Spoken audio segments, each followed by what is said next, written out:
What would America look like if Walt Disney was elected president? What if the Neanderthals had survived and we lived side by side with them? What if the creator of the Muppets bought out Disney, influencing all of its ongoing creations and films, in the style of the Muppets? Or if the church had gone back in time to give modern weapons to ancient Rome? Or if the internet itself was never invented? We will also cover the oldest alternate history ever written, dating all the way back to the times of Jesus, as well as some alternate timelines in TV shows, Family Guy, American Dad, for example. What if Superman was raised in Russia instead of America? What if the Scots had traveled all the way over to Egypt, ended up taking them over and starting a Scottish empire in the Mediterranean? And what if the Central Americans had instead sailed over to Europe and colonized them instead of the other way round? And there are honestly just so many more of these that I can't even begin to describe them or list them out. It is a massive iceberg and covers more than 260 alternate timelines. It also covers almost 2 years of work on these videos. So as always, grab a drink. My choice today is a almost finished glass of alternate timeline water, which is identical in every single way to regular water, except that this one tastes slightly of apple. But yeah, grab a drink and join me as we explore the ultimate alternate history iceberg. Tier 1. The Man in the High Castle. This is a story in which during World War II, the Axis powers win, and the US ends up being conquered and divided between Japan and Germany. So this alternate history starts off with a real assassination attempt on FDR, or Franklin Roosevelt, in 1933. In our world, Giuseppe Zangara did attempt to shoot FDR, and he was thankfully unsuccessful. But in The Man in the High Castle, Giuseppe succeeds. And because he succeeds, the Great Depression in America continues, and the US doesn't get involved in World War II in 1939. So because of this, Germany takes over Europe, and the Soviet Union joins up with Germany instead of with the Allies. And with this collaboration, they are extremely powerful. Germany slowly invades more and more countries in Europe, takes more and more resources, and eventually teamed up with Japan, invade and take over America. They kind of go halvesies on America, and Germany takes the entire east side, while Japan takes the entire west side. The Allies surrender just 8 years later, and Japan and Germany basically become the two top superpowers in the entire world. As I said, they take over a weakened America, and the story starts in 1962 from the perspective of quite a few different people in both the Japanese and German halves of America. In the Japanese half, black people are enslaved, and Chinese people are basically second-class citizens. And the Man in the High Castle is actually a character within this story, and he is this mysterious author who writes this novel, The Grasshopper Lies Heavy. And in this novel, The Grasshopper Lies Heavy, he imagines a world, a timeline in which America and the Allies actually win World War II. This mysterious author mostly imagines this timeline to be similar to the one that we actually experienced, with just really a few differences. Rexford Tugwell was elected the US president in 1940 instead of FDR. Hitler was actually captured for his war crimes and put to death. Churchill remains in power in Britain and starts sort of a Cold War for some reason between Britain and America, with Britain winning that war, essentially making Britain the most powerful country in the world. It's a super cool story, idea, and features kind of like an alternate timeline within an alternate timeline. It's won multiple different awards, and as with quite a few entries on this iceberg, really gives you a lot to digest and to think about, and potentially even to come up with theories of your own. I really like this idea of a timeline within a timeline, and shows that even though this guy is kind of imagining the Allies winning, his predictions don't fully line up to what actually happened in our timeline, which I think is probably more realistic, as it is incredibly hard to predict timelines like this. But super cool idea. The Years of Rice and Salt explores the idea of what if the Black Death in the 1300s, instead of killing 1/3 of the population of Europe, which still is an insane amount, but instead of killing just 1/3, it instead killed 99% of Europe. In this timeline, the Islamic world basically takes over the ruined Europe and rebuilds it all with Muslim settlers. China as well starts to come up in the world, and there are constant wars between the Muslims, between between the Chinese, and even between the Native Americans. As because Europe was massively stunted during the 1300s, the European settlers never made it to North America. And so this gave the Native Americans basically more time to gather together to form a confederation or league similar to the Iroquois League, just a lot bigger. I really like this one. It's a super fun one, and it's split up into 10 parts, exploring the history over hundreds of years of what genuinely might have happened had the Black Death been a lot worse. The Two Georges explores what would have happened had the US never left the British Empire. In this timeline, there was a peaceful agreement between George Washington and King George III, hence the story's title, The Two Georges. And because of this agreement, the US essentially becomes a union under the British Empire that goes by the name the North American Union, and has this, the Jack and Stripes, as their flag. The Native Americans managed to retain a lot more of their land, and when slavery is abolished in the British Empire in 1833, this also outlaws it in the US, or the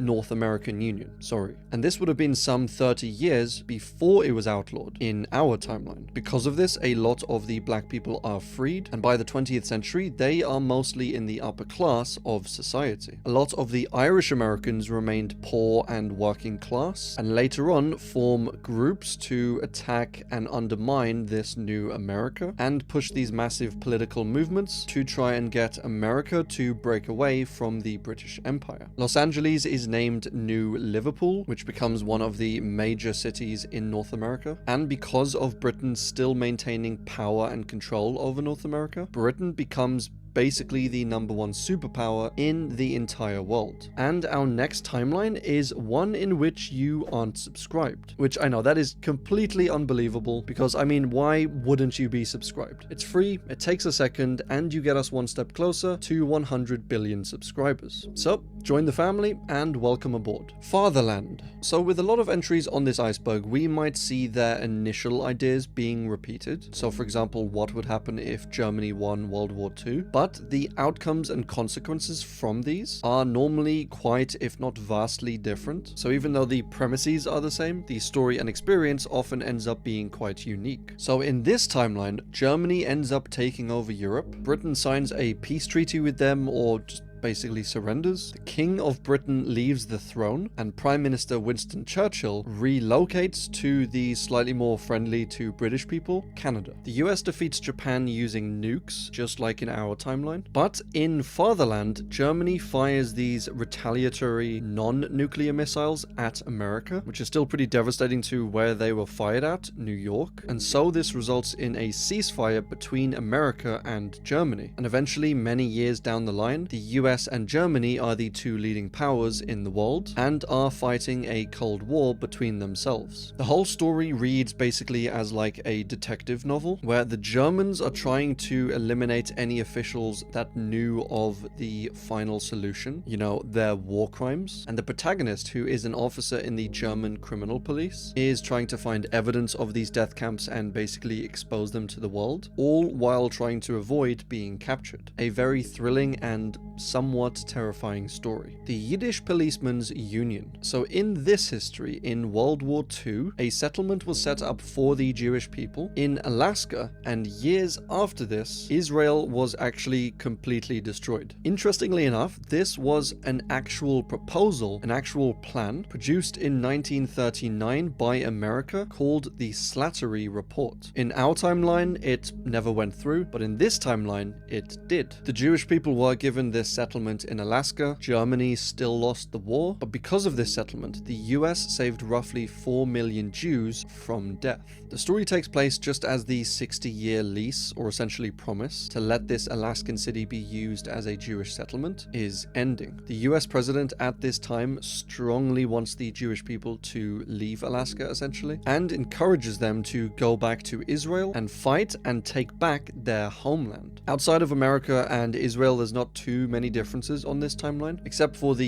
US being a little less embracing, shall we say, of the Jewish people. Plot against America. So this explores a universe where FDR loses the 1940 presidential election, and the winner is a man named Charles Lindbergh. He, in our universe, had some very questionable views, both on Jewish people and the British, and even in the United States participation in World War II. So, with him as president, anti-Semitism is on the rise again in America, and one of the things he actually runs on is no war with Germany, which is partly why he won. The American people just didn't want another war. When he becomes president, he signs something called the Iceland Agreement, stating that the US won't interfere with German expansion in Europe, and they signed the Hawaii Agreement, saying basically the same thing to Japan, that they won't interfere with the Japanese expansion in Asia. There is later on a few assassinations. The Vice President Wheeler assumes the presidency. There are tons of illegal arrests and riots, and the US honestly starts to look more and more like some of the countries that we tried so hard to stop in World War II. So a scary thought for what could have happened if the US had just stayed on the sidelines, which I am glad that they didn't. The Fallout franchise. So I covered a lot of the Fallout franchise in my Fallout Iceberg. Totally check it out if you love Fallout stuff. But this series of games, this universe, diverges from our own in a few different ways. Firstly, the US never dropped bombs on Japan, which meant that they didn't have to invest money into Japan to, build them back up again. This meant that the US was richer as a country. Secondly, transistors were invented, but they just weren't as advanced as in our universe, as the scientists in Fallout focused more on vacuum tubes and on both nuclear and atomic physics. This resulted in some very strange environments in Fallout, where you have some things which are super outdated and super basic, like say computers, and you have other things which are super advanced, like nuclear weapons, laser weapons, nuclear powered floating cars, and really advanced robotics. And there was a massive Cold War between the US and China, and, a massive nuclear war, resulting in a worldwide nuclear fallout. So, yeah, one of my favorite games of all time, and a super cool universe and alternate timeline. The Metal Gear series. So this is another video game series that diverges from our timeline in a few different ways. In World War II, the Axis powers are defeated as usual, but with the help of the Cobra unit, which was this mysterious small unit group of super soldiers, essentially, brought together by someone called the Boss in order to defeat Germany. So the Allies still won the war, but in this universe, with the exposure to super soldiers being out there, this essentially led to massive advancements in the 60s, the 70s, the 80s, into stuff like AI and cloning and robotics. So it's a pretty cool storyline and universe if you've never played the games before, or if you've only played the games and never really looked into the story or the lore of it. Fun stuff. For All Mankind explores the question of what if the USSR had reached the moon first instead of America. So in this universe, Alexei Leonov is the first man on the moon, and this motivates the US to, ramp up their space program and to beat the Russians. And each season of this series advances like 10 years at a time. So the first season covers the 1970s, the second covers the 1980s, and so on. And in this universe, by the 2000s, we already have space bases on Mars, as well as a few other pretty cool things. It's a pretty recent series of 4 seasons, so if you like space sort of stuff, definitely check it out. And shout out to my space iceberg. Tier 2, 1983 Doomsday. So in this universe, nuclear war kicks off between the Americans and the Russians, resulting in 3 billion deaths and reducing the US and the USSR to essentially shells of their former selves. It's really quite brutal. The main point of divergence happened in 1983 when Colonel Stanislav Petrov was on watch in a bunker near Moscow, and he was monitoring for US missile attacks. There was a glitch in the system leading to the computer alerting Petrov, saying that the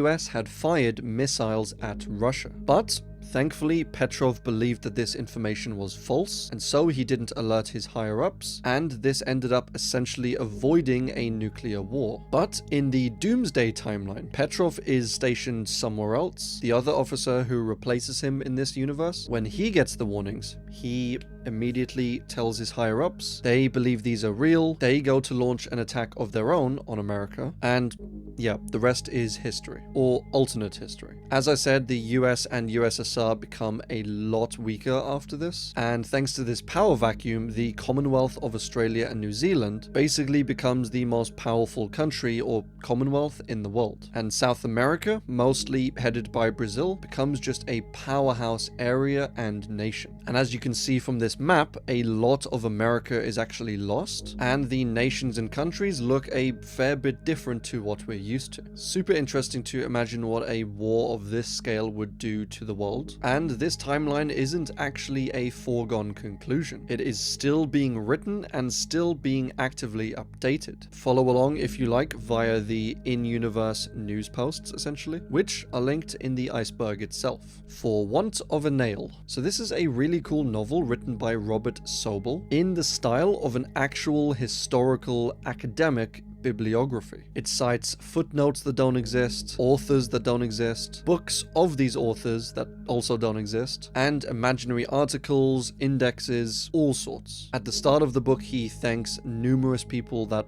also don't exist for their contributions to the document and their help with it. So there's like this whole other academic universe created specifically for this book, which I think personally is a really cool touch. It's a really cool, really well written, well thought out book. But let's get into what the actual alternate history covers. In this universe, the American Revolution is unsuccessful. The US essentially gets divided up into the British-controlled CNA, or Confederation of North America, and the Southern United States of Mexico, due to a bunch of the revolutionary figures moving down south, and the soldiers relocating essentially to Mexico after the war. The main powers are the German Empire, which rules most of Europe, the British Empire, a mercenary company essentially, kind of like the East India Company in our universe, but they are the Kramer Associates. You also have the Japanese Empire, which rules most of Asia, and as we mentioned before, the Confederation of North America and the United States of Mexico. As I said, the style that this was written in is super cool, unique, and detailed, and it follows the general history of this world, as well as the World War in 1939 between these various factions. So very epic.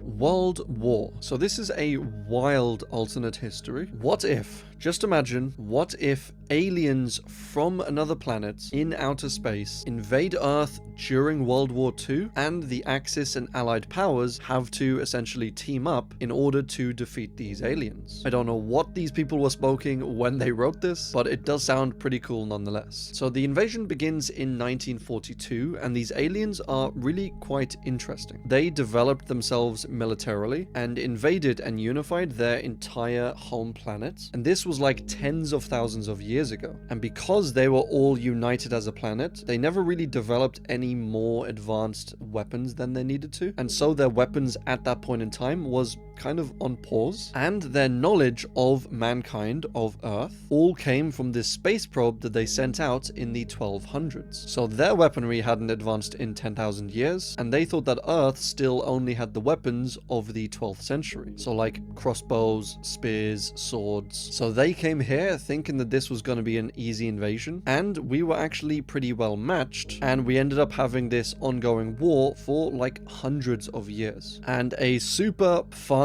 wild fact about this is that ginger for these aliens is a massively addictive, powerful aphrodisiac. So yeah, that's kind of interesting and a little disturbing. The power balance over time tilts more and more towards the humans, and in the end, humanity actually ends up flying out into space and eventually reaching the aliens' home planet. So yeah, as I said, a pretty wild one, a pretty interesting one. It's not the most likely alternate history, I will give you that, but I am all for a timeline of fighting aliens during World War II. Axis of Time explores the wild idea of what if an advanced navy from 2021 got sent all the way back to 1942, which is totally a very likely possibility. But basically, in this timeline, a large Islamic group declares war on the world, and a bunch of countries basically gather and team up to defeat this group. And in one of these battles, there's this cloaking technology that's been developed that's meant to, like hide and cloak their ships. So they turn it on and use it for the first time on the battlefield, and instead of making them invisible, it sends them back to 1942, which, I mean, it's very easy mistake to make. They probably just forgot to carry the one, and you get time travel instead of invisibility. So a ton of these ships go back in time, and they are captured by various nations, which, I mean, would they realistically even get captured if they're ships from the 2020s? I mean, maybe they'd be outnumbered, but this time travel doesn't send them all back to the same place that they were. It basically just scatters them around the world. So a bunch of them are captured by various nations. One is captured by the Japanese, and after they capture the ship, they basically interrogate everyone on board and find out some things about the future. So Japan finds out that they lose some of the upcoming battles, and so they decide just not to engage in these battles. The Germans capture a vessel and learn that invading Russia wasn't really a good idea, which, I mean, I probably could have told them that. So with this knowledge, Germany decides not to invade Russia. They decide to make a truce and basically team up with Russia. And because they're now best buds between Russia and Germany and Japan, they basically take over most of Europe and Asia. And that's about it. The 1940s is now filled with loads of new tech from these modern ships, and the Axis powers now control the entire world. So great. Wolfenstein: The New Order. So this follows the timeline of, once again, the Axis powers winning World War II. And you play as a Polish-American Jewish protagonist who is intent on stopping the Germans from taking over the world. There's not much else that's too unique in this one, but at least the game is pretty fun. 1984. And sorry for the confusing title. The book is called 1984 and it was written in 1949. So if you haven't read this or listened to it, it is a must if you want a really, really interesting, well-written, and just terrifying and thrilling universe. I mean, there is a reason why it's a classic. It is set in 1984 London and describes a nation of such totalitarian control that it is just absurd, which is the opposite of surd, and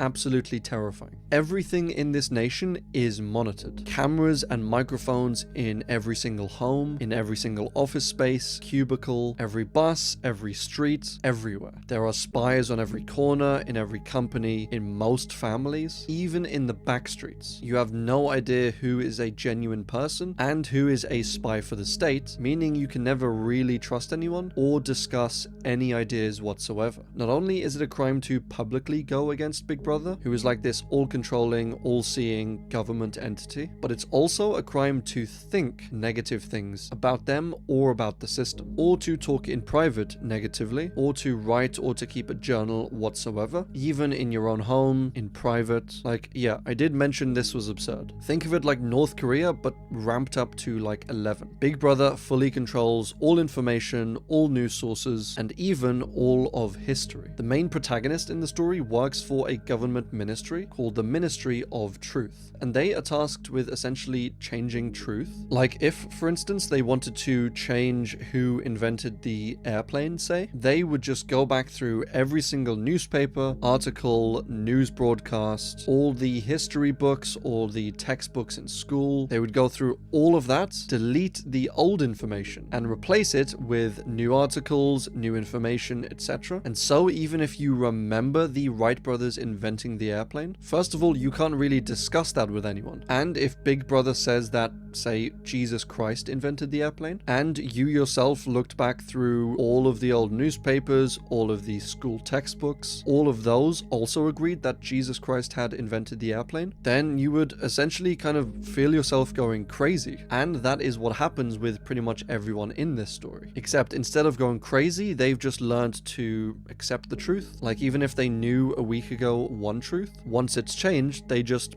accept this new truth. And it is extremely depressing. If Big Brother controls your perception of reality, your mind, then it controls reality. And when memory failed and written records were falsified, when that happened, the claim of the party to have improved the conditions of human life had got to be accepted, because there did not exist and never could exist any standard against which it could be tested. If they say 2 + 2 = 5 and everyone believes it, then 2 + 2 2 must equal 5. They can literally change logic and reality. Then there's this idea of limiting thoughts by limiting language. For example, you can't actually think of starting a rebellion against Big Brother because the word rebellion doesn't even exist. So if the word doesn't exist, then you can't even have that thought. The word free in the context of being free, like of liberty, also doesn't exist in this world. So you can't possibly even think of yourself as free or not free. It's a really messed up,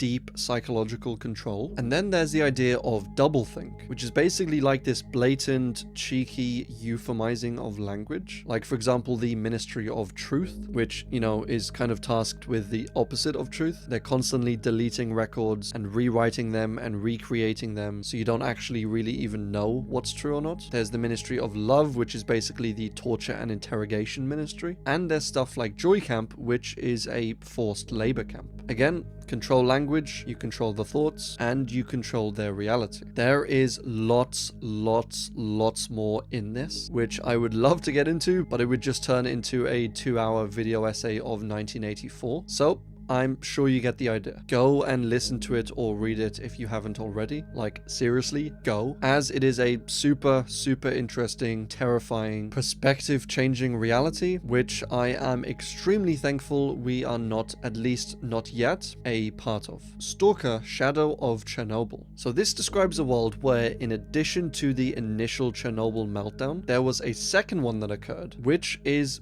double plus ungood. The disaster causes mass radiation in the area. It causes mutations of animals and plants and landscape, and even causes these strange anomalies with the laws of physics. So yeah, probably just stay out of this entire area. Cyberpunk was actually a tabletop game, which, I mean, who knew? This timeline splits off from ours in the 1980s, and in it, the US is at war with Central America, and this war causes massive economic meltdown. And because the US economy has collapsed, this means that they are less of a threat, and as a consequence, the Soviet Union doesn't collapse. And again, because of a weakened America, Japan in particular becomes more powerful, and there are just these, wars going on all the time, not too unlike our timeline, I guess. But in this one, things escalate.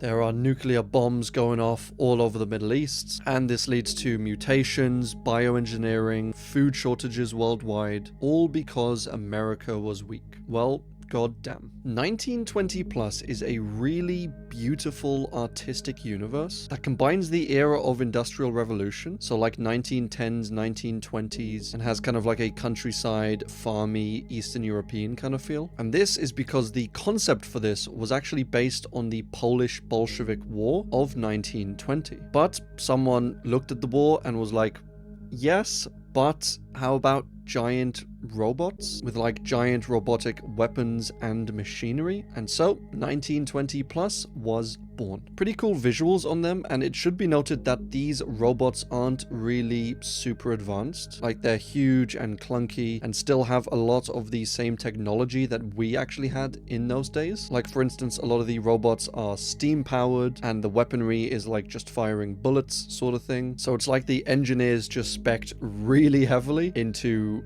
walking technology and into giant technology and didn't really advance in any other aspect. So you have no real lasers or anything like that. A really cool vibe, a really cool contrast. And this actually inspired stuff like the game Scythe, which is a board game that I've known about for quite a while and actually played a few times, but I never really knew where its origins were from, and now I do. Frostpunk. So in this universe, Krakatoa and Mount Tambora erupt roughly at the same time, which is in around 1886. They were both in and of themselves these huge explosions, but in our universe, they happened around 70 years apart. So I guess that delay gave humanity, time to recover and time to handle themselves better and develop more technology. But in this one, they happen more or less at the same time, and they plunge Earth into this global winter, which causes untold deaths not only from the initial eruptions, but also from stuff like crop failures and from the partial, at least, blocking out of the sun. Coal-powered generators were developed and built in order to combat, the extremely cold winters, and the world must now fight against nature and against this kind of mini ice age in order to survive. And again, this is something that could very well easily have happened, as we had no real control over when the eruptions would happen, and if they did happen, we had no real way of protecting ourselves, you know, outside of the normal fires and generators and houses and stuff. But we were nowhere near as well equipped as we are today if something like this would happen. So, scary stuff. Superman Red Sun. So if you're into comic books and you haven't read, get it, Red Superman Red Sun. Anyway, if you haven't read this one, then what are you even doing? In the original Superman story, he arrives on Earth as a baby in a little baby spaceship, and he crash lands in Kansas. He is raised by Jonathan and Martha Kent, and they find this baby abandoned, basically adopt him, give him the name Clark Kent, and they instill in this baby morals, directions, etc., and teach him, you know, that he should use his powers for good, and this essentially helps him become the Superman we all know and love. But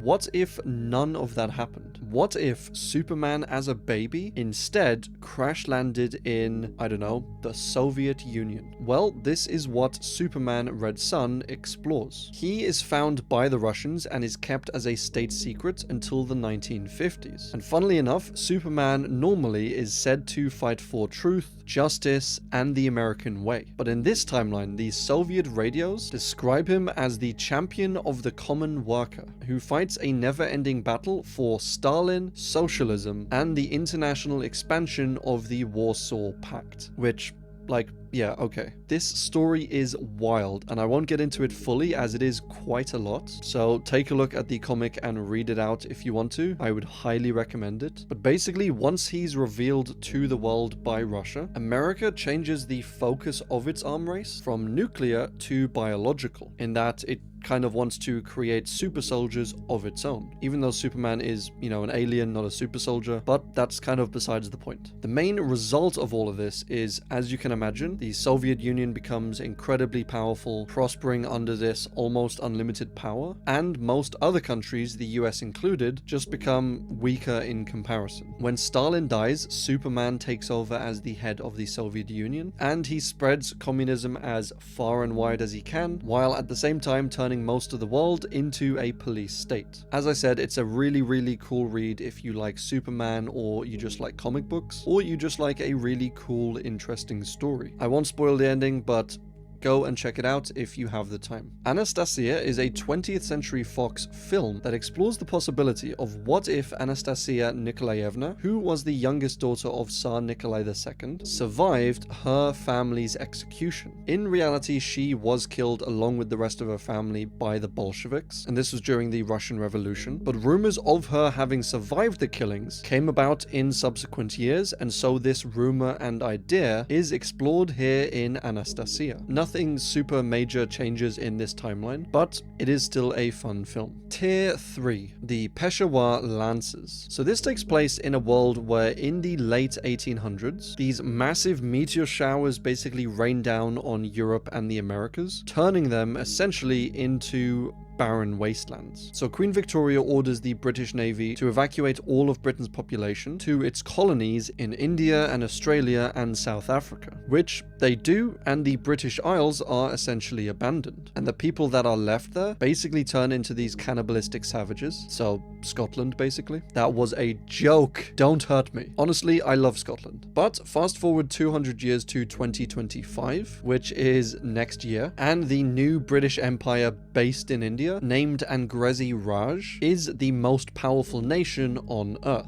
The Russians are feared for their ritualistic cannibalism and Satanism, which I think that's a little extreme. And the US, after the meteor strikes, is more or less still in ruin. Most of the rest of the world are in these small tribes, and a lot of the Middle East have built up these small empires of their own. A lot can change in just 200 years, and we did lose our lovely British Isles. So sad. 1632. So this is a fun one. It is the year 2000 and a small American town gets sent back in time thanks to these aliens, which of course it's down to aliens, back to 1632 in the Holy Roman Empire. And this was during one of the most destructive periods in history, the 30 Years' War. And the whole town was sent back in time, like 3,000 people, along with houses and cars and lawns. It's like aliens just drew a massive circle around the town and then was like, whoop, back you go. And as you can imagine, there was a massive culture shock from both sides. The town establishes their own group and region, named the New United States of Europe, or NUS for short. And they have cars and guns and electronics, so they're not so easily pushed around, but they do need to figure out how to maintain these things, only using 17th century resources. So it's a bit of a struggle. It's a super fun, super well written read, and it has gotten many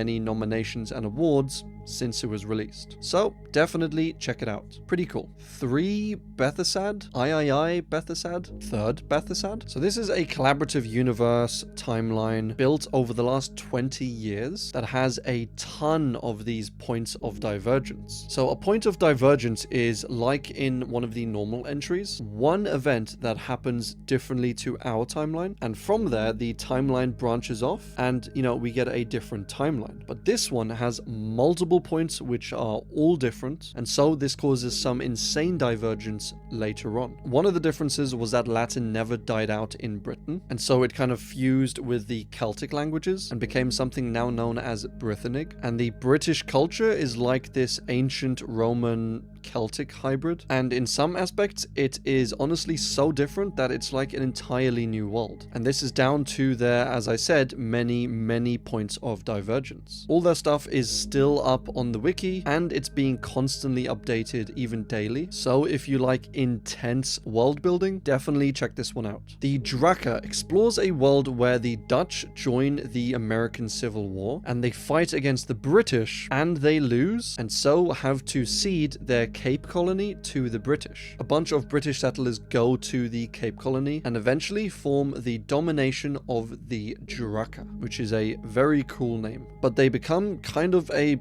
psycho insane country. They are very military heavy, almost Spartan-like in their culture. They have tons of slaves, and they eventually end up conquering the whole of Africa. And in the end, the entire world is basically divided up into like Draka on one side, and the good guys, the Alliance in America and Australasia mainly. A wild one for sure, and an extremely brutal one, but thankfully not in our timeline. The New Order, the Last Days of Europe. So this explores, once again, Germany winning World War II. Germany basically dominates all of Europe, including the UK. The Soviet Union has split up. Germany ends up developing nukes, and alongside Japan, ends up seriously crippling the United States. So Germany basically has complete worldwide power, but it has trouble in holding on to it. There are constant rebellions all over Europe. Germany's economy isn't really doing too great, and the SS, which was like the secret German police, ends up going rogue under the control of Himmler and basically takes over operations in Germany. Japan and Germany end up having a falling out, so now there's like a three-way Cold War between America, Japan, and Germany, and they all have nuclear weapons, which is amazing. And that's basically how it ends, with saying that even though Germany did win the war, holding on to all of this worldwide power would be extremely difficult. Ruled Britannia is a timeline by author Harry Turtledove, which I am just absolutely loving his alternate histories. But this story asks the question, what if the Spanish Armada was successful? It is set 10 years after the Armada was successful, and England has been conquered. It is now owned by the Roman Catholic Church and ruled by Spain. Queen Elizabeth has been dethroned, captured, and imprisoned, and one of the main characters in this timeline is a man called William Shakespeare. There are some rebel groups who ask him to write a play for them, with the idea that this play should kind of rile up all of the English people and get them to rebel against the Spanish overlords. The Spaniards also then ask Shakespeare to write a play, saying how wonderful and good the Spanish people are, in order to, perform it in front of the English people, and for the Spanish to win the favor of the public.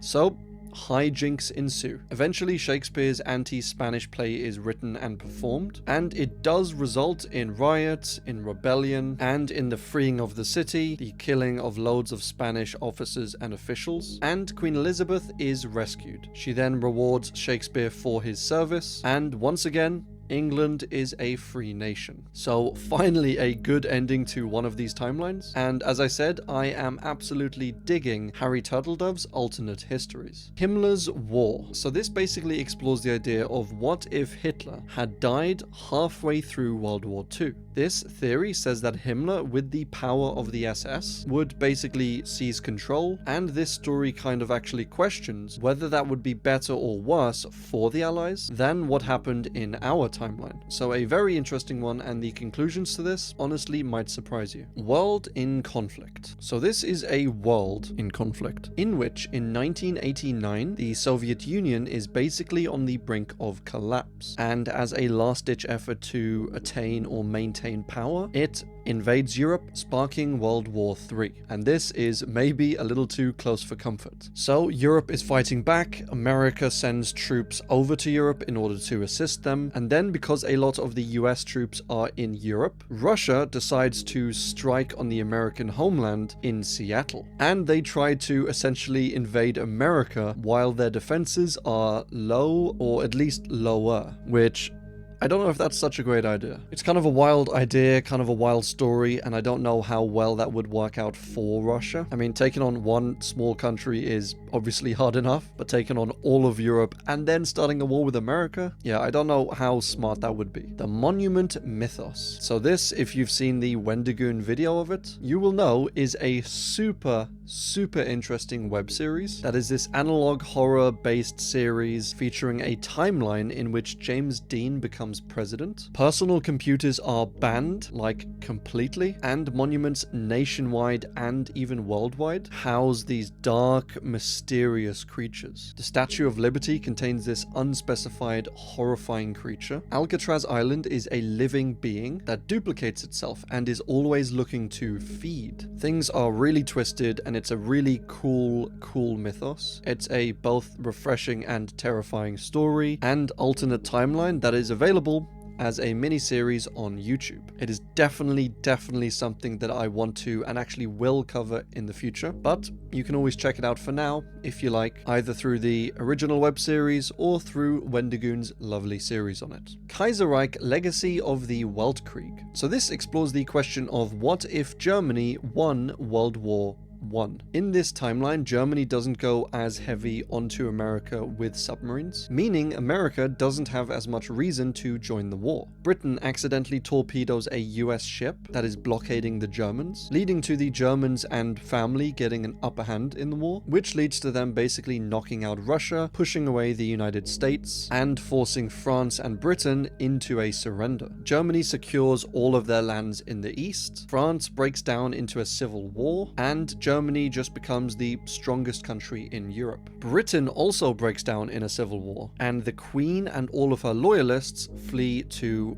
where else but Canada. And the United States, who loaned Europe a ton of money during the war and now has, almost no hope of getting it back anytime soon, falls into a massive Great Depression. And so, with most of the world's great superpowers either crippled or fighting internal civil wars, the Germans slowly but surely mop up land and colonies and territories, and they become the most powerful country in the world. This is an interesting and maybe slightly likely timeline, if Germany had won World War I, and it's kind of scary to think about how close things actually might have come. Red Dawn explores a 1980s where NATO has been disbanded and an alliance of Poland, the Soviet Union, and South America all decide to invade Mexico and then the United States. And this, obviously, is the start of World War III. It is kind of implied that the United States wins the war at the end of this all, but it is left a little still unclear. And I don't know how well the Russians would actually do fighting on US soil, but I guess they do have the assistance of Poland and South America, so maybe they do half decently. Red Storm Rising. Again, this explores a war fought between the Soviets and the United States. Again,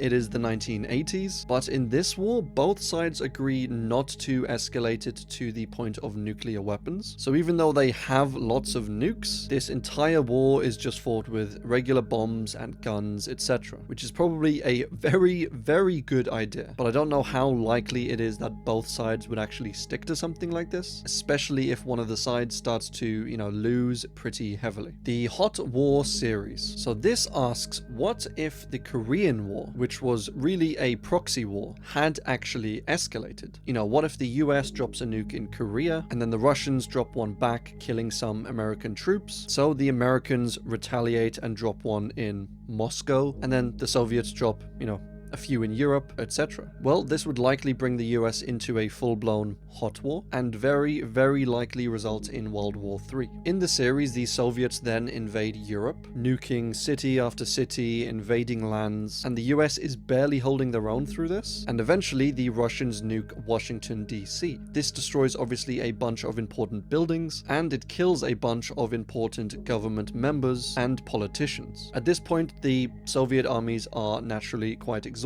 and they do take heavy losses themselves, so the war kind of dies down after this. Stalin is soon killed, the US and the Soviets soon sign a peace agreement. Most of the land and countries that were taken are put back to how they were before the war, and things kind of go back to normal, except with tons and tons of lost life, as well as America having to, build up or rebuild their political institutions. So yeah, pretty intense one. The Man with the Iron Heart. So this entry is in reference to the German psychopath Reinhard Heydrich, who was honestly one of the worst people in World War II. Hitler dubbed him the Man with the Iron Heart, and he was assassinated in 1942. This entry explores the idea of, well, what if he wasn't assassinated then? How would history be any different? Well, it is suggested that if he hadn't died in 1942, that he would have maintained control of the German Secret Service group by the name of Werewolf. This was an actual group in Germany that was planned and designed to perform behind-the-line enemy attacks, staging,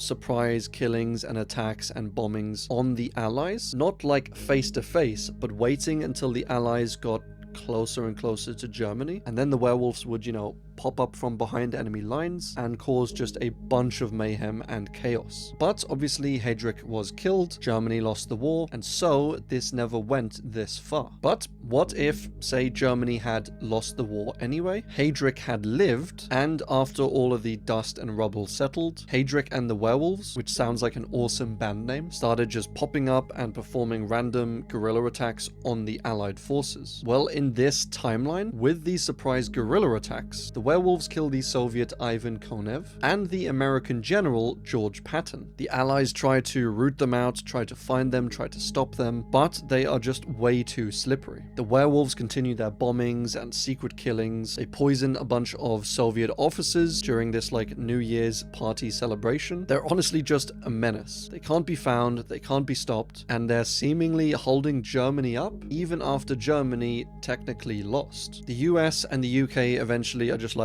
nah, we don't want any of this, and they just pull out of Germany. Heydrich is eventually found and killed, but he is replaced by his second in command. The story just kind of ends up in the air about whether the werewolves are actually able to reclaim Germany or not, or whether they're just completely destroyed and ended. But it is a very interesting one to think about, as Heydrich, while being an evil psychopath, was also extremely clever, and that is not a good combination. So what might have happened if he wasn't killed in 1942? Likely nothing good. Batman Holy Terror. So this alternate timeline goes all the way back to 1658, where in our universe, Oliver Cromwell, a quite famous and prominent English politician, died. He was responsible for invading and uniting Scotland and Ireland, and was basically in control of England for 5 years before his death. But this Batman comic explores the idea that instead of dying in 1658, he instead lived and ruled England for 10 more years. And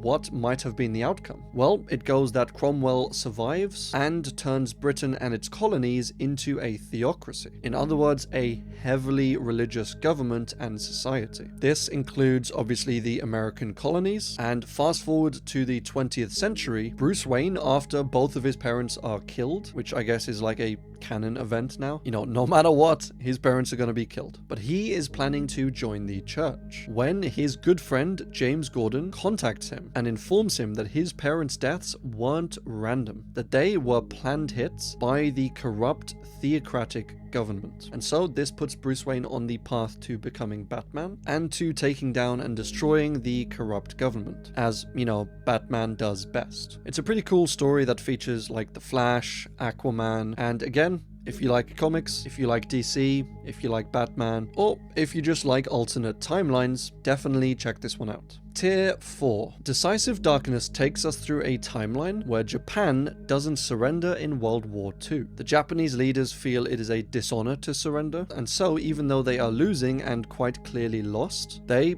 just don't give up. It results in the US and British troops invading mainland Japan, destroying homes, torching villages and cities, shooting anyone who resists, which apparently is a lot of people, and the Soviets then invade Japan from the north, while Japan prepares to make its final stand. But they're unable to repel the invading forces, and soon Japan is completely captured. And in this timeline, it seems kind of similar to something like Korea, where you might have a proxy war going on between the Soviets in the north and the Americans in the south, trying to vie for, you know, control and territory over Japan. But it's an interesting one nonetheless. Red Flood explores a timeline where the war between Japan and Russia in 1904 goes a lot better for Russia than it actually did in our timeline, making them an even stronger force in World War I. This leads to more fear of the Soviets, a deadlier World War I in which there are no real winners, and a potentially deadlier World War II as a result of, you know, all this. Back in the USSA. So this is a very interesting timeline where Teddy Roosevelt is assassinated in 1912. And this leads to Charles Kane, the vice president, becoming the new US president. They enter World War I earlier than our timeline, and Kane arranges the assassination of his political rival, Woodrow Wilson. A few other things are different in this timeline. One of the major ones being that the United States faces a communist uprising from within, and Russia and China don't. So this results in a second US civil war in which President Kane is removed from power and executed, and a new socialist party is implemented in America, and there is like a reverse Cold War between the now communist United Socialist States of America, or USSA, and the democratic capitalistic Russia. So very odd. Eventually power in America is taken by who else than Al Capone, and he rules the USSA extremely brutally, extremely tyrannically, restricting freedoms, and basically imprisoning or killing anyone who stands in his way. Then after World War II and the aforementioned Cold War, the USSA eventually slowly becomes weaker and ends up breaking up into various smaller states. They are no longer the USA. Pretty interesting one, and a little concerning almost, to think about what might have happened had communism become really, really prevalent in the West. But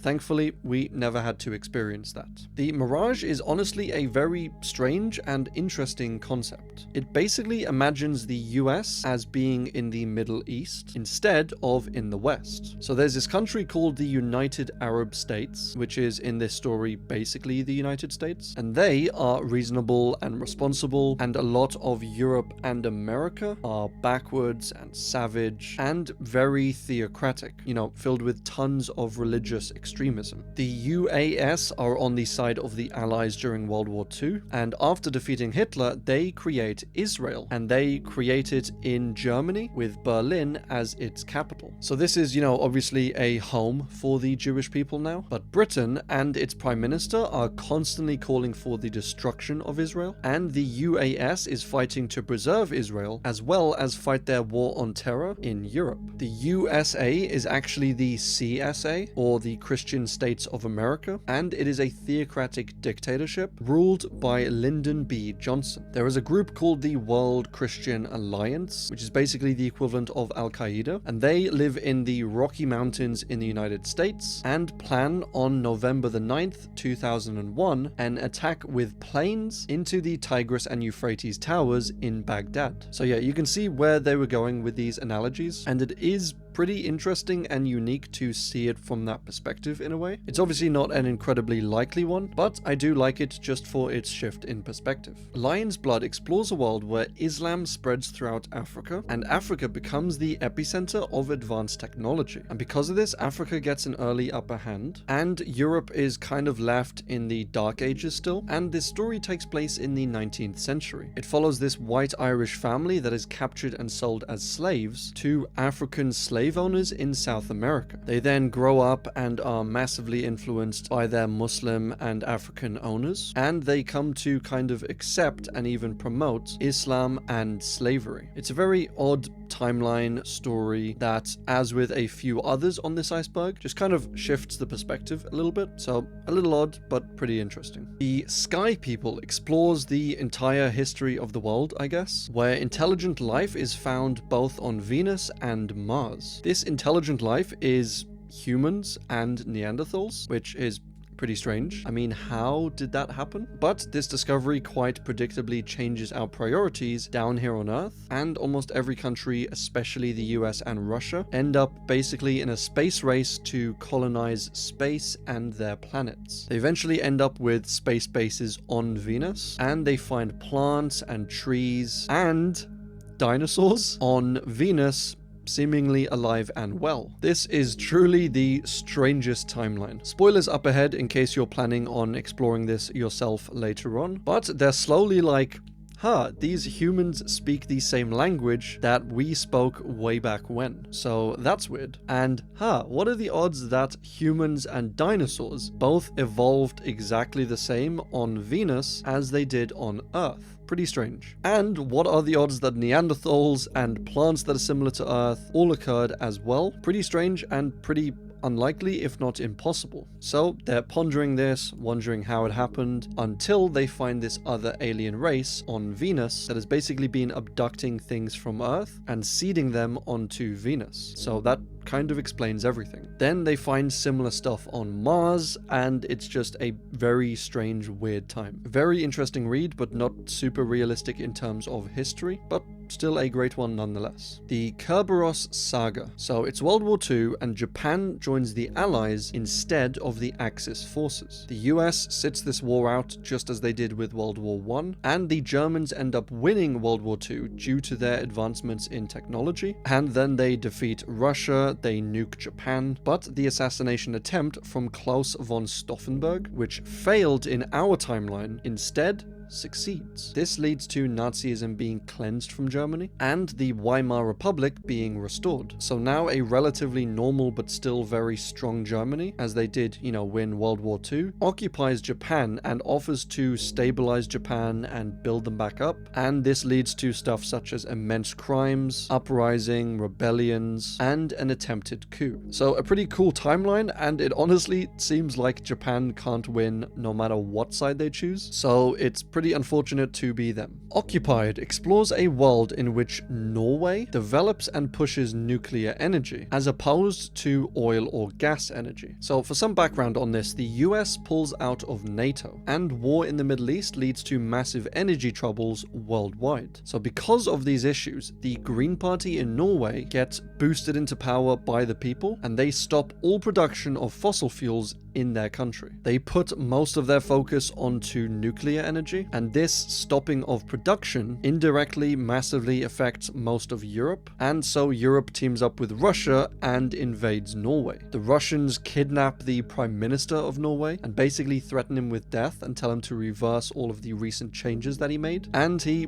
obliges and promises that he will. There is a lot of back and forth and animosity between the occupying Russians and the Norwegians, and there's attacks and assassinations and kidnappings, and all of this came from Norway simply wanting better energy. Some people, honestly. Tier 5. A giant sucking sound. So it's 1992 and Ross Perot, the third-party candidate, actually wins the US presidency. He starts a new political party called the Freedom Party and essentially makes the US a solid three-party system as opposed to the two-party system that it's been for God knows how long. The North American trade agreement between US, Canada, and Mexico ends up basically getting cancelled, and a few things internationally change, with policies being made that aren't really Democratic or Republican, but more this kind of new flavor of third party. Brandon Lee, Bruce Lee's son, ends up becoming a super famous Hollywood star, and it's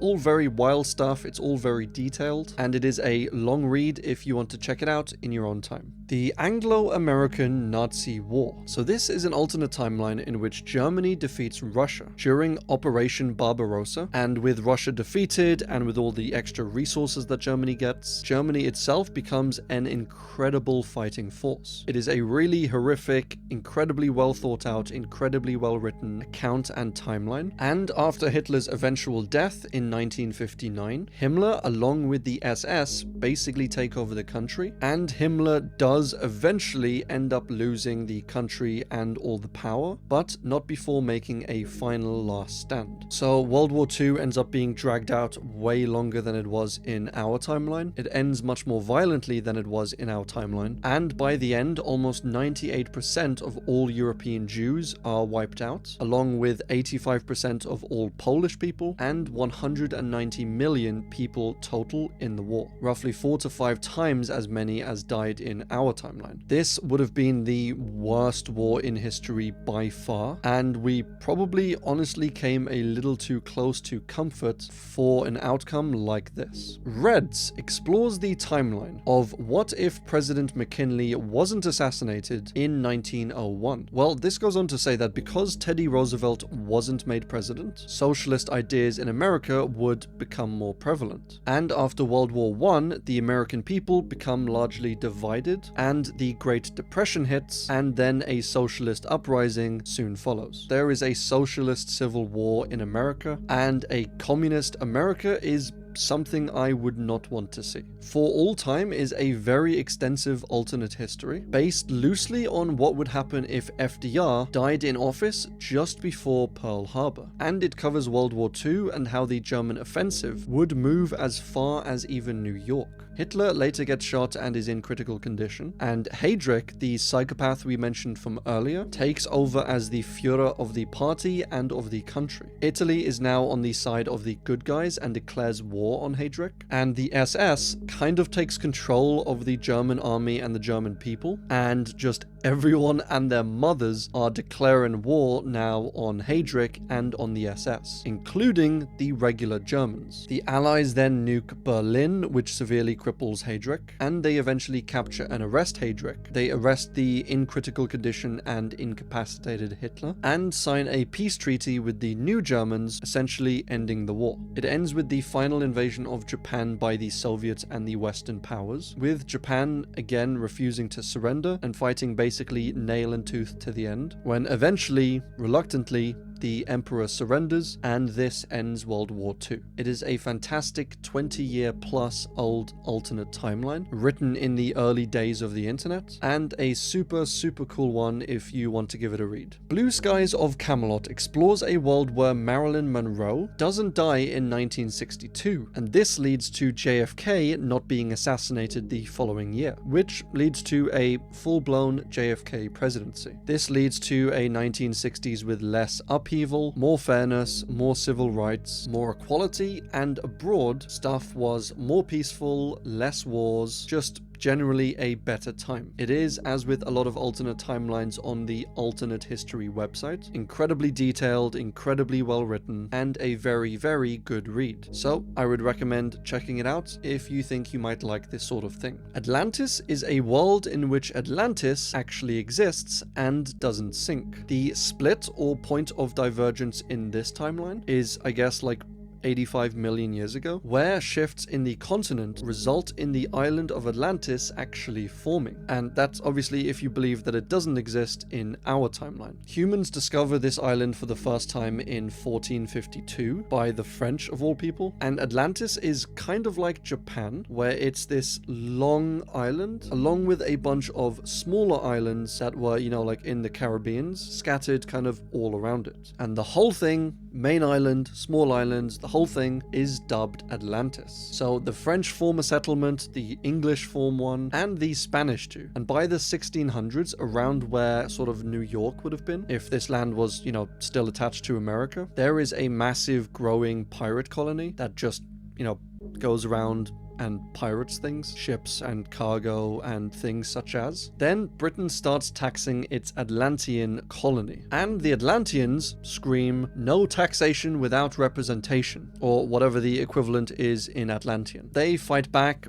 gain independence, and they form the USA, or the United States of Atlantis. And it basically becomes America, or at least some version of it. As I said, they had the War of Independence, they later have a USA Civil War, and they spout egalitarianism, fairness, justice, and religious freedom. So yeah, it's basically like a new flavor of the United States on an island. Noughts and Crosses is basically the European flip of the colonization of Africa, where in this timeline, Africa instead gets the upper hand, and they end up colonizing Europe. The Noughts are the white or lighter skinned people, and the crosses are the black or darker skinned people. Africa is united in this timeline and called Zafrica, which is very creative, guys. And Scandinavia, as far as I can tell, is just one country. Norway, Finland, Sweden, it's just all one. And they are the only Nought or white country left on Earth. Again, as with a few others, it's an interesting flip of perspective, and it seems like a pretty interesting story if you dig that sort of thing. Joe Steele, and God, I really do love these Harry Turtledove timelines. Always super creative. Joe Steele describes an alternate timeline where Joseph Stalin is born in America instead of in Russia or Georgia. Instead of Stalin, he goes by the name Joe Steele, and with those political instincts probably flowing through his blood, he naturally becomes a US politician and eventually becomes the US president. So in his run-up to the presidency, when things become a bit closer than he'd like maybe, in the Democratic primary, Joe Steele has Roosevelt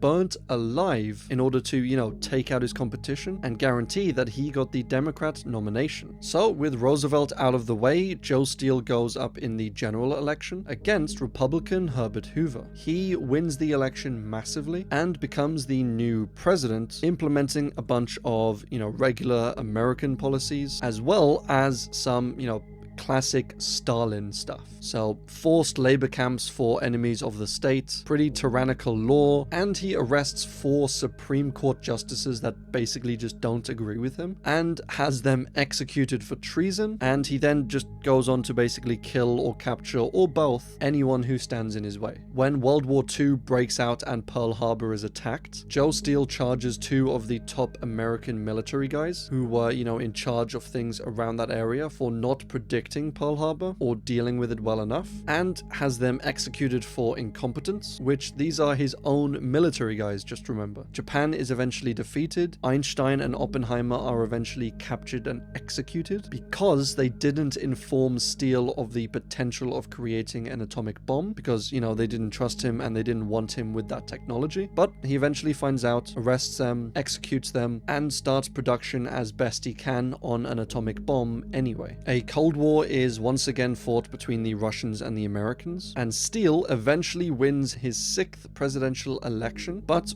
dies a few years later. And even though he's dead, the American system is completely shaken up. Hoover becomes director of the United States through this timeline's equivalent of the FBI, essentially, and Hoover ends up being just as bad, if not worse, than Steele. A very interesting one, and I really like alternate histories like this. It really shows that someone as brutal and ruthless as Stalin probably wouldn't have been good for any system, and there's obviously questions as to whether he would have been like this if he was raised in America, or if he were like this, whether the American system with all of its checks and balances would have been able to stop his tyrannical rise to power. Some good questions, and a very interesting one. North Reich describes a universe where the UK surrenders to Germany in World War II, and as a result, the UK and its entire Commonwealth becomes the property of Germany, including Canada, which becomes a major German hub essentially, and instead of Germany directly declaring war on the United States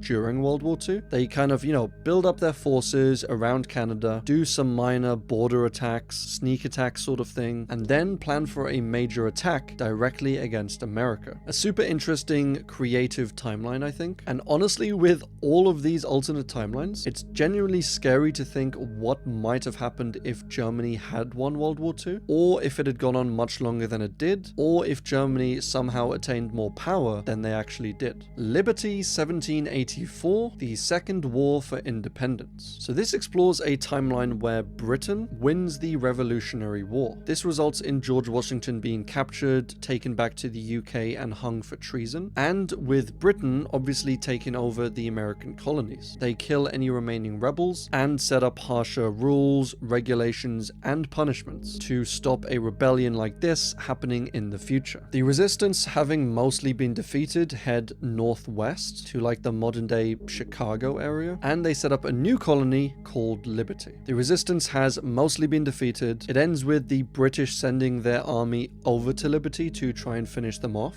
and obviously an intense battle ensues. I think we kind of take it for granted, the United States, but it is wild to learn and think about how many times, firstly, that it very easily could have just not been started, not founded, not got its independence, not been as large as it is today, or if the South had won the Civil War, just how different that would make America today, and consequently the rest of the world. Disaster at D-Day is, as I'm not a historian, but it is apparently, many people have said, a very well-written historical account of what might have happened had D-Day just gone a little bit differently in Normandy in 1944. One of the things that a lot of people strive for in these alternate timelines is the likelihood of occurring, as the more likely a timeline is to have occurred, the more believable that timeline is. And in this timeline, it is apparently very believable, as they only really changed a few parameters during D-Day. So Hitler moved just one extra group or legion to, X area. He got a tiny bit of extra foresight or information here. Really very minor changes could have resulted in Hitler winning on that day. And if he won that day, he could have invaded the British Isles, and with that, potentially won World War II. Scary stuff. Tier 6. Eyes Turn Skywards is a very interesting alternate timeline where NASA choose to develop the reusable space shuttle as opposed to the space station. The outcome for this would have been, in this timeline, more advanced rockets, more advanced space travel, and potentially resulting in us getting even to Mars, like by the 2000s, and potentially making bases on the moon or other planets, making regular trips out to space, out to asteroids. A lot of possibilities on this one, and very fun to think about. A Rebel in Time is, interestingly enough, kind of like an in-universe alternate timeline. Their timeline is the same as ours at the start, and the premise is that there's this racist colonel who's basically been investigated by this special military watchdog bureau. He is acting super sus, buying up tons of gold. I mean, not literally tons, but lots of gold. And so they put Troy Harmon on the case, who just happens to be a black investigator. And he discovers that the colonel is planning on building a time machine, because of course he is, and is planning to go back to the US Civil War to give them blueprints of a World War II machine gun, basically winning the Civil War for the South. Troy follows him back in time and obviously faces a really hard time being a black man back in the Civil War era. So yeah, it kind of creates an alternate timeline in universe. So again, not one of the more likely timelines, but still very interesting. West of Eden is an alternate timeline written by Harry Harrison, which is a great name, by the way, and it describes a world in which the great asteroid of 65 million years ago that wiped out, among many other things, the dinosaurs, never actually ended up happening. And this led the way for dinosaurs to evolve into basically super dinosaurs, really intelligent descendants of mosasaurs, which are these guys, and they become the dominant species on the planet, not humans, as humans in this timeline don't exist, at least not yet. But these reptiles do fail to flourish and spread to North America and the Caribbeans, so without them dominating there, a human-like species, the Tanyu, develop. The humans at this point are barely in the Stone Age, and the reptiles are super advanced, so they see humans as barely functional, super primitive, harmless, kind of like how we maybe see rabbits or something. The reptiles are this weird aquatic species, basically specking super hard into biological sciences, and so all of their technology is basically biology or animal/creature based. Like, it's very strange. If they want boats, they just take squids and genetically modify them to be boat-shaped and docile. If they want guns, they take lizards that naturally spit and modify them to, spit actual projectiles and to have some sort of trigger system or something. It's a very strange, almost evil, I would say, society. And I mean, you should expect nothing less from a lizard dinosaur society. But it is a very interesting perspective on a very far back point of divergence. Malay Rising explores a timeline where the Malay Uprising, which was this uprising of Muslim slaves in Brazil in 1835, was just slightly more successful. In our timeline, they were defeated quite thoroughly, but in this timeline, they still don't win, but they fight just well enough in order that they escape South America, and a good portion of them actually make it back to Africa. From here, they establish a new country, an Islamic religious republic near Nigeria, and their existence in Africa sparks a bunch of other movements and events and uprisings, and it's a very niche point of divergence, I would say, which I guess is a good thing on one hand because it is quite unique, but still not many people, myself included, knew about something like the Malay Uprising, and so I think an alternate timeline like this isn't quite as emotionally impactful as, say, a better known point of divergence, but it is what it is. The Chaos timeline is the kind of alternate timeline that I really dig. It changes one thing, so it's very simple, and this one thing is far enough back in history that it has really a major effect on our current timeline. And that one thing that this changes from our timeline is that Genghis Khan never really made his conquests, which is significant because this guy was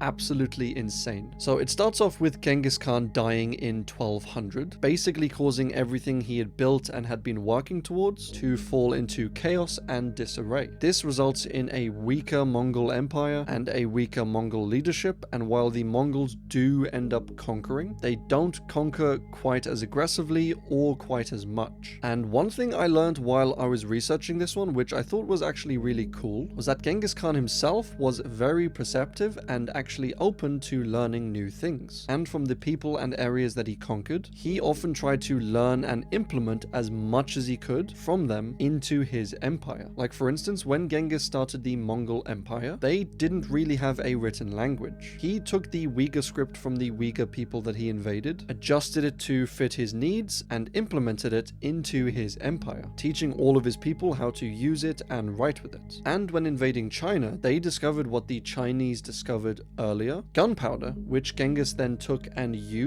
in order to siege cities and structures. So he wasn't just stuck in his ways. He was basically just going from place to place, basically slowly upgrading his empire like it was a video game or something. And so you can see how a reverse snowball effect might happen. If the Mongol Empire is weaker, which means they can't conquer X, then they won't learn Y technology, which means without this technology, they're not able to conquer Z, and then because I'm running out of letters, this all snowballs into a weaker Mongol Empire. This results in a few different things, one being the rest of the world being relatively stronger, two countries like, for example, Poland, that obviously exist in our timeline, ceasing to exist either temporarily or permanently, and other countries becoming stronger and more advanced, like Germany, and the Black Death not striking Europe, which leads to a partial potential overpopulation crisis, and eventually a socialist Europe, especially in the West. This is a very well thought out, very well discussed timeline, and it is quite well written, so definitely check this one out if it sounds interesting. Moonlight in a Jar describes a world in which Al-Andalusia, this guy, survives, and the Christian takeback of Iberia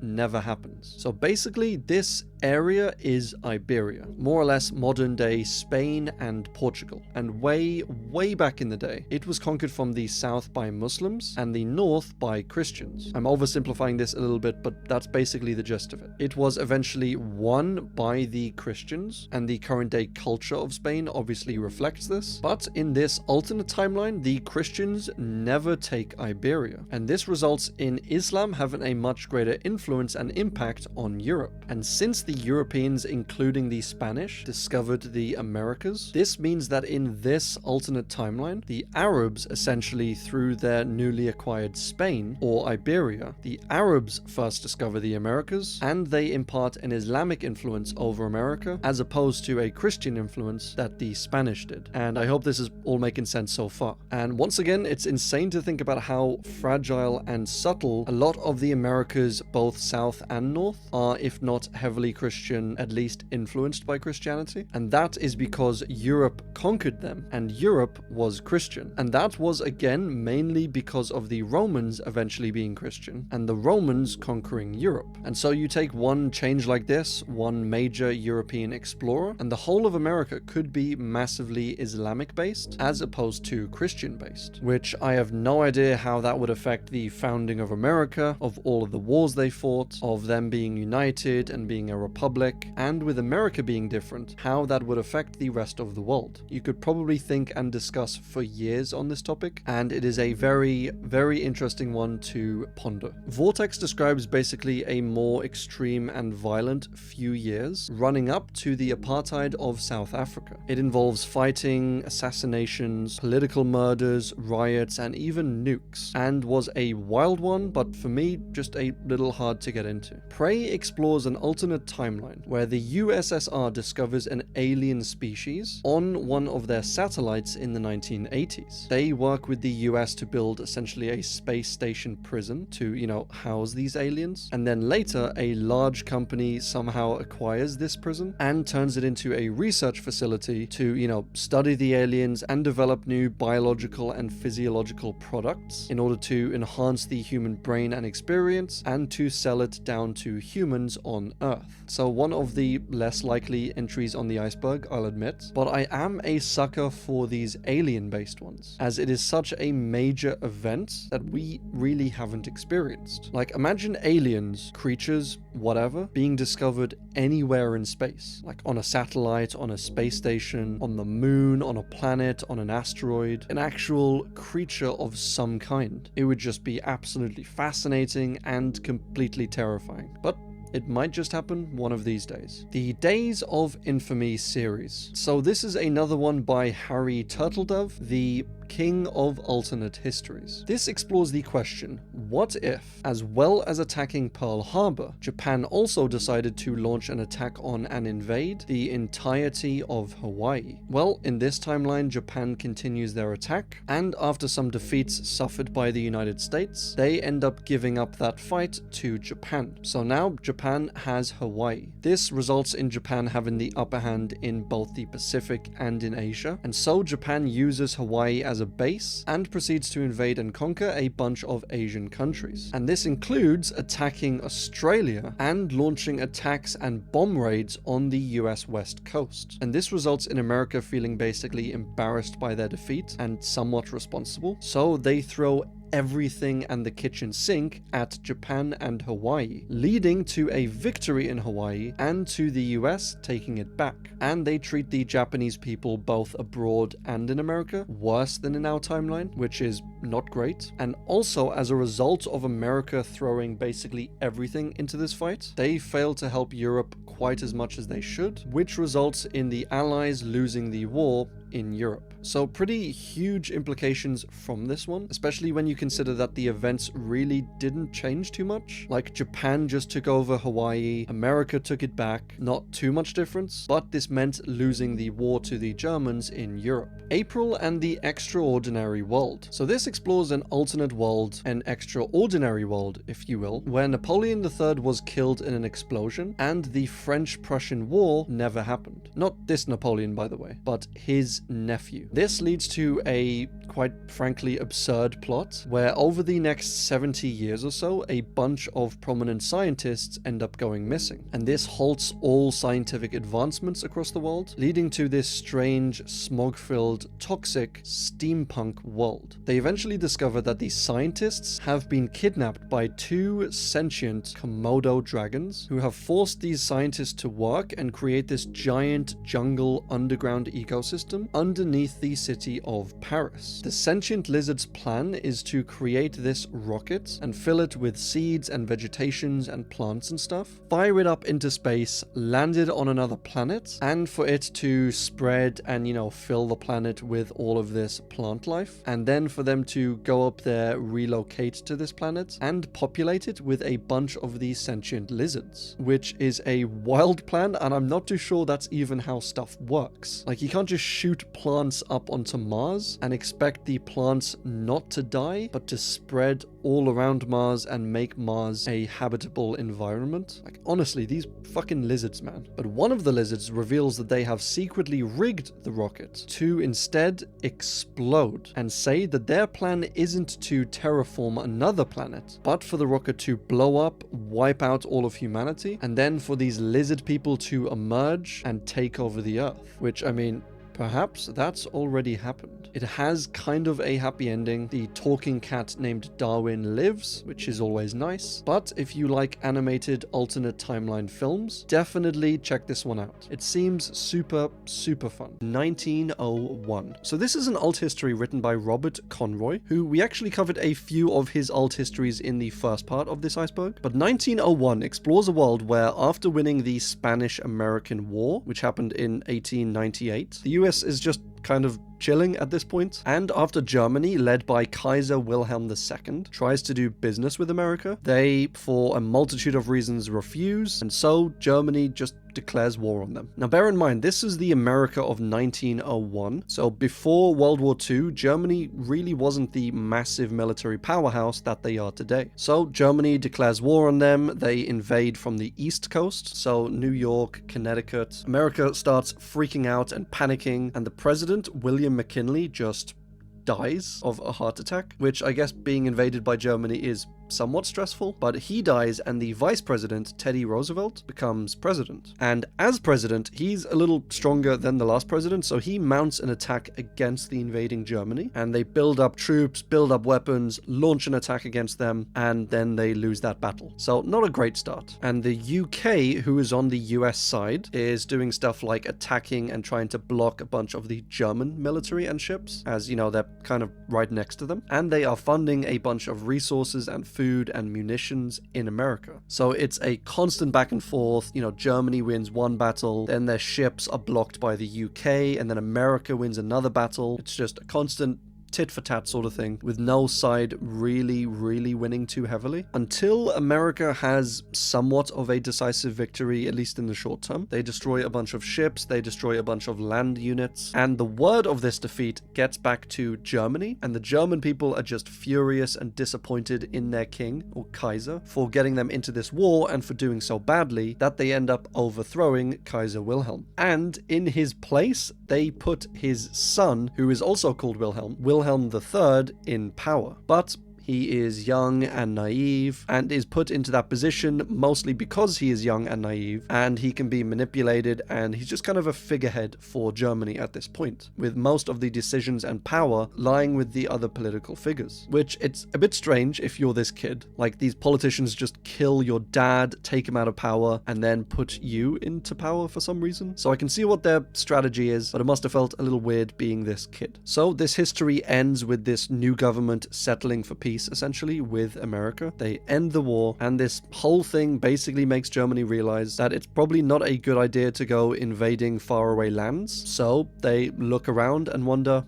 where else can we invade that's like really close by? Poland, maybe? France? And so this basically leads them to start an early World War I, World War II sort of deal. And it's hard to say in this timeline whether they would be a more formidable force or not, as they seem to be wiser and have more experience due to the war in America. They also weren't limited in their military like they were after World War I, but they did lose a bunch of ships and troops, etc. in the war with America. So maybe it balances out, maybe it doesn't, but it is an interesting one to think about nonetheless. The Guns of the South. Holy smokerino. So this is a book written by one of our favorite alt history writers, Harry Turtledove, who this is pretty much all he did. He just wrote alt histories. That was his favorite thing to do. But this one is a wild one. And it's more alt timeline, I guess, than alt history, as it involves a bunch of racists from South Africa going back in time and giving a bunch of the Southern Confederates of America AK-47s. So yeah, a very, very realistic timeline. They go back in time, they go up to Robert E. Lee, and they basically say, look, we've got these modern guns for you, we've got medicine, we've got technology. They give all of this to the South, and not surprisingly, this enables them to quite handily win the war. So after this happens, the North ends up surrendering. They have to pay a bunch of reparations to the South, and they cede a bunch of territory to them, and it seems everything is just going absolutely swimmingly for the South. But when these South African racists from the future, which is a phrase I'd never thought I'd say in my life, but when they first arrived into the South, they told the Confederates, look, we're from the future, and in the future, things are just awful. They said black people have basically taken over and they run every country in the world. They say white people are slaves and the black people treat them horribly. And basically, all of your suspicions about black people are completely true. They tell all of this to the Confederates, which makes the Confederates think that they were right all along. Obviously, they were doing this to, ramp up the already racist South to become like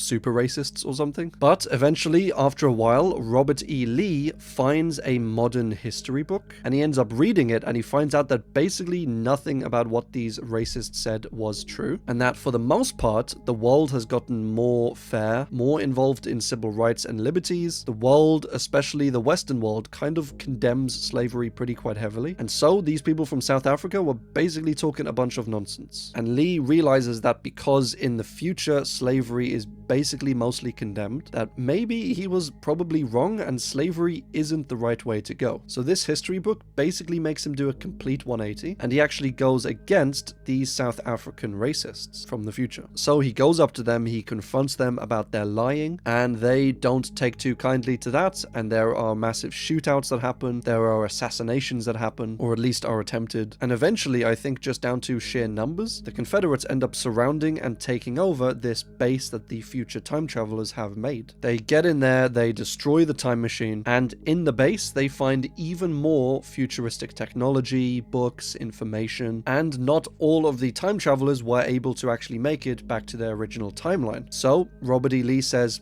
while you're here, we won't kill you just as long as you stay here and teach us some cool futuristic stuff. Maybe racism isn't the way. So because of his knowledge about the future and his change of heart, and with the Confederates having won the war and basically being in control of the United States, Lee passes a law to outlaw slavery and racism as much as a law can do that. And that is basically how it ends. Thanks to the new tech and information and weapons, the Confederate States of America are the most powerful nation in the world. They are more enlightened due to the whole no slavery and no racism thing, and they are incredibly wealthy, all thanks to these South African time-traveling racists. So I guess sometimes good things do come in strange packages. A World of Difference is more sci-fi than alt history, I guess. In A World of Difference, Mars, the planet, doesn't exist. Instead, in its place is a planet called Minerva. It is very similar to Earth, it's around the same size, it's bluish, greenish, and it was basically discovered around the same time as Mars by the same guy, so not much of the history has changed, just the physical properties of this planet. But the major bombshell in this story happens in the 1970s, when life is actually discovered on Minerva. A space probe is launched from Earth up to Minerva, and they capture a picture of a Minerva alien with a tool in its hand. And these aliens are incredibly freaky looking. looking, not freaky like anyway. This is the first evidence of intelligent life found anywhere on the universe other than Earth. So this is kind of a big deal. And did I mention they were kind of freaky looking? So we as humans look pretty normal. We got 2 arms, 2 legs, 2 eyes, 2 hearts, 2 stomachs, one for regular food and one for dessert. But these guys and gals have 6 of everything, and it is spaced equally all around their bodies. So they're like this candle here with eyes sticking out in every single direction, arms and legs in all directions, and so you can never really sneak up on them, as their eyes are just looking everywhere all the time. Technology-wise, they are very, very basic, like at Stone Age level, but government-wise, they seem to be around the medieval period. So somewhat advanced in government, but technologically, they have no idea what they're doing. So as soon as this life is discovered up on Minerva, there is obviously a massive space race between a bunch of these superpowers on Earth to get up there, discover more stuff, set up space bases, and when they get there, they discover more and more stuff about the Minervans. One of them being the strange way in which they give birth. So as I said, they have 6 of everything, and this includes 6 wombs. And every time a Minervan gets pregnant, they give birth to 5 females and 1 male in their, 6 different wombs. And I don't even want to think about how they procreate. Like, if they've got 6 of everything, would it be like how does that work? But when they give birth to these 6 children, it is a 100% guaranteed death sentence for the mother. So some of the humans up on Minerva are trying to solve this problem for them, trying to figure out a way to allow Minervan mothers to give birth without dying all the time. And some of them are trying to take Minerva's resources, trying to study them for their own purposes, which I think is quite realistic when it comes to humans. We are both the best and worst species at the same time. But yeah, as I said, more sci-fi probably than alt history. But if you do like sci-fi, it is a fantastic read. The Neanderthal Parallax. So this explores a, again, somewhat sci-fi-ish world where scientists in Ontario are performing an experiment, and then out of nowhere, Neanderthals, or Neanderthal. So a mysterious man appears to them, and they don't know where he's come from. He starts talking to them, and after a while, they come to the conclusion that this mysterious man is a Neanderthal, which is pretty strange, and they wonder how that's even possible. But they figure out that this Neanderthal is from an alternate reality, or an alternate dimension, alternate timeline, where Neanderthals developed as the dominant human species, instead of Homo sapiens or us. They learn that this Neanderthal is a quantum physicist in his reality, which is pretty convenient, and he arrived into our reality after an experiment in his reality went wrong. And the 2 realities, I'll just call them humans for now, us, the human reality and the Neanderthal reality, they end up actually forming a bridge or gateway between themselves. So we're able to go over into their reality and see what it's like to live as a Neanderthal in the Neanderthal society. Now, this story and timeline has a ton of detail in, so I won't go into all of the detail on it, but I'll just do a little quick speed run of it, covering what I see as the most important parts of the story. So in their culture, the Neanderthals are still hunter-gatherers, and they haven't developed agriculture, they haven't developed farms, and this means they've overall explored less of the Earth than we have, but they do have a more healthy connection with the Earth, and with nature, and with animals, and with plants, as they haven't, been mass destroying forests, setting up farms, setting up cattle places. It's just all very, hippie-ish, grab some mushrooms, grab a berry, kill a rabbit, which is pretty sad, but necessary. But because they lack agriculture, they've also got a much smaller population worldwide, racking in at around 200 million compared to our 8 billion. And they are basically as technologically advanced as we are in terms of quantum physics, quantum science, technologies, helicopters, airplanes, but a major divergence is how they set up generations and society and breeding. So it's a little strange and hard to explain, but they basically set it up so that you can only give birth every 10 years, and it's the same 10 years for everyone. Every 10 years, a bunch of people in society gather, they agree they're gonna meet up, do the stuff, and all be pregnant at like roughly the same time. And so when that whole generation gives birth, they'll all be born in the same year, and so will all be at the same age. Then 10 years later, this all happens again, and no one is really born in between generations. So say you are 20 years old, everyone you know will be multiples of 10. So all the kids in your neighborhood will be exactly 10 years old. Maybe your parents are both exactly 40 years old, their parents are exactly 60, and then when you turn 21, everyone else will either turn 11 or 31 or 41, and that's basically how it goes. It's a very strange system. And you might be thinking, they are a very clean culture. They're very in touch with nature, very in touch with their environment. They seem to be doing pretty well. So it's like our society, only better. Except they have a one world government and commit eugenics on the population. So that's not good. To try and perfect the DNA of the Neanderthal, anyone who commits a violent act is not imprisoned or killed, but rather they are castrated, which is pretty horrible on its own. But that's not all. Anyone who has 50% or more of the DNA that you have, or who shares DNA with you, more than 50%, so that would be your parents and your children, they are also all castrated, which this just goes from like a harsh punishment to a downright unfathomably evil one. And their idea behind this is you clearly have some violent DNA, and so anyone who shares most of your DNA, including yourself, just gets taken out of the gene pool, so hopefully in a few generations we won't have this violence problem anymore. So yeah, I don't know if this whole Neanderthal civilization still seems like a good deal. The Neanderthals have also previously done this on their species, where they did it to raise the average intelligence level of the Neanderthals. So at some point in the past, they took the least intelligent 10% of the population and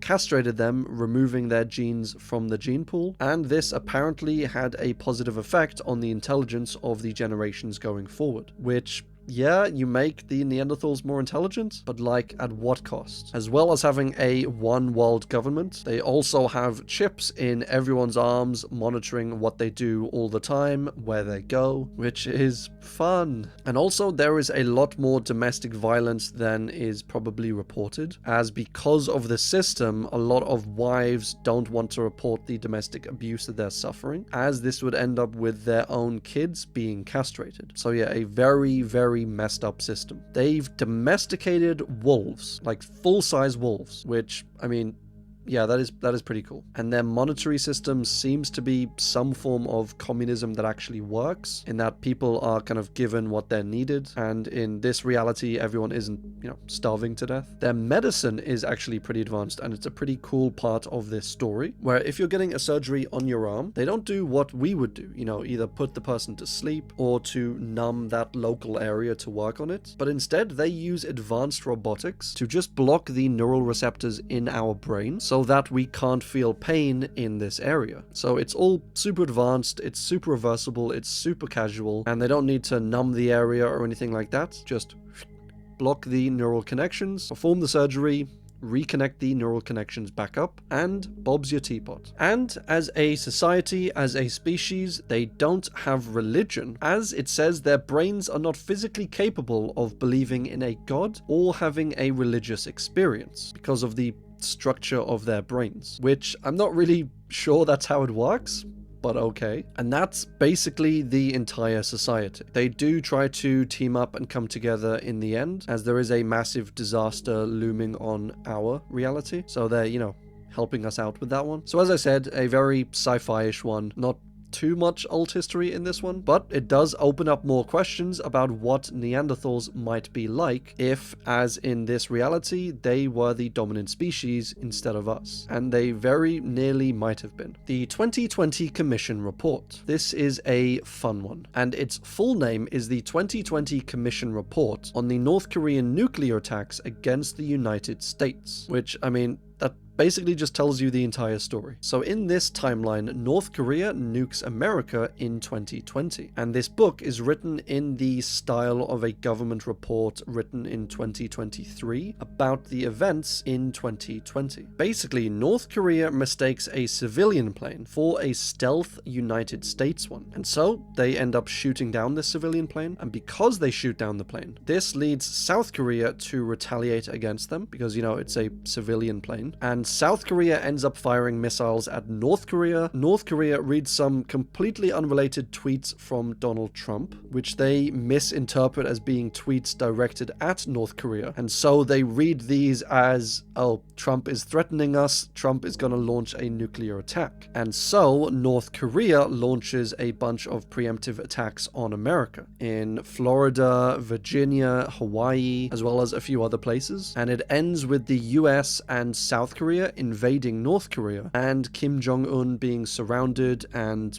taking care of himself, shall we say. And it ends with Mike Pence becoming president, which I don't think anyone in America would have wanted. Left or right, old or young, the dude kind of sucks. So this is one that's not completely impossible to have happened. Thankfully, it didn't happen in 2020 and since, but with North Korea, I guess you never can tell.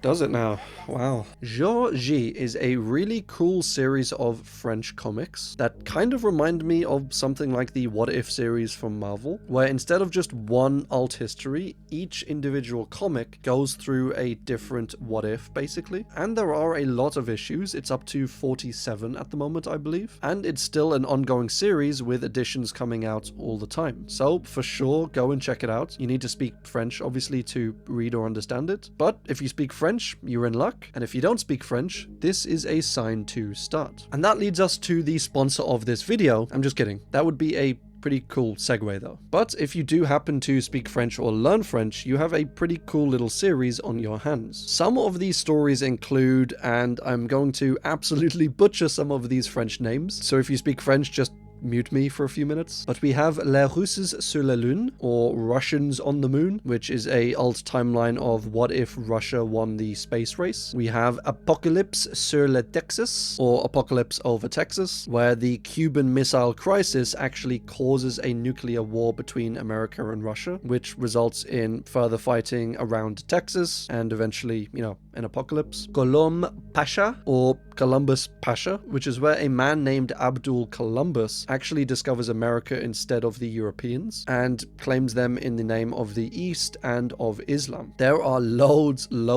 more of these stories, which I'll just scroll through them a little bit here so you can see them. But they're all fairly short, they're fairly digestible and fun, and there is a ton of variety in the types of stories that they tell. The only downside, which I mentioned earlier obviously, is you have to speak French, as I couldn't find any reliable translations of these into English, but a fantastic series nonetheless. JFK in 64, a novel. So this one I think is pretty self-explanatory. What if JFK wasn't killed in 1963 and instead went on to run for the election in 1964? The assassination attempt is still like planned and set up, but Kennedy ends up for whatever reason not going through that area, and so the actual assassination never takes place. He spends the next year working on his presidency, doing presidential things, as you know, he still is the president, and working on his re-election in 1964. And this all is basically what the story covers. What he would have done in that next year, what policies he would have covered or pushed through, and what changes we might end up having if JFK remained president instead of Lyndon B. Johnson. And in fact, in this timeline, instead of becoming president, Lyndon B. Johnson actually ends up getting in massive trouble and almost doing some major jail time, which is not a great thing, but is vastly different to him actually ruling the country. So a fantastic read and a incredibly well written and well detailed alternate timeline. Fear, Loathing, and Gumbo on the Campaign Trail 72. So this is another alt history from the alternate history forums, which from the ones I've already covered and read, they are often very well written, incredibly detailed, and well thought out, as they're almost a collaboration kind of back and forth between multiple experts in history. So if you want often very well written, very realistic scenarios, do definitely check the website out. But this covers the timeline of what if if in 1972, what if, as well as President Nixon running for re-election, what if McGovern, Wallace, and the governor of Louisiana at the time, John McKeithen, also ran for the presidency? This leads to a crazy Democratic primary where it's really unclear who is actually going to be elected president. In our timeline, what actually happened, McGovern was actually elected for the representative of the Democrats and ended up losing pretty badly to Nixon, so Nixon was re-elected. But in this timeline, McKeithen actually pulls through for the primary election, and so it is McKeithen versus Nixon in the general election, as well as a few other candidates. And this four-way race between the candidates is actually incredibly close, and none of them end up getting the 270 points required to win the presidency. So it goes into this like state of limbo pretty much. First, there's no president whatsoever, and then the vice president becomes president, and still the people aren't voting any differently. The politicians can't really decide on a winner, and Nixon, while he's still president, basically goes flippin' insane, like war criminal levels of insane. Gorbachev of Russia ends up getting his plane shot down by the Chinese. China itself ends up becoming basically like a North Korea, hyper aggressive, secretive, militant, and controlling of its people, and not diplomatic in any way, and super threatening to the entire world, which that's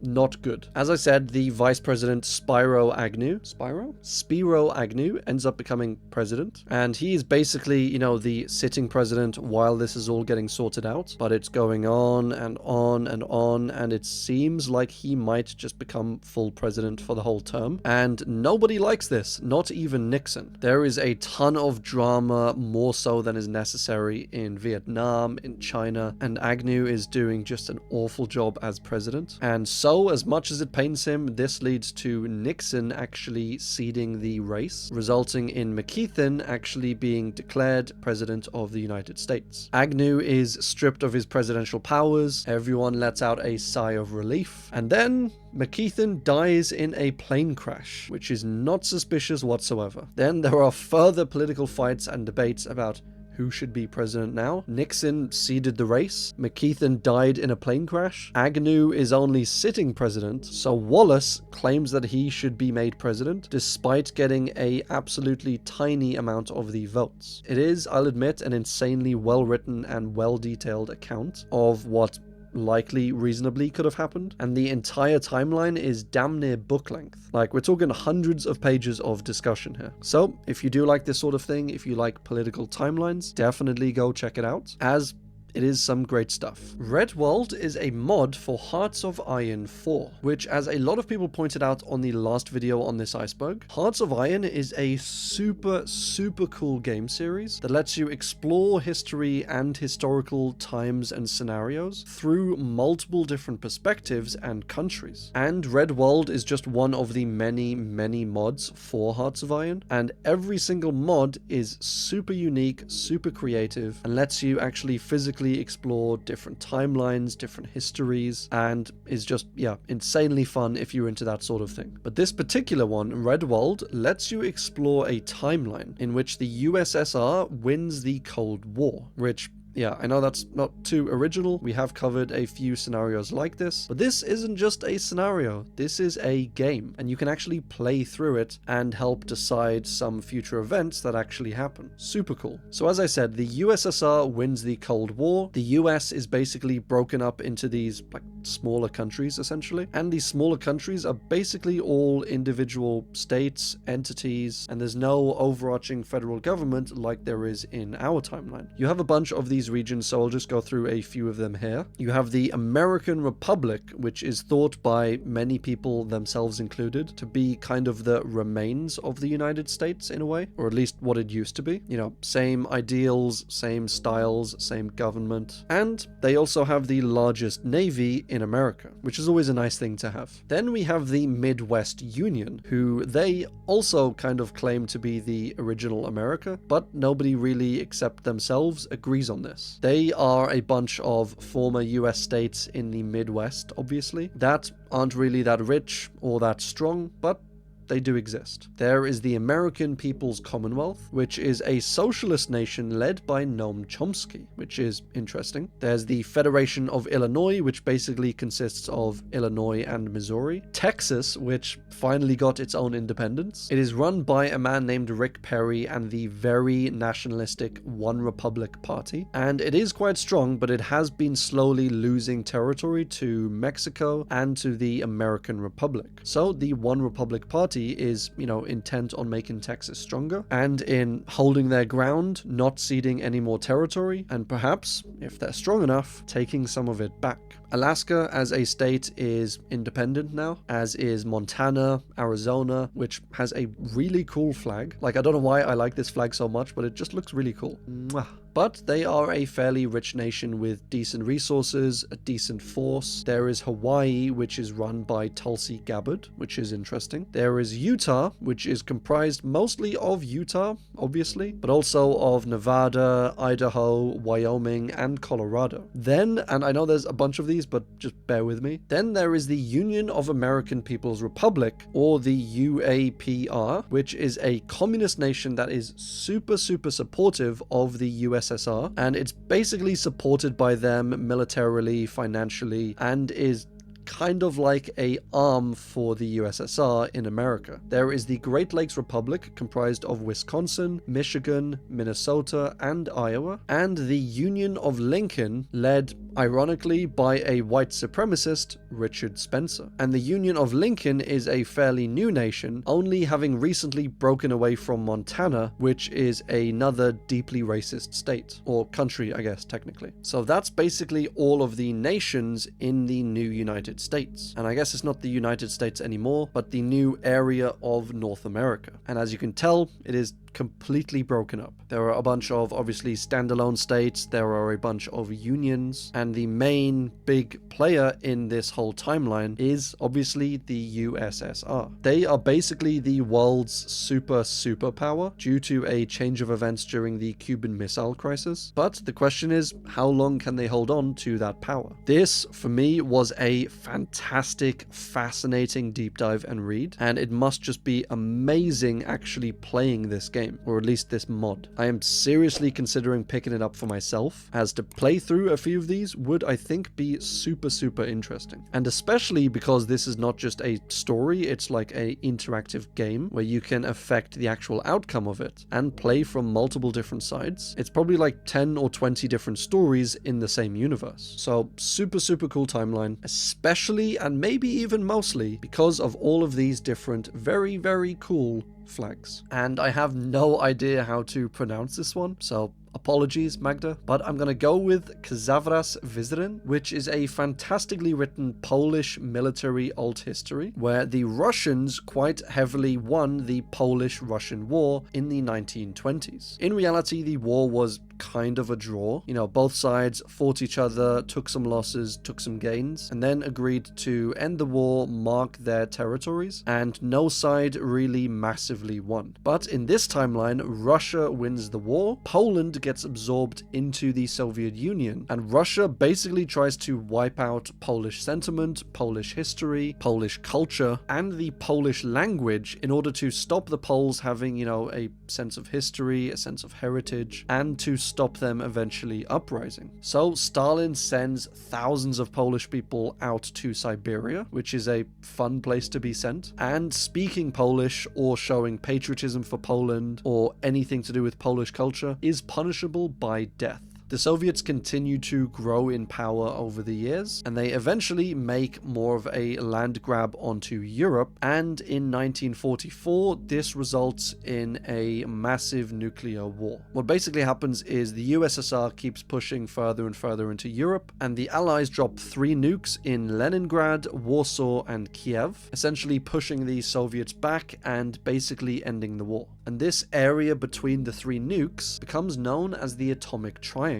and it is just completely wiped out, filled with radiation and stuff like mutated plants and mutated people for years to come. After the nukes were dropped, the war kind of ended. Millions ended up dying from it, but nothing really much major changed until the 1980s. And this is when the titular character Kazavras Vizrin, again, I'm terribly sorry, Kazavras Vizrin. Anyway, that dude rallies a fighting force in Poland against the Soviets, and he starts somewhat of a massive rebellion. He is tactical, he is strategic, he is charismatic, and he's Polish, a true revolutionary, and almost a legendary character in Poland at the time. And all throughout Europe, all throughout the especially eastern part of Europe, the tales of his rebellion starts to spread, and this inspires more and more countries to fight back against the Soviets. Hungary, the Balkans, Czechoslovakia, and Ukraine, just to name a few, are some of the countries that form open rebellions against the Soviet Union, and this whole region of Eastern Europe basically just becomes a giant war zone, and in this war zone is part of the Atomic Triangle. This takes place in 1996. This entire middle area is, just like I said, this no man's land, anything goes war zone sort of place with no clear direction or order. There's just like rockets and bombs flying everywhere. Everyone's kind of fighting an unknown enemy, or they know they're fighting the Soviet Union, but it's kind of hard to tell with all the crazy chaos going on. The Soviets are just shooting people left and right, trying to quell all of the rebellions and to take back the land that they are slowly losing. And due to all this chaos that the Soviet Union and Russia is now going through, the Chinese see this as a perfect opportunity to attack them. And so it is just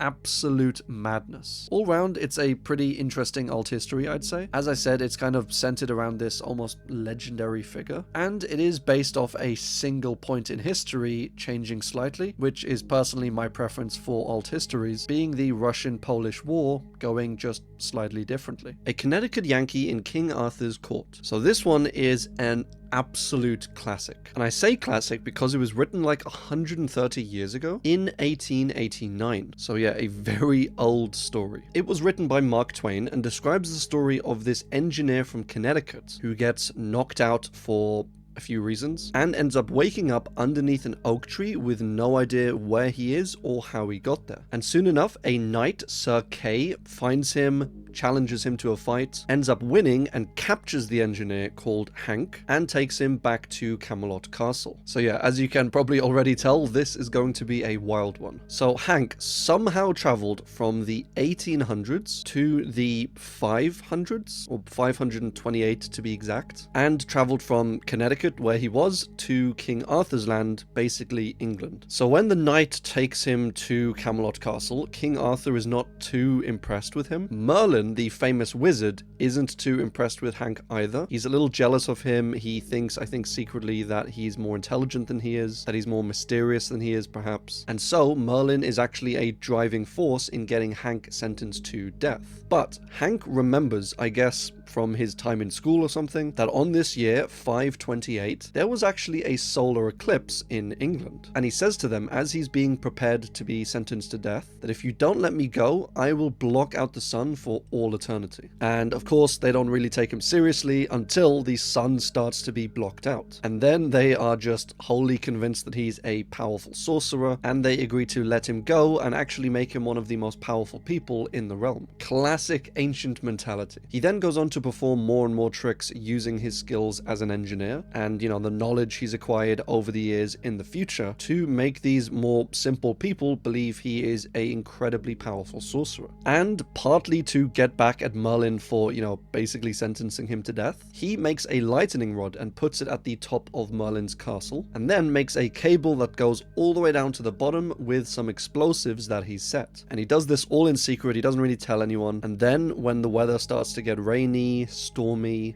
lightning-y, he makes a threat to Merlin and says that he will call down magic from the heavens to destroy Merlin's tower, and that if Merlin is really a powerful sorcerer, he should be able to use his magic to stop it. And of course, when lightning strikes, it hits the tower, it follows down the wires to the bottom, and the entire tower just explodes. This, of course, is a bit of revenge on Merlin, as well as kind of pointing out to everyone that Merlin is somewhat of a fraud, or at least a less powerful sorcerer than Hank is. And then, because he is basically second in command in the nation, next to King Arthur, he starts enacting these mass changes of the entire nation. He sets up these secret schools that teach like modern mathematics, modern engineering, stuff like reading and writing, which I think is taken for granted in our world. And he sets up factories to produce modern weapons, guns, mines, and stuff like transportation, bicycles, etc. He then goes on an epic adventure to rescue some princesses, and the princesses turn out to be pigs. Don't ask me why. And throughout the story, he's just constantly debunking people and proving people wrong, and also further cementing in people's minds that he is a powerful sorcerer with his knowledge and with his tech. He also goes on a little adventure with King Arthur himself, and they go through some massive hardships. They pose as peasants, they get captured into slavery, and when they are eventually rescued, this reveals to King Arthur that slavery is kind of a horrible thing, being poor is kind of a horrible thing, and so this flicks a little switch in King Arthur's mind and kind of pushes him to make everything a little more fair in the nation and to outlaw slavery, which is a fantastic realization, I'd say, especially for that time in history. And this is basically where things start to take a turn for the worst for Hank. So one of the knights, Sir Sagramore, gets a little jealous, I guess, and he challenges Hank to a fight. Hank accepts the fight and ends up actually beating Sir Sagramore using a lasso, which I guess they didn't have back then. And he then goes on to fight and defeat 7 more knights using this same weapon and method. So later on, Merlin steals Hank's lasso, and with his lasso gone, Sir Sagramore challenges him again to a fight. And so obviously with his lasso gone, he's gonna lose this fight until he pulls out a freaking revolver and just shoots Sir Sagramore dead. He then fights a bunch of the other knights all at once straight afterwards and ends up shooting and killing 9 more knights. And after this, nobody really wants to fight him anymore, which, I mean,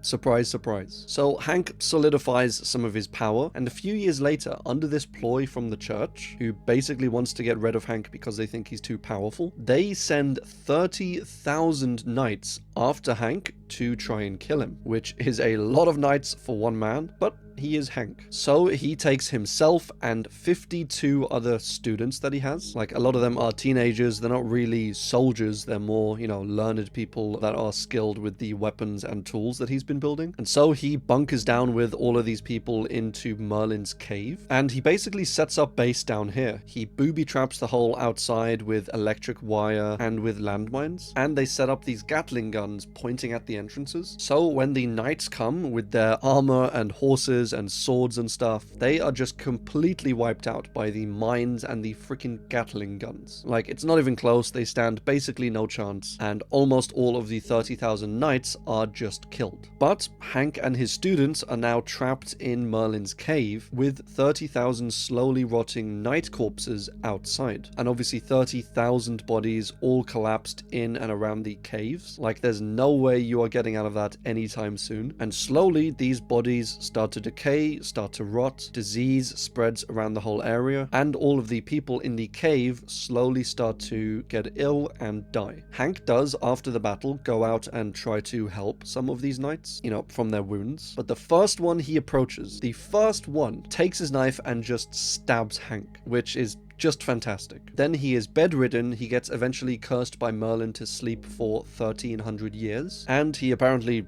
does sleep for this long. He wakes up in the 1800s, back where he's from, and he tells his tale to the narrator, which is how we come to know what actually went on in this story. And then soon after this, Hank just dies. So as I said, not a super realistic alternate history, but it is probably honestly one of my favorite stories of all time, as it's got time travel, it's got cool contraptions, and it's got magic and knights and all of that cool classical stuff. A very cool old book universe story to explore, and I think one of Mark Twain's most fun ones. Lands of Red and Gold is quite a unique alternate history. It explores the idea of what if Australia had become a largely agricultural land before the European settlers arrived. And to explore why this matters and why in our timeline the Aboriginal Australians never set up an agricultural society, we need to quickly touch on something called founder crops. So obviously, to go from a hunter-gatherer society to a settled agricultural farm-based society, you need crops and plants to be domesticated and grown in fields and farms. So that's all pretty straightforward, and there were actually crops and plants that could be domesticated in Australia at the time. The macadamia nut, for example, is one of these, and or the Australian spinach. There are really a bunch of these, but they were never domesticated by the Australian Aboriginals. And this is because these crops and plants and, nuts, etc., were able to be domesticated, but they weren't founder crops. And founder crops seem to be quite rare crops that are basically like the cheat code from going from a hunter-gatherer society to a farming society. Like, if you'll imagine macadamia nuts, they couldn't as a society afford to spend time and energy learning how to set up a farm just to grow macadamia nuts because they wouldn't provide enough sustenance or energy for the entire group. So a founder crop is something we've observed in many societies, where it's firstly domesticatable, it's fairly easy to grow, and it provides a lot of yield and a lot of energy. So it's like a farming crop on kind of easy mode, and that allows societies that have no farming experience to take this one single founder crop and make some attempt at domesticating it, at farming it, and even when they are not that good at it, still yield enough to feed a decent chunk of the society or the group and still teach them a fair amount of farming. Whereas again, back to the macadamia example, they are harder to grow, especially for a group with no farming experience. And even if they succeeded in growing these and they had a whole macadamia farm, it wouldn't really have benefited them so much. Like, you couldn't run an entire population on just macadamia nuts. So this lack of founder crops on Australia was actually a large part of what stopped them becoming a agricultural society, and it kind of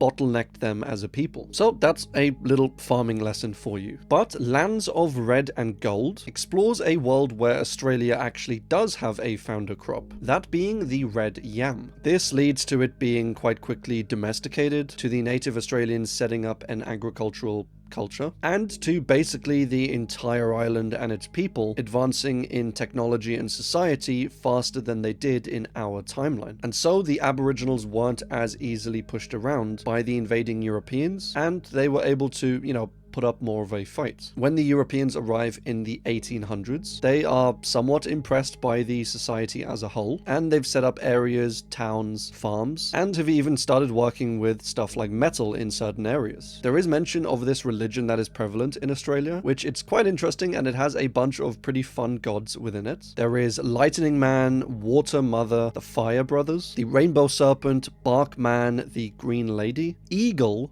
just Eagle, and She Who Must Not Be Named, which, that's just a straight rip-off of Harry Potter. But what do I know? And because these populations are all closer together due to being farmers, there are certain diseases that have developed in the population, and the Australian people have, over the years grown used to them. So when the Europeans come over and start, spreading diseases of their own, stuff like smallpox, measles, TB, etc., the Europeans also catch a ton of diseases from the Australians, which didn't really happen in our timeline. And it's a pretty cool alternate timeline just based on the change of one small crop in Australia, the red yam. Full Metal Panic, or just Full Metal in Japanese, or Furu Meturu Paniku in Romanized Japanese. And I swear to God, that's what it is. And I do apologize because I will butcher some of these Japanese pronunciations, but it is a light novel and anime series that follows this one guy, Susuke Sagara, who works for this undercover secret military group. So he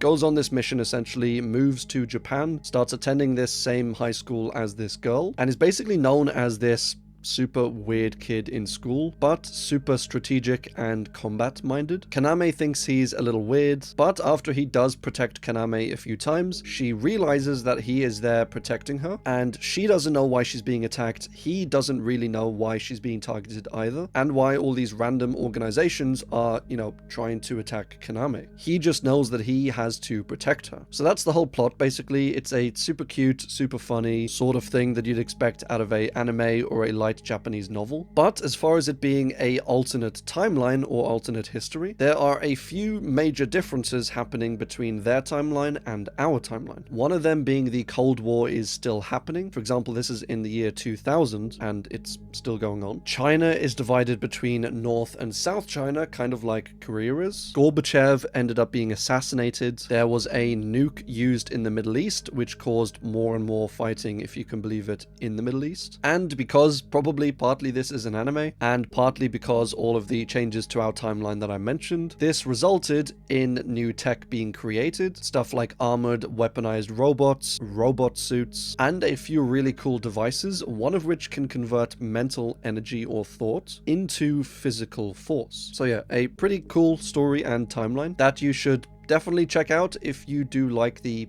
classical anime stuff. Resistance: Fall of Man. So this is an anime with some interesting what-ifs around this alien species, the Chimera, coming down to Earth and capturing and transforming humans into these mutant creature soldiers that eventually end up fighting for the Chimera. The invasion happens in the 1900s, and by the 1950s they are invading Britain and the British Isles, and then they work their way towards America. The humans are all the while fighting back against the Chimera, and they form this, resistance. So a cool universe, a cool idea and story, but not really a super historical or accurate alternate timeline. Atomic Heart is another video game universe that takes place in an alternate Soviet Union in the 1950s. Basically, what if the Soviet Union, but with a giant robot uprising? And with that, you have Atomic Heart. The split from our timeline happens in the 1930s, where the Soviets basically developed these super advanced robots, and then because of this breakthrough, it allows them to use the robots for a lot of the manual labor, basically fixing a lot of the problems that the Soviet Union had around that time. And because the people of the Soviet Union were now freed from all of this manual labor, that allowed them more time to think and more time to come up with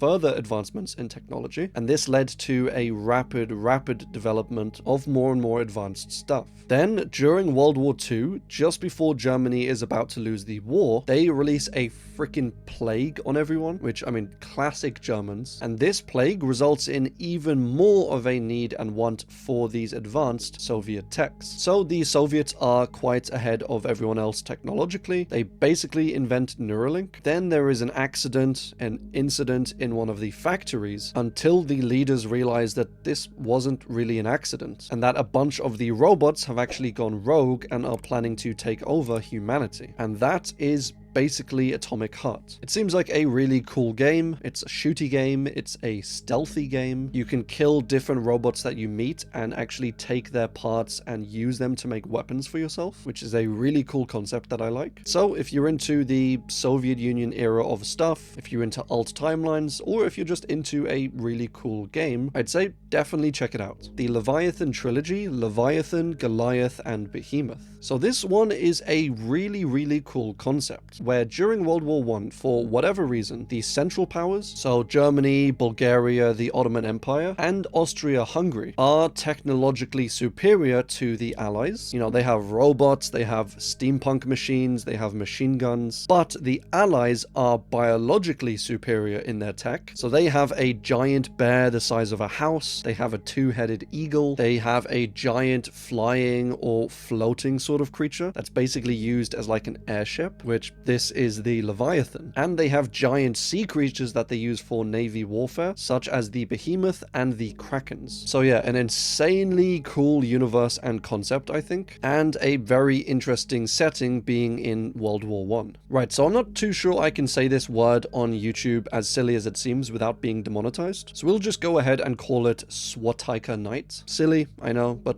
what are you gonna do? So this was a story written actually in 1937, which is technically before World War II actually broke out, but it imagines a world in which World War II does actually break out, and the Axis powers win, enacting Hitler's 1,000-year Reich. So this story is set hundreds of years into this Reich, and it's honestly not a pretty sight. It's very reminiscent of 1984, the book, and was actually written around 10 years before 1984 was written, so 1984 might have actually taken some inspiration from this story. It paints a world of this insane dictatorship, of constant brainwashing and rewriting of history. There is just constant propaganda. The Jews have been wiped out, the Christians are oppressed, women are basically completely imprisoned and used almost exclusively for breeding, and Hitler is just completely revered and treated as almost a god, and was said to be a 7-foot long blonde-haired man who was basically perfect in every single way. The main religion is the Hitlerian religion, and there are a bunch of holy sites all throughout Germany where people can go on pilgrimages to practice their Hitlerian faith. So yeah, an insane story, an insane timeline, probably a fairly quite realistic look on what a few hundred years of Hitlerian rule would look like, which I guess that's a word now. And it's interesting to think that this story was written before World War II even broke out. So while writing this story, the author didn't even know about World War II or if or even when it would happen, and he predicted it actually happening, of Hitler winning, and what that would actually look like. So I can only imagine how this alt timeline and story would have been seen like if the Axis powers had actually won World War II, but thankfully they didn't, and thankfully this story is just a story. Kind of a nightmare, but still a story. Tempest Rising is a strategy game that basically explores the question of what if the Cuban Missile Crisis actually escalated into a full-blown war. Well, in this game and timeline, the war led to large parts of the world being nuked and irradiated, and explores 34 years later the struggle between these two major forces in the world, the GDF or Global Defense Forces, and the Tempest Dynasty. They are fighting for control of not just Earth, but also of this strange energy source, the Tempest, which is this odd plant-like vine that is just cropping up everywhere in the irradiated zones. So yeah, for some reason, this very strange plant is growing in specifically these zones that were nuked, and that's basically the whole story. So I don't know how realistic this super plant is growing in irradiated zones, but I think the more realistic part of it is that the Cuban Missile Crisis could have gone very, very badly for basically the entire world. So we should all say a prayer for Stanislav. Tier 9, if Israel lost the war. So this explores the scenario of what if Israel had lost the 6 Years' War in the 1960s. So in this alt history, the Arabs get a surprise attack on Israel, and following this they win the land battles and eventually end up invading Israel. Basically the opposite of what actually happened in our timeline. This leads to most of the Jews either being killed or displaced, and to the Palestinian Arabs not being given Palestine, but rather Palestine is divided up between Egypt, Jordan, Syria, and Lebanon. So the Palestinian Arabs basically feel like they were being used by the Arabs to help them win this war, and they're not even given their old homes in Palestine or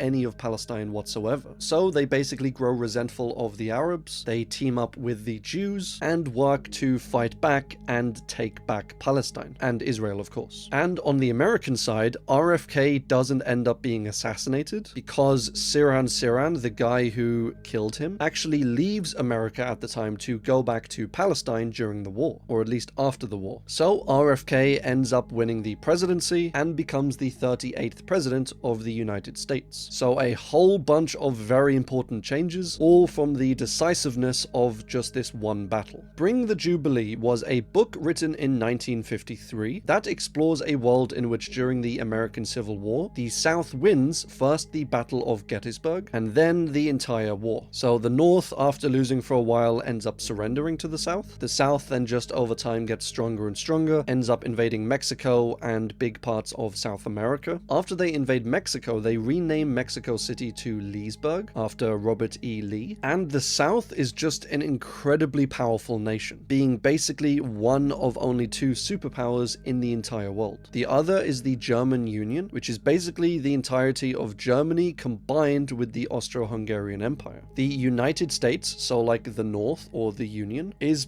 kind of like Canada in our timeline. They are just up there, they're a fair bit weaker than their southern counterpart. And due to the cost of the war and reparations and having to give up some of their land to the south, they are actually a fairly poor country. Because of the northern defeat, there are a bunch of things that weren't invented in this timeline, like incandescent light bulbs, modern aircrafts, and actually the telephone. So they still use telegraphs as their main way of communicating. The North basically has no military, no real way of defending all of their land, and they kind of slowly get colonized by other nations. Like, it's not a full colonization, but you have tons of other countries setting up bases and stuff in the American land. And you have kind of a massive flip in that the North is now super racist towards black people because they basically blame black people for their loss in the Civil War, saying that, you know, we lost the war and the whole reason we were fighting the war was basically for you, and now we are an incredibly poor nation. So yeah, very poor,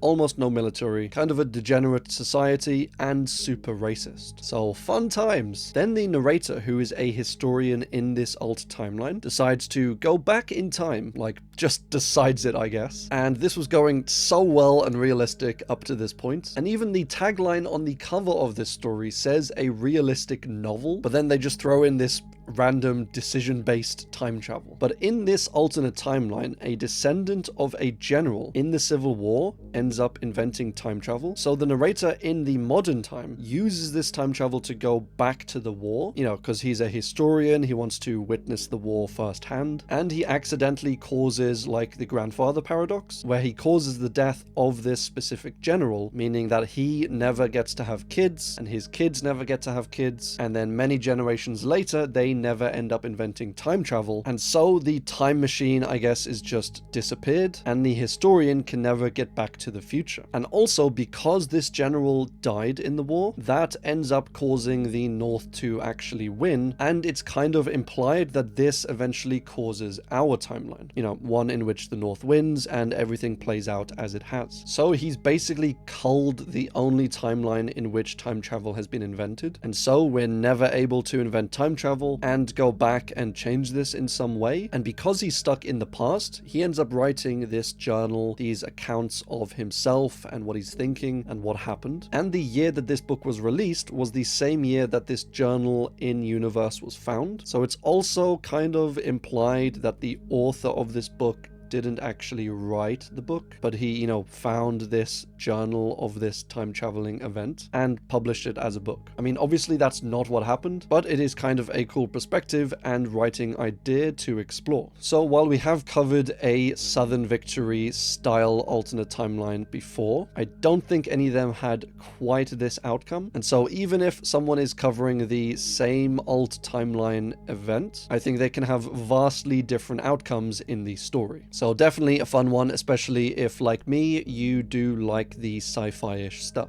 The Gate of Time is a pretty strange one. So during World War II, a Native American pilot, Two Hawks, is in the military and is involved in an air raid in Romania. He gets shot down and he ejects from the plane with his parachute, and as he's floating down, he begins to feel dizzy, he begins to feel strange, and then he lands, he is rescued and harbored by some local people, and then he begins to realize that these people don't really look like Romanians, and they don't speak like Romanians either. In fact, they speak and look a hell of a lot like him, except he's in Romania, so what the hell? Well, it turns out that after he jumped from the airplane, he went through to an alternate timeline, because of course he did. And in this timeline, the entire American continent just doesn't exist. This is a map of the world in this timeline, and as you can see, no America. So since America never existed, the Native Americans never actually went over there through the Bering Strait, and so they instead migrated west into Europe. And hence, that's why he finds these Native American looking people over here in Romania instead of the non-existent America. And I'm not really sure that's how genes or evolution works, but we'll just go with it. Now, a bunch of the names and peoples of these countries and areas and populations are obviously quite a bit different. different, but I'll just go over the layout in general terms, or in the closest way that resembles our timeline and countries and people. In this timeline, as I said, the Native American people roughly occupy Romania and Ukraine. Greece was colonized by the Hittites, and in turn, Italy was colonized by the Greeks. The natives up in Canada in our timeline instead occupy roughly Czechoslovakia, and the Aztecs instead occupy modern-day Russia. And Japan here is called Saraset and is mostly Finnish, as well as just loads and loads of other differences. Now, Two Hawks quite quickly learns that even though the entire world is different and the American continent doesn't exist, nevertheless, Germany is starting a war on everyone. Which, I mean, classic Germany, and some things apparently never change. Although Germany in this timeline isn't inhabited by Germans, it's inhabited by Lithuanians. So I guess some things do change. Bloody Lithuanians. Juokauju, milu lietuvius. And due to the entire continent not existing, everything that developed and was invented on the continent also never existed. This includes horses, tobacco, turkeys, even camels, rubber, and chocolate. Like, damn, no chocolate? Two Hawks goes on a bunch of adventures, explores all parts of the world, where instead of just America and its people just, not existing, they instead kind of do exist, but just are squished into the other parts of the world. So it's kind of an interesting concept. I don't know how realistic that would be, but it is a really fun one nonetheless. Fire on the Mountain covers a super interesting part of history that I am only just now learning about, and that is of John Brown's raid on Harper's Ferry, and it in itself was a completely nutso event. So this guy, John Brown, was in 1859 a northern abolitionist with a plan. You could even say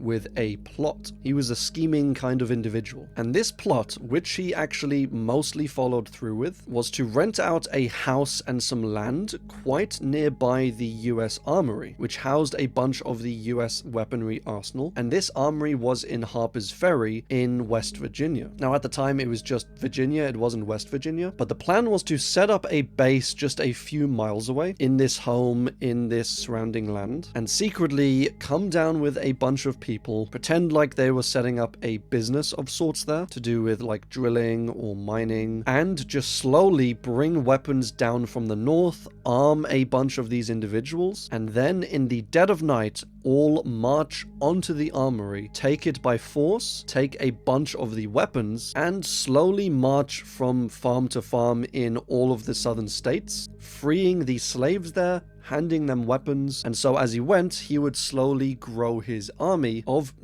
armed slaves. Then eventually this militia and thousands of slaves, all armed with guns and pikes and spears, would basically be unstoppable, and they would liberate the entire South. At least that was, for the most part, the plan. This was just before the Civil War actually took place, and it was thought that things were kind of ramping up, and so by doing this and freeing a ton of the slaves, this might make the South look a little bit silly, take away a bunch of their power, and kind of win the Civil War for the North before the war even started. In reality, what happened is they took way too long raiding the armory, nowhere near enough slaves joined their ranks, or at least fast enough, and the reaction from the government was way too fast. They got in over their heads, and it ended up in a massive holdout and shootout. And this actually was one of the events that kind of ended up sparking the Civil War, as the North saw John Brown as kind of like a revolutionary fighting for the freedom of slaves, and so that ramped them up a little bit. And the South saw this as an attack on their lifestyle, an attack on their country and their property, and they were convinced the North would continue doing this and in greater numbers. So that ramped them up to defend the South, essentially. And then, less than 2 years after this, the Civil War was started. It's a really cool piece of history, I think, that you can read about here and there. But this alternate history, Fire on the Mountain, explores a timeline in which this raid on the armory was actually successful. In our timeline, John Brown asked a bunch of people to join his attack, and these ranged from political figures to strategists, and a bunch of them said no, either it was too risky or that it wouldn't work, or they just didn't want to. And one of the people who said no was an ex-slave by the name of Harriet Tubman. Except in this alternate history, she actually said yes. And by joining the raid with her keen insight and strategic mind, this actually resulted in the raid being a success. So instead of the American Civil War, there is a war fought between the abolitionists and the black slaves, and they eventually win that war, forming their own union in the South named Nova Africa. John Brown doesn't survive in this alternate timeline either, which might be quite fitting, as when he was asked in our timeline about, what the odds of survival were, if this was a wise choice to make, he said that the success rate of the raid would probably be around 10%, but he said there are moments when men can do more dead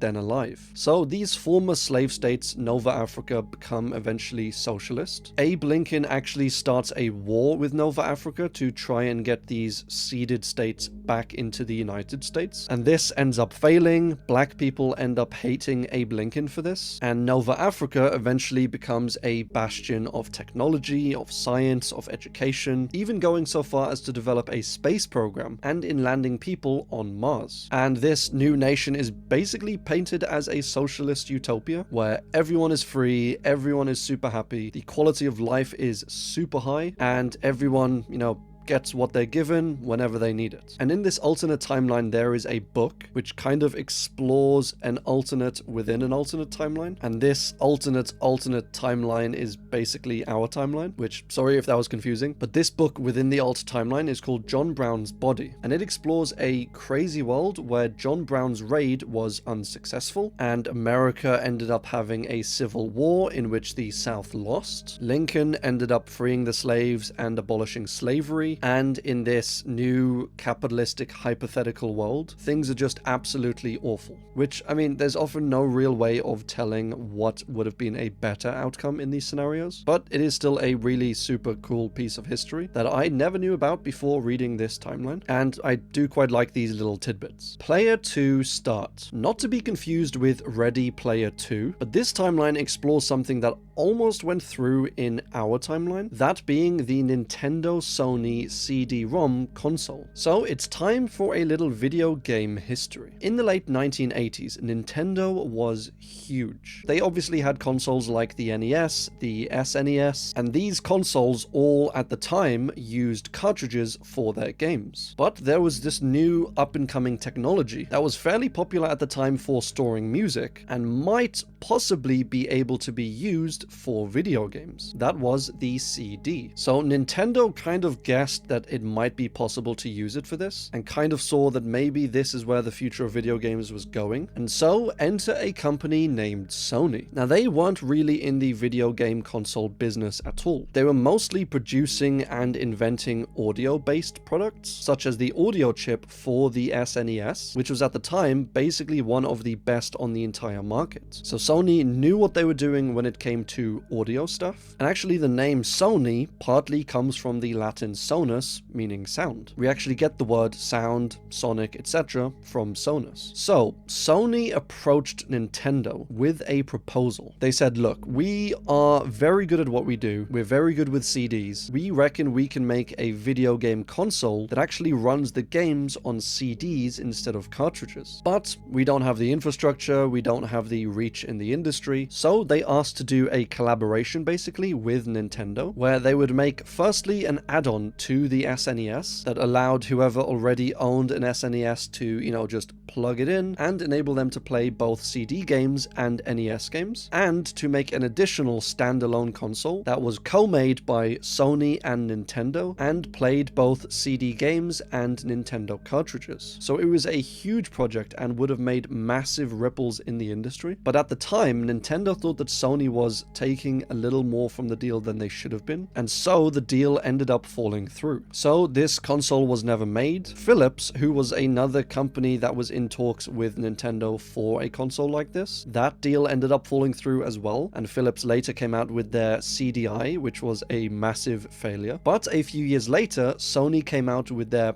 standalone console, the PlayStation 1, which was really the first major successful CD console. And Nintendo themselves wouldn't come out with a CD-based console for another 6 years in 2001. And that was, of course, the GameCube. So yeah, if this deal didn't fall through, we potentially could have seen a Nintendo CD console as early as 10 years before they actually released a CD console. And this alternate timeline basically explores that possibility. And in this timeline, there is a Sony-Nintendo partnership, basically as far up as the 2010s. Sega as a company is still actually in the mix, although they're just kind of barely holding on. And because this Sony-Nintendo partnership is really so strong, this leads to other companies such as Microsoft, Apple, and Bandai, all basically combining or working with each other in some way or another in order to defeat this mega force of Nintendo and Sony. So a pretty cool timeline and a really, really cool piece of history that,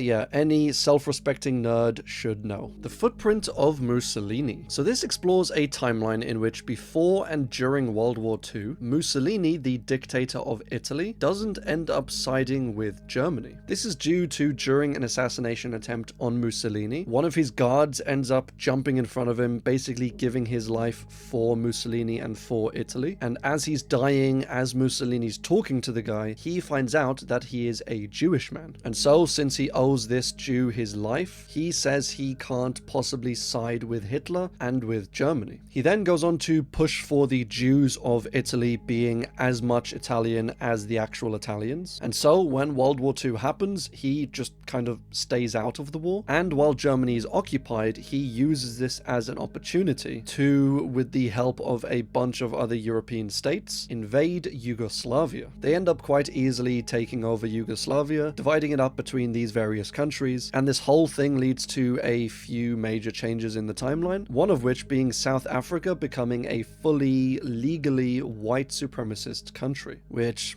yeah, scary stuff. Zhirinovsky's Russian Empire. So Zhirinovsky was, well, he was a freaking nutcase. He was a presidential candidate and politician in Russia in the 1990s, and he just had some insane views and vows and promises for if he got elected. He said that if he gets elected, everyone in the country will get free vodka and free underwear. Okay, maybe he's not so bad after all. But he also hated Jews, preached about the supremacy of the white race. He started throwing rocks at protesters one time, and also promised that if he got elected, he would enact and enforce a police state and start having immediate mass executions. So yeah, maybe the free underwear isn't really worth it. He wanted to kick all Muslims out of the country, all of the Japanese and Chinese out of the east side of Russia, and to basically do away with democracy and install a dictatorship in which the leader of this dictatorship would be chosen by the wisest 5,000 or 6,000 people, which that doesn't seem like it can be corrupted at all. And he also wanted to go back to the imperial flag and national anthem. So yeah, just an extreme guy. And of course, this entry explores a world in which he somehow gets elected to the presidential position and is involved in some brutal events, some genuine war crimes, and eventually there is a coup which arrests Zhirinovsky and removes him from power and has him,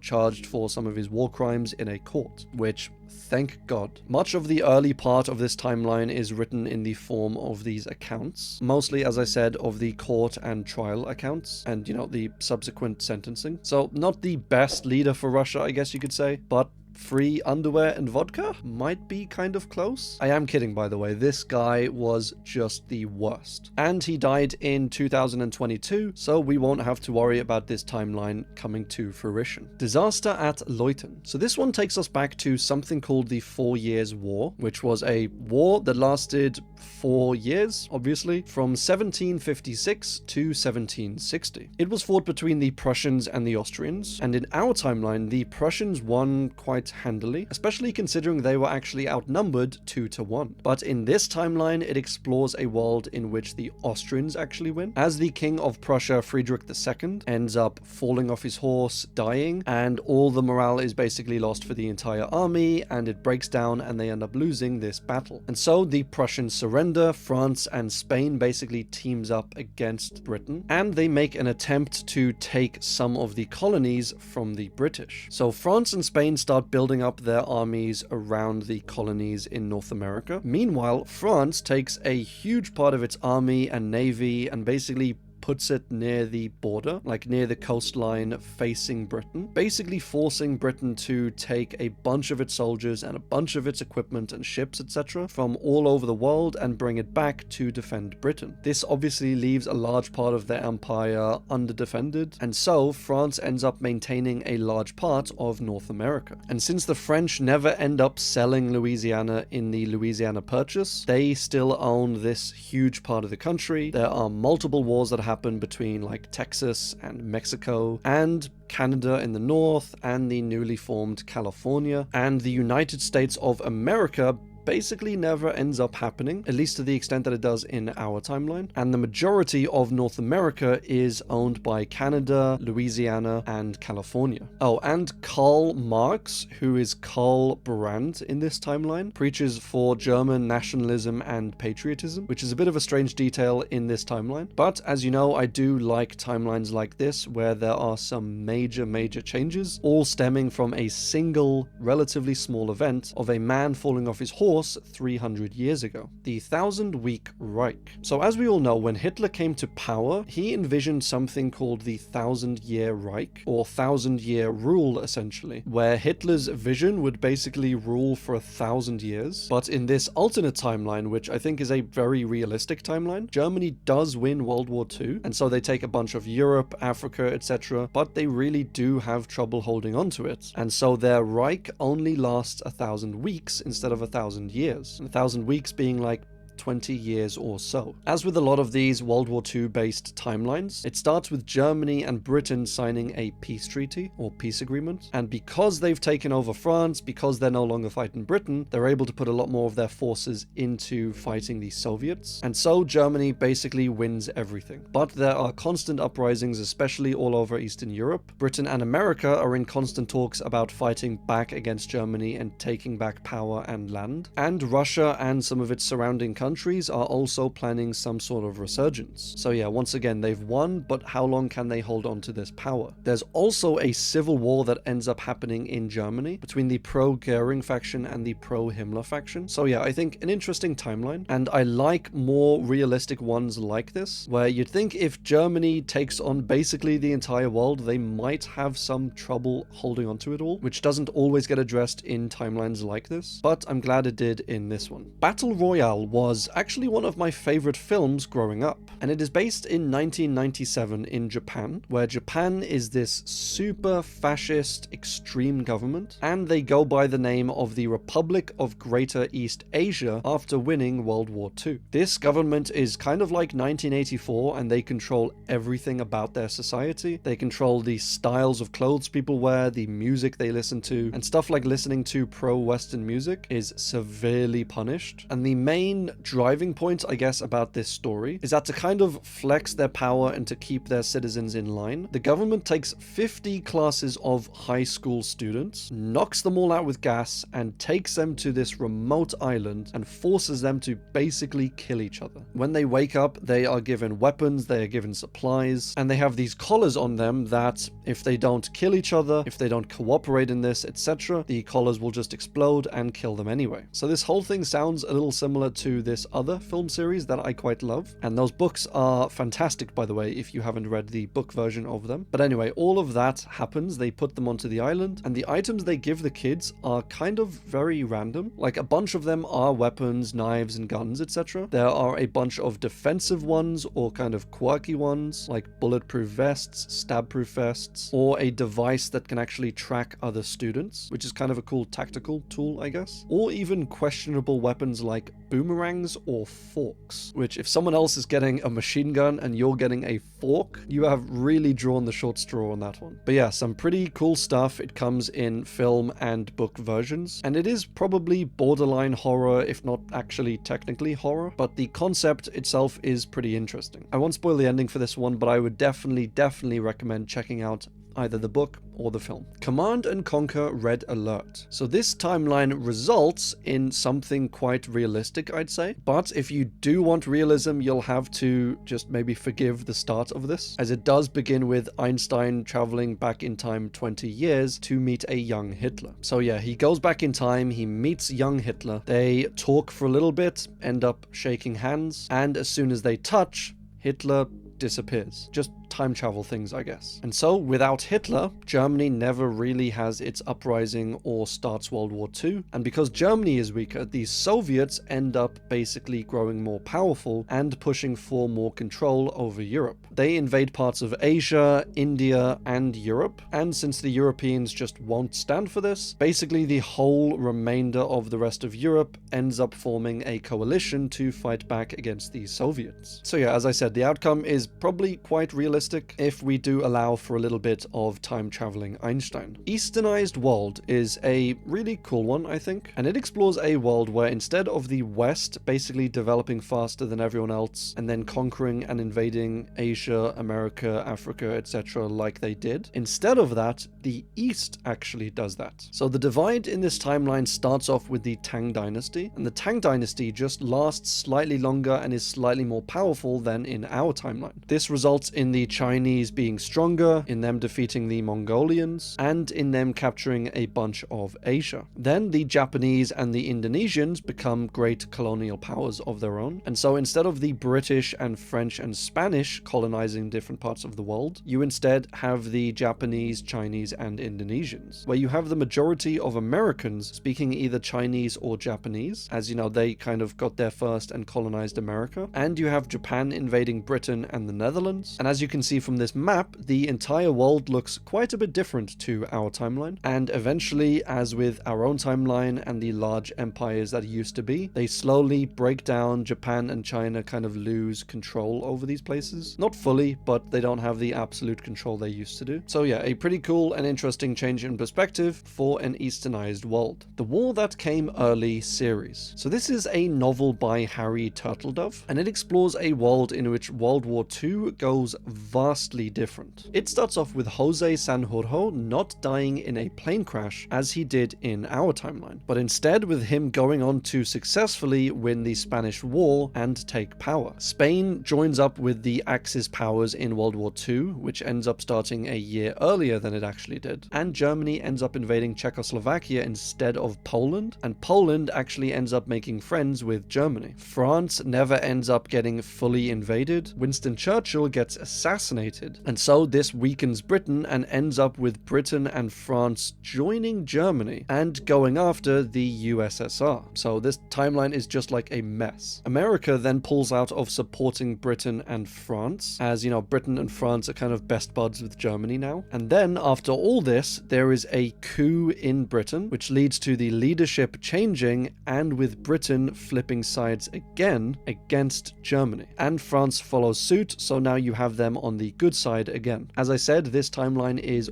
all over the place. So now you have kind of what you had in our timeline, except the US isn't in the war, they haven't yet developed nuclear weapons. Germany is super strong, and it ends basically with Hitler's assassination, and with most of the countries in the war signing a peace treaty. Since Germany was never defeated, they are still allowed a military, quite a strong military, and they're allowed to mostly keep Czechoslovakia. And they also might be the first country to develop nuclear weapons, which is always what you want to hear. So yeah, very scary stuff in this timeline. Tons of flip-flopping, which I'm not sure that would happen in a realistic timeline, although you never can tell with these things. But regardless, it is a fantastic 6-book series, which you can pick up if you're looking for things to do on a rainy day. Code Geass is an anime with a pretty interesting alternate timeline. So to start off with, King Henry VIII actually had a son who became King Henry IX, and this actually results in them losing the Battle of Trafalgar to Napoleon. So after losing to Napoleon, Elizabeth III has to basically give up the British Isles to Napoleon, and she flees to the American colonies and to Canada. And here she forms the Britannian Empire. And so that was all in the past, and in the modern day in this timeline, you have basically 3 superpowers in the world. You have the Britannian Empire, which covers basically the Americas, the Chinese Federation, which is is the majority of Asia, and Europa United, which is basically all of Europe and Africa. Britannia develops a bunch of cool new tech, like autonomous armored knights, which just sounds freaking cool, and with it, they successfully invade Japan and strip all of their citizens of all of their rights, which is pretty messed up. They also rename Japan as Area 11, and the Japanese people vow secretly to work towards taking Japan back and to one day defeat the Britannian invaders. It's a pretty cool anime, and I think the major point of divergence was Britain losing the Battle of Trafalgar, and while Britain may very well have lost that battle, I don't know if that would have resulted in France taking the British Isles, but who knows? We the Happy Few takes place in a alternate reality where FDR was actually assassinated in 1933. In our reality, this attempt actually failed, but here it succeeds. Huey Long becomes president. The US doesn't join World War II, and as a result, Britain loses the battle against Germany and the British Isles get invaded. And now Britain is fully invaded, fully conquered, but the citizens in this small island town, roughly here, commit a certain act. Now, it's not exactly revealed what this act was, but the act was apparently so heinous and so horrible and so evil that the Germans just leave them to their own on this small little island. They don't want anything to do with these people on here. And so the citizens of Wellington Wells are free to live here. It's basically like an autonomous island, and they are free from German control, as the Germans, as I said, don't want anything to do with them. And because of this unnamed act that they committed, everyone on this island feels this immense sorrow and anguish and guilt. Everyone's just anxious and hateful and depressed. And so they invented this new medicine, shall we say, called joy. And joy makes people absurdly joyful, happy, excited, and content pretty much all the time. It also takes away any and all bad memories, and it, like most medicines, obviously has side effects that include, but are not limited to, evil, devilish hallucinations, loss of appetite, short-term memory loss, and massive addiction. So yeah, not very fun. Over the next 20 years in isolation, Wellington Wells develops a bunch of super cool tech, such as quirky electric laser guns, advanced power systems, advanced security systems, and they use most of this tech to create, ironically, basically a police state on the island, where they monitor all of their citizens, they track them all, and they pump joy into the water supply, and basically force all of their citizens to take it all of the time. And those that don't are...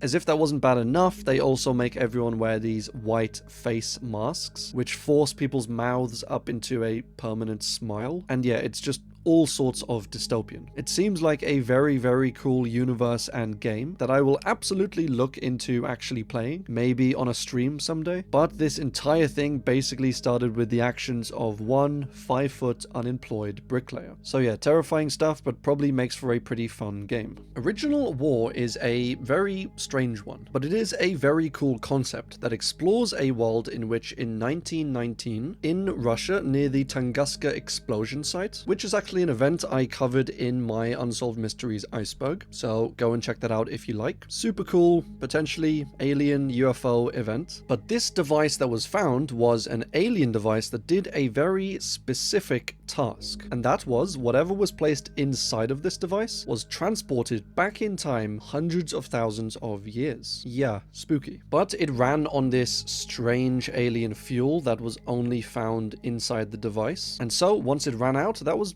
basically it. They couldn't really use the device anymore, and they just put it away into storage. Until in 2010, some more of this fuel was found in the form of this previously undiscovered ore. And this ore was subsequently named Siberite because it was obviously found in Siberia. And so once again, they were able to use this strange alien device. Now, this part does involve time travel, so it does get a tiny bit confusing, but it also gets very fun. So in this original timeline, the Americans are in possession of this device, and this fuel is also, as well as being the fuel for this alien device, it is also an incredibly good and high energy resource. So think of it like a better version of striking oil. So the Americans, since they have the device, they power up the device, go back in time hundreds of thousands of years, and they discover that a ton of this ore is just kind of everywhere. Like, I guess it had been depleted over the years, but all the way back in this year, it is somewhat of a common resource. So what the Americans do is, since this is only really found in Siberia, they go back in time, take a ton of this ore, and actually move it over the Bering Strait into Alaska. And so by the time the future comes, there is an alternate reality within this alternate reality in which in America, since they moved all of the ore over, the Americans find tons of this ore, and as a result, they are super successful as a nation. So hopefully this is making sense so far. Think of it kind of like a time-traveling heist. So in this new timeline, the Russians are kind of sad because America is so powerful, and because the Americans always had this resource and never really needed the device, it's actually the Russians who end up discovering the device in Siberia in this timeline. And when they excavate the device, they find evidence that, hey, hundreds of thousands of years ago, Americans were here digging up ores and moving it over to America. So they think something very strange is going on here. So what ends up happening is they then take the device and go back in time to when the Americans originally went back in time. And so back here you have the Americans and you have the Russians all fighting for control over this ancient resource. And so you have,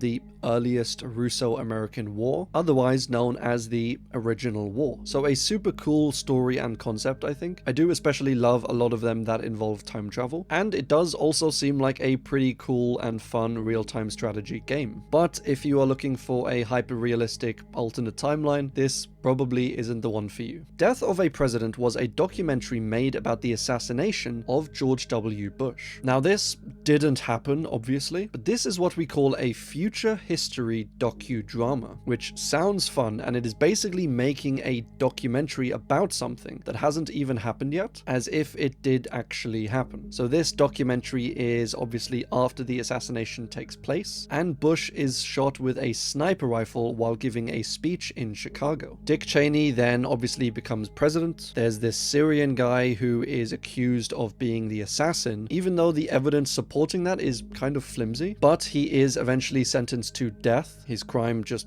being Syrian, I guess. And we eventually find out that the most likely suspect for this assassination is the father of a US soldier who died in the Iraq War, and so he blames obviously Bush for starting the war and for sending his son there. And they actually find evidence in this dad's house of a copy of a top secret itinerary that basically explained exactly where President George Bush would be on that specific date. So I'm sure there's no conspiracy here. What are you even talking about?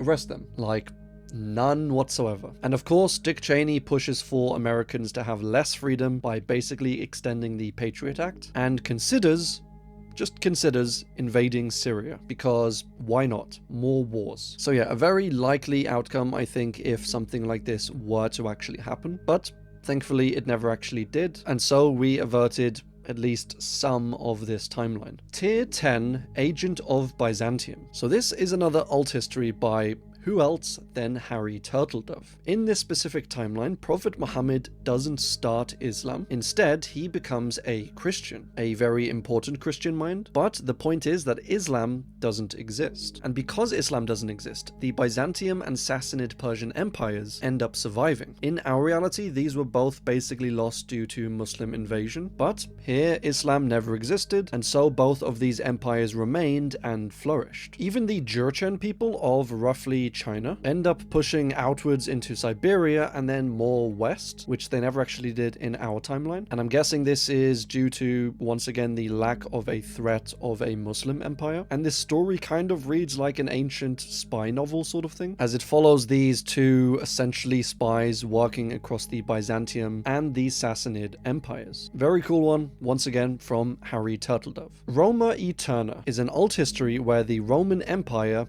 never actually fell. In this history, Moses and his people never really actually left Egypt. Most of them ended up probably drowning, and as a result, Judaism, at least how we know it today, never really took off. It remained basically a small religion practiced by a small amount of Hebrews in this specific area in Egypt. And so, obviously, Yeshua or Jesus never had his revelations, and so Christianity was never born. And Muhammad did try to start Islam Islam, but he was killed off early on by a Roman agent. So Islam, Christianity, both don't exist, and they are probably the two most influential religions in the last 2000 years in our timeline. So without them, the Roman Empire was never Christianized and seemingly never collapsed. They later reverted or progressed, depending on how you see it, back to a Roman Republic, which in my eyes was probably the best version of Rome. And this alt timeline basically describes our modern world, but with a super dominant modern Roman Republic. It covers their heavy domination in Europe, in parts of Asia, and in their attempt to conquer America. So a bit of a strange timeline, and you'd expect it to be massively different due to the lack of Christianity and Islam, but it seems to be mostly the same except for these few changes. And it ends, as crazy as it seems, with a bunch of Hebrews in Alexandria leaving Earth on a rocket to try and find the promised land in space, apparently. And as the rocket is flying up, it just blows up mid-flight. So yeah, crazy timeline. Island in the Sea of Time. So this is an alt history written by S.M. Sterling, who wrote another alt history in our last episode. But in this timeline, the entire island of Nantucket and this nearby US Coast Guard ship both get transported back in time roughly 3,000 years ago. So obviously everyone on the island of Nantucket and on the boat are just freaking out. The police chief starts organizing things, starts taking control, starts getting people to, rally around, collect supplies, collect wood, etc. And the ship ends up making plans to sail to the UK in order to, I guess, secure more resources, potentially trade some things with the people. And I know it wasn't technically the UK back then, but this island, basically. And a cool part of this story is that they took with them on the ship, firstly, a Lithuanian, and secondly, a historian who spoke ancient Greek. And ancient Greek is obviously very useful if you're in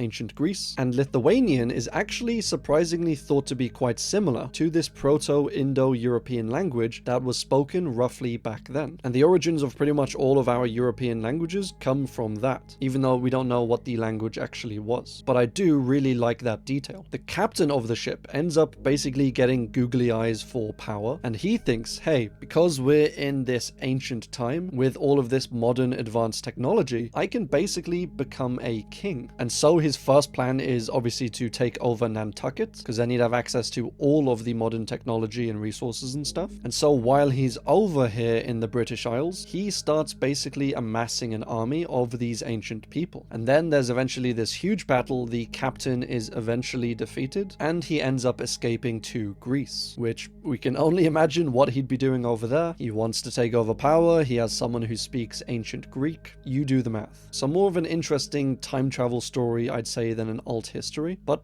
still very fun nonetheless. Hako Ichiu explores a Japan in the 20th century where some of the more moderate liberal people managed to win power over the imperialists. It's an interesting dynamic, as just like in our timeline, there was basically a three-way struggle for power in Japan between the basically civilian Japanese government and the navy and the army, and especially between the latter two, as the navy and the army were always fighting each other in almost a Cold War sort of way, where they would sometimes sabotage each other's plans, and they would always have different plans about where to invade and where to go. The navy wanted to invade the colonies in Asia, for example, and the army wanted to invade China. The navy wanted to attack America, and the army wanted to attack Russia. And so many things are different in this timeline as a result of these different liberal people getting control in Japan. One of the things that's different is that Britain and America and Japan don't really fight in World War I for that long, and China is absolutely decimated into these relatively small capitals and countries. So China as a whole is no longer united. This is a very interesting one, but it is on the alternate history website, so tons of details. The alteration asks the very simple question, I'd say, of what would the world look like if the Reformation had never taken place? Now, the Reformation, for those who don't know, is, in our timeline, basically the popularization of Protestantism. That is, going against the abuses, shall we say, of the Catholic Church way back in the day. So at this time, there was growing sentiment that the Catholic Church was just abusing their power, and they were doing stuff like indulgences where you could buy basically a get out of hell hell-free card. So you've committed a crime, you've committed a sin, you're going to hell, and then you pay the church off basically, and they forgive your sins for you. And this was seen as a massive money grab at the time, and not really how forgiving works, as surely you'd have to repent for your sins and God would have to forgive you. You don't just pay money to someone else and they forgive you. So there was a lot of problems with the church at this time. And so Protestantism was kind of born and became really popular as a protest to the Catholic Church. And they believed in a smaller church, in you having a more direct connection with God and with the Bible and with Jesus, as opposed to with priests and with the church and with their rules. But in this alternate timeline, Martin Luther, who was a big part of Protestantism actually taken off, not to be confused with Martin Luther King, by the way, but he at a young age basically buys into the Catholic Church and becomes a minister, and then eventually becomes the Pope. And so the Catholic Church never really faces an uprising or an opposition, and so they are a lot more powerful. England is basically a militant theocracy and is pretty much just ruled by the church. Ireland is West England, which, how horrible. And Scotland is North England, which, I mean, that one's fine. The church, now kind of headed by the Vatican, rules all of Italy, and they have a fairly large empire. Much of science and scientific advancements are banned, which includes electricity, by the way, because, I mean, yeah, why not? Let's just use candles for eternity. Like, just why? So, yeah, maybe a potential, possible, realistic outcome of the Catholic Church if they were never kept in check. Decades of Darkness is an alternate timeline where Thomas Jefferson dies of a heart attack fairly early on in the Revolutionary period. And after this happens, James Madison basically takes over. And he does not do a great job at, well, anything. The United States ends up losing a bunch of United States to some of the southern states who just leave, to England, and to some of the northeastern states. There is also a massive Indian Confederation that gets founded, and the US never really becomes, and this is all down to poor management and to poor relations and to starting needless wars at the wrong times. And so because the United States lost a bunch of their northern territories, the North, what we think of as the North, is a lot weaker in this timeline than the South. And so this leads to them never having a civil war, and to the country being basically run by the South. Slavery ends up being legal for quite a lot longer than it is in our timeline. America ends up invading Mexico and a few other countries in South America. It takes back Texas, it invades Puerto Rico, Honduras, the French Caribbean, and basically has aims to unite or conquer the entire American continent under the United States. And as you can see from this map in the 1930s of this timeline, they make one hell of an attempt at doing so. Europe looks a hell of a lot different than it does in our timeline, thanks to mostly Germany just being Germany. And these sorts of timelines just really makes you think about how unstable and not certain the early days of the United States was, and how many political decisions that they made that so easily could have gone wrong that would have resulted in a vastly, vastly different United States. What madness is this? Is a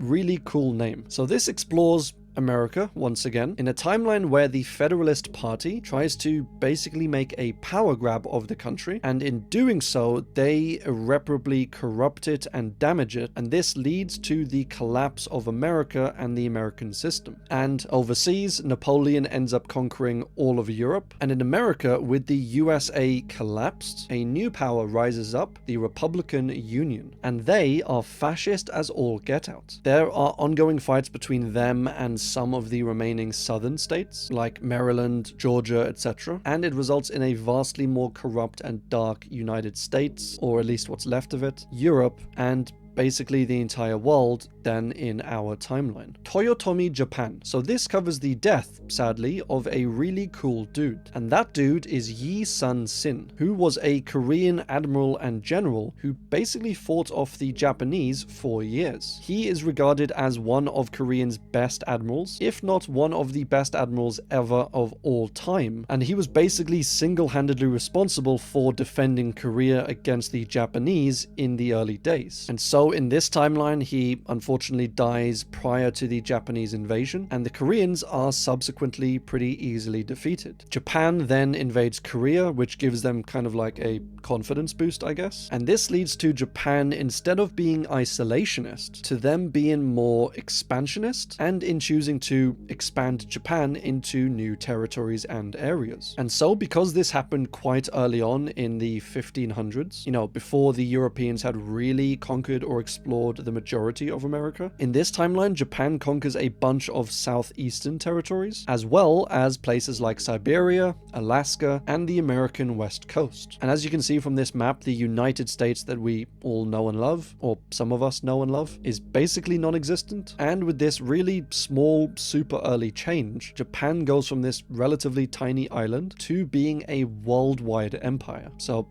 pretty cool timeline. The Aztec Empire asks the question of, what if the Aztecs had actually defeated Cortez in the 1500s when he came over to say hi? And I'm sure that's all that happened. Well, in this timeline, they did defeat him, and they took all of his cool tech, like his guns, like his horses, and they rapidly started an empire of their own. So pretty early on, they work out those little flaws like cannibalism and human sacrifice, and build up their country into a fairly strong nation that has pretty good relations with America. So because they had guns pretty early on, and they started their civilization before the rest of the Europeans arrived, when the United States was being formed, and like the French and Spanish were all over there, they weren't really able to conquer or attack the Aztecs, as they were quite formidable on their own. So the Aztecs actually ended up supporting the United States in their War of Independence, as they thought it would be good to have an American nation up north above them, as opposed to these constant European people attacking them. And I know the Americans,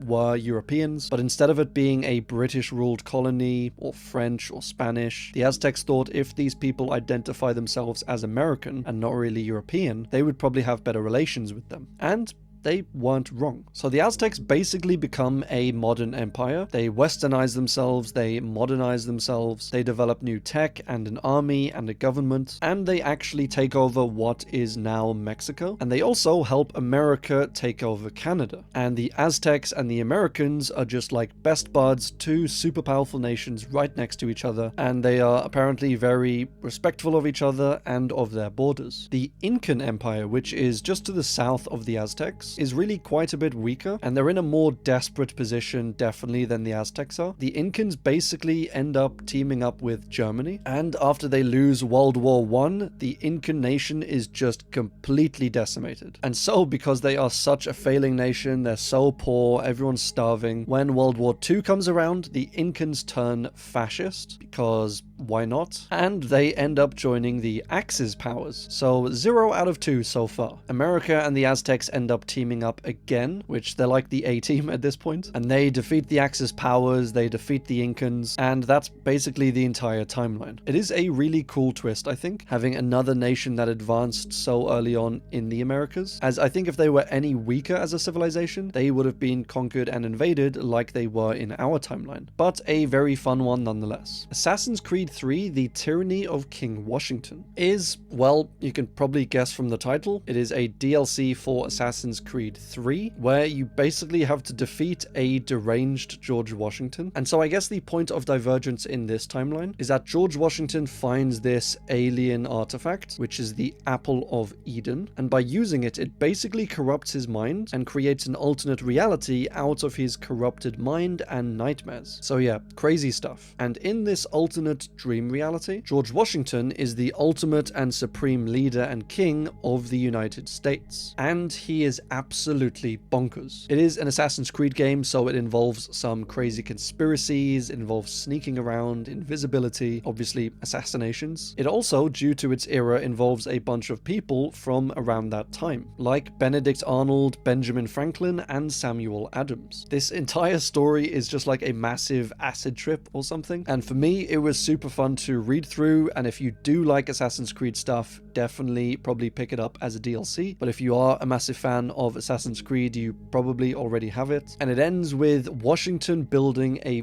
freaking pyramid in New York, and then both you and him are transported back to the original timeline, or not our original timeline, but not the dream timeline. And Washington realizes that this artifact is super evil and corrupts him like mad, and he gives it to you in order to just take away and dispose of. So yeah, not at all a realistic timeline, but still a very, very fun game and story nonetheless. Homefront is an FPS game in which Kim Jong-un basically unites North and South Korea. He then, once it's all united, uses this to build up a massive empire over most of Asia. So yeah, pretty realistic outcome so far. He does seem like the mass invading type. There are massive wars in the Middle East in this timeline, which doesn't really change much. Korea launches a giant EMP strike over America, and when this shuts down America, at least temporarily, Korea then invades via the west coast, which I don't know how likely that part is, but it's always a possibility, I guess. It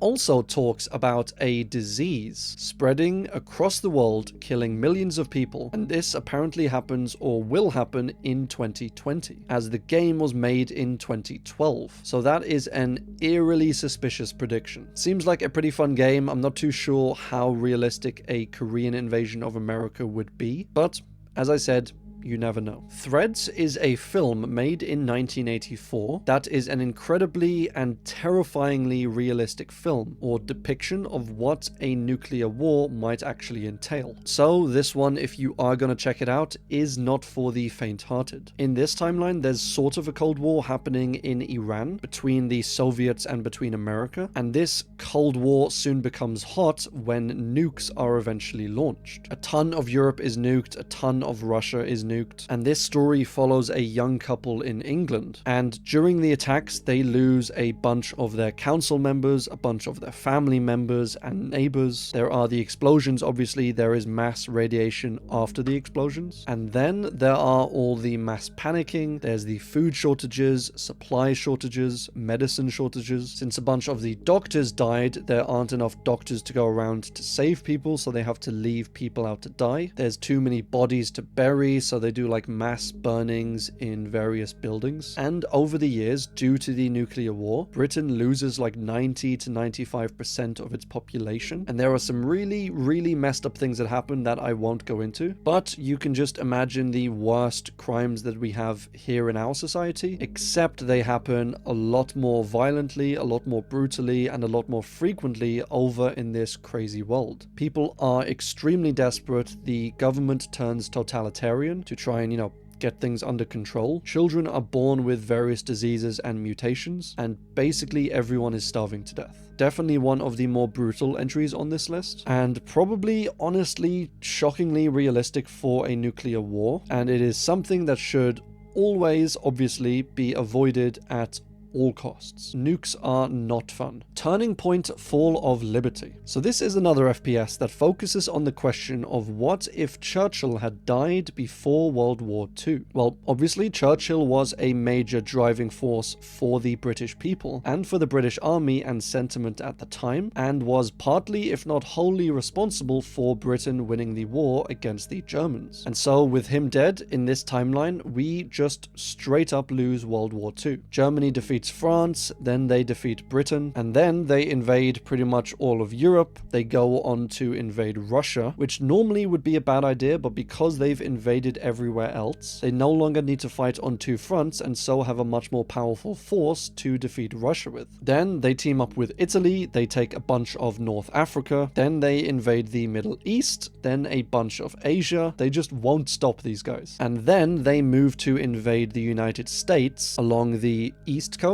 with Japan invading along the west coast. And all of this was made possible, obviously, by Churchill dying and by Thomas Dewey being elected president in 1948 instead of Harry Truman. And Dewey, for some reason, trusted the Axis powers that they wouldn't invade America, and so he never really prepared for an invasion, training troops, producing resources and ammunition, etc. And so America is woefully unprepared when they actually do invade. And it would definitely be an extremely hard task, if not impossible in some scenarios, to invade the United States on a land attack. But if there was ever a random mix of bad luck, bad decisions, and power differential for it to work, this might actually be it. Liverpool fantasy is a very simple yet quite unique one. In this timeline, the Beatles quite early on end up splitting up, and so they never really form or become the Beatles that we know of. So the question is, what would the world look like if the Beatles had never really formed and become successful? Well, Paul McCartney now goes by the name Paul Montana, and he lives in Las Vegas and basically acts as an entertainer. George Harrison is now Father George, who is obviously a priest. John Lennon is an unemployed, depressed alcoholic, which, I mean, geez, that is harsh. And Ringo Starr is also basically just a bum, and he lives off his wife's money and just basically sits around all day with John Lennon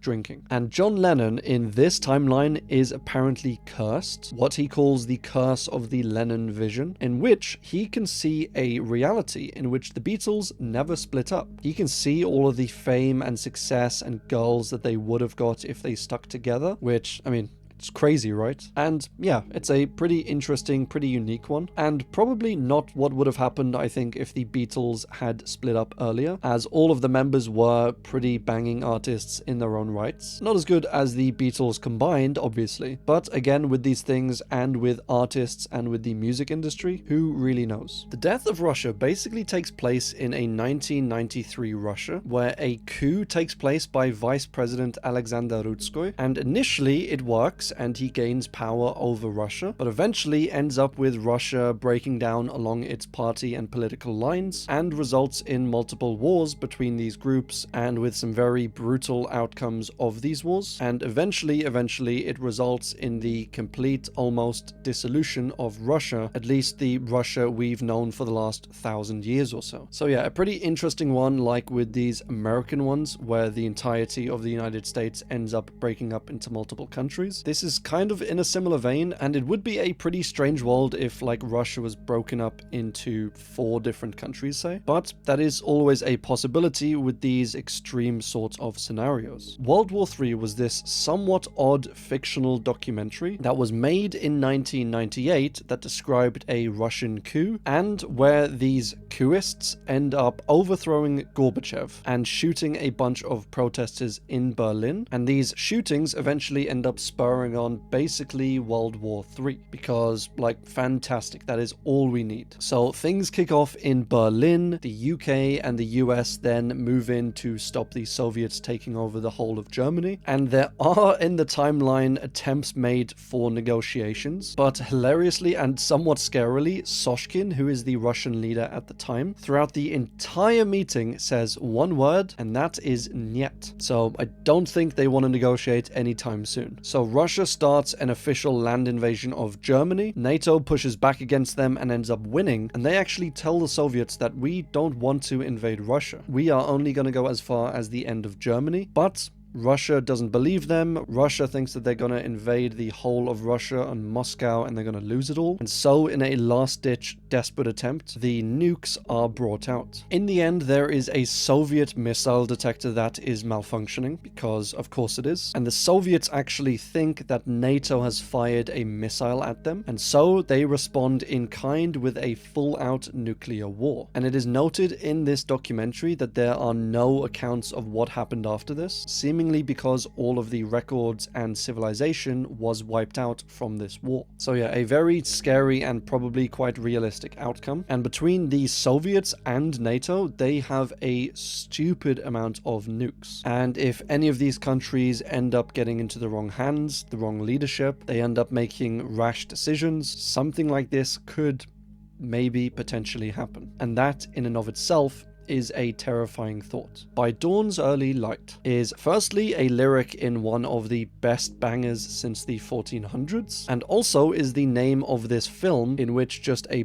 bunch of irresponsible stuff happens. So firstly, some rebel Soviet Union officials, who apparently hate the Soviet Union, launch a nuclear attack at Donetsk in Ukraine from Turkey somehow. So the Soviet Union sees this, and so naturally they just fire a bunch of missiles at America. Then the Soviet leader has talks with the United States leader and basically reveals that we had some rogue members of the Soviet Union that launched this nuke at Ukraine from a NATO member of Turkey. And so they basically say it was one big misunderstanding and tells the United States that, look, we're willing to accept a counterattack. Like, here are the options basically. We can start a ceasefire now. You can launch a counterattack on us and kill roughly as many citizens as we killed. Like, so we're even Steven sort of thing. Or you can retaliate even more against us, and if you do that, we will start a full-blown nuclear war. So the president goes away with this, he's discussing it with one of his trusted colleagues, and then the Soviet Union launches another missile strike at the United States. So, and this plot is like super ADHD, so the president authorizes a full-out attack on the Soviet Union. Then they find out that the second Soviet attack wasn't actually against the United States, but rather it was against China, because China had originally fired weapons at Russia. So yeah, this is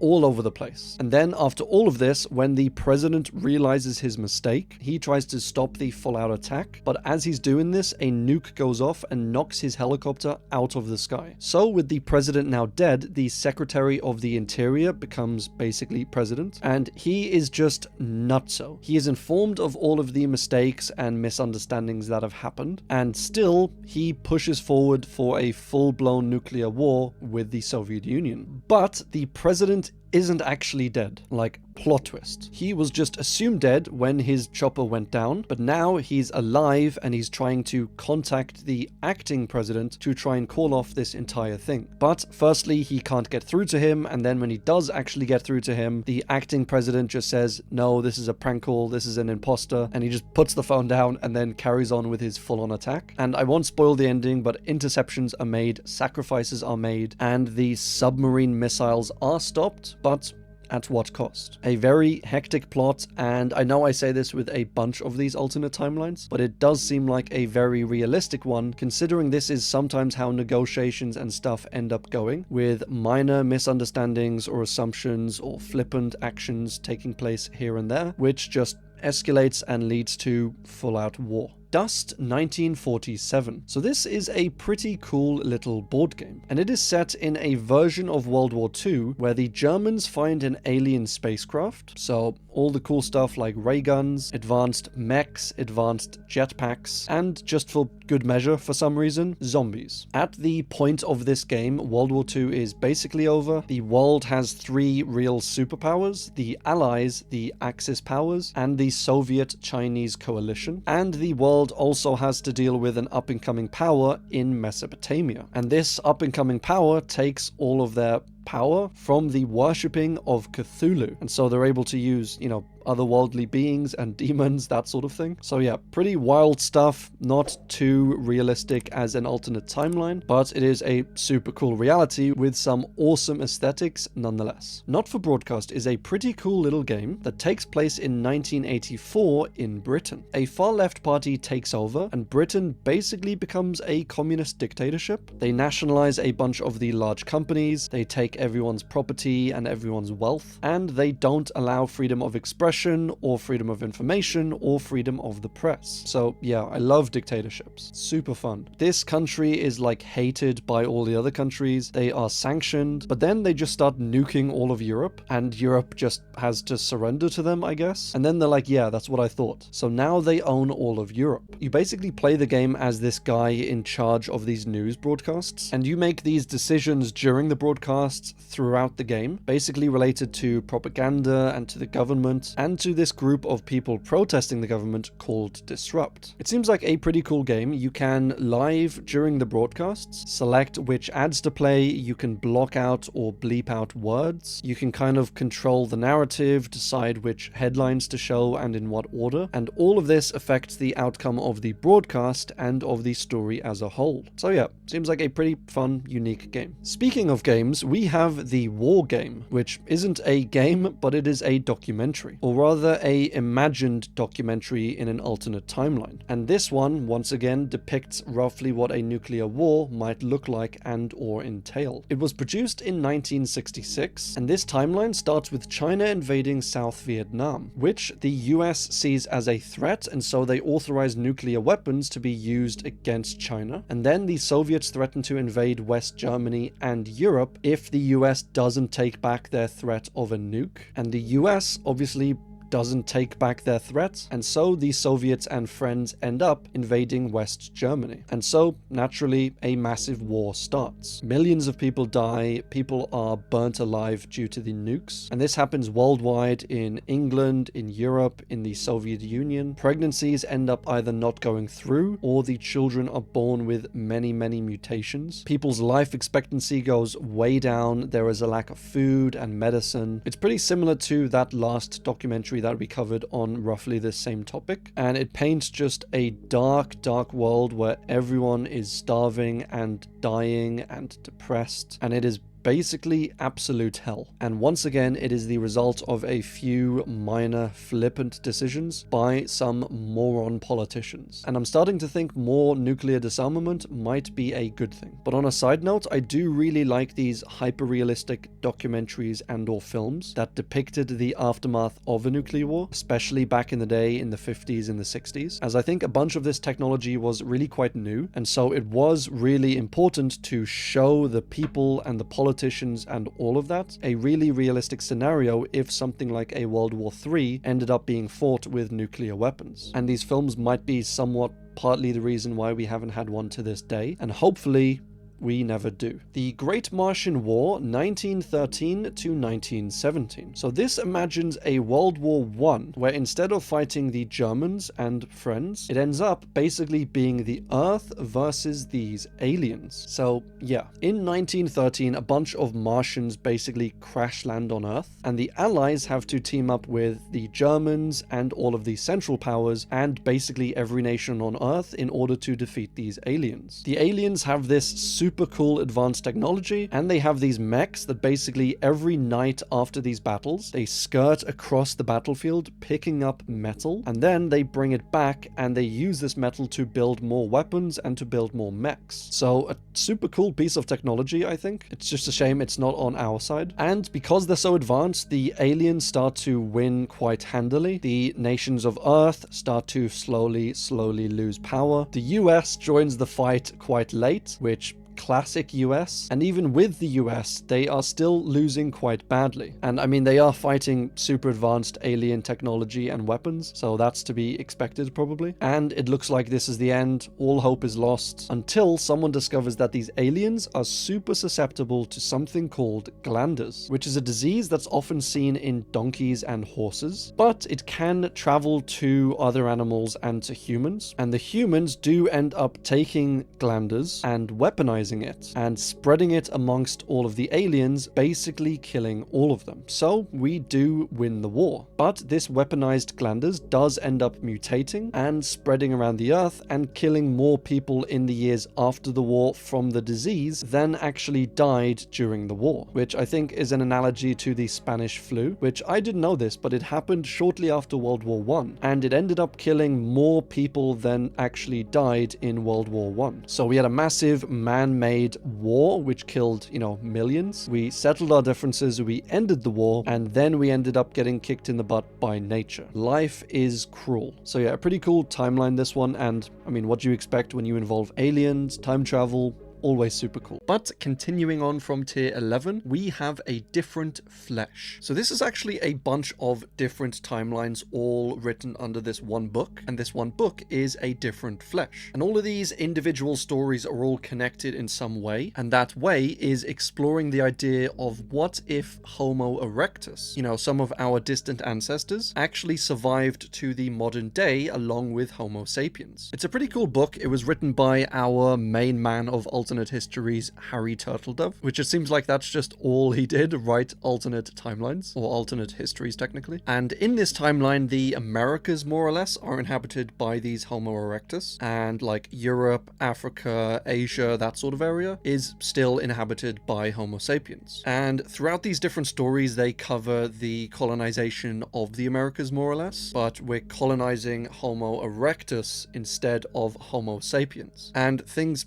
tend to be a little more difficult to conquer in this alternate timeline. And to help kind of patch the different stories together, there is this in-universe textbook that kind of explains what's going on in between these different stories. The Homo erectus are referred to as Sims by the Homo sapiens, and they're basically a more simple, unintelligent form of Homo sapiens. And because of this divide, there are a few things that happen kind of differently or at different times in this alternate timeline. Like, for instance, the theory of evolution gets developed like 100 years earlier, probably because we see the similarities between, us and the Homo erectus. The steam engine gets developed a little bit sooner. There are a bunch of different ancient animals still alive in this timeline. There are spearfang cats, which just sounds super cool. There are woolly mammoths. And actually, one good thing about this discovery of these Sims is that they are basically responsible for eradicating slavery among Homo sapiens, but not necessarily for the best reasons. The way they argue it in the story is that these Sims are so basic-minded, they're so simplistic, that it doesn't really make sense for sapiens to enslave other sapiens, but really we should just enslave these Sims and have all humans go free. Don't ask me,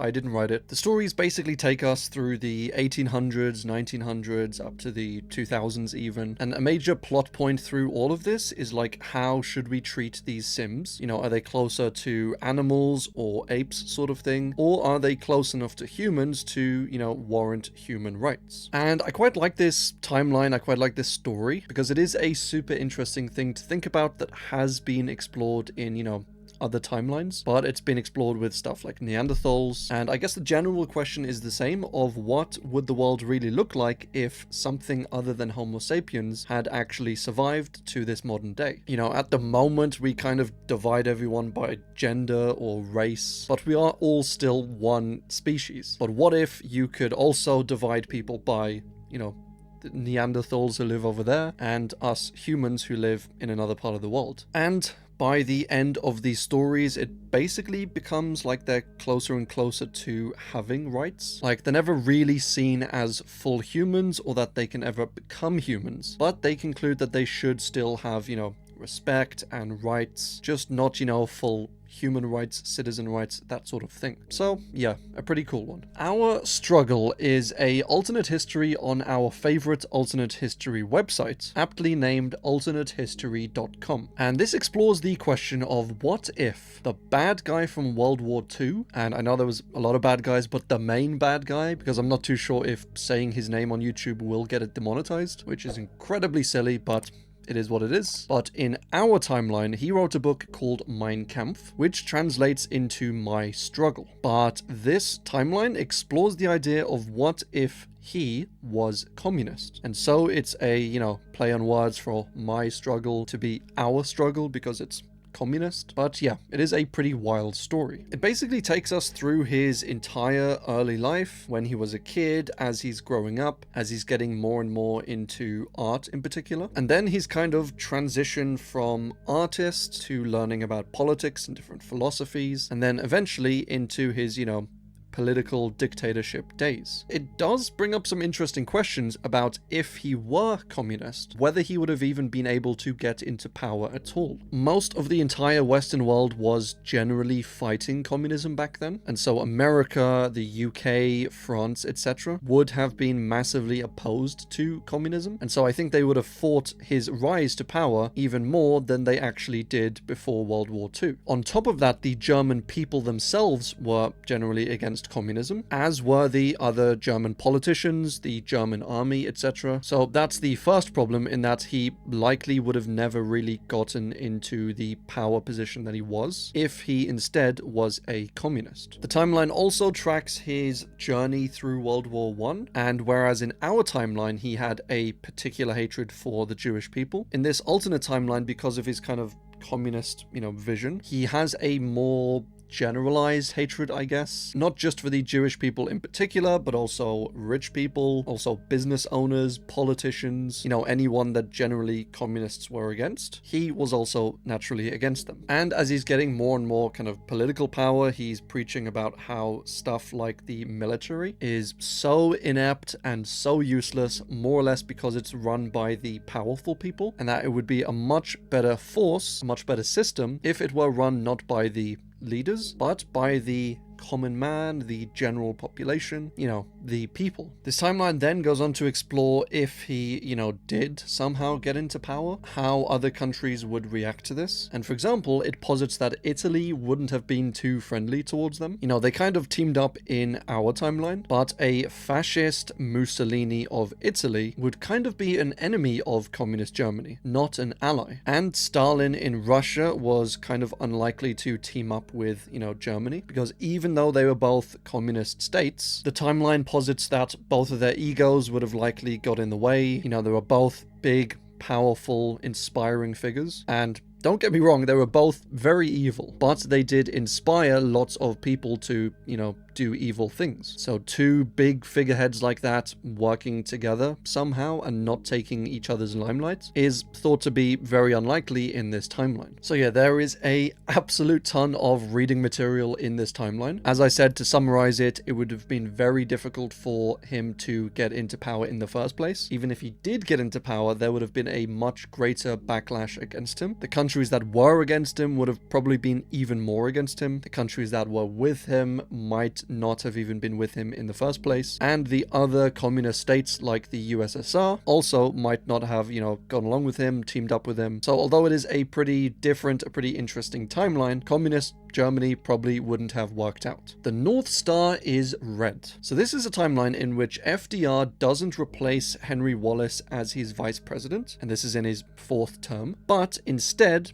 actually keeps him on as vice president. So what happened in our timeline, and this was actually before presidential term limits, so you could, in theory, technically, run for president as many times as you wanted, and actually, serve as president. But this was like a long-standing kind of tradition, kind of manners sort of thing, where people would only serve for 2 terms, but it wasn't actually written into law anywhere. And I think even if it wasn't a standard thing to only run for 2 terms, a lot of the previous presidents, even if they did run later on, most of them probably wouldn't have won these re-elections. But it wasn't really done until the start of World War II, or, just before it. But, as we all know, FDR ran and actually won the presidency 2 times with John Garner as his vice president. Then he changed to Wallace as his vice president for his 3rd term. And then he actually ran again for a 4th term, this time removing Wallace and instead having his vice president as Truman. And he actually won that election as well. So he's run and won 4 different elections. He did really kind of only serve 3 terms because he died less than a year into his 4th term. So he served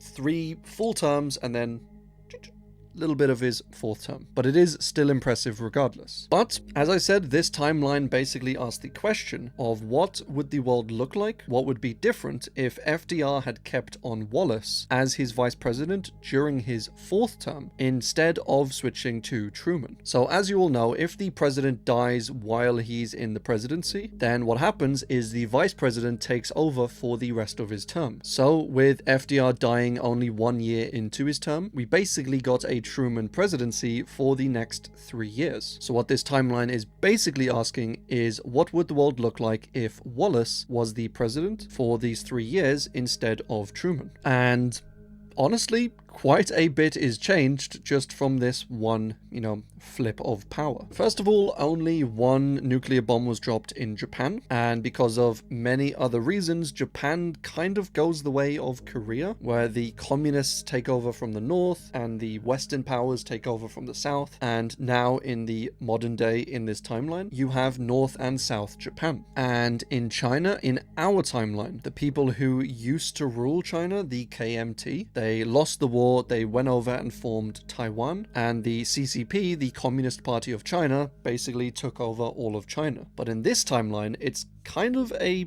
stalemate sort of thing. And what happens is KMT, instead of all going over to Taiwan, they basically just have this half of China, with the Communist Party keeping the other half. So Japan is split in two, China itself is split in two, and Korea basically goes through what China went through in our timeline, where the northern communists end up winning the war completely. They take over the entirety of Korea, the entire peninsula, and the South Koreans are the ones who have to flee to an island, and they form like basically the Korean version of Taiwan. Russia are actually the ones who land the first man on the moon. There are a bunch of nukes dropped in northern China, in Russia, in Sweden, and there are a ton of countries, a ton of powers, too many to list here, that either, lose a bit of power, gain a bit of power, a bit of land here and there, and it ends up in a honestly vastly different world, all really from one decision that FDR made to,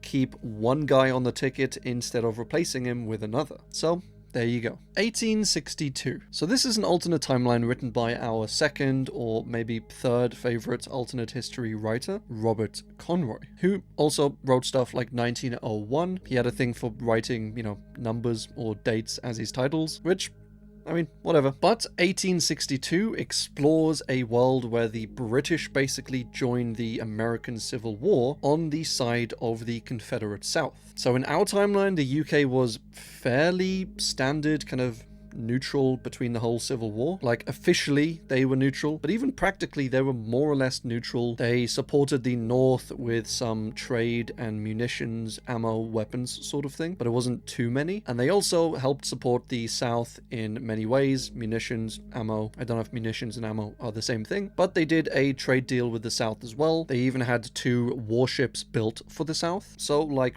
all in all, they were pretty, down the middle. But in this timeline, the US basically captures some Confederates on board a British ship. The Brits end up getting mad, chaos ensues, and yeah, the Brits join the war on the side of the Confederacy. Confederacy. Now, there are spoilers ahead in case you think this timeline sounds like super cool and you might want to read it. But even though the Brits and the South start off pretty strong, they win a few battles, they push for some more ground, they are slowly beaten back, they are slowly beaten as a coalition, and the Brits basically end up surrendering or suing for peace or whatever, and the Civil War actually ends 2 years before it ended in our timeline. So even though the South had the support of the Brits in this timeline, even still they lose the war 2 years sooner than they actually did, which, it might be because after the Brits surrender, they do go over to the North and end up actually joining the North and fighting against the South, which probably accelerated their loss. Maybe that had something to do with it, who knows. Anyway, John Wilkes Booth is arrested and stopped before he can actually assassinate Abe Lincoln. But since this was actually 2 years before Abe Lincoln was assassinated, because, the South lost 2 years sooner, this was before the full plot to assassinate him had taken place. So yeah, Abe Lincoln gets to serve out his full term as president. A pretty cool timeline, I think, and it is a pretty nice read of a story. Watchmen is one of the most well-written, one of the most famous, I'd say, slightly strange comics, and it was written by a man called Alan Moore and published by DC Comics, which DC really just means Detective Comics, so it was published by Detective Comics.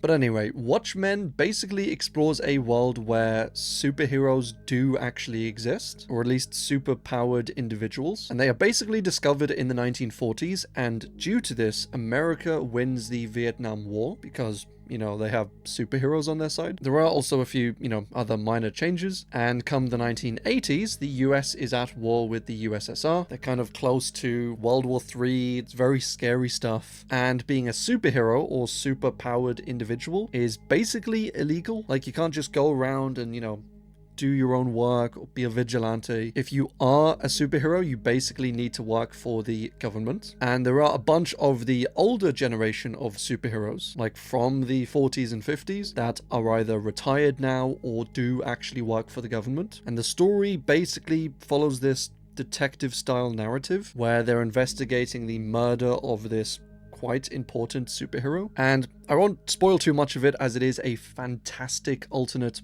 history, alternate timeline, comic series, whatever you want to call it. But I do highly recommend you checking it out if you have the time. Comics are always super quick to read. They're visual, they're graphical, they're very cool. It is unique. It is very creative. It's a classic. Don't know why I said that weird. But yeah, even the storytelling in these is kind of quite creative. Like, they don't follow necessarily a linear timeline. They sometimes, jump back and forth between different events, different times, different characters. And it is, just a lot of fun to read. So yeah, think of this like the classic, the original Boys or something. And as I said, check it out if you have the time. The Silver Knight. So to understand this timeline, we need to go all the way back to the medieval state of Europe, Africa, the Middle East, Asia, and of course, Russia. So this is a map of the general area of the 1400s, and while the point of divergence technically occurs like 100 years before this map, I think this map is super helpful in generally showing roughly how Europe was laid out at the time, and how broken up a lot of the modern countries actually were back then. They weren't this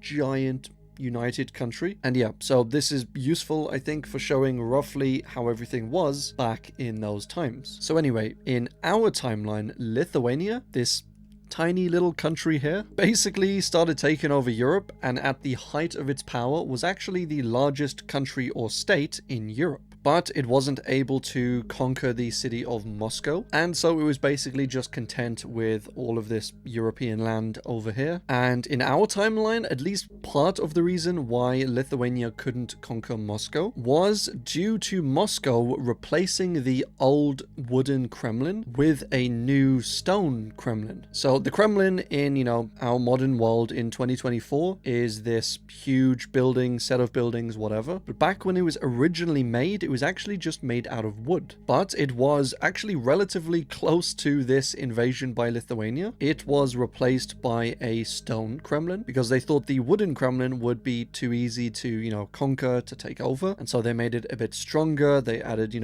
more defensive features. And so when Lithuania came over, they weren't actually able to conquer Moscow. But in this alternate timeline, the stone Kremlin change was never made. It was still made out of wood, and this actually enabled Lithuania to take over Moscow. This timeline is absolutely huge. There is a ton to read through, and it spans over, roughly 600 years. The Lithuanians take over Moscow. They start slowly taking over what we know of as Russia today. And because this was quite far back, because it was quite, impactful, there are quite a few modern changes that have happened, or modern differences, just because of this one change. The English actually win the 100-Year War, which was originally won by the French, and this English win ends in a English-French or Franco joint kingdom sort of thing. The Lithuanian-Polish Union ends up also falling through, and this quite massively changes things in Europe. And since Italy is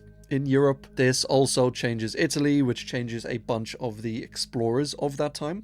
People like Columbus, people like Vespucci. And so since they were changed, a bunch of stuff in the Americas was also changed. And America isn't even called America, it's called Vespuccia. And this is because of a minor difference. America that we know of today, the entire continent, the country, whatever, that was named after the Amerigo in Amerigo Vespucci, who was one of the early explorers. And so with these minor changes that have happened, it's still named after Amerigo Vespucci, but for some reason they used his last name instead of his first name, and so this entire continent is known as Vespuccia. There's a movement, philosophy, religion sort of thing called Unitarianism in this timeline, which is kind of like a socialism, communism, globalism hybrid sort of thing, saying that every nation should be, united for the greater good. And the Lithuanians basically developed something called revivalism in the 1900s, preaching the superiority of the Lithuanian race and using a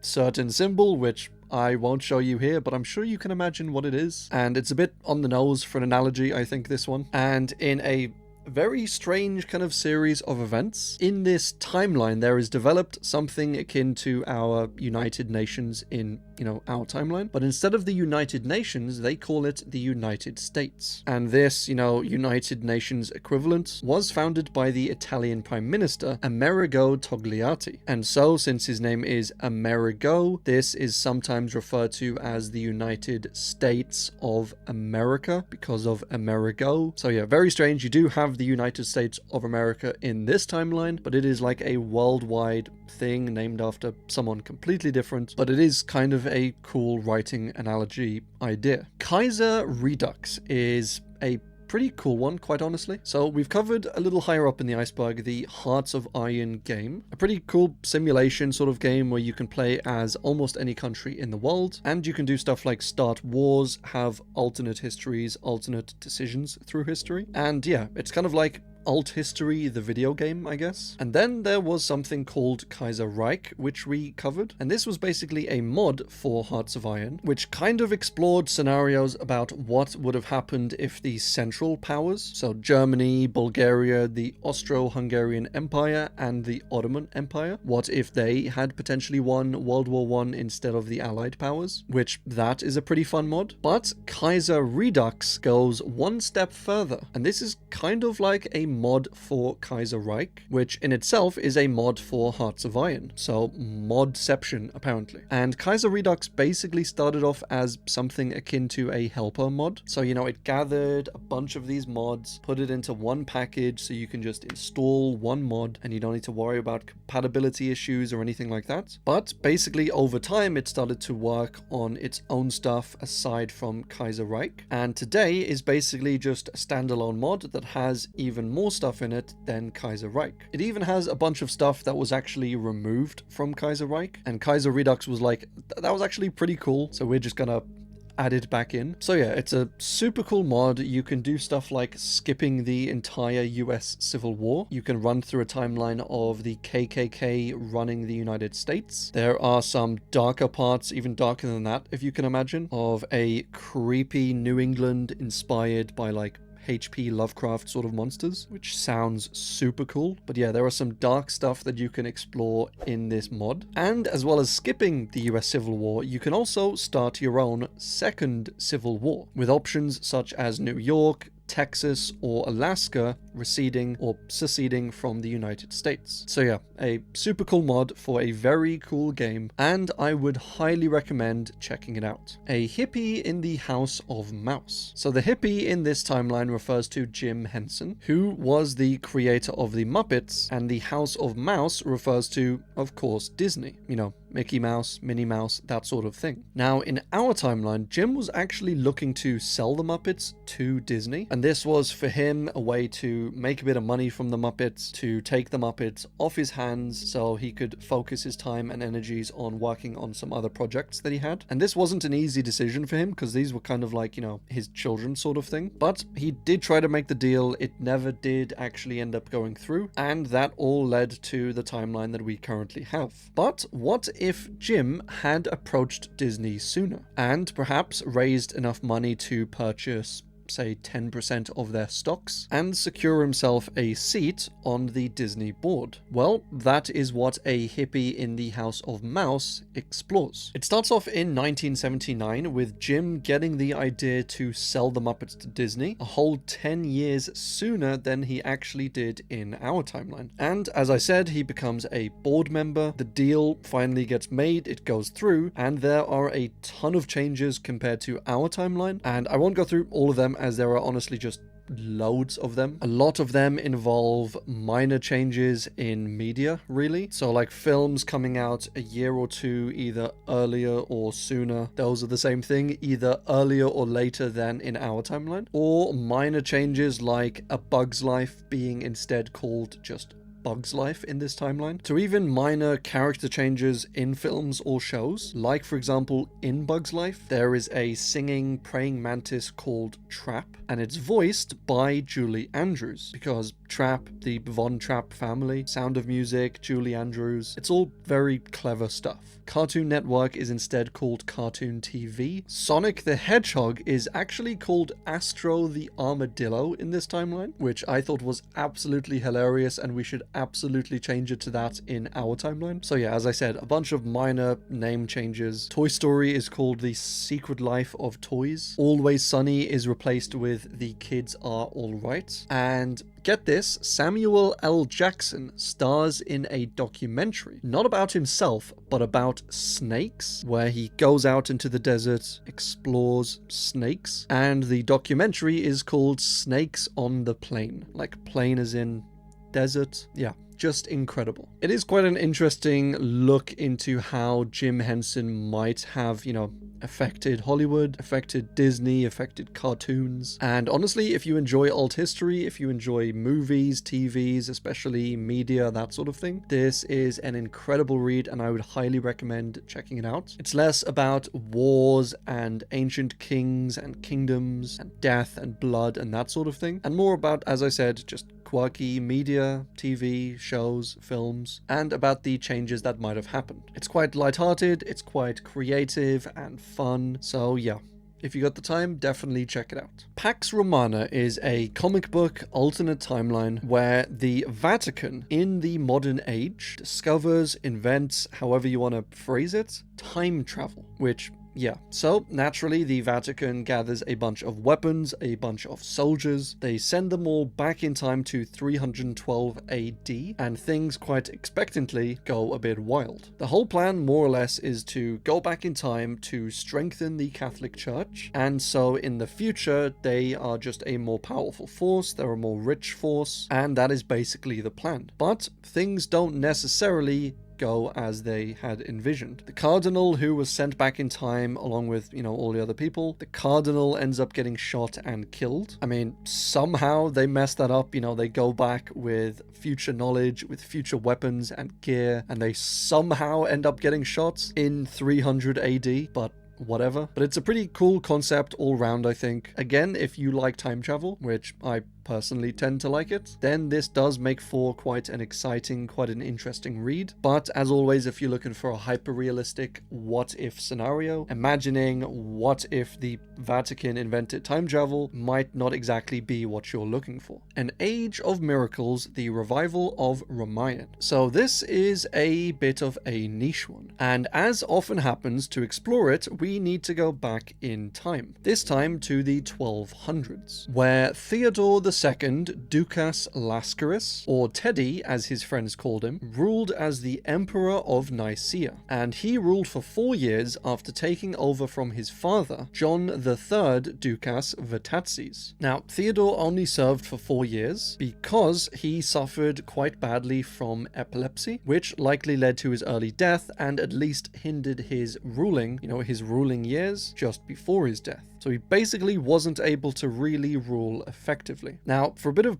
background to this background, around this time you had the Ottoman Empire roughly here, the Orthodox Christians roughly here, and this was basically the remains of the Roman Empire. We call them the Byzantine Empire, but they actually called themselves at the time the Roman Empire. And then you have the Roman Christians, led by the Roman Catholic Church here. Now, this is a tiny bit confusing, so please forgive me, but around this time you had a ton of crusades going on all around the Mediterranean, a bunch in the Middle East sort of area, still like the Mediterranean sort of Middle East, and these were often between Christians and Muslims, between the Holy Lands, between like Egypt, Jerusalem, that sort of area. And there was one particular crusade which is super important to this timeline, as it was just so pivotal. Now, for a long story short, when this crusade was originally planned and started, it was supposed to be a crusade against Egypt and Jerusalem, more or less. It was started in Italy, but for a multitude of reasons, the,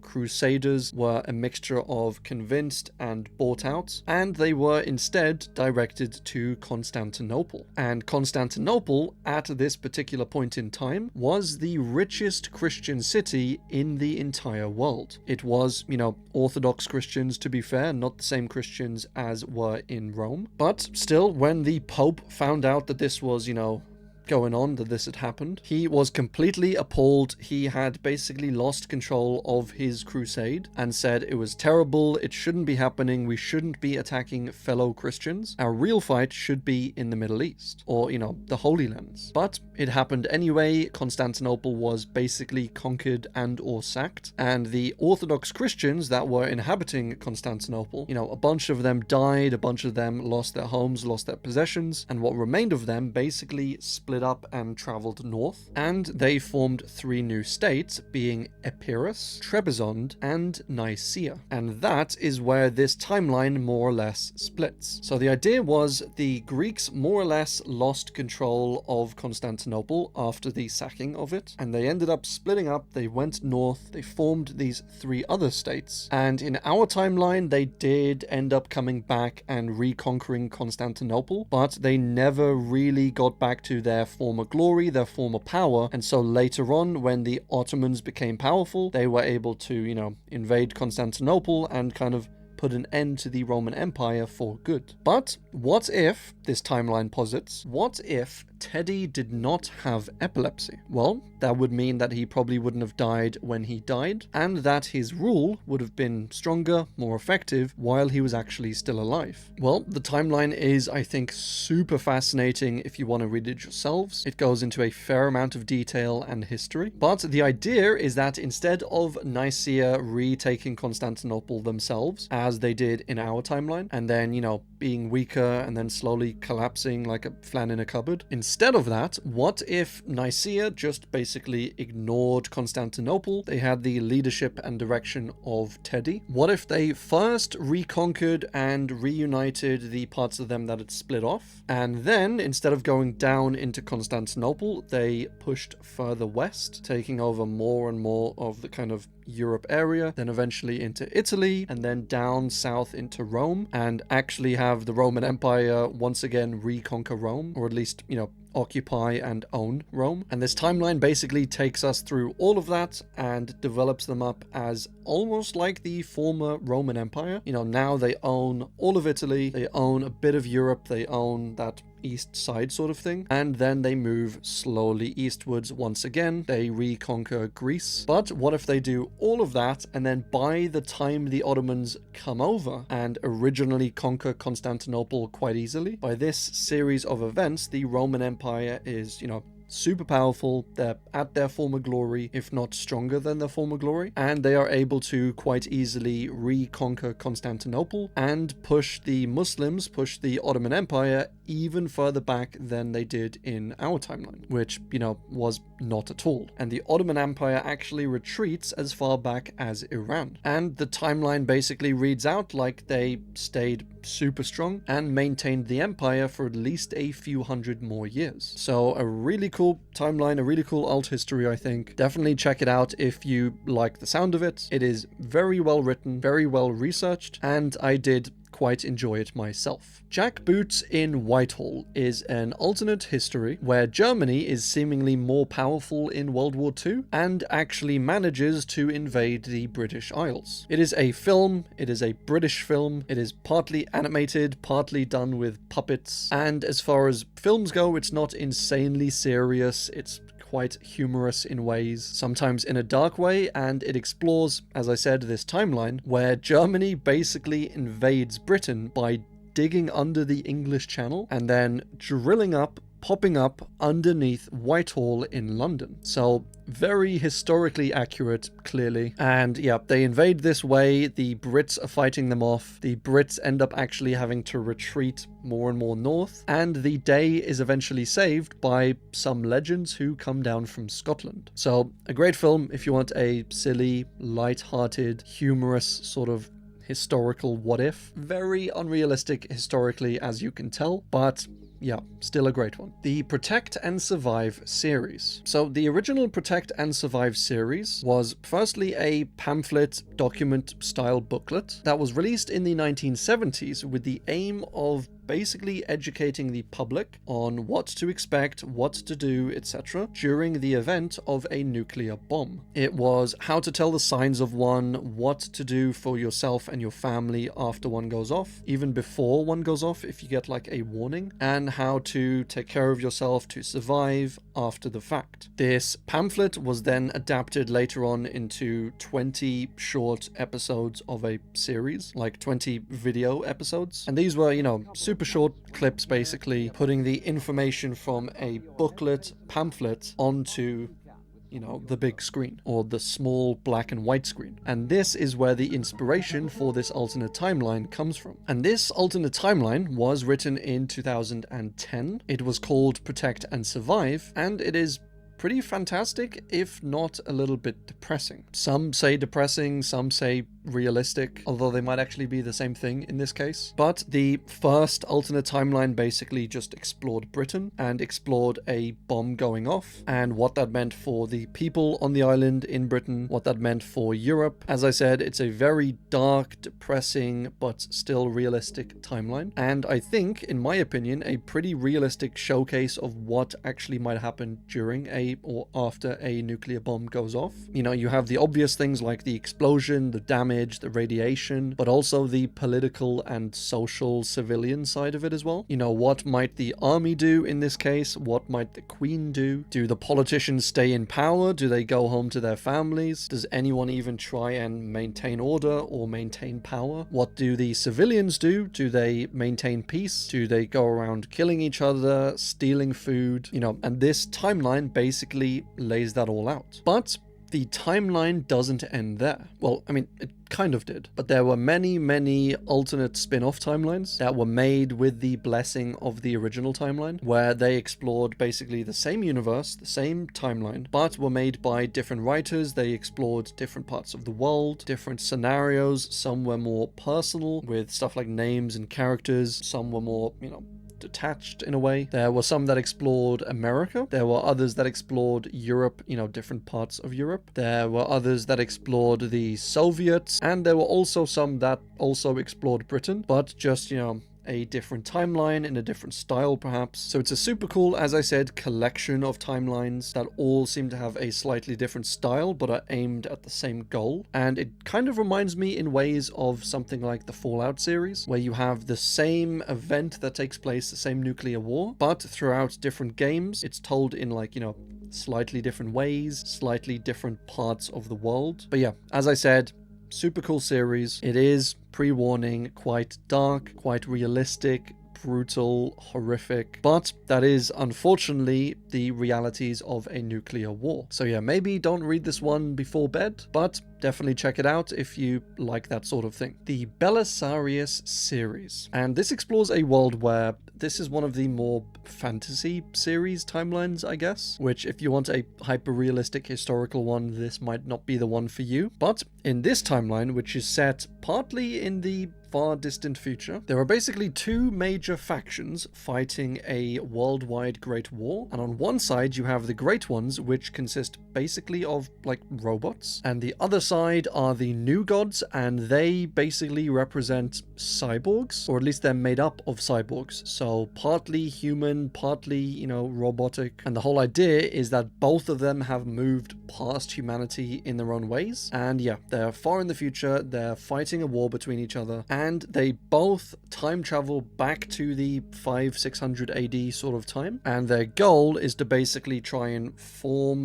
shift and shape the past in order to more greatly benefit their faction in the future. The old gods send back, among many other things, a cyborg named Link. And Link goes back to the Malwa Empire in India. And these are, I think, the bad guys. They're fighting for stuff like purity, like eugenics, like global, take over global dominance. And the Great Ones send back a super cool AI named Aid, and Aid instead goes back to the Romans, more specifically to help someone called Flavius Belisarius, who was widely considered to be one of the greatest generals in the Byzantine Empire. So these two ancient empires, the Malwa and the Romans, are kind of fighting a proxy war for these two, futuristic empires, and the future of the entire world, I guess, depends on it. So as I said, not a super realistic alternate timeline, but at least for me, it is a super fun one.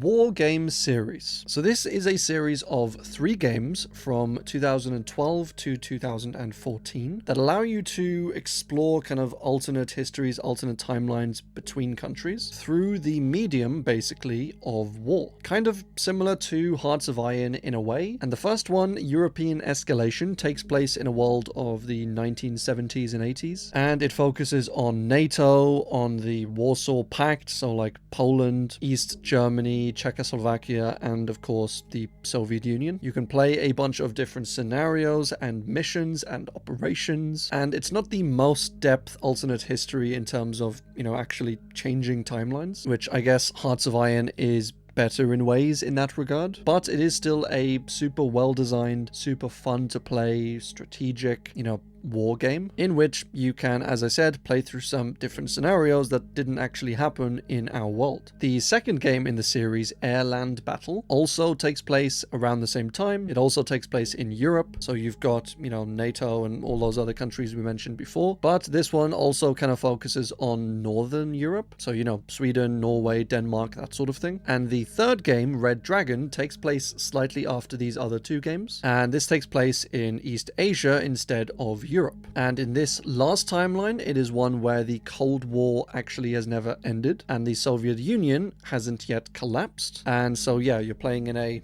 Soviet era, or rather more modern era Soviet Cold War. And yeah, as I said, if you like history, if you like real-time strategy games, you know, war games, that sort of thing, and maybe you're fed up of playing the standard World War II, World War I battles, scenarios, wars, then absolutely check this one out. 1882 Custer in Chains. Now, this shouldn't be confused with Custard, which I am really craving right now, but this is a timeline written by our favorite author, Robert Conroy, as you can tell by his naming convention of naming his timelines and books after dates for some reason. I guess just naming it the year it took place is good enough for him. But this takes place in a alternate history America and starts off in 1876 during the Great Sioux War, which was basically a war over the Black Hills of Dakota. It was a great area full of lumber. There were great vantage points from the top of it. It was super essential to, you know, control and own. There was gold in the hills. And so when the settlers, you know,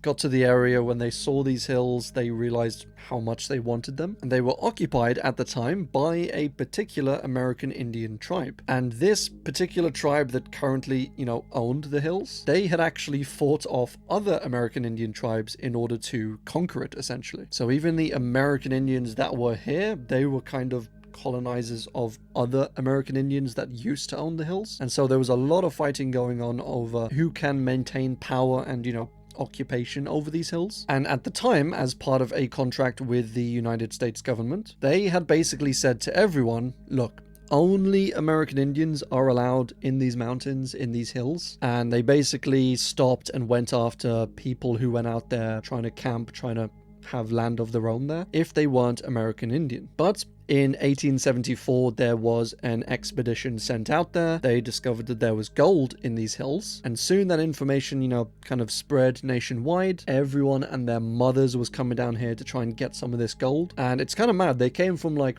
all over the US, from like far and wide, and they came here with picks, with shovels, trying to prospect and mine for this gold. And the US, you know, military, the US Guard had to actually come in and prevent people, you know, settling in these hills. And yeah, eventually it was just, there was too many people coming in from everywhere. So a few of these chiefs of some of these local American Indian tribes, they went down personally down to Washington, and they, you know, told them off, essentially said, you know, we have an agreement, do your work, get these people off our land. And the Congress basically said, that sounds like a lot of work. How about we just pay you this money? And that is basically us buying these hills of Dakota, and then we can move you and your people all to another Native American area. And, you know, everyone is happy, sort of thing. But the chiefs, quite rightly I think, said, no, this is our land. We just want to chill here and be happy. We don't want to move to some other area. And they were like, oh yeah, you know,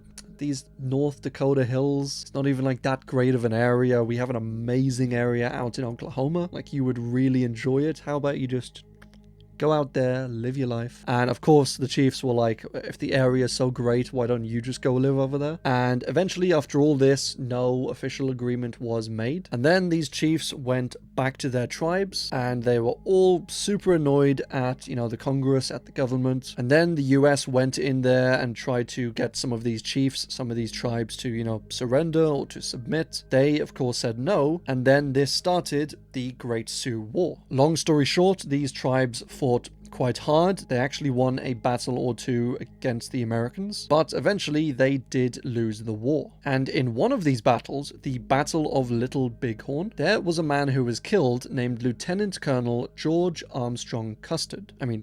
And he was actually one of the first people in charge of these expeditions to the Black Hills. And so, after that very long history lesson, this alternate timeline basically says, what would the world look like if Custer hadn't died in that battle? Well, even after he died in our timeline in that battle, he was still considered and revered one of the greater, fighting forces, one of the greater leaders in America at the time. And so this says that in this alternate timeline, if he were actually to survive this Sioux War, he would likely be revered even more so. And in this alt timeline, he runs for the presidency in 1980 or in 1880, and he actually wins. So with Custer as president, he installs National Custard Day, where everyone gets a free bowl of custard. I don't know how many more jokes I can get out of custard. But this says that because of Custer's personality, where he's always looking to push forward and to win and to conquer in a way, or explore, as some would see it, that in looking for new things to explore and conquer, he actually finds it in the Spanish Empire of South America. So he ends up sending a bunch of soldiers and ships down to South America,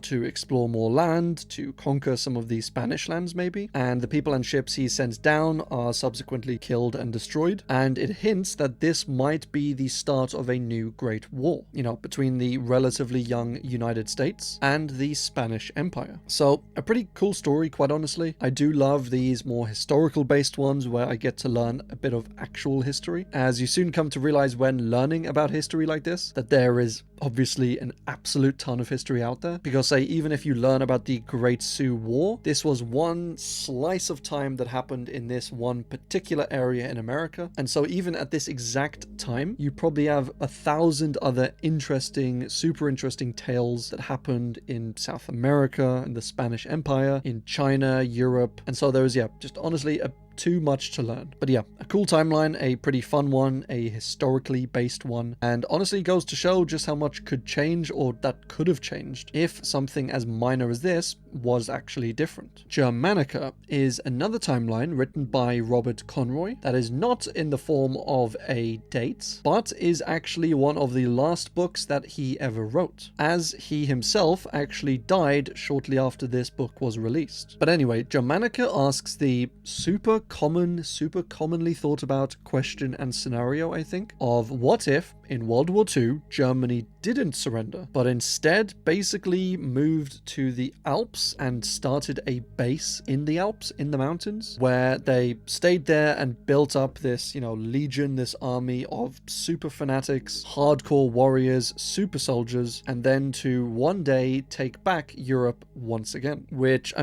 I ask myself that question every single day. But a fairly interesting one. I think even if this particular scenario isn't very likely, it maybe at least explores the question of what if Germany didn't surrender, if they didn't lose so quickly, if the war maybe dragged out for another year, 2, 3, 5, how exactly would the rest of the war, the rest of the decade actually gone? Could the exhausted, Allied forces actually have kept fighting for years? Would they have run out of resources, of ammo, of supplies, food, fuel, that sort of thing? Would it simply not have mattered? Would the Allied forces have just chased Germany into the Alps and finished them off? These are great questions, and honestly, it reads as a great timeline. Red Inferno, 1945. So this is another Robert Conroy timeline, where the USSR basically just goes a bit nutty. In our timeline, this, more or less kind of played out as planned. You obviously had East Germany and West Germany for a while, but that was eventually reunited. So as World War II is coming to a close, the Allies and the Soviets basically agreed to, divvy up Germany and Berlin. But in this timeline, the US doesn't quite trust the Soviets, and so they make a rush for Berlin, and the Soviets also don't trust the Allies, and so they see this rush as like them trying to take the whole of Germany, and so they make a rush themselves for Berlin, with Stalin even instructing his troops to, you can, shoot any Allied soldiers you see on sight. And so with this, it's basically, an act of aggression, an act of war, and so this new war starts, hence Red Inferno, Red being the Soviets. And this honestly massively backfires as America turns its attention away from Japan as it did in our timeline. It was focused on Japan after World War II, and it instead turns it towards Germany, or, the Soviet-occupied Germany. The Americans decide to bomb the USSR, essentially stopping their, progression into Europe. The Germans that are left over in Germany decide to surrender and join the Allies. So everyone seems to be fighting against the USSR, and this results basically in the Soviets being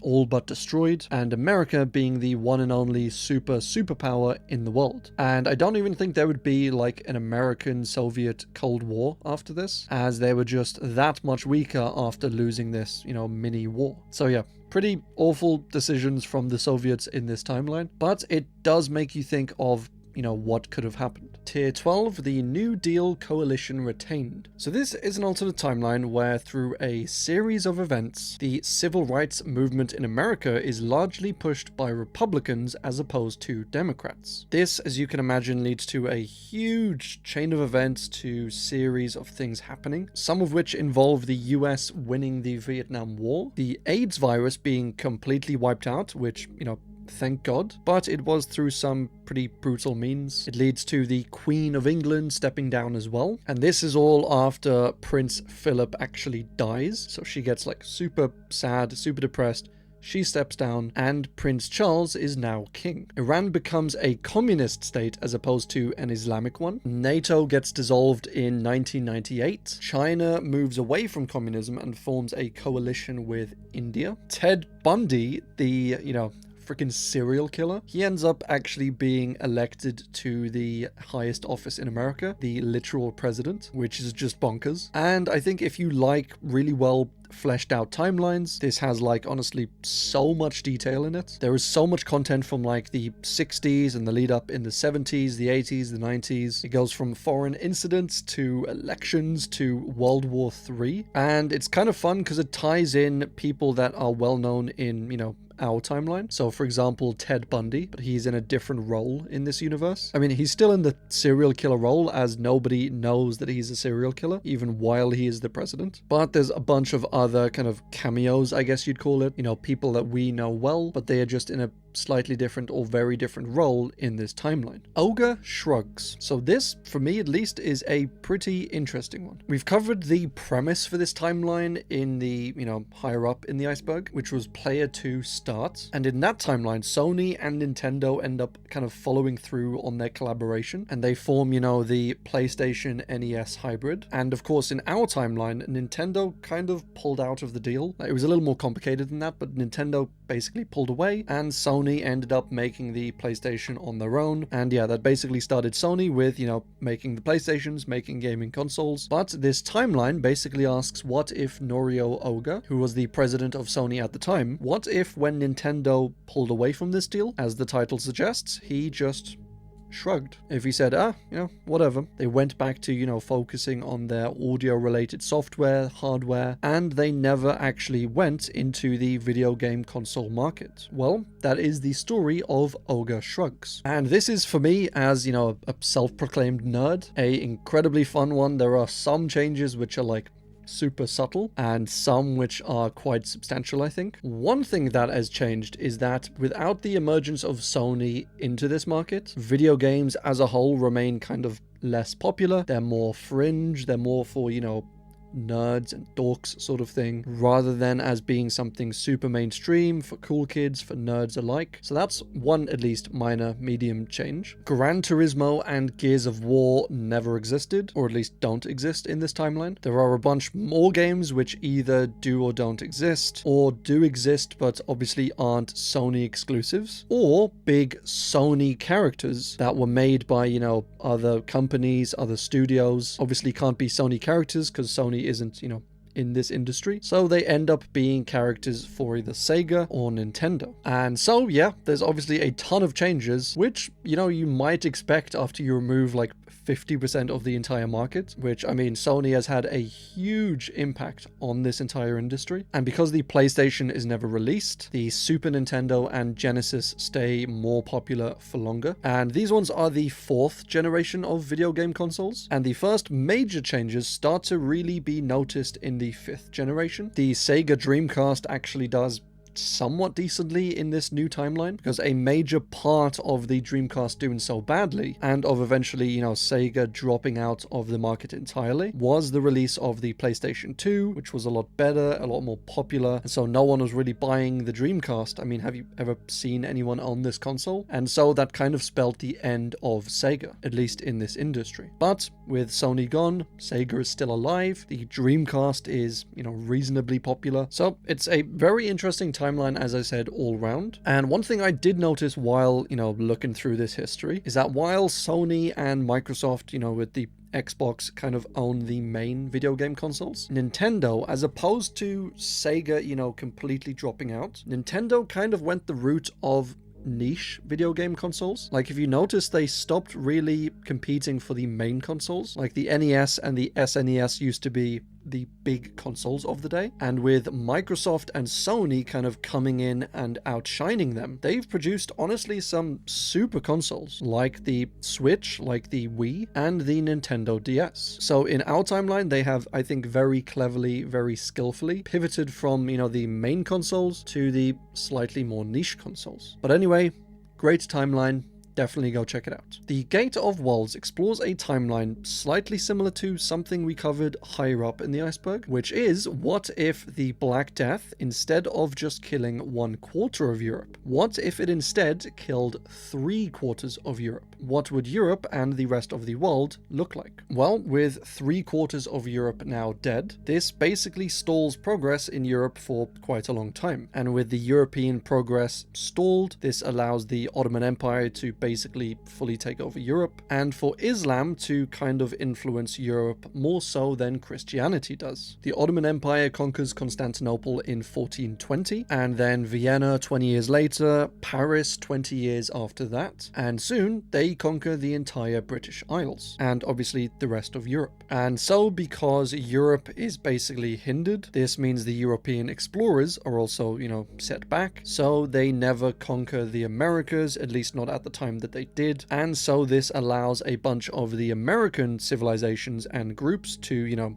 flourish, grow stronger. And that's kind of the general idea, the general backdrop of this timeline. The particular story follows this 18-year-old from a super poor England, you know, it's almost like third world sort of status, who ends up traveling over to the Aztec Empire in order to, you know, find his meaning, to find wealth, you know, to find his fortune. And that's kind of the story. A pretty cool story, I think, a pretty cool idea, which I have personally thought about myself. I've also thought about it the other way around, of if the Black Death never actually occurred, or if it didn't affect Europe somehow. Because yeah, it was an absolutely bonkers event that completely changed the world and civilization even up to today. And obviously in this timeline, with the Ottoman Empire basically taking over Europe, most of Europe has kind of an Islamic, you know, feeling, an Islamic influence. And I believe they actually talk Turkish, or at least use the Turkish script in this England. So yeah, vastly different to our timeline, and it just makes you think, what could have been? The Cuban Missile War. So this explores the very obvious, I think, alt history of what would have happened if the Cuban Missile Crisis had gone very badly. And for those of you who don't know, the Cuban Missile Crisis happened in 1962, and the lead up for it happened just a year earlier, when the US put nuclear weapons in Italy and Turkey. And Turkey was obviously like right up close to the Soviet Union, and so the Soviets obviously didn't like this too much. And at roughly the same time, the Americans had trained up these Cuban exiles, and they had planned to basically go into Cuba and to overthrow the Cuban government, or the Cuban dictator Fidel Castro. And so all of this basically culminated with the USSR saying, look, if you're gonna put nukes near our territory, then we can do basically the same thing. They went to Cuba and basically said, look, we'll place some nukes in Cuba,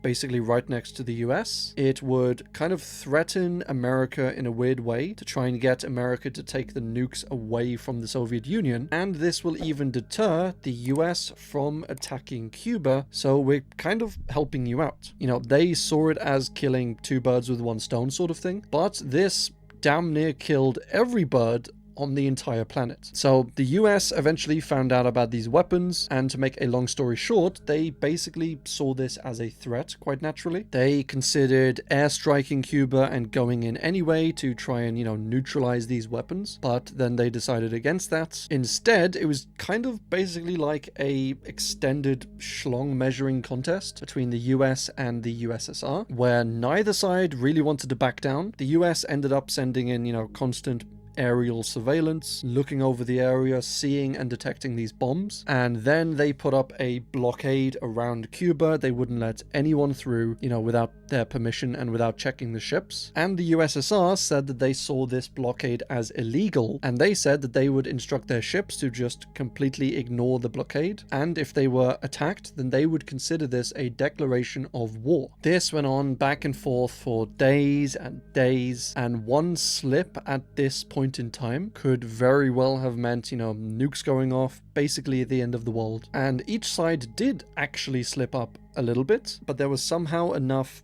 understanding, enough temperance for the whole thing not to blow up into nuclear war. Like I mentioned earlier, the US sent in a surveillance plane over Cuba, and they agreed beforehand among themselves, among the Americans, they agreed that if this plane was shot down, that would be an act of aggression from the Russians, and it would mean they're basically planning to attack, and so America should attack them first. Like, if it gets shot down, just don't even think about it, just start bombing Cuba. And the Soviets reasoned that if this US plane was shot down, that the Americans would see this as an act of war by the Russians or by the Soviets. And the Soviets had decided to just get a preemptive strike in on America. And so both sides kind of had these pre-planned out ideas, but when the plane was actually shot down, none of this happened. Everyone, chilled out a little bit. And it should also be noted that the leader of the Soviet Union said explicitly not to shoot down these planes. So them shooting down the plane was actually like an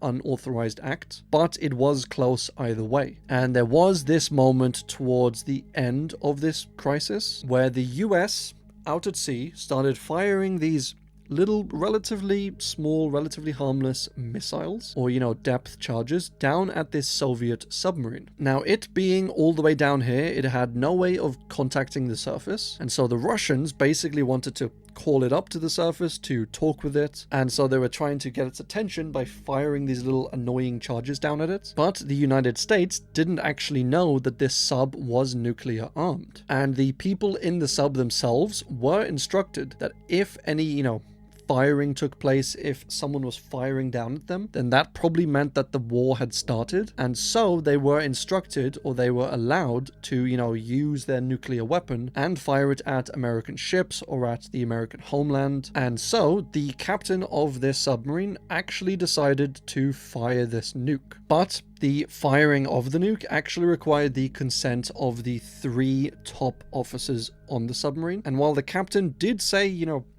fire the nuke, and while one of the officers did also say to fire the nuke, the last top officer, Vasily Arkhipov, said, no, I don't consent to firing this weapon. And so they couldn't fire it, and they, came to the surface, they spoke with the US ships, and they ended up basically just sailing away back to Russia. But it was literally down to this one guy. Like, the other two said yes already. It was down to him. He said no. He stopped the firing of this nuke, and if this weapon had been fired, it very well could have resulted in a nuclear war. So Vasily's act of constraint here may very well have saved the entire world. The Soviets ended up removing their nukes from Cuba. The US stopped their blockade of Cuba and also removed the nukes from Italy and Turkey. And the US also agreed, okay, we won't invade Cuba or start a coup or anything like that. And this was apparently good enough for both sides. Oh, and through all of this, Castro was absolutely insane. He was calling the Soviets weak. He was saying like, yeah, we should have just fired on America to teach them a lesson. And Castro said, yeah, if they step foot in Cuba, we're just gonna fire all of the nukes at America. And he also fully admitted that this would likely have resulted in the death of every single Cuban, or at least every person in Cuba. But he didn't care. He said we should have done it anyway, but thankfully, once again, the Soviets were a little more tempered. So yeah, he was nuts. Anyway, that's the Cuban Missile Crisis. And now onto the actual alt timeline. Like, I know we're in a history class or something, but yeah, in this alternate timeline, Vasily, who was the one guy who said no to firing the nuke, he was actually incapacitated, and so he wasn't able to say no or yes, and so the decision went to the other two people, and they, as we all know, both said yes to firing the nuke. The nuke was fired, and then, as you can imagine, things kicked off. This leads to, among other things, the Soviets invading West Germany, as they already occupied East Germany after World War II. There are tons of nukes going off all over the world. A bunch of the US cities that are nuked have like perimeters set up around them, with the president instructing soldiers to not let anyone in or out of these cities. Like, if they're already outside of the city, it's too dangerous to go in. And for anyone inside the city, he said he doesn't want them spreading radiation all around the country, so he keeps them, boarded in. This kind of turns America into like a political dictatorship, with President Johnson saying, look, I need to use emergency powers in this time of, well, emergency, and the people eventually just get sick of him abusing his powers and overthrow him just a few years later. So it is a bit of a wild timeline. It was an insane event or crisis, even in our timeline where everything seemed to go somewhat okay, but thankfully, thanks to Vasily, this timeline is just a alternate timeline. The Difference Engine is an alt history where this guy, Charles Babbage, which is an awesome name by the way, but this is a world in which he essentially successfully builds his inventions, and these were the analytical machine and the difference machine. So in our timeline, in the original timeline, he is this super smart guy, and he imagines and designs these machines, which are basically just like calculating machines essentially, but they don't actually get built until much later in the 1900s. But what if he had actually managed to build them out a whole 100 years roughly than they actually originally got built in? What would that have meant for technology back then, and by, extension, technology today? Well, unsurprisingly enough, this would have led to earlier technological advancements. And actually, this alternate timeline, this book, was thought to have been responsible for the massive emergence of the, steampunk aesthetic, where you have more advanced technology for the time in like an 1800s style kind of vibe, obviously where steam technology is popular. But anyway, because of this invention and building this machine, the British Empire ends up being a lot stronger, a lot more powerful, a lot more technologically advanced, and so they basically end up dominating the whole of Europe. Not like taking them over, dominating, but just being a lot more powerful. The Irish potato famine never takes place, which, thank God. And so Britain is super powerful and prosperous. Ireland doesn't starve, nor are they, basically enslaved. And so Ireland doesn't really see Britain as that bad, and they don't really want to seek independence. They generally love Britain and are proud to be a part of it. So that's the general, overview of the timeline, which in my opinion is pretty cool. And the plot takes us through some characters, some political schemes, basically revolving around the these machines, which can be programmed kind of with like punch cards, and there's a search on for some like mysterious, super powerful punch cards. So just imagine it in the modern era with computers as like powerful computer programs that can do a bunch of cool stuff. These are these punch cards. So yeah, I super love the vibe of this one. The story is pretty cool. You know, it has that steampunk aesthetic. It's, as I said, one of at least the origins of steampunk. And yeah, definitely something you should check out if you like this sort of thing, if you like historical alt histories or steampunky ones or 1800s era ones. But yeah, very cool one. Definitely check it out. 1942. Now, as you can imagine from the naming of this timeline, I will let you guess who the author of this is. And I'm getting pretty tired of saying this, but it is an alt history written by Robert Conroy. It's a pretty simple one. It basically just imagines the Pearl Harbor attacks by the Japanese as going more successful for the Japanese than they did in our timeline. So the Japanese end up taking over Hawaii, and this story basically takes us through the US trying to fight and take it back. So yeah, fairly simple one, but a fun timeline. Crimson Skies was actually a board game that explored the world of what if the Great Depression was actually the Greater Depression. You know, what if the Great Depression was so bad that it basically fractured the United States and broke it up into these multiple different states like the Empire State or the Communist People's Collective of the Great Plains state. And the idea is, with how fractured the US now is, that ground delivery and to some extent travel kind of falls out of, you know, popularity in place of air travel and delivery. And so you play a pilot flying around the skies of America, you know, the crimson skies,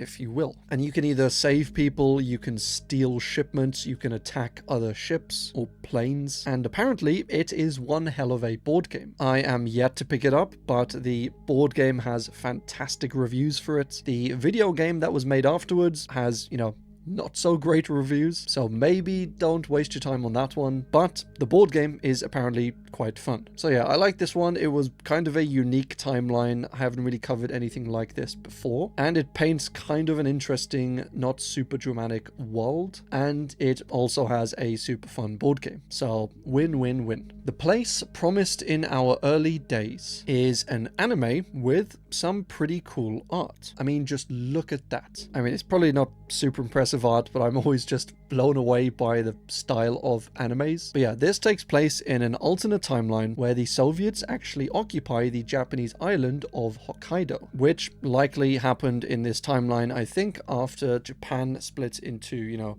the Soviet North and the non-Soviet South after World War II. Funnily enough, this came somewhat close to happening in our actual timeline, but obviously didn't happen. And it seems like to me now that a lot of these proxy wars just end in these countries being split in two, with, you know, the Soviets controlling one side and the non-Soviets controlling the other. You have like Vietnam, Korea, Japan in this timeline, China in the other timeline. And yeah, anyway, so we have a Soviet Hokkaido, and I won't get too into the plot as it isn't super important, I don't think. But yeah, the Soviet Union begins development of this strange tower in Hokkaido. And there are these three kids from Aomori who are Haruki, Takuya, and Suyuri. And they all dream about one day going over to Hokkaido and, you know, visiting this tower. Now, they find this small aircraft basically crashed nearby, and they decide to, you know, fix her up and then eventually fly over to this other island. But this naturally takes a while, and during this time in the summer, Suyuri just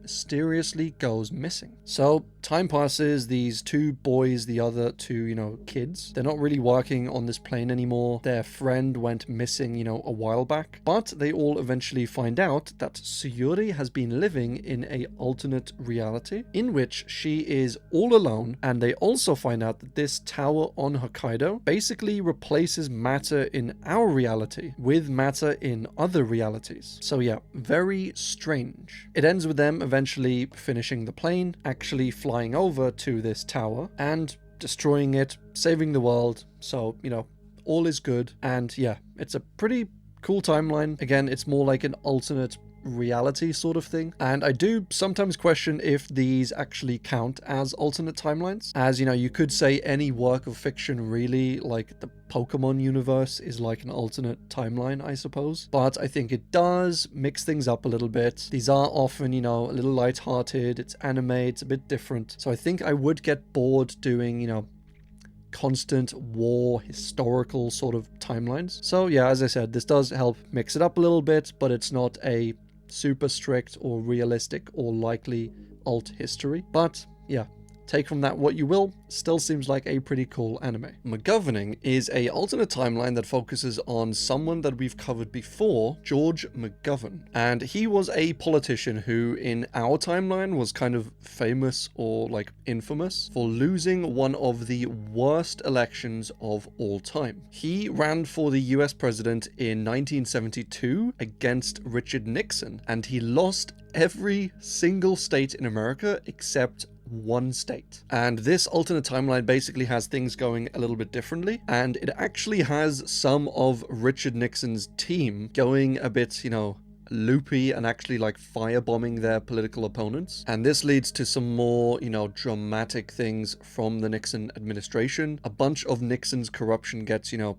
revealed a lot sooner than in our timeline. And due to all of this, nobody really wants to vote for Nixon, and so McGovern actually ends up winning the 1972 election. So, how does that change things? Well, honestly, it's a little hard to summarize this one. A bunch of stuff happens really differently, which I know that's not too useful or too helpful, but there are just a ton of, I think, in my opinion, quite small, insignificant changes in this timeline compared to our one, that it doesn't really make sense for me to, you know, list out all the tiny changes that happened. But the Archbishop, for example, is nearly assassinated, not even fully assassinated, just nearly. The leader of Chile is killed in an assassination as opposed to a coup like in our timeline. Something called the Mills Affair goes slightly differently in our timeline, which for those of you who haven't heard about the Mills Affair, absolutely check it out. It is a wild story. And yeah, as I said, Nixon goes a bit loopy. He starts beating his wife. He starts drinking heavily. His administration also goes a bit wild. Nixon starts threatening to drop nukes on Vietnam. It's all just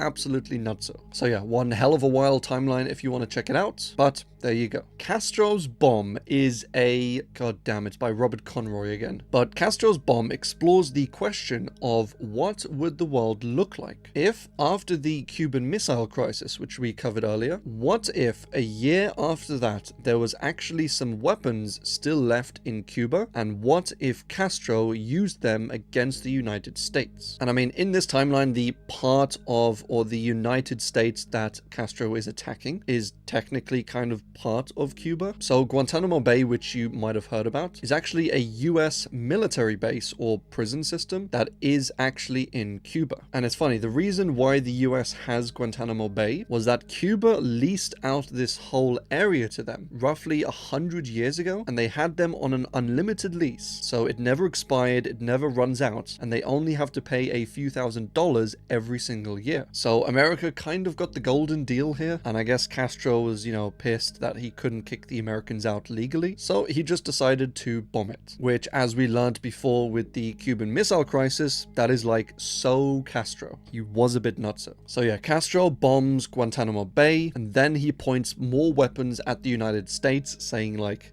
you know, you best back off or else, which is like, really, Castro? You really think you're winning that war? You crazy man. But this whole alternate timeline is basically JFK trying to neutralize this whole crisis, just like he did in the original Cuban Missile Crisis. And as I said, it is by our favorite man, Robert Conroy, which it does have some mixed reviews. A bunch of people say this is an absolute fantastic page turner, while others do say it's not quite as good as his other ones, perhaps. So I will leave that up to you to decide. Tier 13, 11, 22, 63. So this is a timeline written by Robert Conroy. I'm only kidding. It's actually written by Stephen King, and it explores a world where a man goes back, he discovers time travel, and he goes back to 11/22/63. And the aim is to prevent a major event that happened on that day, and that was the assassination of JFK. So it's a pretty cool timeline, I think, and obviously spoilers up ahead in case you are thinking of reading it. But the main character in the story is called Jake, and he gets called over to a diner by one of his friends one evening. And when he gets there, he learns from his friend that he has discovered a time slip, a time portal, a time gateway that is in the back of the diner, and once you go through it, it always takes you back to the exact same date, and that is September 9th, 1958. And his friend says to Jake, look, I went back into this portal, I traveled back, I spent a few years there, I was trying to prevent the JFK assassination attempt, but sadly I'm ill now, I can't go on, I don't have much longer to live, and so you have to,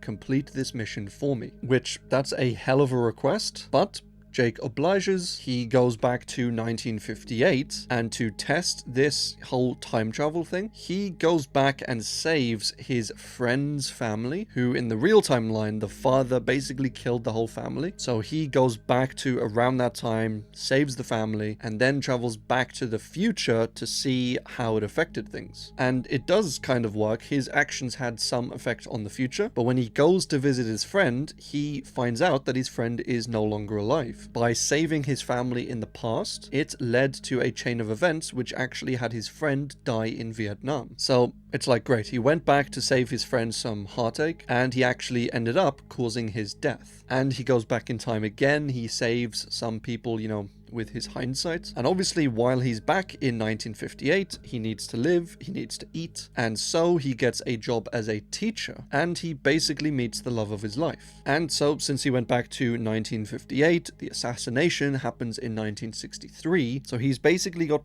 5 years to kill, and he just spends it back then with the love of his life as a teacher until eventually he comes to 1963. He stops the assassination on JFK, but in the process of this, the love of his life, who he's been with for 5 years, ends up getting killed. Then there is a mysterious man with a yellow card in his hat. They call him Yellow Card Man, which, that's creative. And he is basically a TVA officer. He tells Jake that messing with these timelines, with these dimensions, is never a good thing, and it will eventually result in the end of the universe. Jake doesn't really believe him, so he takes Jake back to 2011, and the 2011 world is just in utter chaos. Bombs going off everywhere, nuclear fallout is like the norm. A bunch of tragedies that actually happened in our timeline still happen in this timeline, only much, much worse. And a bunch of tragedies that were averted in our timeline also happen in this timeline. So it's like the worst of all worlds. The Civil Rights Act were never passed. The entire world is basically on the verge of collapse. And so the Yellow Card Man basically says, look, if you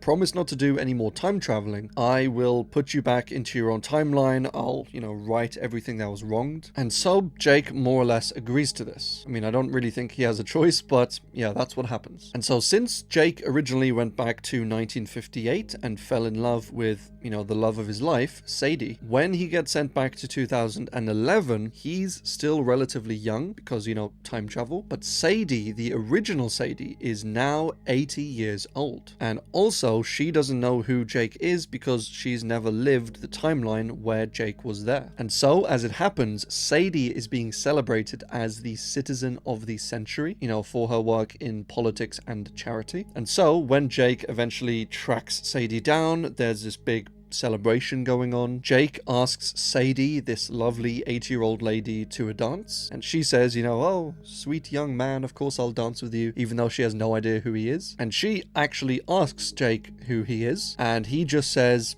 someone you knew in another life, honey, which is just romantic as heck. And that is the timeline. So a pretty interesting one, I think, a pretty fun one, but you'd expect really nothing less from Stephen King. Twilight of the Red Tsar. So in our timeline, in our universe, Stalin, as you might know, this asshole, died alone in his bedroom in 1953 from a stroke.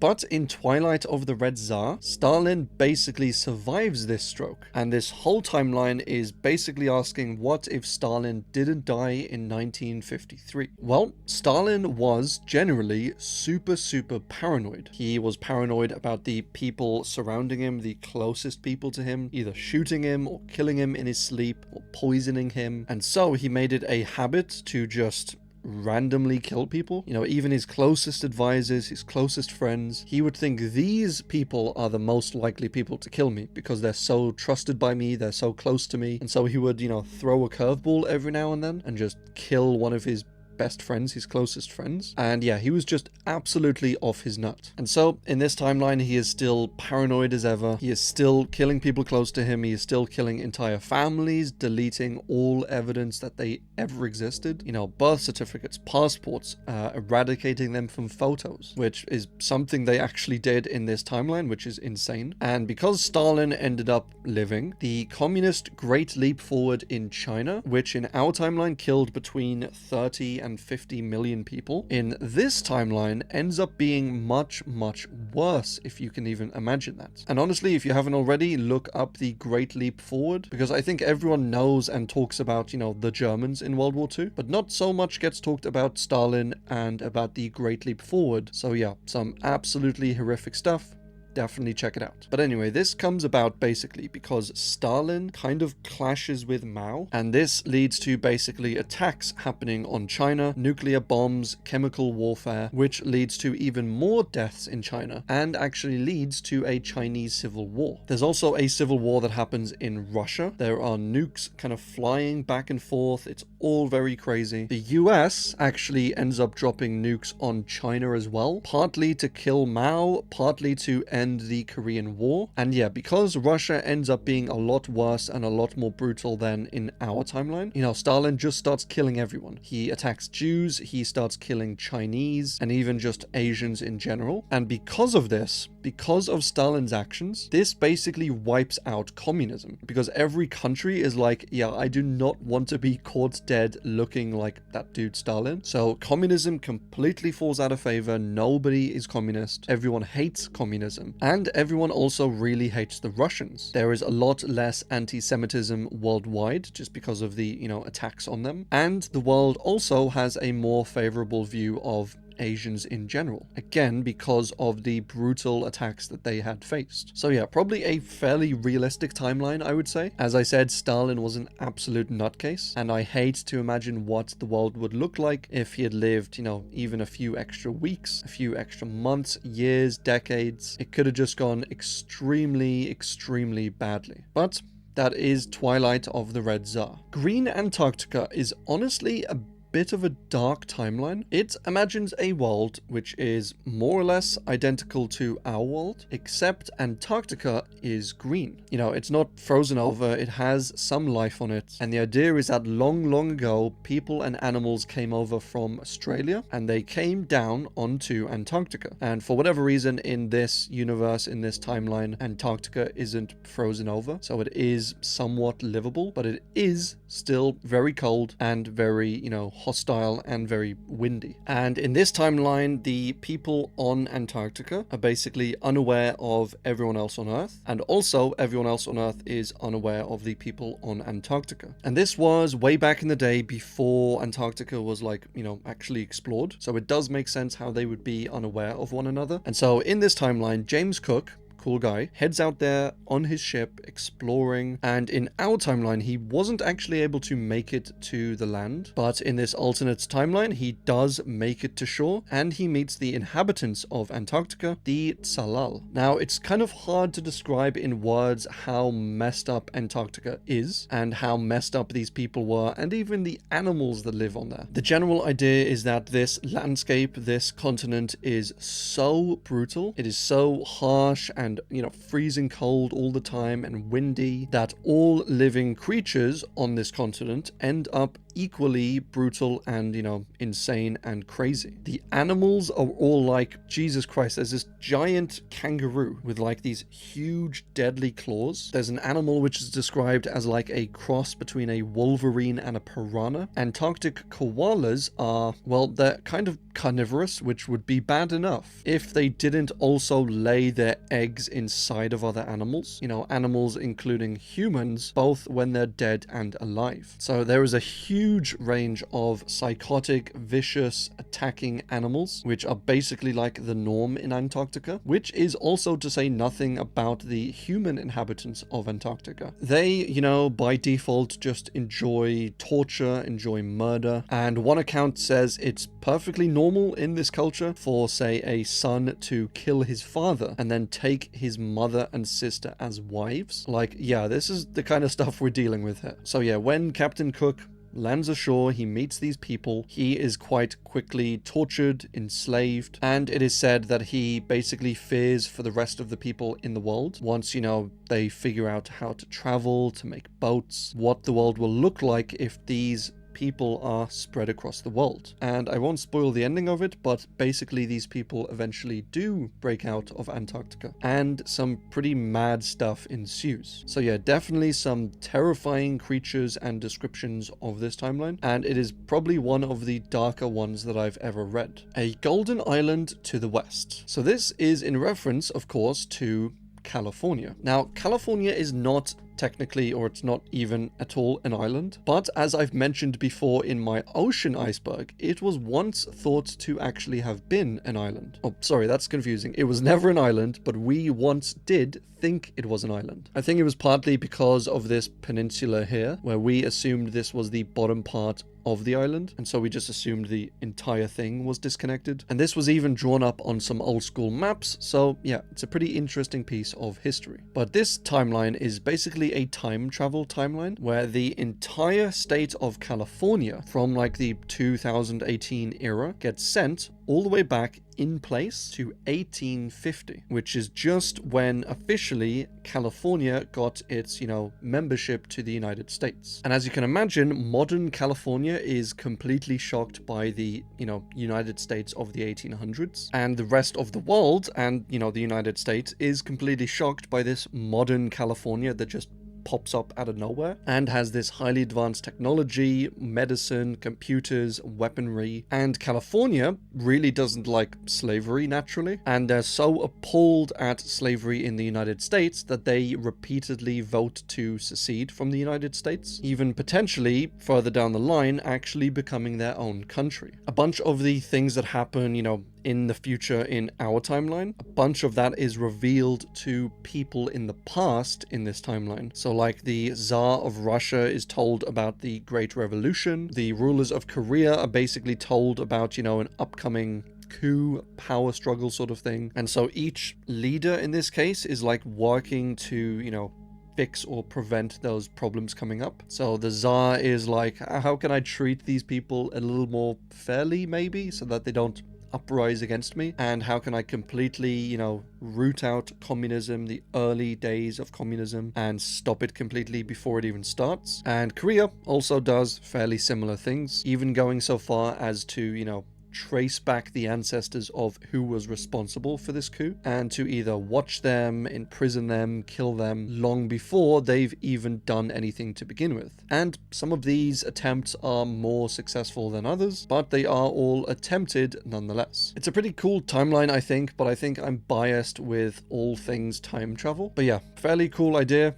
and a nice read. The North American Confederacy series. So this is a timeline written by L. Neil Smith, and this entire timeline is created and changed and different by, I kid you not, one single word being changed in the Declaration of Independence. And where it says that the government derives its just power from the consent of the governed, this timeline simply adds an extra word in there, being unanimous. So the government derives its just power from the unanimous consent of the governed. Now, for this timeline, we have to briefly touch on something called the Whiskey Rebellion, which was in 1791 a tax levied by the government on whiskey made by US farmers more or less. Basically, after the Revolutionary War versus, Britain, in order to pay for this war, the US had to take out a bunch of loans. And now that they were an actual nation, they had to start paying these loans back. They had to develop taxes and some way of,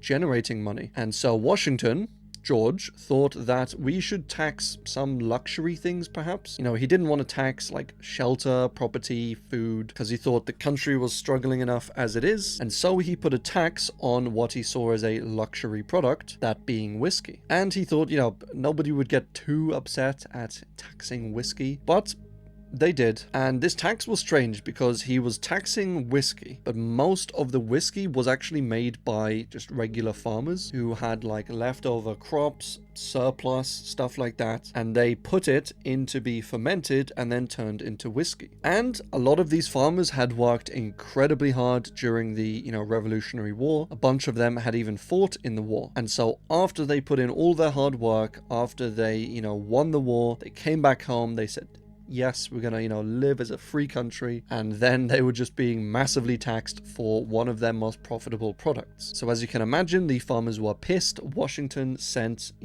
people over there to try and collect these taxes. And a gang of farmers basically came together. They started rioting, protesting. They refused to pay these taxes. And there was like this small back and forth where the sheriff would get sent down there to, quell the riots, to collect taxes. And then the farmers would gather with a group of 50 violent people. And then the sheriff would have to back down. And then they sent in like a small militia. And then even more farmers came in and they wouldn't back down. And then eventually Washington himself rode down there with, a well-armed militia of like 13,000 armed people. And these 13,000 were provided by the local, states. Each state had its well-armed, well-maintained militia. They donated them all to come in to quell the farmers, to help collect these taxes. And when they finally got down there, all the farmers had just kind of gone home. Like, I guess nobody really wanted to fight when he came down here with a small army, essentially. And eventually the farmers were brought around partly by, a show of force, partly by words and arguments, and things after that went a little more smoothly. But in this timeline, a man named Albert Gallatin, who was actually a man on the side of the government. In our timeline, he helped convince the farmers that,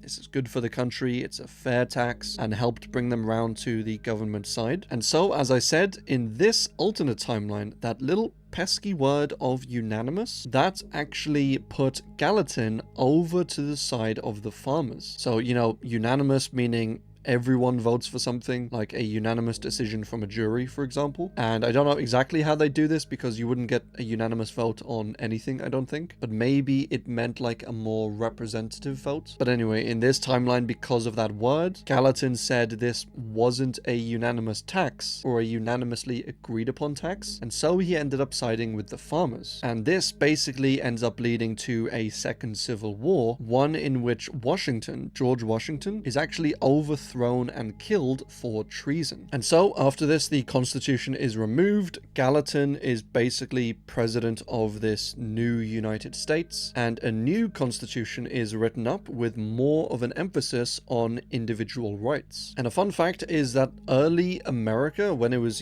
being founded, didn't really have any documentation for individual rights. Like, nowadays you have the First Amendment, the Second Amendment, which says or gives people or recognizes people's certain individual rights. Originally, you just had the rights of the federal government or the limits of the federal government. You had the rights of the states. It was all that sort of thing. And then they realized, hey, we're not actually talking that much about the individual. So then they later on introduced individual recognized rights. But yeah, this new constitution in this timeline had more individual rights, more individual freedoms, and with less of the power centered around the government, and yeah, more on the individual people. So for example, in this timeline, the federal government couldn't print money. Money could only be made by individual people, and it had to be backed by tangible things like gold, like iron, or even stuff like grains, crops, and whiskey. Thomas Jefferson ends slavery a whole lot sooner than happened in our timeline, and he does it peacefully without a civil war. They also create a new calendar system, with 1776 being,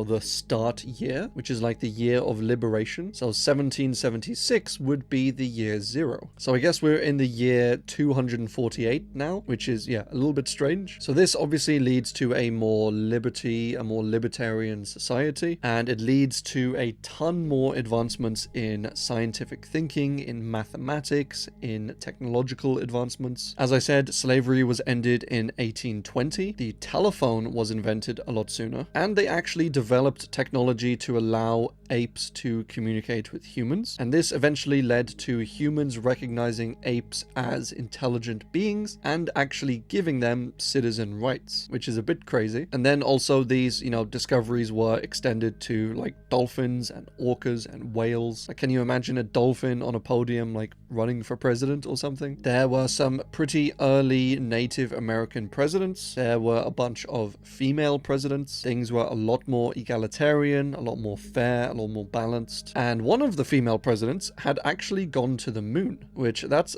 a bit nuts. Can you imagine like George Bush, like bopping around on the moon or something? Frederick Douglass actually becomes president, which is awesome because he is a super cool guy if you look him up. And yeah, so that's basically the entire timeline. The idea is that libertarianism is a good thing, and that the more freedoms we have as a society, as an individual, the more we are able to think about things and to discover things and to experiment. And this would have led to a better society than the one we have now. So yeah, a pretty cool timeline, and personal liberties are always a plus. Delenda Est is another time-traveling timeline that was written all the way back in 1955, so quite an old one. But it is a super fun timeline that explores traveling back in time to 200 BC and killing some people who didn't originally die in our timeline. And this results basically in Hannibal destroying Rome shortly after. Now, at this time, the two major powers in like Europe in the Mediterranean were the Romans and the Carthaginians. And the Carthaginians were this insane nation,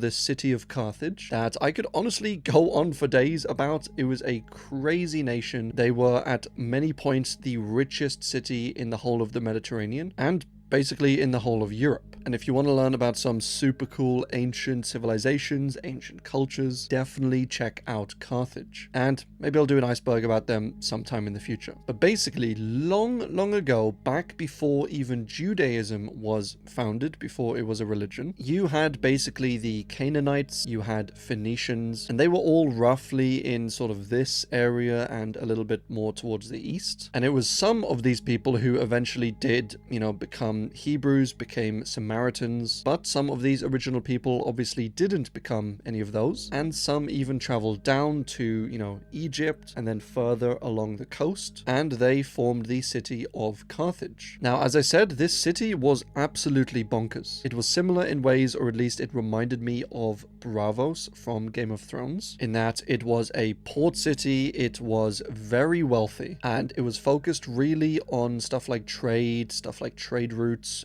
merchants, as opposed to, say, the Romans, who were interested in, expanding their land, conquering new areas and new kingdoms. Whereas Carthage, they did have, some areas that they had, conquered, but they basically said, oh, do what you want, we're just going to control all of the trade routes, all of the shipping routes, and we're going to do all of the business basically in the Mediterranean, in Europe, through Carthage. If you wanted to start a business, you'd go to Carthage. If you wanted to sell stuff, you'd go to Carthage. If you wanted to buy like anything, Carthage was the place. And so yeah, they just built out a really strong navy and controlled shipping routes, controlled trade routes, and were extremely wealthy. The build of Carthage was also quite impressive. It looks quite cool, or at least what we imagined, what we think it actually looked like. It had this huge port, in the entrance of it, which led onto a kind of secret, more closed off military port where they built ships, where they housed giant ships. They had quite an advanced political system, at least for that time.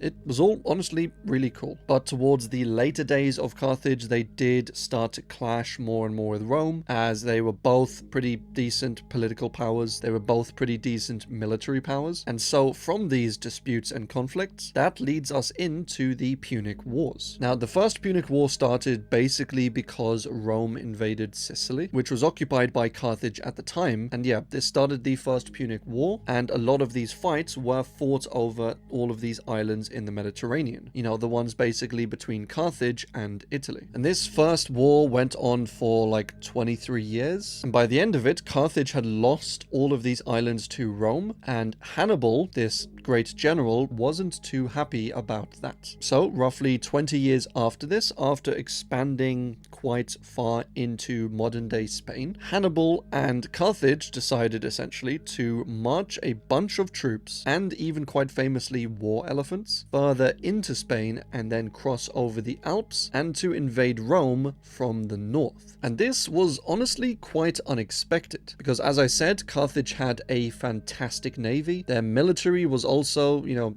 half decent but not like amazing, and so Rome always expected that if they were gonna attack Rome and Italy, that they would do so navally. You know, they would send ships over, they would maybe surround Rome and Italy and invade from the south, as opposed to this nutso idea of going literally all the way around over these mountains with elephants no less. And yeah, so they were a little bit taken aback by this, but thanks to Hannibal's insane strength on the battlefield, he just won battle after battle after battle. He pushed the Romans back, or the northern Italians, and this went on for roughly like 14 years. Hannibal was doing an amazing job, and eventually Rome just invaded Carthage like directly. They had a strategy to stall Hannibal out, not really allow him to engage in any large battles, just, you know, poke him from little different areas, try and starve him out of food and of supplies, and then go directly after Carthage and try and negotiate some sort of surrender. And that's basically exactly what they did. Carthage called Hannibal back and said, look, can you come back? We're in a bit of a pickle here. And Hannibal, who was running out of supplies, Carthage wasn't really sending him any backup troops, any backup supplies. He kind of had to say, okay, fine. He came all the way down, went back over to Carthage, and they negotiated a surrender. Carthage was to reduce the size of its navy and its military. It was to cede all of its foreign territory to Rome, and it couldn't declare war at all without Rome's express consent. And it also had to pay a large sum, a large, you know, war fee to Rome. So this understandably massively crippled Carthage as like a military threat. And Hannibal, after proving to be one of the greatest military leaders of all time, he came back to Carthage after the war and just got into politics. And he eventually proved to be one of the greatest political thinkers of all time. It was actually pretty insane. He went through like all of the finances, the numbers in Carthage. He rooted out a bunch of corruption. He made Carthage a ton of money by finding out where people were, you know, pocketing money, where they were wasting money. He lowered the crime rates in Carthage. He set up term limits for some of the politicians in Carthage. Like, it was insane. He went from, you know, an insane military leader to like, oh yeah, I'll just try my hand at politics, goes back there, fixes basically the entire city, makes tons of money for them, fully pays off the debt to Rome, and they are slowly building up their economy, getting richer and richer and richer, all after basically being almost wiped out, at least militarily, by Rome. So Hannibal quite rightly thought that the Romans would see him as a threat. You know, the Romans, I think, thought that what they did would severely cripple Carthage for many, many years. But under Hannibal's leadership and influence, that wasn't really the case. So he left Carthage, he went to a basically self-imposed exile. And at the time, there was another independent nation right next to Carthage that was constantly kind of like annoying Carthage, attacking their ships, destroying their people. And Carthage obviously wasn't allowed to attack them back. And they said to Rome, look, do we have permission to defend ourselves? Rome said no. And then they said, okay, if we're not going to defend ourselves, at least can you come in and, you know, help us out? Rome again said no. And so eventually Carthage just said, F it, if you're not going to help us, we'll do it ourselves. They went over, they attacked Numidia, and they actually lost this battle, this war. And this was also used as a reason by Rome to basically try and put an end to Carthage. They said, look, well, you broke the treaty, you broke the agreement of no wars, no attacks, which, as you can tell, was kind of egged on. They were kind of pushed into it by Rome by not helping them defend themselves. But this kind of helped strengthen and push this growing sentiment in Rome, and this sentiment had the slogan of Carthago delenda est, which is where the title of this timeline comes from, and it is Latin for Carthage must be destroyed. And interestingly enough, Cato, who was a Roman senator, was said to end all of his speeches with Carthago delenda est, regardless of what the speech was about, what the topic was about. Like, they could be talking about, teddy bears or what they want for dinner or whatever, and then he's like, oh, yeah, by the way, Carthage must be destroyed. Like, that's how much he hated Carthage. And so, after this battle, Rome declared officially the last war on Carthage, and they went in there. It took them actually 3 years to destroy Carthage. Like, even with its reduced military strength and all that, Carthage put up one hell of a defense. But Rome eventually did break through, and they completely destroyed Carthage. Like, they killed, slaughtered basically everyone in there, and the people that were eventually left, they decided not to kill them, roughly 50,000 of them, but they decided just to capture them and to sell them into slavery. I guess they just thought, why kill them when we can just make a bit of money from them? So yeah, and they just sacked the city, burnt stuff, destroyed buildings, and naturally Rome claimed the destroyed Carthage. They claimed all of the African territories of Carthage, as well as obviously the islands and the Mediterranean territories. And it wasn't until 100 years later, under Julius Caesar, that Rome went back there and rebuilt Carthage as this beautiful, fantastic city, which they named, well, still Carthage, but they named it Roman Carthage. And yeah, so holy cow, a very long history lesson. Apologies, but this stuff is just wildly fascinating to me. But in Delenda Est, this alternate timeline, there are two prominent political figures who were fighting for Rome, essentially. And these were Publio Cornelius Scipio and Scipio Africanus. And so in this alt timeline, both of these people die due to these time travelers. And so Rome really isn't able to put up much of a defense, and so Rome falls to Hannibal. So Carthage ends up dominating Rome in like a, Uno reverse flip sort of way, much the way that Rome did to Carthage in our timeline. And so it spreads its influence, its culture all over Europe instead of Rome spreading it. And so in the modern day, we have a Carthage Celtic sort of style civilization rather than what we have now, which is closer to a Greek or Roman style. This is the eventual world map, roughly, of the different empires and nations. Christianity, Islam, Judaism, etc. don't exist, as the early Canaanites who became Carthage were actually polytheistic, in that their religion had multiple gods like the early Jewish people, or similar to the Romans or Hindus. Some stuff like engineering seems to be more advanced. The scientific method and science as a whole is roughly quite far behind our timeline, and there are also, in discussions about this timeline, questions and debates about whether Carthage would actually have the influence over Europe that Rome had, because as we discussed, Carthage was more interested in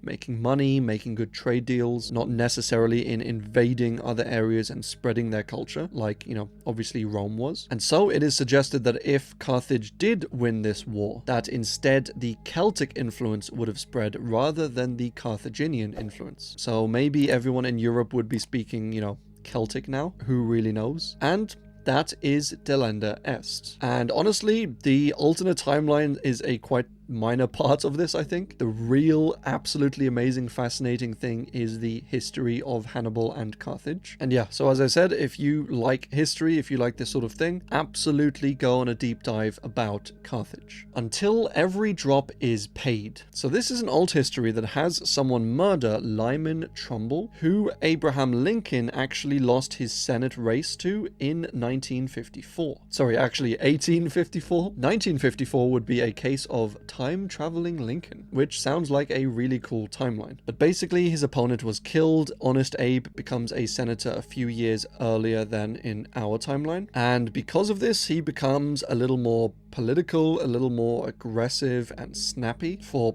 some reason. And this, all in all, leads to the American Civil War. It leads to Lincoln becoming the elected president, but with the difference of the Civil War being a lot more brutal than it was in our timeline, because I guess, you know, the North is headed by this more aggressive Lincoln. So he's less forgiving, less understanding. He says we need to completely eradicate the South. And yeah, that leads to more aggression, more death, more suffering. And yeah, AB Boy goes a little bit nuts. So yeah, not too deep of a timeline, but it is an interesting one, I guess, if you like stuff like the Civil War era. World War, War of Equals. So this was a fanfic, basically, written in the world of World War, which is an alt timeline series written by Harry Turtledove, in which aliens invade Earth during World War II. And so this is a fan-made alternate timeline to that alternate timeline, in which aliens do invade Earth, but it asks the question of what if instead of invading during World War II, what if they instead invaded in the 21st century? Well, obviously we'd put up a lot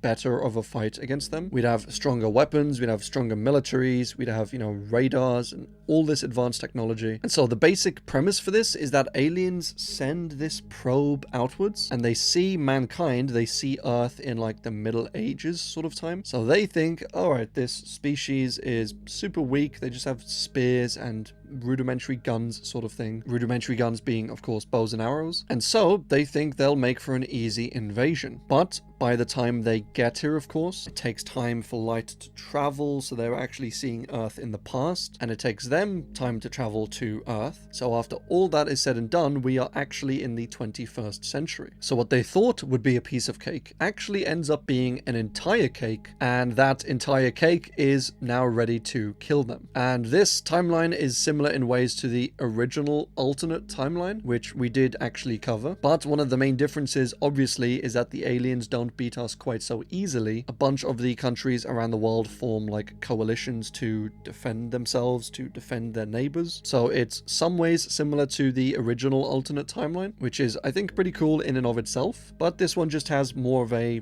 modern spin, a modern flavor to it, which is also pretty cool. The Boys, the comic books to be precise, or if I want to be really precise, I guess it's the comics. So for those of you who haven't seen The Boys, absolutely check it out. It is a fantastic TV series, but this entry is about the comic books in particular, not necessarily the TV spin-off or the TV adaptation. And while the two are similar in a bunch of different ways, after doing some research, I basically realized that yes, they are quite different in very many ways. And the basic premise for the comic book series and for the TV series is that superheroes exist, they are out and about in the world, and it is all basically caused by this compound called V. And some of them inject it, some of them have it flowing through their veins, you know, as children, and that's basically the main premise. Now, in the comics, things are a lot darker than in the TV series. There is a lot more violence, there's a lot more dark, kind of touchy scenes, and while the TV series is quite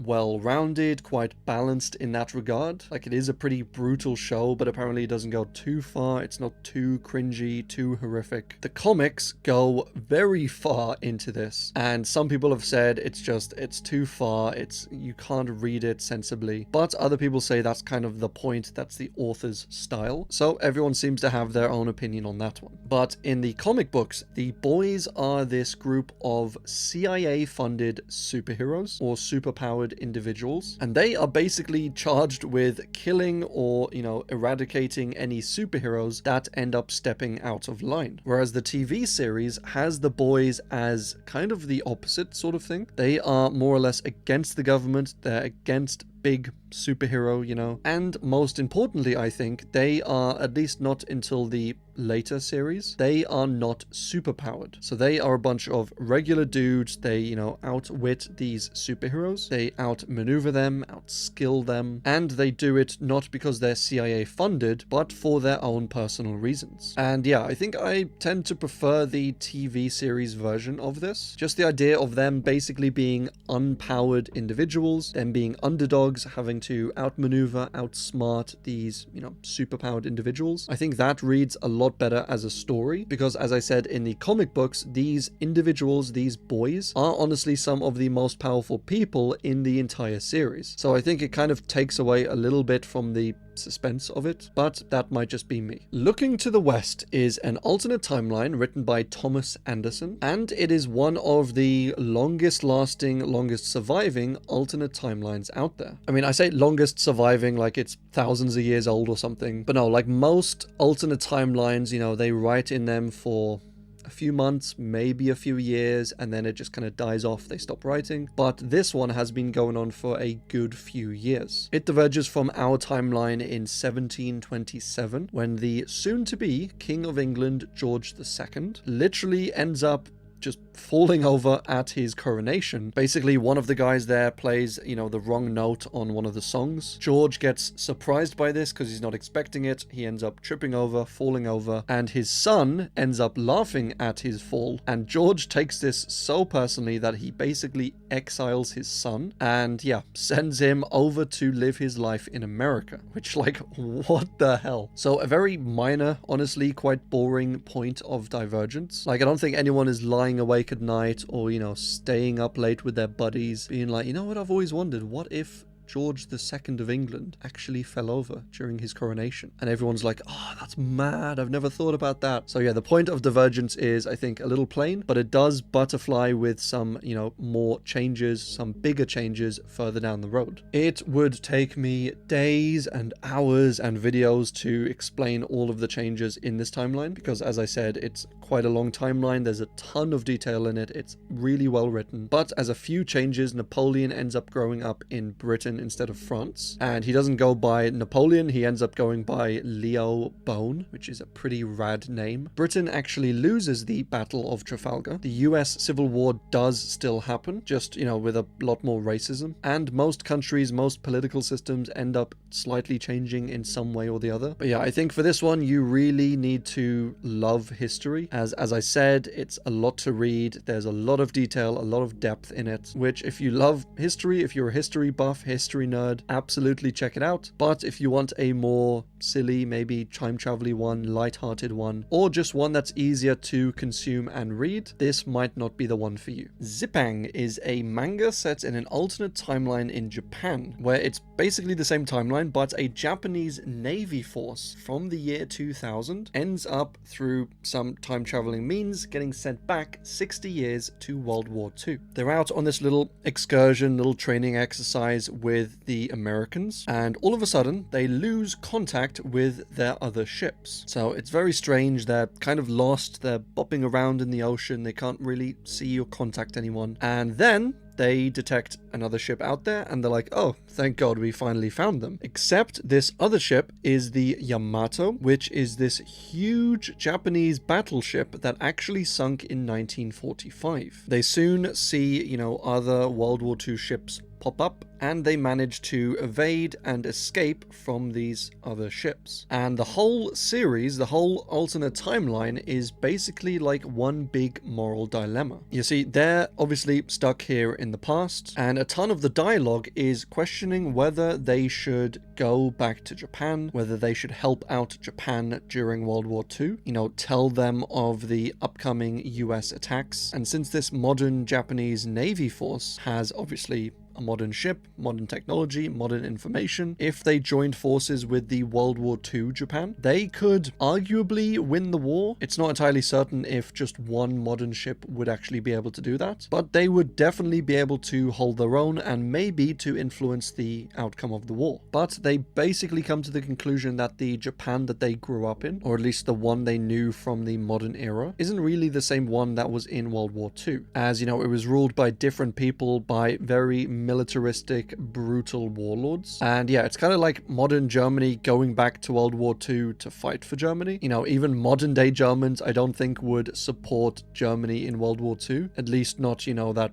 super evil group of Germans. So yeah, that's basically the decision they come to. They decide to just go home, to try really hard not to change anything, but they do feel pity for this Japanese naval officer. They end up saving him, and then by saving him, this does end up changing things. So a pretty simple idea, I think, not hyper realistic, as again with these time travel things, they don't normally change one thing in the past, but rather they just travel to the past, and the thing that changes is that they now exist in the past. So yeah, not super realistic, but it does look like a super fun manga if you want to check it out. Steam Boy is an alternate timeline, an anime timeline once again, where in Europe in the 1800s things are a lot more technologically advanced, but particularly when it comes to steam-powered stuff. So steam weapons, steam trains, steam engines, just steam. So in this timeline, Lloyd Steam and his son, which I swear to God that's his name, Lloyd Steam and his son find this like super pure water, like the purest of waters, and with this pure water they can create pure steam, and they build these like little steam balls, these little steam devices that can, in theory at least, create unlimited steam for the entire world. But there is an accident with the steam, badly injuring and nearly killing Lloyd's son Eddie, which is very sad. So Lloyd kind of goes into hiding. He takes one of these spheres away from, whoever captured them, and he ends up sending it to his grandson Ray Steam. And to make a long story short, he ends up getting captured by these bad people who want to use this steam powered, these balls that they invented, and they essentially want to keep this technology for themselves, keep it from the people, and they're willing to kill over this. But spoiler alert, the good guys end up coming out on top over this, and Ray Steam ends up becoming like a superhero that is powered by a steam jetpack. So it's all pretty cool, but as with the last one, it's not too much of an alternate timeline. I guess the what if might be what if Europe developed more advanced steam technology, and also what if Europe was an anime? Yeah, I'm not really too sure on this one. Family Guy, back to the pilot episode. So if you like Family Guy, or at least the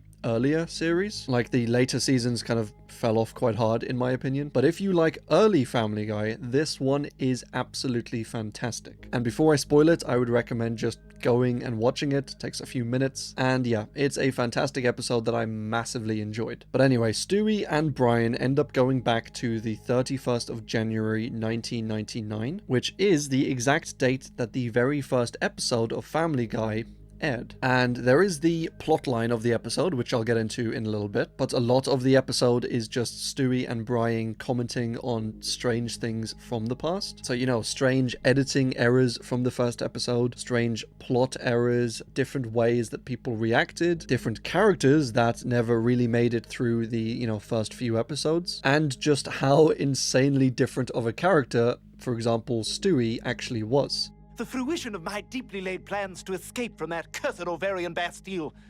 Return the device, woman.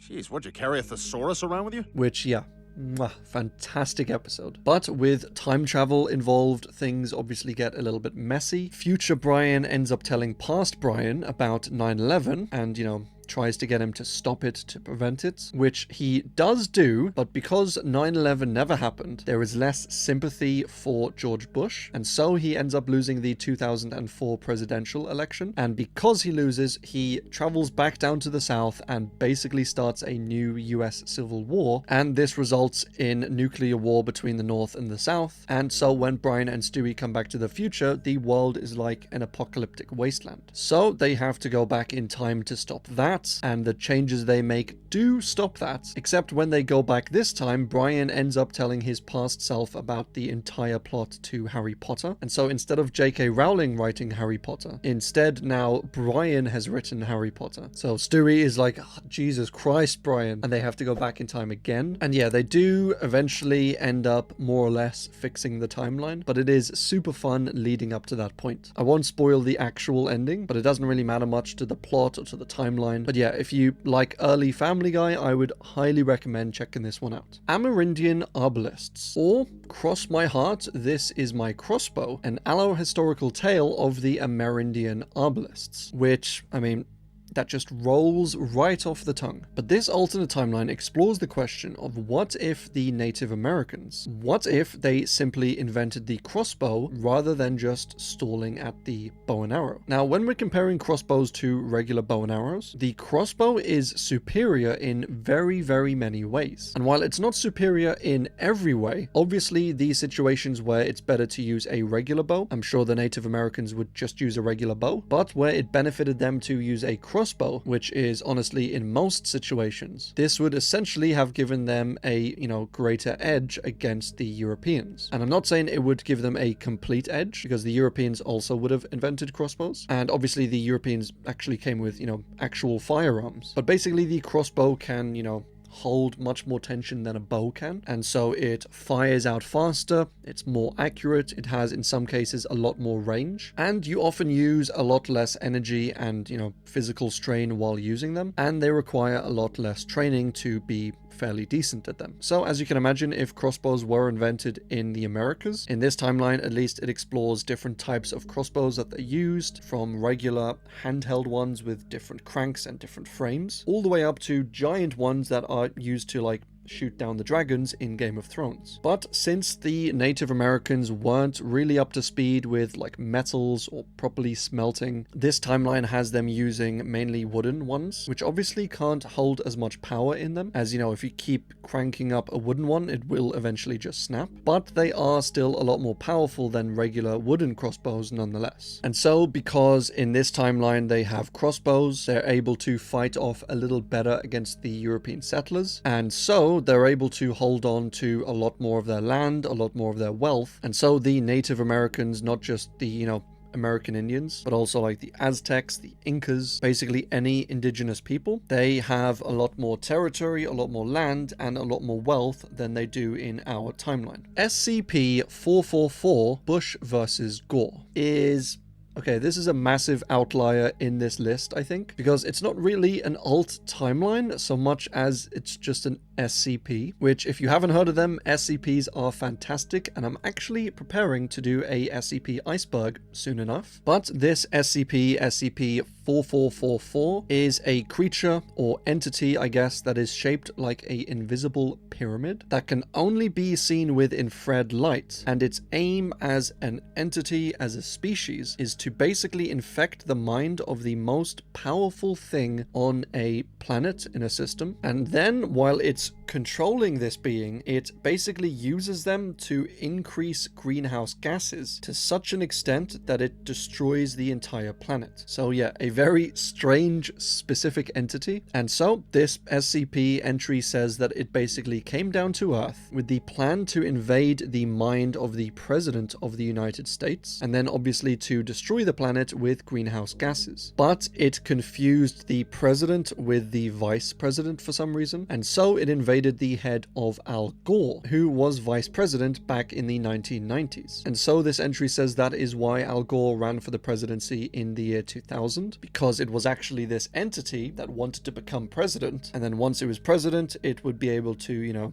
do greenhouse gas stuff. But the SCP Foundation detected this, they worked with the CIA and the FBI, and yeah, they supported George Bush in order to prevent Al Gore becoming president, in order to prevent this SCP from getting power. And yeah, as you know, George Bush did win the election, so this entry says that this SCP entity creature thing was stopped. And yeah, I don't really know how to even fathom this one. It's so far from an actual timeline or alt history that I don't even know if it should be included in the list, but it is in the list, and I have covered it. And I suppose maybe it can be considered a trailer for the full SCP iceberg coming up soon in cinemas near you. But yeah, moving on. Venusian Haven is an alt history where Venus, everyone's favorite little hyper-hot, deadly sulfuric acid gas cloud-covered planet, has another planet roughly 4.5 billion years ago come down, flying along and smashing into Venus. This, as you might imagine, completely changes the course of our solar system, and when this other planet smashes into Venus, it creates, a moon, as normally happens, and as actually happened with our planet. But this moon basically helps Venus develop into a habitable planet, with a normal atmosphere. So from this, water settles there and actually stays there. Electromagnetic fields form around the planet. With this water comes life, comes greenery, comes animals, trees, fish,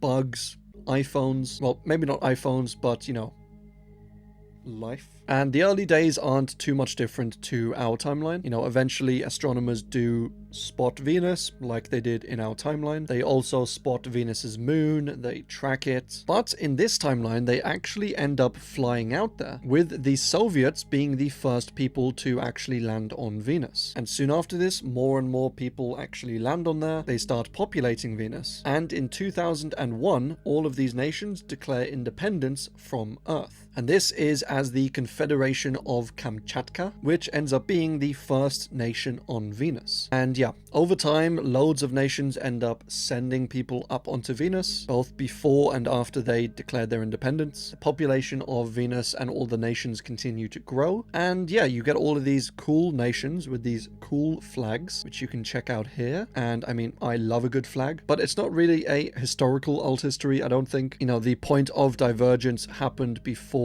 history in a way. So it is closer to maybe something like sci-fi, you know, asking what if Venus were a habitable planet, basically. And so yeah, if you like sci-fi, if you like alternate timelines, space travel, planet mapping, that sort of thing, absolutely give this one a little look over. Afterfall Insanity. So this is a video game where World War II goes quite a bit differently than it does in our timeline. So in this timeline, Germany ends up developing a nuke, and they use it on the Soviet Union, who is advancing towards them. And naturally, you know, truce talks are discussed. Germany doesn't want the Soviets invading them. The Soviets don't want Germany to bomb them anymore, and things go more or less okay. You have like Germany, the Soviets, Poland, the United States, and the United Kingdom all roughly coming to some peace agreement, although everyone is still like super sus of one another. And this susness leads to tensions, and these tensions eventually lead to another massive war. Because of this, in 2011, Germany basically releases a nuclear weapon, and this is a very large bomb named Entropy, and they detonate it over the English Channel. And from there,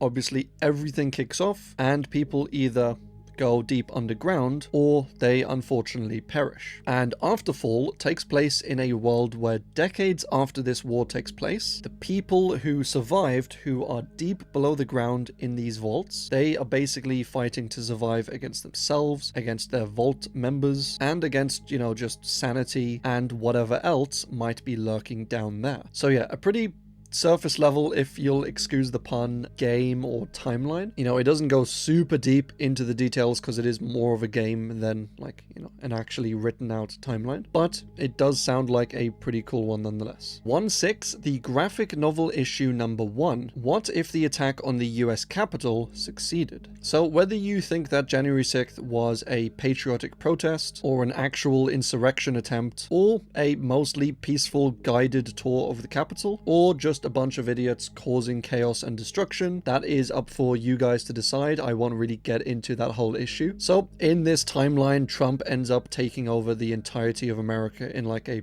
fascist dictatorship, and honestly it's a bit over the top, I think, a bit on the nose. Like, this is just days after this has happened, and somehow Trump has taken over the entire military, the entire government, and the police forces, and controls all the media, just like everything. And he has a golden statue of himself installed holding what looks to be a Trump Bible or something. All the tanks are rebranded with T's for Trump. The new flag is like, what, the Confederate flag, I'm guessing? Like, doesn't Trump actually love the regular flag? Isn't that like his whole thing, that he loves America? Like, I don't know why he'd use the Confederate flag for this. And the symbol in the center of this flag seems to represent the, you know, bad guys from World War II, which again, I don't know why Trump would use a symbol like this. If anything, he would use his own symbol that he, you know, came up with. He wouldn't recycle something like this. But I guess the author clearly wants to make a point about what he thinks about Trump, and so this is his way of expressing that. Like, if Trump did take over, wouldn't he just put like American flags everywhere? But yeah, this all seems like a,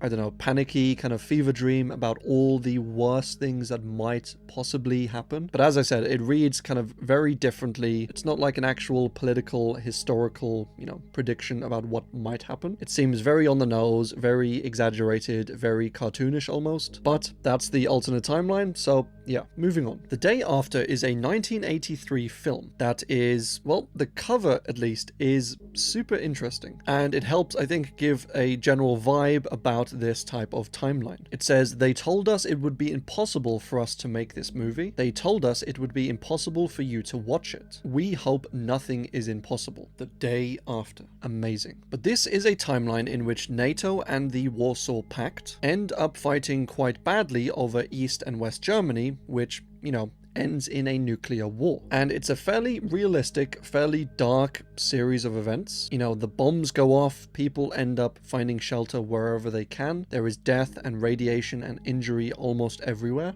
Cities destroyed, radioactive wastelands, and that's really just when the bombs go off. After that, you have looting, you have some other, unmentionable things. You have chaos, you have people starving, you have corrupt politicians, or I should rephrase that, more corrupt than, the regular politician, which is already quite corrupt, but that's a discussion for another time. But yeah, a super brutal, super harsh film to watch, and the film just ends with a fade to black, with the voice of a man asking if anyone can still hear him, and then it's just silence until the credits. So yeah, super eerie but super realistic film, and there are some versions of the film with a disclaimer around the credits that says basically this entire film is just fictional, and if this actually happened in real life, it would be much worse than the film. So it's a bit of a bait and switch there. So yeah, I've said before on this channel that I do kind of like these super realistic films, regarding nuclear war, nuclear weapons, because I think it's a good way to show people just like the sheer hell that will be unleashed on the entire world if anything like this were to happen. And yeah, hopefully nothing like this ever does. World War Zero is a pretty cool looking timeline or game where World War One basically never ended. So it started in 1914, and now 50 years later it is still going on. Western Europe has united as one big kind of coalition. Mongolia is a lot stronger than in our timeline. Russia is still a monarchy and has somewhat teamed up with Mongolia. So yeah, it's a pretty wild timeline. It's a pretty good game, apparently. It's a pretty interesting concept. It's a nice twist on the, usual World War I or World War II games, or what would happen if they went slightly differently. But I haven't yet seen what would happen if World War I was still actually going on. The Atlantropa Articles. So this explores a timeline where in the 1930s, there is a plan, and hear me out here, but the plan is to build these huge dams on like either side of the Mediterranean Sea. So you got one here, you got one here, and then to drain the entire sea. So yeah, this is a bit bonkers so far. And then with the new land that emerges with the, drained sea, that can be used for living, for farming, for all sorts. And so it is a pretty decent idea. The project takes like 50 years. It's finally finished in the 1980s. But what is projected to be a, utopia for everyone, gives everyone in Europe and the Mediterranean more space, more land to actually do stuff, it actually just ends up with more chaos and mayhem. The timeline that you experience in this alternate timeline is set thousands of years in the future, where all of these Mediterranean lands that were underneath the Mediterranean Sea, all of that basically just forms this desert now. And this desert is super hot. It's known as the Kiln, and basically nothing can live there. Oh, and all of Southern Europe is now controlled by Nazis. So yeah, fun. American Dad, episode 9, season 2, the best Christmas story never told. So this one kind of reminds me of the Family Guy time traveling one, where instead of going back in time to the first episode, Stan basically in the present is upset with how secular things have got. His character, super Christian, super American, loves guns, all that sort of thing. But he says, oh, we can't say Happy Christmas anymore. We have to say Happy Holidays. You can't even put up a Christmas tree because it's offensive. And he basically ends up blaming Jane Fonda for all this, because he said she inspired the hippies with her liberal nonsense. And the hippies then went on to basically, in his eyes, create this liberal hellscape. And yeah, so then he ends up destroying the Christmas tree and a bunch of presents. He gets told off by Francine. He ends up going to sleep. And during that night, the fairy of Christmas past comes to him. And she basically brings him back in time to show him, the error of his ways. And Stan, in perfect American Dad fashion, ends up going missing in the past. Like, he basically runs away because, he's a CIA agent. He evades the fairy and she has no idea where he's gone. And so the fairy's like, I can't find him. She goes back to the future to tell Francine. And then she and Francine go back to the past to try and locate Stan. And Stan's plan in the past is he's basically hell-bent on tracking down Jane Fonda and, ending her, and by doing this he thinks he will restore Christmas. So he tracks down Jane Fonda. He finds out that it was actually Donald Sutherland who got Jane into politics, and so he basically just decides to cut out the middleman and just kill Sutherland instead of Fonda. But he doesn't really get a chance to. The fairy and Francine end up appearing and taking him back to the future. But in the past, before Francine took him away, he did track down Sutherland, and he tracked him down at this big kind of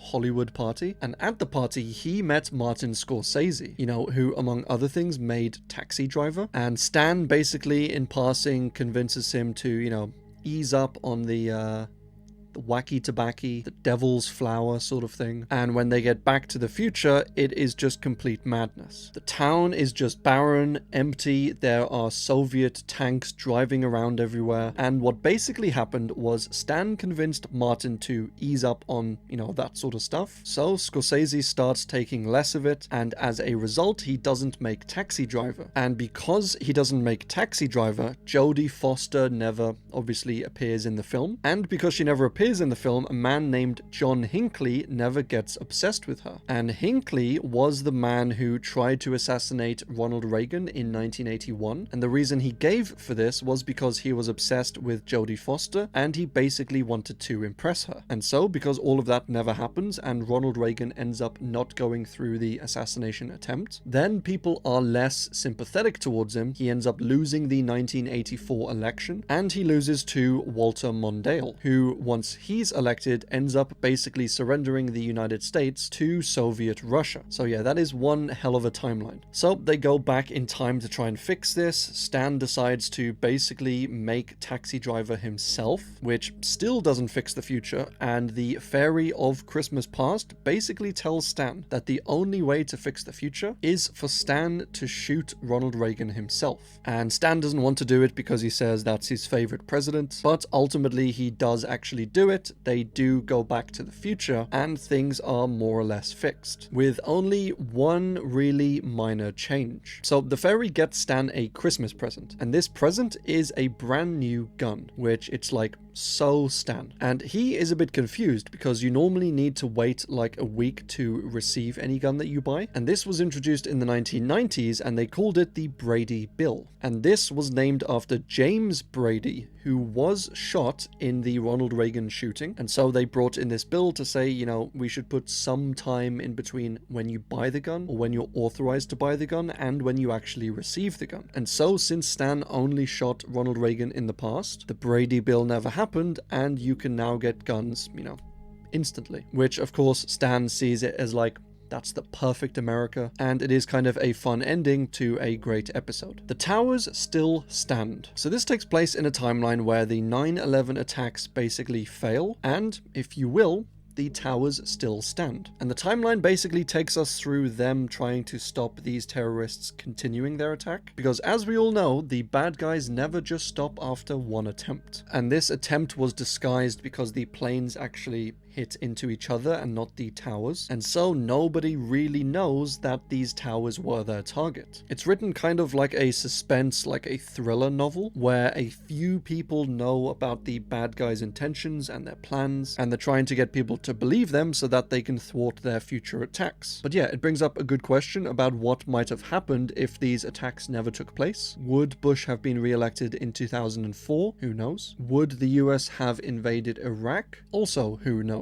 But yeah, an interesting one to think about. Star Trek: A New Beginning. So this is a bit of a wild, bit of a nerdy alt history timeline in which our Earth from our universe in 2011 swaps places with the Star Trek version of Earth, which is actually in 2063 after World War III. And that is basically it. This is apparently a very fan-heavy, kind of self-serving timeline. So if you like inside jokes and references, if you like all things Star Trek, there are a ton of, as I said, inside jokes, references, rule of cool type stuff. You know, the humans end up going to war with the Vulcans. Soon enough, the whole of Earth ends up uniting and teams up with the Romulans and the Andorians. And yeah, as I said, super nerdy stuff. I was personally never really into Star Trek, if I'm honest. I was always a more Lord of the Rings sort of guy, less so into space stuff. But hey, you do you, space nerds. Napoleon Victorious, an alternate history of the Battle of Waterloo. So this is an alt history written by Peter G. Soras, or just Soras, which explores what the world would have looked like had Napoleon actually not lost the Battle of Waterloo. In our timeline, he basically lost the battle, and that more or less resulted in him losing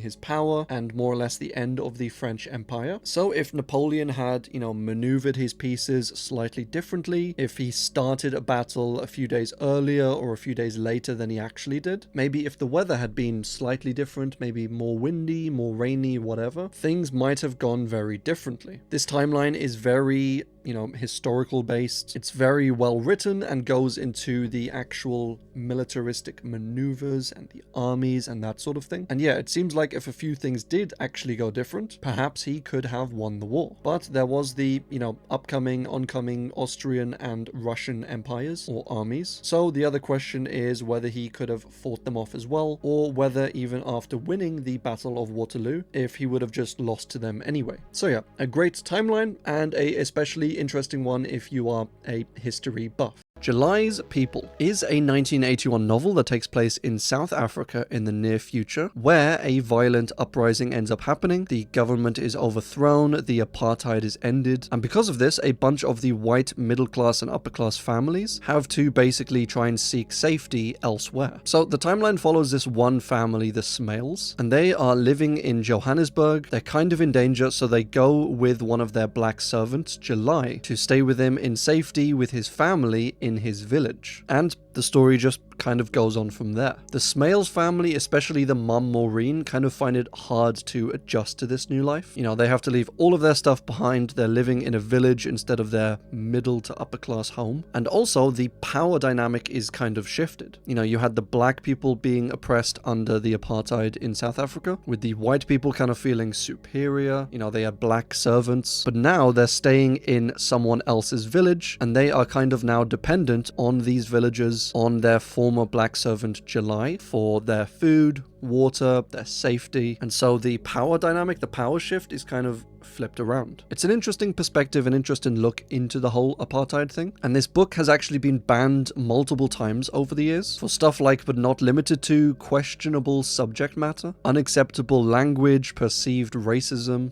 whatever that means, as well as a few different reasons. Crisis in the Kremlin is an alternate history written by Konrad Sartorius, in which Mikhail Gorbachev is overthrown in 1989, resulting in new leadership for the Soviet Union. And this new leadership consists of Yegor Ligachev, the KGB chief Vladimir Kryuchkov, the defense minister Dmitry Yazov, and the foreign minister Alexander Ivanov, who actually only exists in this alternate timeline. And under this new leadership, things get extremely brutal. There are many deaths, famines, food shortages, and anyone who basically advocates for or supports democracy, votes, democratic rights, freedoms, they're all basically stamped out and slaughtered. And the people don't really take this lying down, as they arrange a bunch of these sneaky guerrilla attacks back at the government. And so there is an absolute ton of fighting in this alternate timeline. The Soviet Union itself kind of shifts around. There are countries leaving, joining, these puppet states being set up all around the place. And there are wars all over Europe. There's wars in Korea and Asia. Nelson Mandela is actually killed in South Africa, and the South African government kind of gets surrounded, outnumbered, and so they end up using nukes on the protesters and the counter-revolutionaries to, try and halt their progress. And this Soviet rule does kind of last for a few years before they themselves are overthrown. And when they're overthrown, the new leaders transform the, socialist USSR into the democratic USR, or the Union of Sovereign Republics. And the USSR in this timeline even has plans to, after they're defeated, they still don't give up. They have plans to take all of their leaders, all of their Soviet citizens, and just move everyone out to Siberia, where they would live and work in these deep Siberian mines, basically building the perfect utopian Soviet society out there, and then eventually become stronger and stronger, and their plans were to do all that and then to take over the Soviet Union, or, the USR, but the plan was to take back all of the land that they lost. And then eventually, all of Europe, and then all of the entire world. But thankfully, it hasn't come to that yet. No Spanish Civil War in 1936 is exactly what it says on the tin, an alternate history where Spain never faced a civil war, or at least never faced the one in 1936. Francisco Franco never ends up becoming the Spanish dictator, which he later became. And this timeline kind of is split in two in a way, where early on it explores the internals of the civil war. So, it's heavily Spanish based, it's in the coup attempt, or the coup planning, and in this alternate timeline, kind of at the last second, the coup is discovered and then thwarted, whereas in our timeline, they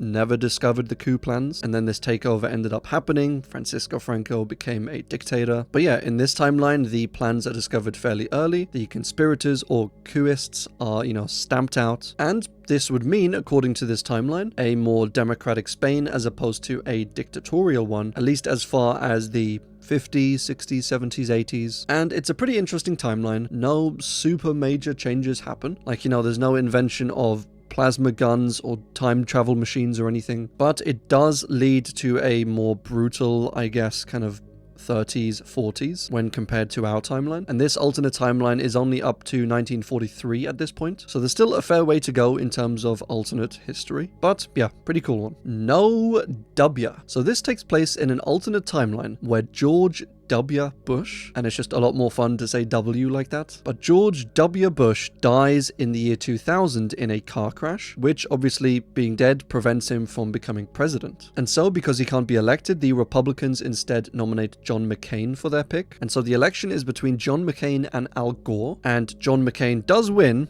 and rules the United States for all of 1 year, or actually less than 1 year, until on 9/11 the towers are still hit, and while making his way back to the White House, the presidential helicopter Marine One ends up, as it's trying to land, it kind of goes into a crazy death spiral and then just crashes into the ground, blows up, and kills everyone on board, including President John McCain. So then Vice President Dick Cheney ends up becoming, acting president, or I guess he's just sworn in as the full president because John McCain is dead, and he takes Colin Powell as his vice president. And then a year after this, Dick Cheney gets a heart attack, and so Colin Powell is sworn in as the acting president. So yeah, 3 presidents in 2 years. But basically this timeline says that without W in there, without old Georgie in the presidency, things just spiral out of control after the 9/11 attacks. Anti-Muslim sentiment just skyrockets all across America, and partly in retaliation to this, anti-Western sentiment also spreads among Muslims. So you have the US invading Afghanistan, Pakistan, Iraq, and Iran. There is a plane flown into the Israeli embassy in Washington, D.C. St. Paul's Cathedral in London is hit by a truck bomb. There are a bunch of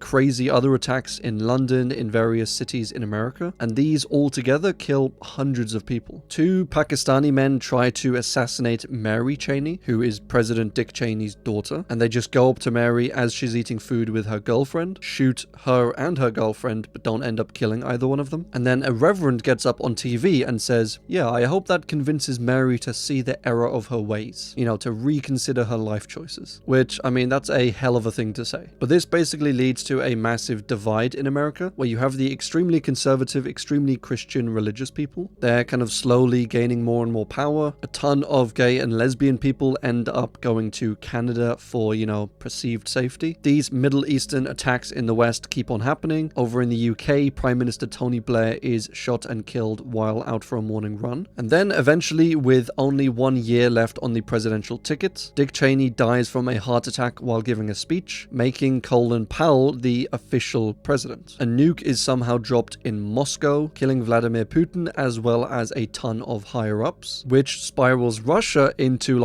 this civil war. They go a little bit crazy, and then in America, Senator Rick Santorum ends up being elected president, and he tries to bring in this super fundamentalist kind of Christian state and sentiment all across America. And it's basically a dictatorship at this point. Anyone who disagrees with Santorum's policies, anyone who criticizes him or his plans or his party members or anything like that, they're either shut out, they're sued to oblivion, they're disappeared, or they're just killed outright. And he passes a bill forcing all gay people in America to either undergo conversion therapy, to face jail time, or to leave America altogether. And at least partly because of this, there are a ton of comics, writers, actors, musicians who end up leaving and just fleeing to Canada in order to preserve their freedoms. Notably, Matt Stone and Trey Parker from South Park, which I don't think they're blaming Canada in this timeline. So yeah, honestly, it is an insane old history. It's actually quite easy to read. It's not super history heavy. So if you want something that's kind of fun, kind of different, quite light to read, or if you like the sound of it, you want to hear more, absolutely go check it out. Voyage is an alt history written in 1996, in which JFK survives in 1963, and after Apollo 11, successfully ends up having a man walk on the moon. And with JFK still alive, he and LBJ both come together and vow that they will put a man on their next favorite celestial body, that being the sun. Now, that would be impossible. They plan to put a man on Mars. And so in this timeline, they basically ignored the whole space shuttle program. They focused more on space travel, and they basically put all of their resources and efforts into getting up to Mars, and especially into getting a crewed mission up to Mars. So they cancel a bunch of the other space programs, a bunch of the moon missions they end up canceling, a bunch of the space probes they end up canceling or delaying. They reallocate tons of money from all over the space program into this one goal, this one mission, and they do eventually get to Mars, but ironically, due to cancelling all of the other missions, all of the other space stuff, they get to Mars, but they actually know less about Mars than we do in this timeline. And they know less about the rest of space, the rest of the solar system, the galaxy, the distant stars, because they cancelled a lot of the research. Because we, in this timeline, sent out probes, we sent out, the rover little machine. We've slowly built up knowledge about Mars, whereas in this timeline, everything was focused on just getting there. And so that came at the cost of knowledge. So yeah, it's a very cool one. It's very scientifically and space-ififically accurate. So yeah, fun one, definitely go check it out. The Forest of Time takes place in a world where the Pennsylvanian/Connecticut wars, or rather minor disputes of the 1770s and 80s, end up going a little bit differently. They're both fighting over who owns the rights to the Wyoming Valley, and in our timeline, this dispute is eventually settled quite fairly, with the land going to Pennsylvania, but the people on the land being granted full citizen rights in Pennsylvania, and with the promise to, not disturb them, not kick them out sort of thing. But in this timeline, George Washington ends up going down to this area, where these two warring militias are trying to fight for this land, and he, along with a bunch of other soldiers, kind of gets in the middle, tries to stop this whole fight. He ends up in the crossfire between these two militias, and he ends up dying. And this was just as the Constitution was being written up, being made legal, and then Benjamin Franklin ends up getting a stroke and dying. And so with two of the founding fathers being, yoinked away to Sleepy Town, the Constitution was never adopted, and America just kind of remains as these individual states. These states eventually do become independent countries, but you don't have the big United States of America. The timeline basically takes us through Pennsylvania trying to hold its ground against Connecticut and a bunch of other states. And I don't know how many people I've annoyed saying Connecticut, but it's just a lot more fun than Connecticut. And the dominant language being spoken in Pennsylvania is something called Pennsylvanish, which is kind of a German language that is mixed with little bits of English, and this is due to their founders. And this is not too far from reality. We have something called Pennsylvanian Dutch in our timeline, but it is kind of a minor spoken language as opposed to being the main dominant language in this timeline. And that is obviously partly because if Pennsylvania became its own country, it'd more have like a national identity with a national language, whereas in our timeline, they're all just states. They're all a little more,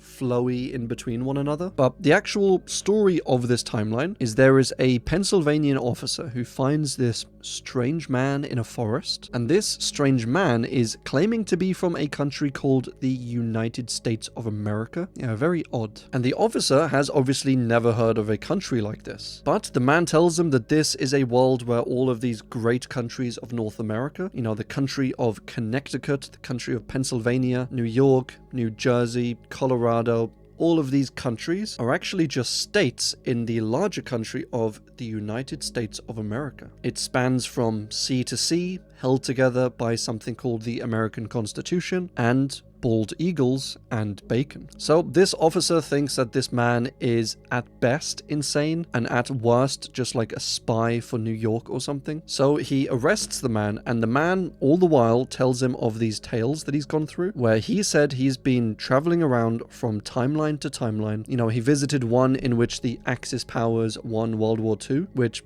I mean, it's not very creative. We've seen about 24 of those so far. One where nuns are being hung from lampposts, which, okay, that's quite unique. And this is possibly a reference or a nod to Eric Norden's The Ultimate Solution. And one where French Europeans control England and America, and they practice magic because why not? And this one is potentially a nod to Lord Darcy. There's one where a nuke has gone off and America is kind of like a nuclear wasteland. One where Philly was inhabited by ancient Japanese samurai, which pretty cool. And one where the Native Americans were more or less advanced as the Europeans, and as the Europeans were discovering the Americas, the Native Americans also landed in Ireland. And so, with them both being kind of equally strong, they agreed not to fight and to instead come together. And this leads to kind of worldwide peace, to a lot of the countries in the world uniting, and to them advancing in space travel, going to Mars, and actually setting up a colony there in as early as the 20th century. The last starship from Earth takes place in a world where Jesus wasn't this peaceful, turn the other cheek guy. Instead, he was a violent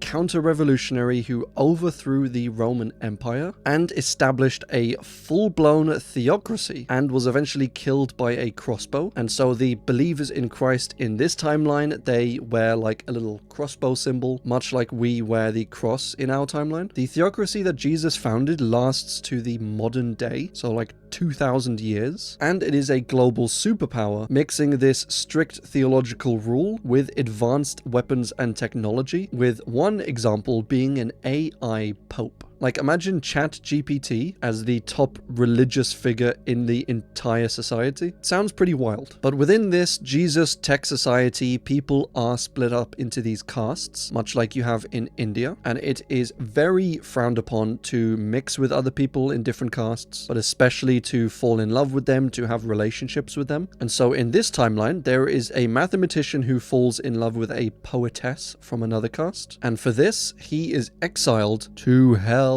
which is really just like a distant planet. So he gets charged for this, he gets shot up to this distant planet, and when he gets there, he learns of this secret plot where this poetess was actually sent down to Earth in order to get a clever mathematician to fall in love with her, and then because they're from different castes, he would end up getting charged and getting sent up to hell. And that is because they needed a mathematician up on hell in order to finish their time machine, which is a wild plot in a story. But he ends up completing the time machine for them. They end up going back in time, changing things a little bit, and it does end up becoming a little more like our timeline. Resurrection Day is another Cuban Missile Crisis gone wrong timeline, and results in the Soviet Union and the US basically being blown to smithereens, and with the US having to rely on UK aid basically to survive. And with two of these major, world powers basically destroyed, that kind of destabilizes the whole world. Smaller countries end up either having civil wars or having wars between themselves and neighboring countries. The nukes that hit Russia end up kind of flowing down over Asia and killing thousands of people. Europe basically remains kind of untouched, which is always great. But China ends up having these civil wars, it collapses among all these different warlords, and America is is seen as kind of the bad guy across the entire world. You know, Asia blames them for the nuclear fallout. Obviously, Russia blames them for the nukes. And the rest of the world also blames them for fighting in this war. You know, they could have taken the higher ground. They could have done something to prevent it. And so a lot of the US military personnel are advised not to travel abroad, probably because people will start bonking them to death. And this opinion of America is partly due to the fact that people say that JFK was like this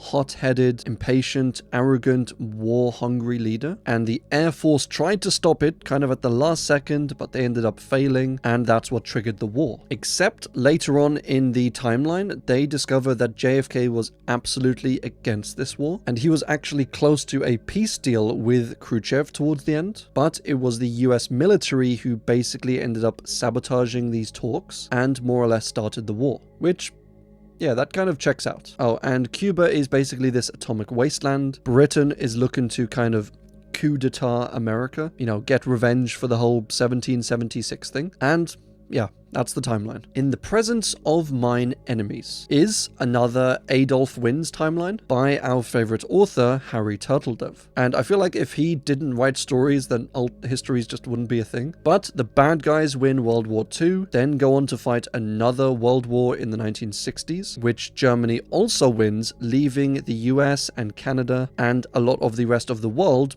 basically in ruins, or at least a lot weaker than before. Britain is taken over by Germany, as is a lot of Africa. The Japanese, after winning these wars, basically has this huge empire in Asia, and the Germans kind of invade the US. They install this puppet government where it's not technically the Germans owning it, but if you know anything about puppet governments, you'd know it's basically the Germans owning it. And the US, under this puppet government, starts killing off Jews in America, as well as black people. And any black people that are left, they end up shipping them all across the world, all across the German Empire, to basically be used as free labor. So yeah, it is a horrific timeline. The Polish, the Russians, the Ukrainians, Estonians, Latvians, Lithuanians, Serbians, they're all killed off, as they're seen as, you know, an inferior race. The Arabs are also attacked because they're seen basically as Jews by the Germans. As I said, most of Africa basically gets annihilated or enslaved. And in a strange twist of events, South Africa, because they keep their apartheid, the black people there aren't enslaved or killed, but rather they're just kept as second-class citizens, which is like better, I guess, than being killed and enslaved, but still absolutely not great. Iranians and Indians are actually not attacked because they're seen as members of the Aryan race, which, interestingly enough, they kind of are if you go into the history of it. The main party in the UK is BUF, or the British Union of Fascists, which just kind of just rolls off the tongue, that. So basically, if you're German, if you're in Germany, things are, you know, pretty great. But if you're almost anyone else, almost anywhere else, things are pretty much hell. Losing the peace. So imagine a world, it's 1945, and President Truman dies when a chandelier collapses on him. So Henry Morgenthau becomes president, and he basically sees it as his job to punish Germany for World War II, and in a way to kind of get vengeance. And this world is just insane. As I said, Morgenthau becomes president, he starts killing Germans, he goes into Germany, he basically destroys it, blows it to smithereens. He takes all of the resources in Germany, he takes all of the best scientists and the best people, brings them over to America, and basically just leaves Germany as this desolate place, you know, with almost no money in the country, with no politicians, with no scientists, with no technology, basically stunting their progress for like at least 100 years. And then for some reason he turns his hatred towards the Jews and black people in America. He invades and destroys Israel and gives the land all over to the local Arabs. He basically brings back segregation in America by reintroducing these insane Jim Crow laws. China gets blown to smithereens, the Korean leader is killed, Mao is actually killed as well, and slowly America basically just becomes like a dictatorship where the Constitution and the rules of law are basically ignored. Being gay is now a crime. Entire groups and sects of people are now locked up under the, you know, guise, the excuse of terrorism. And the entirety of America basically falls into a second Great Depression, with a ton of American citizens actually deciding to leave America for Russia in search of, you know, jobs, opportunity, education, etc. The Selma Massacre. So in this timeline, the Selma Montgomery March ends up a lot worse, you could say, than in our timeline. In this alternate timeline, Alabama state troopers actually end up opening fire on some of the crowd, and they kill dozens of protesters during this, as well as, quite importantly, Martin Luther King Jr. This basically tips the civil rights activists, over the edge, and instead of protests and fairly peaceful demonstrations, they become a lot more angry, a lot more violent, a lot more destructive. They change their motto from "We shall overcome" to "By any means necessary." And obviously because of this, the government pushback against them becomes more escalated, and this whole thing just turns into an incredibly bloody, destructive civil rights movement, leading to the deaths and injuries of many, many more people, and the deaths of notably Muhammad Ali, President Johnson, and George Wallace. Then because of this back and forth, this escalation of violence, Alabama actually ends up deputizing the KKK, so essentially making them legal law enforcement. So yeah, this cannot end well. It's quite an easy timeline to read. They're quite kind of short, concise posts, and there's nothing too, super academic or in-depth in this. So, as I said, makes for somewhat of an easy read. A World of Laughter, A World of Tears is a timeline in which Walt Disney is elected president in 1952, and not Eisenhower. Eisenhower basically has a heart attack, he steps down from the nomination, and old Walty boy ends up getting nominated by the party, partly as kind of a joke, partly just for the publicity. Like, yeah, everyone knows Walt Disney. Look at this super famous guy we're having run as our candidate. And so Disney wins quite decisively in the election, and the presidential term starts off quite well, with him being a fairly well-meaning president, but slowly, bit by bit, he does kind of get in over his head. The whole politics world is a little too much for him, and he more and more seems to make, terrible decisions, but often with the best intentions. So, for example, he does actively support racial segregation in America, but only after the case of Emmett Till, which this happened in our timeline as well, but this was this tragic case of this 14-year-old black kid who was basically abducted and lynched just because some people say that he was, flirting with a white woman. He was looking at her in a funny way, so she felt threatened, so you had a bunch of guys go after him. They grabbed him and actually ended up lynching and killing him. So horrible, horrible case. But in this timeline, Disney supported segregation because he said because of this case, it kind of showed him that black people and white people weren't ready to live together. So he was supporting segregation, but basically to protect black people. And as I said, he does this throughout the timeline. He means or intends for the best, but it doesn't often end up going the way that he planned. So he becomes depressed, he starts drinking quite heavily, and basically just ends up becoming a puppet, just a mask where maybe he gives speeches or appears here and there, but he doesn't really make any of the decisions. And President Disney, which sounds very strange to say, but Disney ends up surviving an assassination attempt, and there's some mouse themes in this timeline, because of Mickey Mouse, but there's this group of kind of fanatic government youth, which are a little reminiscent of the ones in Germany in World War II, and they're called the Mouseketeers, and they wear these little armbands, which are also reminiscent of, World War II Germany, but they end up being this hyper-patriotic group, and the government slowly ends up turning against basically any group that's not middle class or higher, and or white and or Christian. But this Mickey Mouse Club, basically this nationalistic youth group, they end up, along with the government, basically stamping out the entire civil rights movement, and any sort of counterculture, whether that's among artists or musicians, writers, actors, they end up stamping all that out. And you have people like Marilyn Monroe, Elvis, for example, they all end up going to Europe, where there's more creative freedoms to be themselves, to produce art. George Lincoln Rockwell ends up being elected to the Senate, which, if you want to research this guy, he is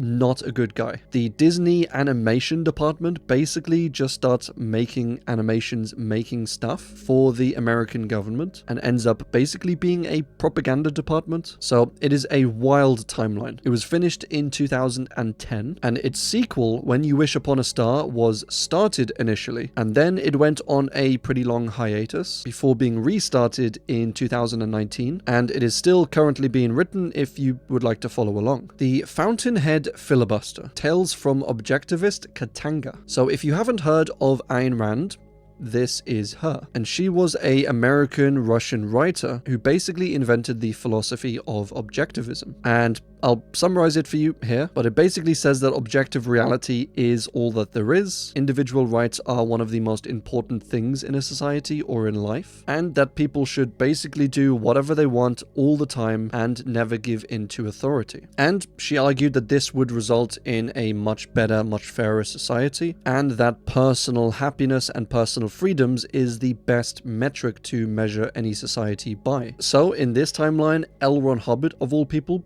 comes up to her, inspires her, and she decides to create a kind of test utopia, a test society utilizing objectivism. And so she starts raising funds, she starts getting support from politicians, and ends up getting this small area in the Congo, more specifically in Katanga, and starts her own little town of Galtville. And the idea is to run this town fully on objectivism and to show the rest of the world that she would basically be able to create a utopia. And things pretty quickly go south from here. In just a few years, she ends up becoming a dictator. She regularly shoots anyone who disagrees with her, who goes against her rule. And the quality of life in this town is incredibly poor. She ends up enslaving the surrounding people for the town. Everything in these shops is just crazy expensive, like no one can afford it. And her military is basically a funded militia. But when she starts having disagreements within the town and with the UN and in the surrounding countries, a lot of bullets start flying here and there. A lot of the funds start drying up, which discourages a lot of the people working for her. And so her soldiers end up quitting. As I said, the UN and the Congo end up slowly surrounding her, and it is an insane timeline. The CSA, or Confederate States of America, is once again another alternate timeline where the Confederate States end up winning the Civil War, which in this timeline they did that through securing funding and support from Britain and France. And this is kind of written as a mockumentary style film, which is like a documentary made to look real, but it's actually fake. Kind of like, The Office or Borat sort of thing. But this is a mockumentary made in universe in the UK and broadcast as we're watching it in America. And it's pretty in-depth. It comes with these fake commercials, like in-universe commercials, and all of this fake historical footage. Obviously, this fake historical timeline. But basically the timeline is President Lincoln ends up losing the war, and then he tries to escape to Canada dressed in the disguise of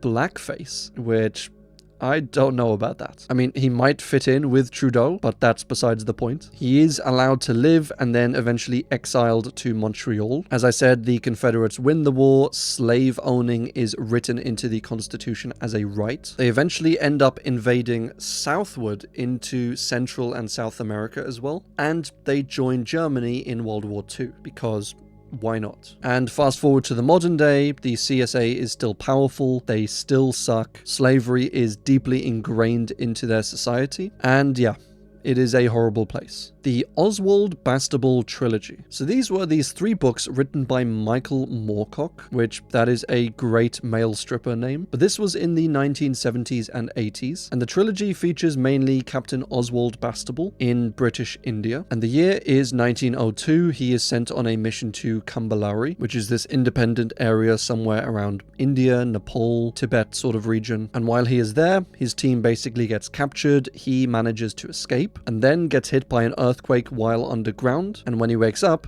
he finds himself in the 1970s. And he basically doesn't say anything to anyone because he doesn't want to freak them out. It's unlikely they'll believe him, so he doesn't want to be locked up or arrested, which is probably fair enough. But eventually he's sent back to London. He gets a job in the Special Air Police, and he spends a while, fighting for them, fighting for the Empire basically. And then he gets kidnapped again. He gets brought to this top secret commune of exiled scientists and other people, all living in this valley in China. So it's like a Chinese Wakanda, super advanced civilization sort of thing. And this commune wants to basically destroy the Empire. So they take this nuke and they go to set it off at this nearby airfield, which I say nearby, but it's in Hiroshima or Hiroshima. And this airfield is incredibly important to the Empire. It'll destroy a bunch of their important stuff. And when this blast goes off, it basically ends up sending Oswald back to the future. When this baby hits 88 miles per hour, you're gonna see some serious shit. Or back to the past, that being in the year 1903. So now, while he's in the past again, Oswald goes back to this earthquake site, where he originally time jumped, and he ends up time jumping again to the year 1904, so just a year later. But this is like an alternate 1904 where the whole world is seemingly at war. The Ashanti Empire basically ends up invading the US, many deaths happen. Oswald ends up time jumping again, this time to the 1940s where these great empires still exist. And in this one, the world is basically fully at war. And yeah, it is a wild story. With this one, I don't know if it is classed as a alternate timeline, but yeah, it is what it is. Now blooms the Tudor Rose is apparently, according to a lot of people, the best Tudor-centric alternate timeline out there. And it asks the question, what if Anne Boleyn, Henry VIII's second wife, what if she had given him a son as opposed to his third wife, Jane Seymour? Well, this would mean Henry having a son 5 or so years earlier than he did in our timeline. And in this alternate timeline, they do actually have 3 sons and 2 daughters. And because he ended up having less wives, he ended up not having to kill half of them. And because he didn't kill so many, he's seen kind of more favorably in this timeline, as opposed to our one, where he's seen kind of like a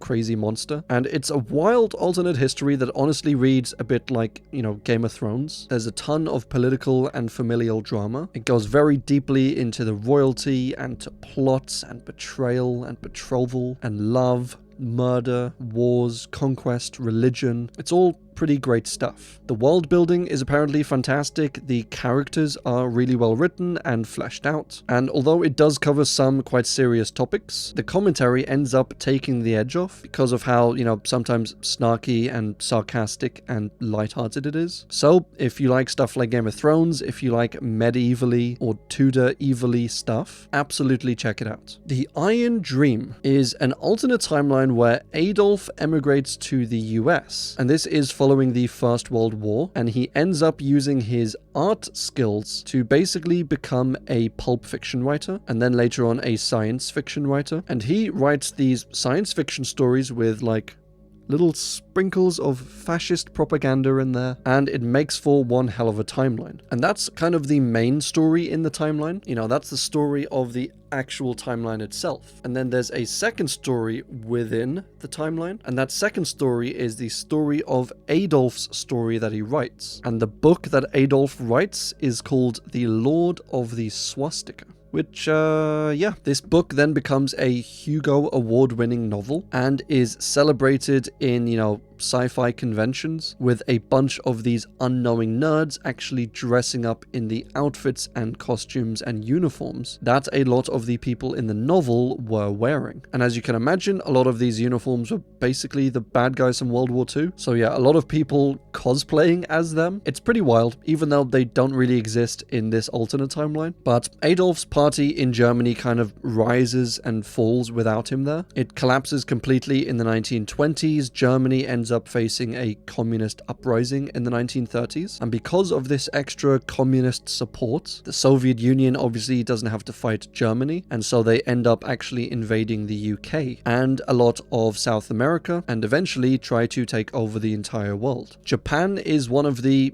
semi-good guys in this story. And them, along with the US, along with Australia and New Zealand, are kind of some of the last bastions of freedom in the world, trying at all costs to stop the complete global takeover of the Soviet Union and of communism. And funnily enough, it's kind of thrown about in this timeline of, I wonder how different the world would be if Ferric Jagger was real. And Ferric Jagger is the main character in Adolf's novel, and it's kind of based on how Adolf was in our timeline, but a little more hero-y. But in this timeline, they're like, if only Ferric Jagger was real, the world would be so much different. We'd have a strong, competent leader, and he would be able to stop the Soviets. The world would be a utopia. And yeah, just how little they know. Yesterday is a fun film made in 2019 where a struggling musician by the name of Jack Malik is hit by a bus one day, and when he wakes up, he's just, going about his day, he's bopping along, he's trying to recover, and then he starts singing a Beatles song. And all of his friends are like, whoa, dude, that's a cool song. And he's like,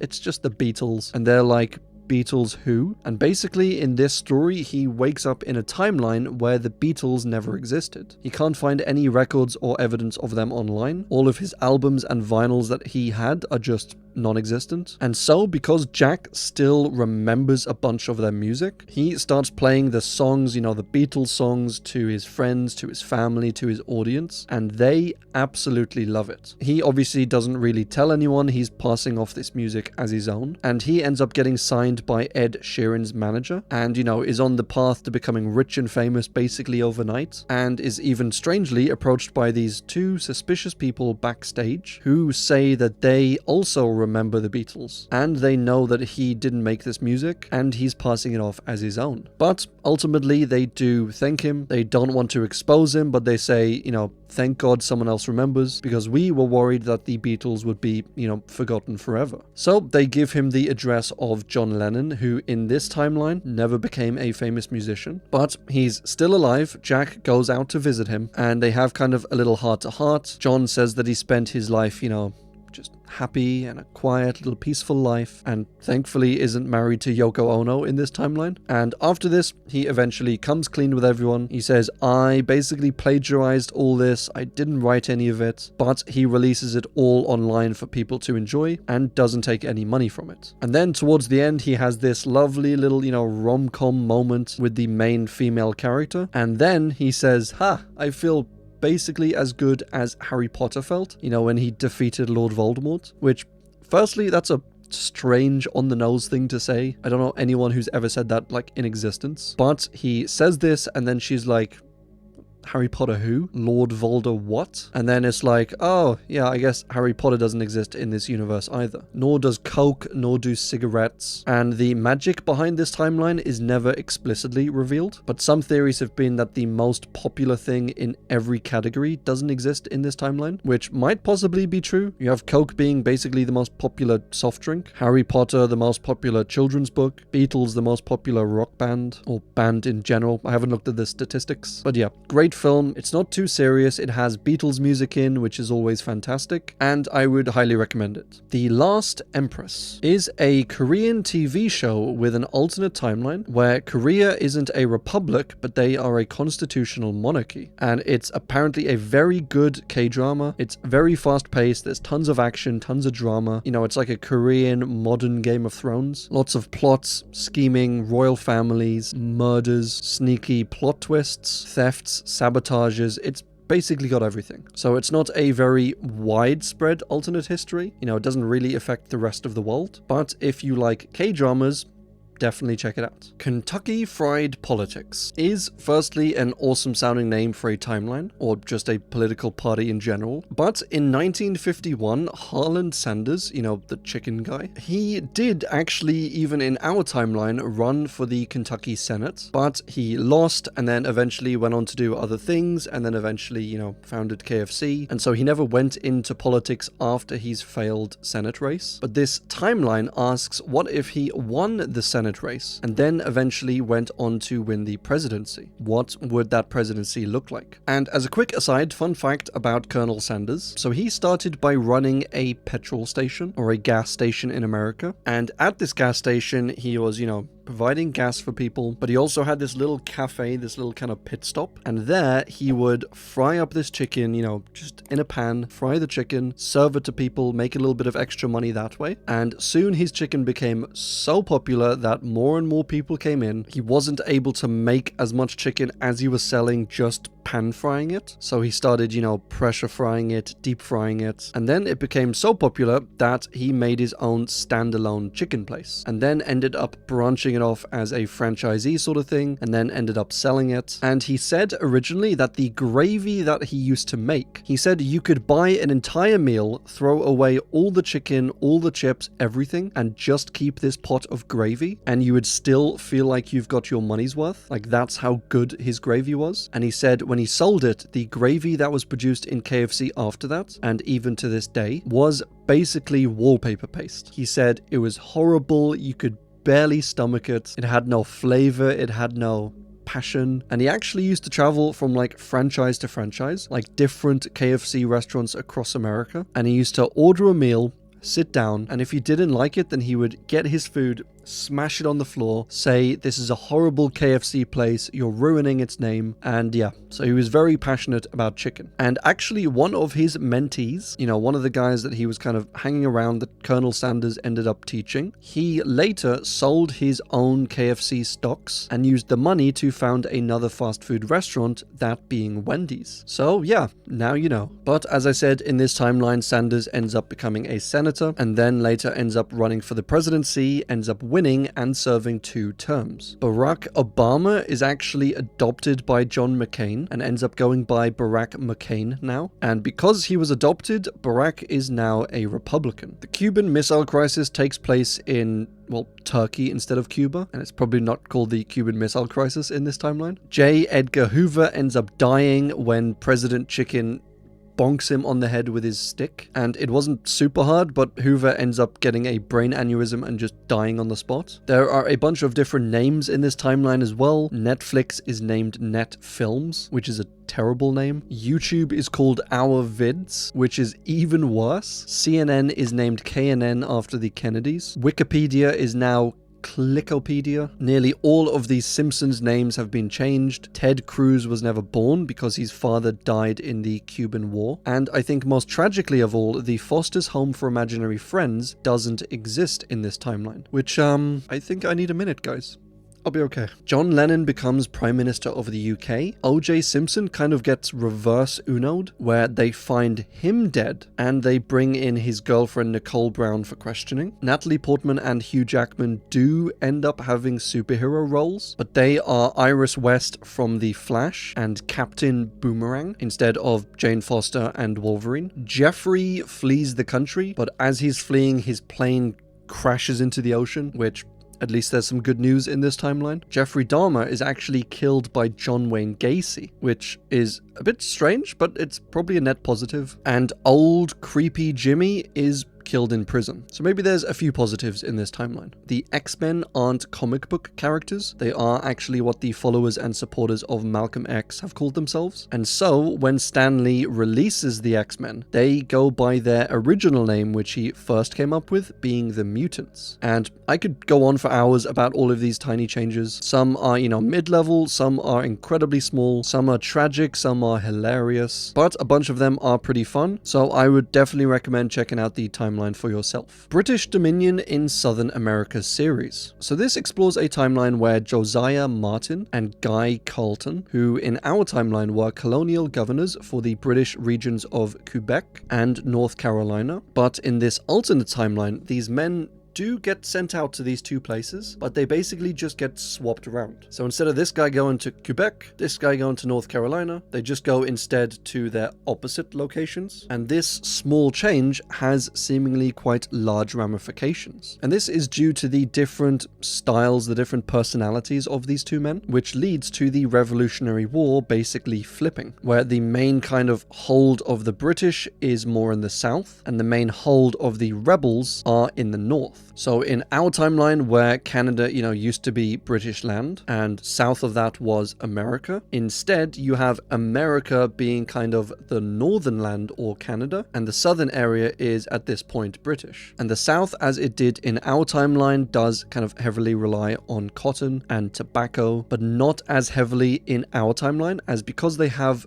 financial support from Britain, they're able to diversify out their incomes, they're able to spread it around a bit, grow a whole range of different crops, like for example tea leaves in Carolina. Then there's kind of a civil war or a slave uprising. Slavery is abolished, the official country lines are kind of drawn, and the Dominion of Southern America basically consists of like the southern states as well as a bunch of the Caribbean. And the top half, what we know as, kind of the North of America or the North USA and Canada, that becomes the USA in this timeline. So you have no Canada, you have the USA, and the USA in this timeline is kind of like our USA, except seemingly better in every way. They're loved by a bunch of nations all around the world. There's almost no inequality. There's a ton of fairness, low crime rates. They're super prosperous. And with North America being kind of split into these two countries, Mexico has room to grow stronger. They end up expanding south and controlling all of Central America. A lot of the Spanish colonies in South America end up grouping together as well, and they form the United Provinces of South America. And Brazil, actually, conversely, ends up breaking up into smaller countries. A bunch of Europe is changed as well, like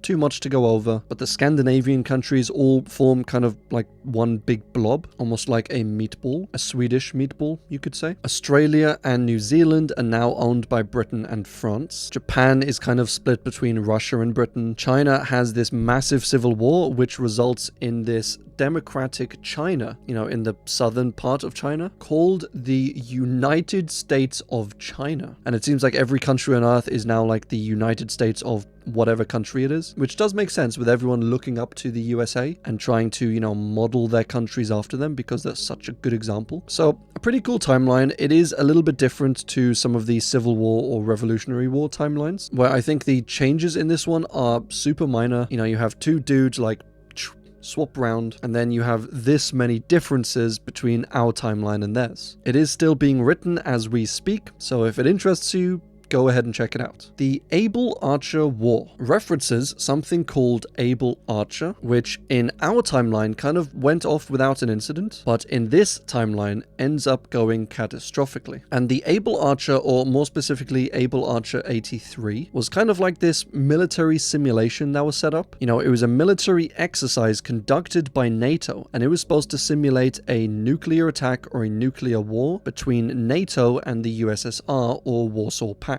And this exercise had been done in previous years, but in this new one, they had a bunch of new stuff introduced. They had new codes, they had new exercises, they had new equipment, they had radio silences, different activities, different signals. And so there was some fears by some of the NATO higher-ups that this could be seen as a real military, event, and that the Soviets would take this as kind of an act of war. And on top of that, there were these new, nuclear devices being delivered in Europe. And actually, in our timeline, the Soviets did suspect that this might be a guise, it might be a front, like, oh yeah, we're just doing some military simulation, and this might all be a trick in order for NATO to get kind of the first strike on the Soviets. And so the Soviets at least considered striking first in order to get the, surprise jump on NATO. But as I said, in our timeline, they never actually did, and the exercise ended up getting completed within a few days. And actually, a lot of this information, most of it, was actually top secret up until 2015, when there was a top secret 1990 report that was declassified, and then some more details later came out in 2021. But when these were declassified, we first learned really how close we came to a nuclear war. As I said, the Soviets were suspicious of this whole maneuver, and at the time, they did actually end up preparing their nuclear weapons and even loading a bunch of nuclear warheads onto some military planes. But as I said, in this timeline, the Soviets end up preemptively striking NATO, not with nuclear weapons, mind, but it does spiral into these world wars, into these constant attacks, which leads to more death, destruction, and yeah, not a great ending. Führerreich: Legacy of the Great War is another Hearts of Iron 4 mod, where it's actually an alternate timeline within an alternate timeline. And it takes Kaiserreich, which is a alternate timeline which we've already explored, where basically the US doesn't end up joining World War I. This makes Germany a lot stronger, and they end up beating France and Britain, which then both have these socialist uprisings. The British government flees the British Isles over to Canada, and yeah, crazy timeline. But this is an alternate timeline of that alternate timeline, which says that yes, the US doesn't join World War I, but the twist is that Germany doesn't win. So the Allies win, and then instead of Germany basically taking over the world, Germany loses, and they don't develop the ideology that Adolf was known for, but instead they develop something called Valkism, which is similar in ways to that ideology, in that it's quite militaristic, it's kind of like a dictatorship, but it's more pagan based, both in kind of their culture, their rituals, and some of their clothing and style. And it's also more socially progressive. So it cares kind of less about the color of your skin or the blood of your ancestors, and more about fighting for the country and fighting for the power of the country. So yeah, a great Hearts of Iron 4 mod, and if you ever end up trying it out, let me know what you think in the comments below. The other network is a very cool creepypasta that I would absolutely recommend you reading if you have just a few minutes. And if you don't want spoilers, then go read it now, as there will be spoilers ahead. But it basically describes this guy who receives an email, and this email is prompting him to visit this strange place in Wales. And he follows the instructions in this email. He heads up to this strange, kind of creepy, abandoned building, and inside he goes around, he explores it, and he finds this desk with a socket in the wall. And this socket is kind of like an internet socket or an Ethernet socket. And so, as instructed by the email, he pulls out his laptop, he pulls out the Ethernet cable, he plugs his laptop into this socket in the wall, and eventually his laptop connects to the other network, that being the internet network of this other reality. So on his computer, Google doesn't exist. It brings up this other search called Patriot Search, and then he starts doing like random searches on random topics and terms, and it pulls up these news stories, these articles, and he slowly reads and finds out about a second American Civil War, about these nukes going off all in Europe, and about martial law being set up in all of these patriot countries around the world. The police are kind of phased out in this new timeline, and they're replaced with more militaristic, soldiers. And just about the only crimes actually being prosecuted are treason and fraud. So you can imagine everybody else committing every other crime, violent crimes, murders, robberies, assaults. That's basically all legal. So, incredibly horrible and dangerous society. Oh, and New York doesn't exist. Like in his research, there was records going back to like the 1990s, but then it was just like blipped out of existence or something. So that's a little strange. German scientists are arrested for seemingly researching alternate realities and alternate timelines. And then as he's researching all this, as he's reading these articles, his computer receives a ping, which is kind of like a signal from another computer on the network. And he said, as far as he knows, this is the only network, it's the only, plug in this side. And so he theorizes that the only place this ping could be from is the other reality. So he's maybe a little curious at first, but that curiosity quickly turns to fear when whoever's pinging him seemingly disables his laptop. The little mouse cursor, it freezes and then eventually just disappears, and then something starts downloading on his computer, this ominous looking file with no name, and it's slowly downloading. He doesn't know what's in it, he doesn't know what it is, and so he panics, and just before it's fully downloaded, he quickly yoinks the cable out of the wall, out of the socket, and that's basically the end of his adventure. He then destroys the laptop. He warns anyone that yes, if you do go to this place, absolutely be careful, be cautious, don't let these people in this other reality into our reality in any way, as it is seemingly a complete hellscape of a world, and we don't know what the ramifications of letting them in would be. So a super fun, super well written creepypasta in my opinion. It's a great alternate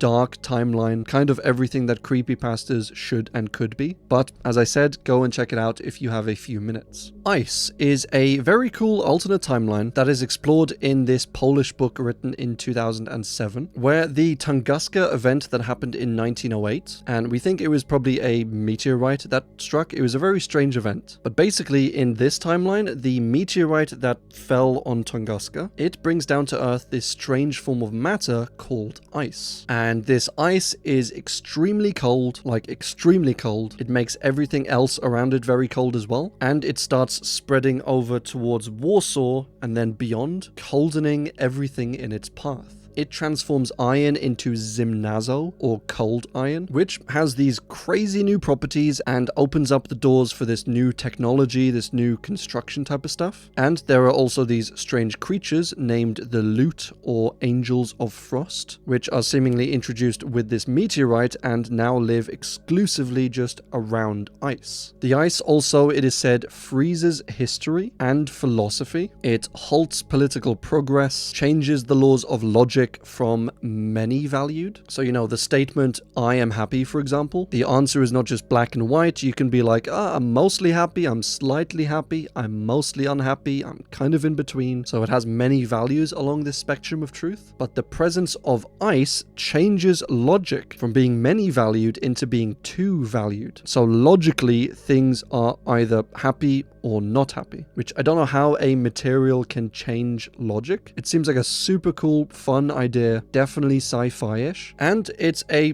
really fantastically written book. It's won a bunch of awards, it's been translated into multiple languages, and the base of the plot basically takes us through this one guy who's been sent up to the ice in order to find his dad, nicknamed Father Frost, because he can apparently communicate with these ice angels. And on the way, he finds out a bunch of interesting things, interesting people. He discovers Nikola Tesla in disguise, who was sent by the Tsar over to the ice to use this new technology that Nikola Tesla has developed in order to basically completely destroy the ice and to free Russia and Moscow of this extreme cold. So yeah, as I said, very cool story. Absolutely check it out. And I have done absolutely no research into how to pronounce this name, so I'm just gonna raw dog this Polish pronunciation, which will go with Rzeczpospolita Zwycięska, or the much more easy to pronounce, Nobody Did Us Any Harm. But they both explore this timeline where pre-World War II, the West basically pumps money into Poland, and that's in order to strengthen Poland and basically defeat Germany early on. So that does happen. Germany loses World War II a lot faster than in our timeline, and Poland never gets invaded by Germany. They never end up with all of the mass killings that Germany inflicted upon them. And then after the war, Germany gets divided up into these smaller countries, these smaller areas, with Poland taking up a bunch of them and becoming more powerful than in our timeline. War Day is a book written by Whitley Strieber, who also wrote Communion, which is a hilariously fantastic book and film that we covered in the Alien and UFO iceberg. But War Day explores a timeline where, and this is written in kind of first person, but it's where Whitley Strieber himself is in New York and he witnesses a nuclear attack. And this is in 1988, where the Soviets drop a nuke kind of nearby. And the whole book is basically Whitley documenting his journey as he moves from place to place, essentially settles down, becomes a farmer, and then does some more moving around. And all the while, he's describing the landscape, he's describing the lives of the people in this post-apocalyptic America. And as you can imagine, it is absolutely horrible. It's the brutality of nuclear war. And the war started when America went to launch these things up into space. And it was a whole system that was basically meant to sit up in space and shoot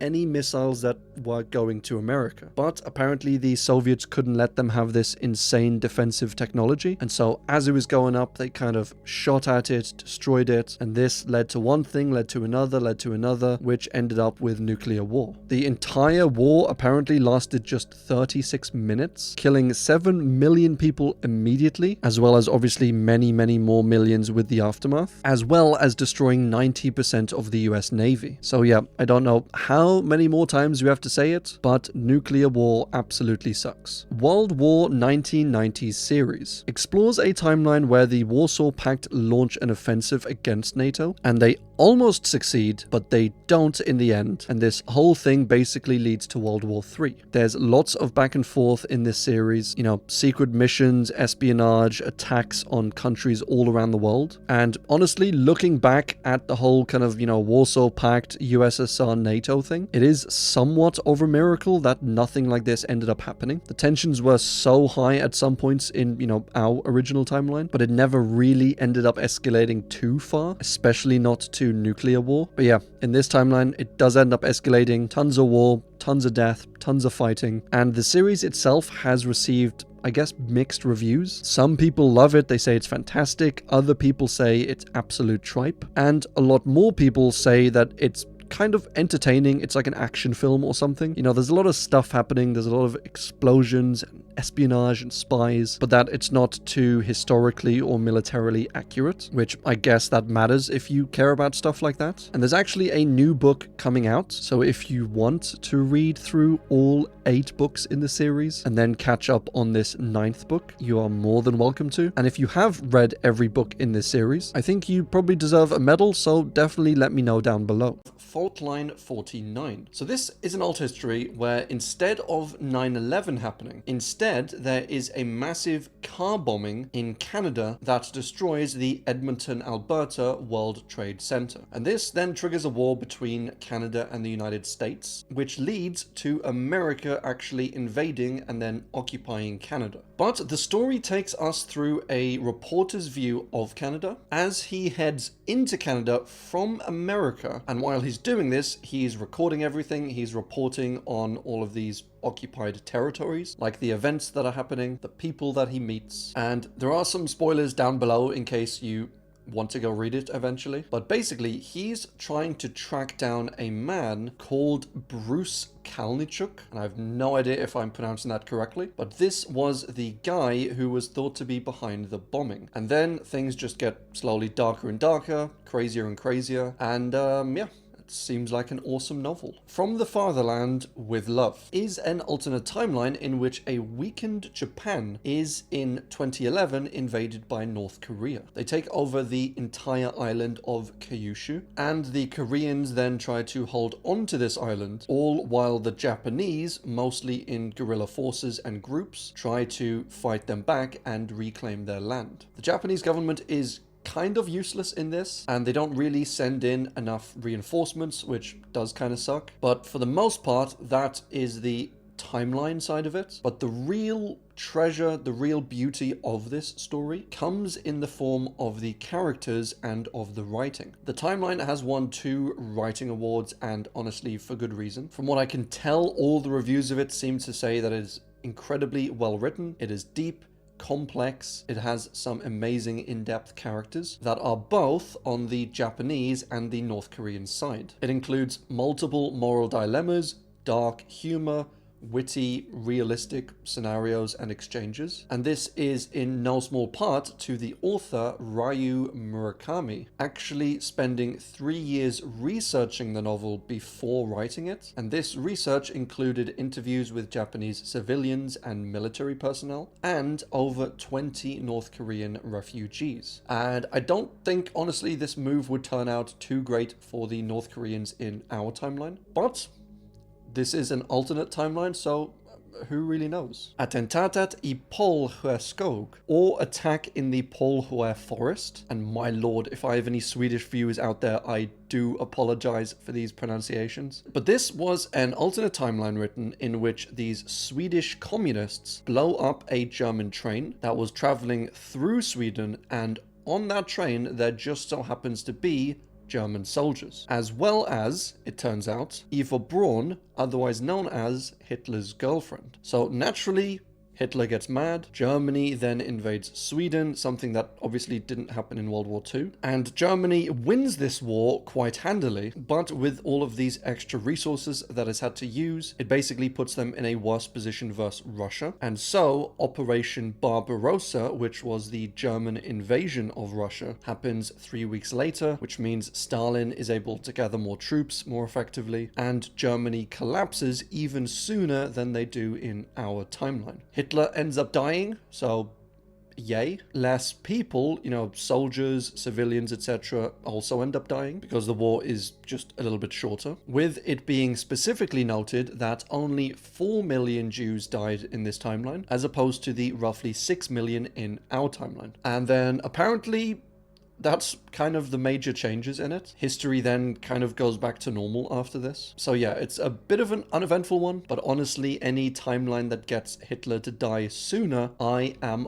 all for. It Happened Here was a film written in 1964 that is honestly an incredibly unique film. Now, the plot itself isn't super unique. It's the classic Germany wins World War II scenario, and this involves Germany invading Britain after the Battle of Dunkirk, and with them actually successfully occupying and taking over the islands. And before we get into the story, the production of this film is very interesting. And it was the brainchild of 18-year-old Kevin Brownlow, who thought up the plot in 1956 and collaborated with 16-year-old Andrew Mollo. And this was generally for help with historical accuracy, basically, as Andrew knew more about that than Kevin generally did. And over the next 8 years, these two basically write out this entire film in full with all the historical accuracies they can muster, and then they end up filming it, producing it themselves using mostly volunteer actors, borrowed film equipment, and the entire film in total costs around 7,000 British pounds, which in terms of film cost scales, like, that is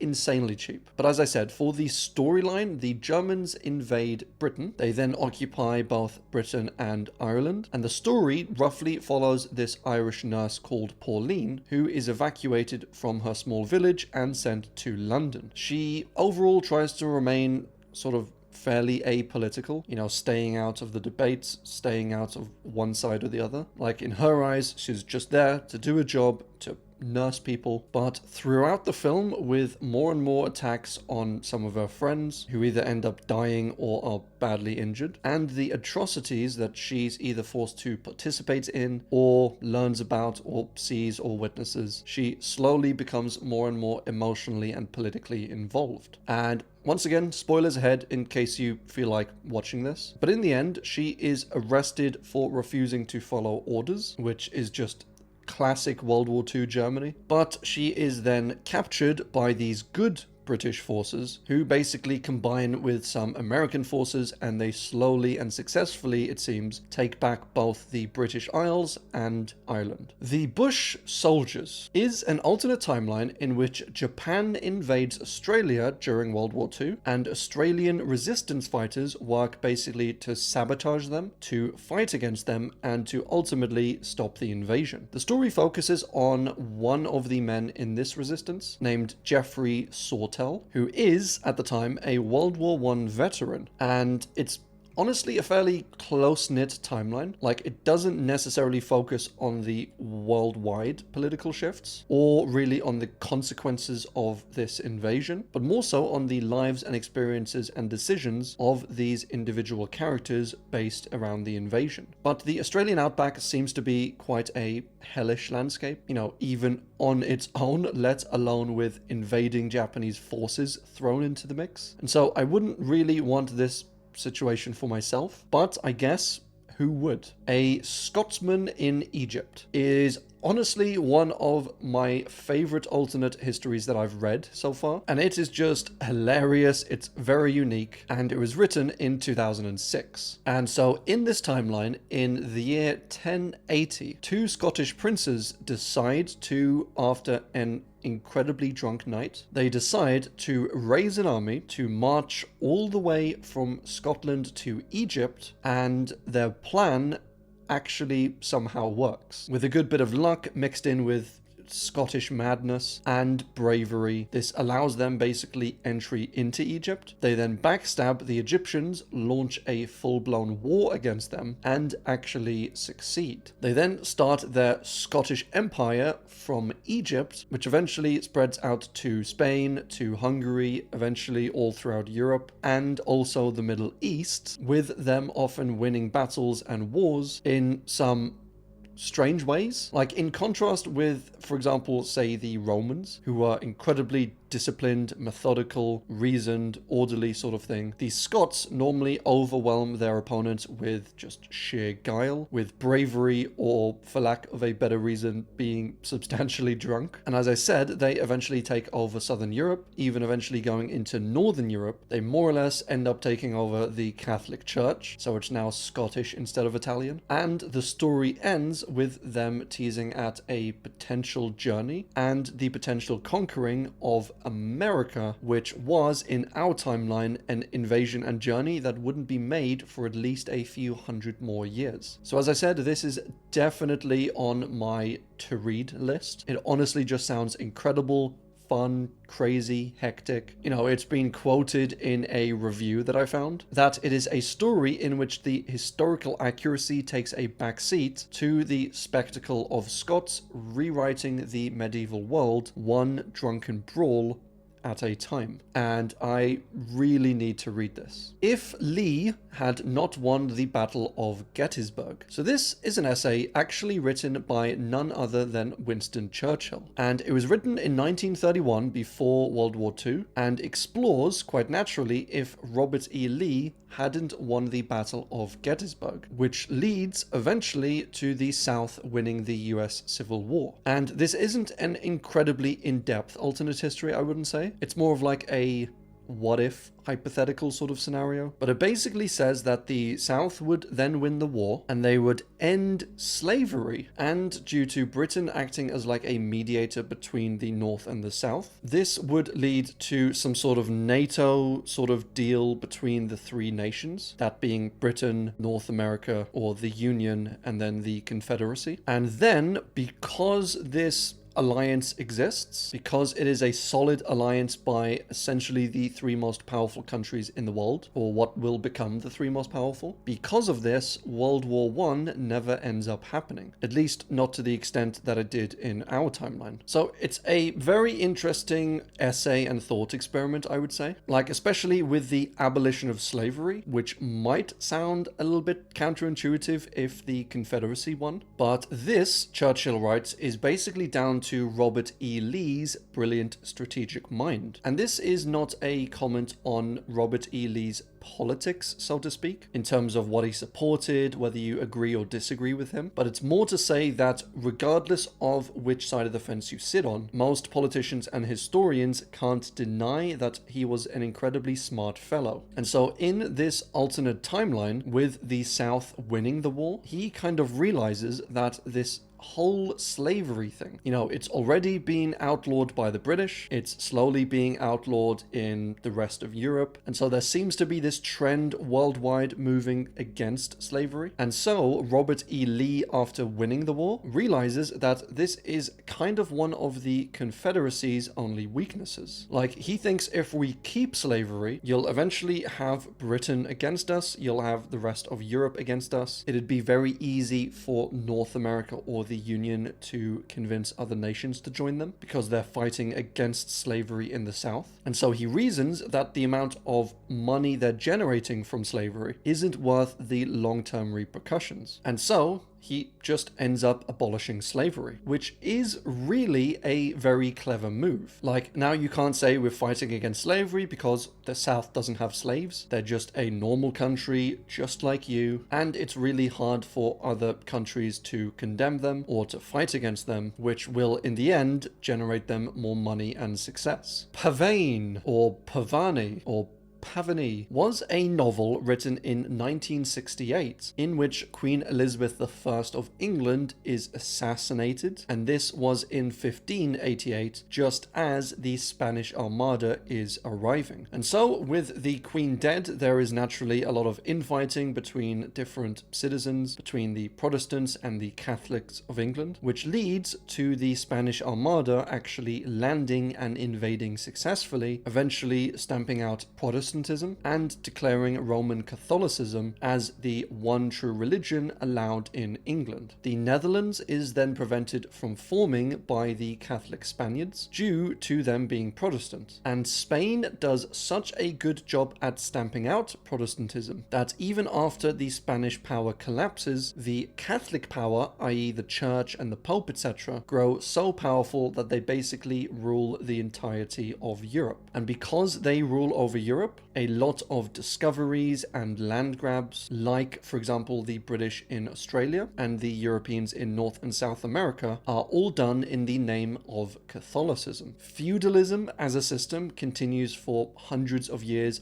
after it initially fell out of popularity, for example, in our timeline. And feudalism itself, for those who haven't heard of it, is basically like slavery but with extra steps. In feudalism, the king owned all of the land, and he granted it to various nobles in exchange for a military pledge and support. And so the nobles then kind of owned all of their land, and they granted their land out to knights for also a military pledge. And then these knights would grant small pieces of land for peasants to live on in exchange for them working on the land. So by living on this land, the peasants didn't own the land, but in order for them to live there and for them to get food from the crops, etc., they had to just work there. And so, as I said, just slavery with extra steps. Also in this timeline, with the Catholic Church in charge of everything, certain advancements in technology, like for example electricity, is deemed illegal, with eventually towards the end some rumors of revolt and revolution, etc., are starting to bubble underneath the surface. It honestly seems like a pretty interesting alternate history. Like, there are major changes throughout Europe and the world. It's set far enough back in the past, I think, that the scenes and the environment and change of settings and scenes are quite refreshing. You know, it's not the same old World War II alternate histories, and it generally gets good reviews, so if you like the sound of this one, definitely go check it out. In Search of the Epitaph. So in our timeline, in 1910, Japan annexed and took over Korea. But after World War II, after Japan was defeated, Korea gained independence, and that eventually led to the world that we all know today. But in this alternate timeline, in 1909, the Japanese Prime Minister Hirobumi actually survives his assassination attempt, which he died in our timeline. But because he survives this attempt, he rules Japan for a further 15 years. And so they now not only still own Korea, but also Taiwan and areas of Manchuria and various islands around the Pacific. And so, since they didn't join World War II in the same way, they also aren't massively defeated by the Americans. Nuclear bombs end up being dropped on Germany instead of Japan. And because Korea never ends up gaining their independence, Japan rules them for the entire time. They end up basically destroying Korean culture, Korean history, the language, and a lot of the Koreans end up fleeing to China, and their influence over there that caused the North Korean South Korean split basically just ends up happening in China, with North China becoming the People's Republic of China, which is backed up by the Soviets, and South China being the Republic of China. So it's a very, very interesting story and novel, I think. It generally explores life and politics in this heavily Korean suppressed world, and it's actually never been translated into English, at least in full. So you can read about it in English, you can read about the plot lines and the characters and the summaries, etc., but you cannot, at least for now, actually read the entire story. So honestly, I think a pretty cool one. I hope someone will translate it fully into English, maybe sometime soon. But yeah, fingers crossed. The Grey Victory explores a world in which the South wins the US Civil War, and this is when Jeb Stuart from the South survives a wound that he died from originally in our timeline. This leads to a military stalemate with the North, and eventually this changes things with the North electing George McClellan instead of re-electing Abe Lincoln. And with this stalemate in place, McClellan basically sues for peace and settles with the South, leading to basically a Southern victory. Slavery in this timeline, unlike our Winston Churchill timeline, does end up continuing in the South. And so this whole timeline is filled with general kind of rough assassination plots by a lot of these Northerners looking to kill several Confederate figures. And this overall is with aims to kill these figures to anger the South and then to start a new civil war in which hopefully the North will win, take over the South, and abolish slavery. Aztec Century takes place in a world where Hernan Cortez, who was a guy in our timeline who went over to South America, ended up killing and basically enslaving a bunch of the natives. But in this timeline, he does go over into South America, just like he did originally, but he instead ends up joining with the Aztecs and supporting them and then fighting off these subsequent Spanish invasions, which just sounds absolutely insane. This then leads to a more advanced Aztec civilization. They end up adopting Christianity in the 1600s and becoming a full-blown worldwide superpower in the 1900s, eventually expanding its empire across the Americas, across Asia, and across Europe, which is just a really unique and fascinating concept. In the 1990s, the Aztecs end up attacking Britain. London is then taken, the royal family is captured, and by the end of the novel, the Aztecs more or less have a complete foothold on most of the world. And then they get super technologically advanced, they start exploring alternate dimensions, and it is pretty insane. Past Watch, the redemption of Christopher Columbus. So this timeline is initially set in the future, where the world is basically a huge mess. It's almost destroyed, it's completely run down, and this company called Past Watch uses basically this time-traveling technology to watch or to view the past in order to study history, which is such a cool concept. But with the state that the world is currently in, this company decides, you know what? We're not just gonna view history, we're gonna actually change the past. And so maybe they could have changed their name from Past Watch to Past Change, I don't know. But they go back in time, they identify Christopher Columbus's voyage to the Americas, and they basically pinpoint that yeah, that is the exact point where history diverged and was the beginning of the end. And so their ultimate goal in this, when traveling back in time, is to stop that from happening. And there ends up being a massive plot twist, which, as always, spoilers if you maybe want to read this later. But when they do their research and look back in time, they realize that the timeline that we are currently living in which Christopher Columbus went over to the Americas and that led to the European invasion, that wasn't actually the original timeline. They find out that in the original timeline, Christopher Columbus was basically just a slave trader who died a fairly uneventful normal death, but that another time-traveling group had actually gone back in time before this, and they changed things round so that Christopher Columbus ended up sailing to the Americas, colonizing them, etc. And so at this point they start to feel a little bit less nervous about changing the past. Like, now that they know that it was already changed anyway, and they're just maybe putting it back to what it was, or changing it again, it doesn't make them feel as guilty. And so, as a mission, they end up sending 2 time travelers back in time, and they send them back to South America in order to try and strengthen the South American people, get them all to rally together, to put aside their differences, to form a stronger society, so that when the Europeans arrive, they can basically hold their own. Or sorry, they send one person back to do that, and the other person they send back actually gets sent back to Christopher Columbus, and he is tasked with finding the ship that Christopher Columbus voyaged out on, with boarding it before it leaves, and during its floating across to the Americas, he is tasked with sinking it. And so this eventually happens towards the end of the voyage. The ship sinks, Christopher Columbus ends up washing up on shore, and then because of this, because he's helped by the natives, he has a change of heart, he has sort of a mini revelation, and so just like in one of our more previous entries, this strengthens up the Aztecs and the Native Americans, which leads to more of a balanced war between them and the Europeans. And so they're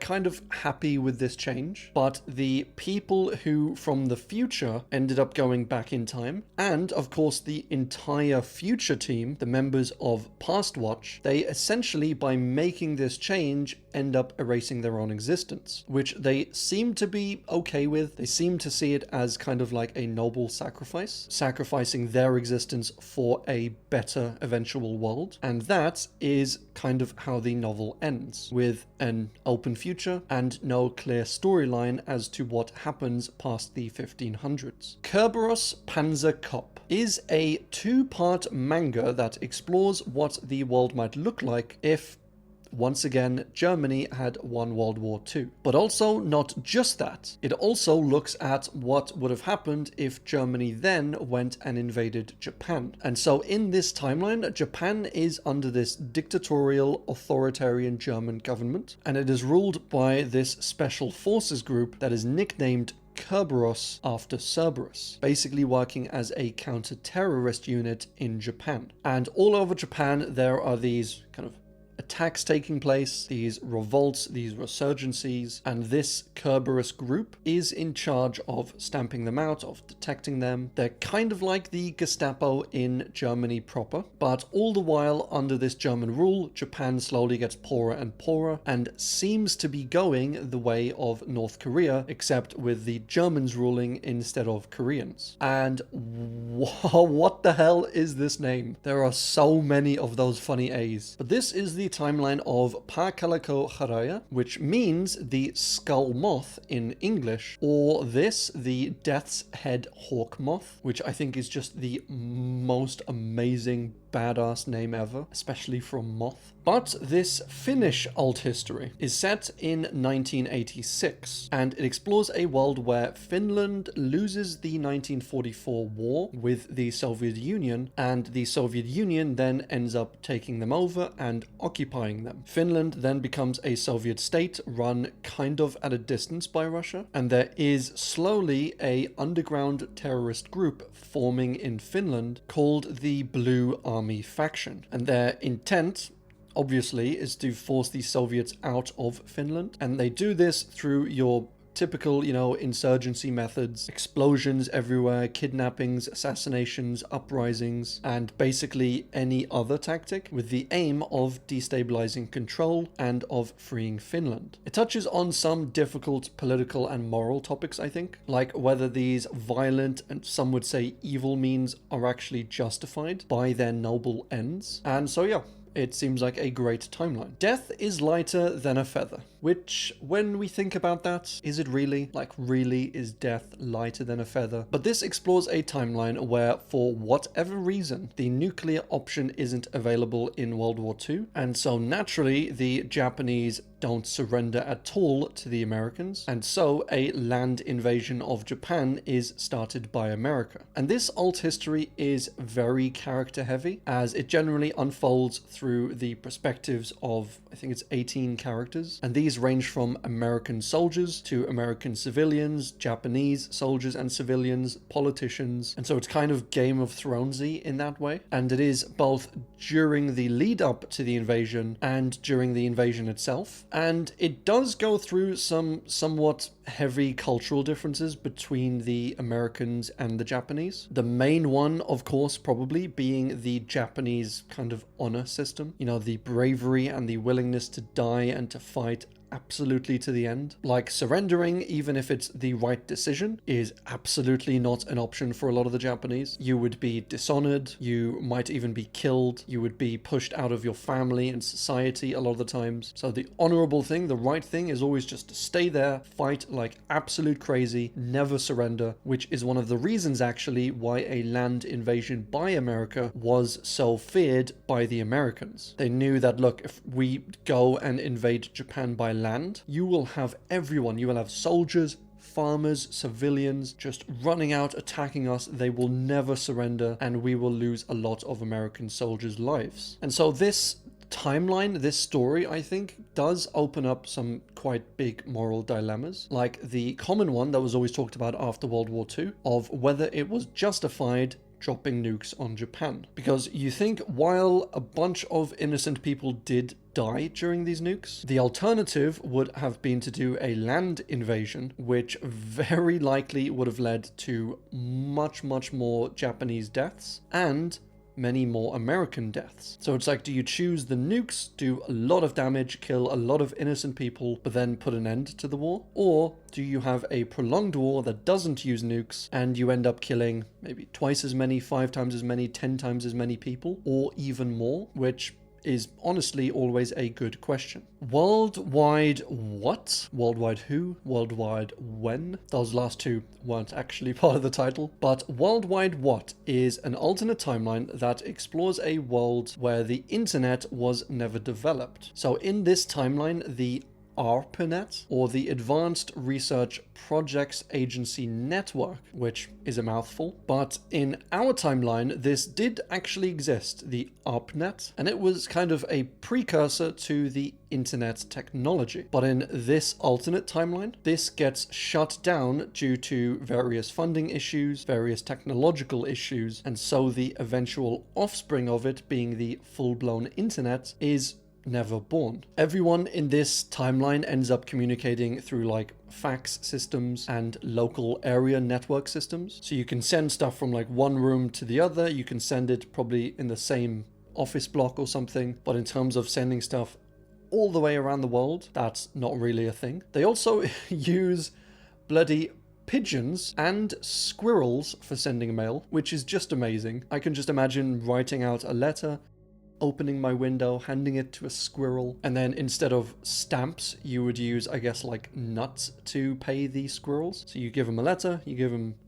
one nut, and then they tell you that the cost has gone up for mail, and so you're like, oh, geez, go into your pocket, get another nut, pay it to this squirrel. But yeah, in this alternate timeline, there does seem to exist the internet, but it is a top secret worldwide communication network used by like governments and large corporations. And it's this huge underground secret network of people all using this new internet and keeping it away from the common person. And the story itself focuses on a man named Richard Grayson, who is a British journalist who discovers this plot. And this is this plot to destroy this new technology, or this new up-and-coming internet technology that would, as we're so used to now, that would allow the world to seamlessly communicate wirelessly, because the powers that be fear that if the common man gets access to this, it'll be giving them too much power, too much freedom, and of course, as a government, you cannot allow that. And whenever I read histories like this, I sometimes think back to before the internet was invented. Like, not that I was alive back then, but just the tales that I hear from either my parents or other people that I know that were around back then. And even in my childhood, you didn't have smartphones where you could search for everything you wanted, all at the drop of a hat. Like, we did have internet, but that was on a super slow, clunky computer back at home. And so you typically couldn't search for example, restaurant reviews or movie reviews or video game reviews. You had to get them in these magazines that were printed out every now and then. And even then, a bunch of these magazines were paid for, they were sponsored, and so you normally wouldn't get an objective review from them. And I also remember the days before any sort of sat-nav. And so if you're driving somewhere, you had to look up the rough general direction on a map, and then you would follow street signs, and then if you got lost somehow, you'd have to pull over,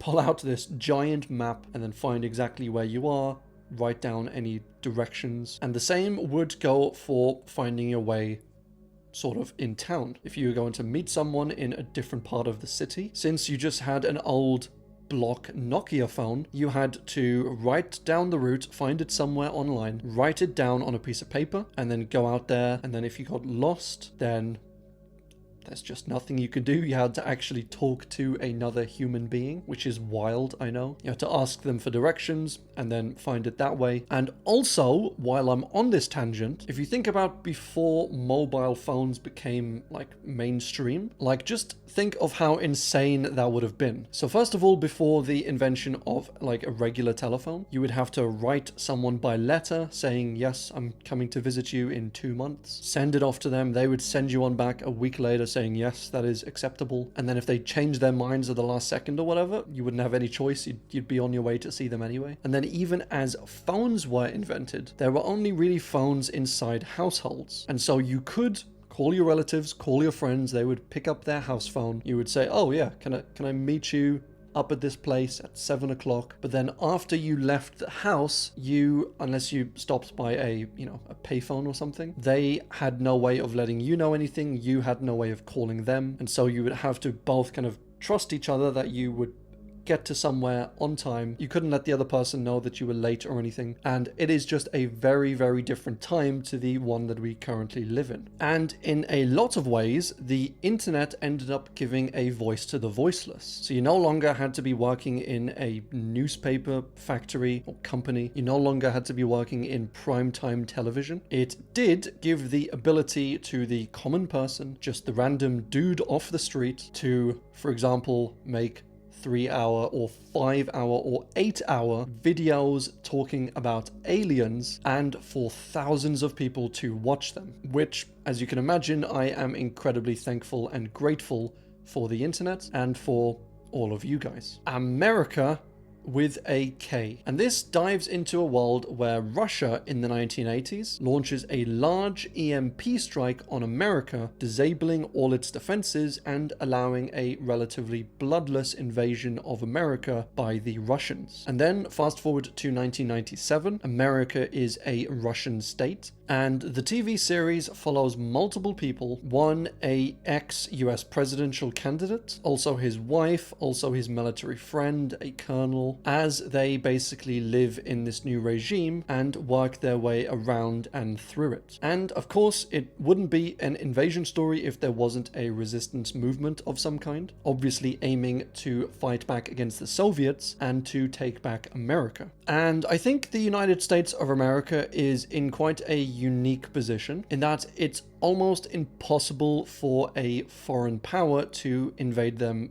physically. Like, sure, they might invade the politics or from the inside, but in terms of a pure land invasion, first of all, the land mass is huge. They have various rivers all along America, enabling optimal imports, so they're able to get weapons from all around the world. Their coastline is just ridiculous. It'd basically be impossible to block them. And they have all of the mountain ranges in America. And as I said, with just the sheer land mass, they would be able to produce stuff in the center of America, just non-stop, send it out to the edges, all while any invading country has to do so basically by sea. So yeah, I don't know how realistic necessarily this alternate history is. And also, they would, in theory, have the largest military in the world, as you would generally have like over 100 million people in America who either own guns or who have access to them. And so if you compare it to the largest army in the world, with China at 2 million going up against the 100 million strong civilian army in America, yeah, I don't think it would even be close, but it is still somewhat of an interesting miniseries nonetheless. The Third World War, the Untold Story. So this covers a timeline where NATO and the Warsaw Pact end up basically coming to throes, and a war is started. A couple of nuclear strikes end up hitting, for example, Birmingham in the UK and also Minsk in the USSR, basically almost completely destroying them. Then the Soviet Union itself collapses due to infighting, and this alternate history has sort of an alternate ending within its own existence. And this is an alternate ending where NATO disarms, at least nuclearly, which leads to the Soviet Union seeing this as an opportunity to take over the rest of Europe. And they're able to do this by utilizing the threat of a nuclear attack, because they're, in this timeline, the only ones with nukes. So yeah, I think I am all for nuclear disarmament, but of course it would have to be mutual nuclear disarmament, because there's no point throwing away your own gun if your enemy, who still wants to kill you, has his shotgun fully loaded. Lest darkness fall. So this one is a time traveling one, which, yeah, I don't know how I feel about time traveling timelines, but we will see where this one goes. But this follows a man named Martin Padway, who is an archaeologist visiting Rome in 1938. And while he is there, he is suddenly struck by lightning and transported back in time through to 535 AD. And as a shameless plug, because I don't think I've done one in this video, if you do like the Roman Empire, Roman times, Roman emperors, leaders, battle positions, then go and check out my ultimate Roman iceberg linked down in the description below. But in this alternate timeline, Martin finds himself in a time where the Eastern Roman Emperor Justinian is heading over to Western Rome, because at the time Western Rome was basically just taken over by the barbarians, these being the Gothic and Ostrogothic tribes. So in this timeline, Martin finds himself in the past. He knows enough Latin to communicate somewhat passably with the people, and he works first as an archaeologist, then he becomes a brandy selling merchant, all the while inventing a bunch of stuff from the future. For example, he invents the printing press, he invents the semaphore telegraph, he invents double entry bookkeeping, which I'm just surprised that that wasn't invented already, with double entry bookkeeping basically being whenever a sale is recorded, then the purchase is also recorded. So you're able to tally them up one to one, you're able to link them with whoever bought them. And yeah, this was apparently a thing that was never done in the past. But through all of these inventions, they end up making him incredibly wealthy, and then he uses this wealth and his new inventions to basically help the Goths defend against Eastern Rome. He then crowns himself King Martinus, and he uses these new military tactics and technologies, for example,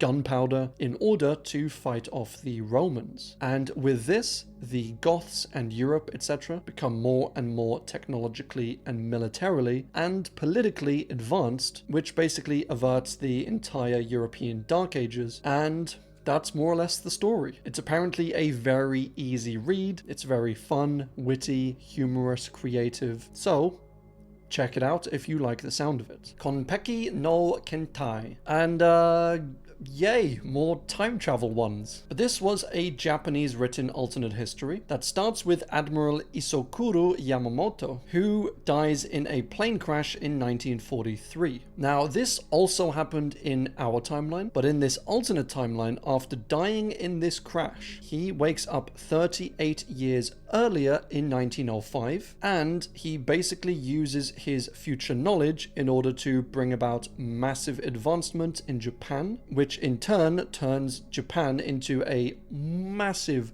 superpower and obviously a naval powerhouse. So since they are so powerful, they have no need to take over anyone. You know, they've already done that in this timeline. So when World War II comes around, they are secure enough in and of themselves to basically be a little bit more chill, to side with the Allies, and so with the Allies they end up defeating Germany and winning World War II. But things in this timeline start to go a little bit sideways when the Japanese Prime Minister is basically couped. You know, he's forced out of politics. Admiral Yamamoto ends up dying in prison. Japan itself, the giant powerful Japan, starts to unravel a little bit, and then the alternate timeline just kind of ends. So what happens afterwards could very well be an alternate timeline of its own, which may eventually be made by someone further down the line. But for now, this timeline in and of itself seems quite interesting and quite fun. SCP-ES-061. And oh boy, am I very excited for some of these SCP entries. So you can consider this a slight prequel or teaser to the SCP iceberg that I will be making quite soon, coming to a computer or TV screen near you. But yeah, SCP-ES-601 is an entry from the Spanish side of the SCP Foundation, which is basically kind of like this fictional database for those of you who haven't heard of the SCP universe or Foundation. But it's this fictional database that's kind of like the Men in Black, and it explores these strange items, people, entities, creatures, and concepts, and honestly just like all sorts. There seems to be an unlimited amount of categories for these things, but they are all either strange, alien, otherworldly, other dimensionally, and most of them would be harmful to our world, to humanity as a whole, to society. And so there's this secret group of people called the SCP, which stands for Secure, Contain, Protect. And their job, kind of like the Men in Black, is to go around, find all of these wherever they pop up in the world, and as the name suggests, secure them, contain them however they can, and protect society. So if this sounds cool to you, it is a very cool topic. I have some icebergs for it planned in the very near future, so absolutely subscribe and stay tuned for those. But this particular entry refers to a VCR player that was found in the 21st century. The exact year is unspecified. And this VHS player, whenever a VHS tape is inserted into it, it basically plays on the TV an alternate reality version of this tape. So, for instance, if you put in Star Wars A New Hope, what played in this account of it was Star Wars The New Knights, featuring Luke Starkiller with a bunch of characters from the Star Wars universe, just a little bit different than from the ones in our reality. They then inserted a Back to the Future tape, and it shows this future with Marty as a jazz musician named Miles McFly, and he's driving a 1950s Cadillac, not a DeLorean. Biff is instead a trumpet player, and the whole storyline is them trying to fix a jukebox in order to bring them back to the future. This video then suddenly ends like roughly halfway through with text saying script discarded, with this whole thing implying that maybe whatever they showed on screen was actually an early draft script for the film. And there is no evidence for this, it is just purely in the SCP universe, but that's kind of the angle that they were going for. So it's a very cool SCP entry, obviously connecting to this iceberg as it seems to display alternate histories, alternate timelines. And so if you like these SCPs and you can't wait for my ultimate SCP iceberg, then absolutely go and check this one out for yourself. SCP-140, the Davites, is honestly just amazing. So this is a history book that is found in the SCP universe that doesn't just tell history or retell it, but rather it actually alters history. And this history book tells us of this ancient subrace of humans called the Davites, who are an aggressive, violent, war-hungry, cannibalistic species with pale white skin, red eyes, sharp teeth, which honestly just look like things of absolute nightmares. And it seems like in the regular timeline, this species never existed until the book SCP-140 was written. And then this changes reality, it changes history into, okay, this species did once exist, but it was like so long ago in our history, they ended up getting wiped out by the Chinese general Qin Kai, and this was all the way back in the 3rd century BC. But the thing with this book, right,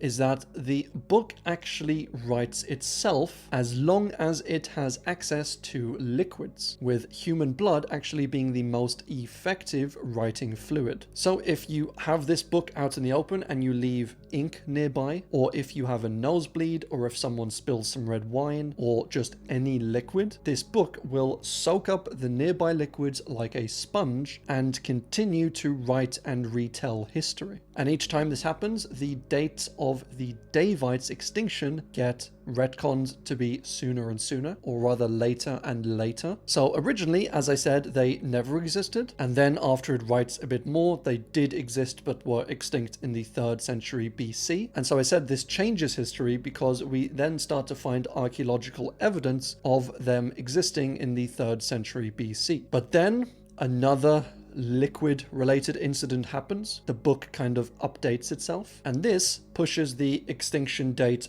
further and further into the future by perhaps a few hundred more years. And then with this change, we start to find more and more recent geographical and archaeological evidence. And so it's like this terrifying race of basically the worst sort of version of human that you can think of. Like they're basically alien demons. And every time this book rewrites history, these creatures, these demon-like beings just get closer and closer to us. And so perhaps you can imagine a reality if this book is just left unsecured, uncontained, that it will write the Davites' extinction later and later, like perhaps they went extinct in the 1900s, which just think how massively that would affect mankind. Or even the 1940s, maybe the Davites fought in World War II, that would be absolutely terrifying. Or you can imagine a world eventually where they do still exist in this modern day. So as I said, it's a super dark, super scary, but a little bit fun of an idea. Like, it's very creative, I would say. But that is just one of the many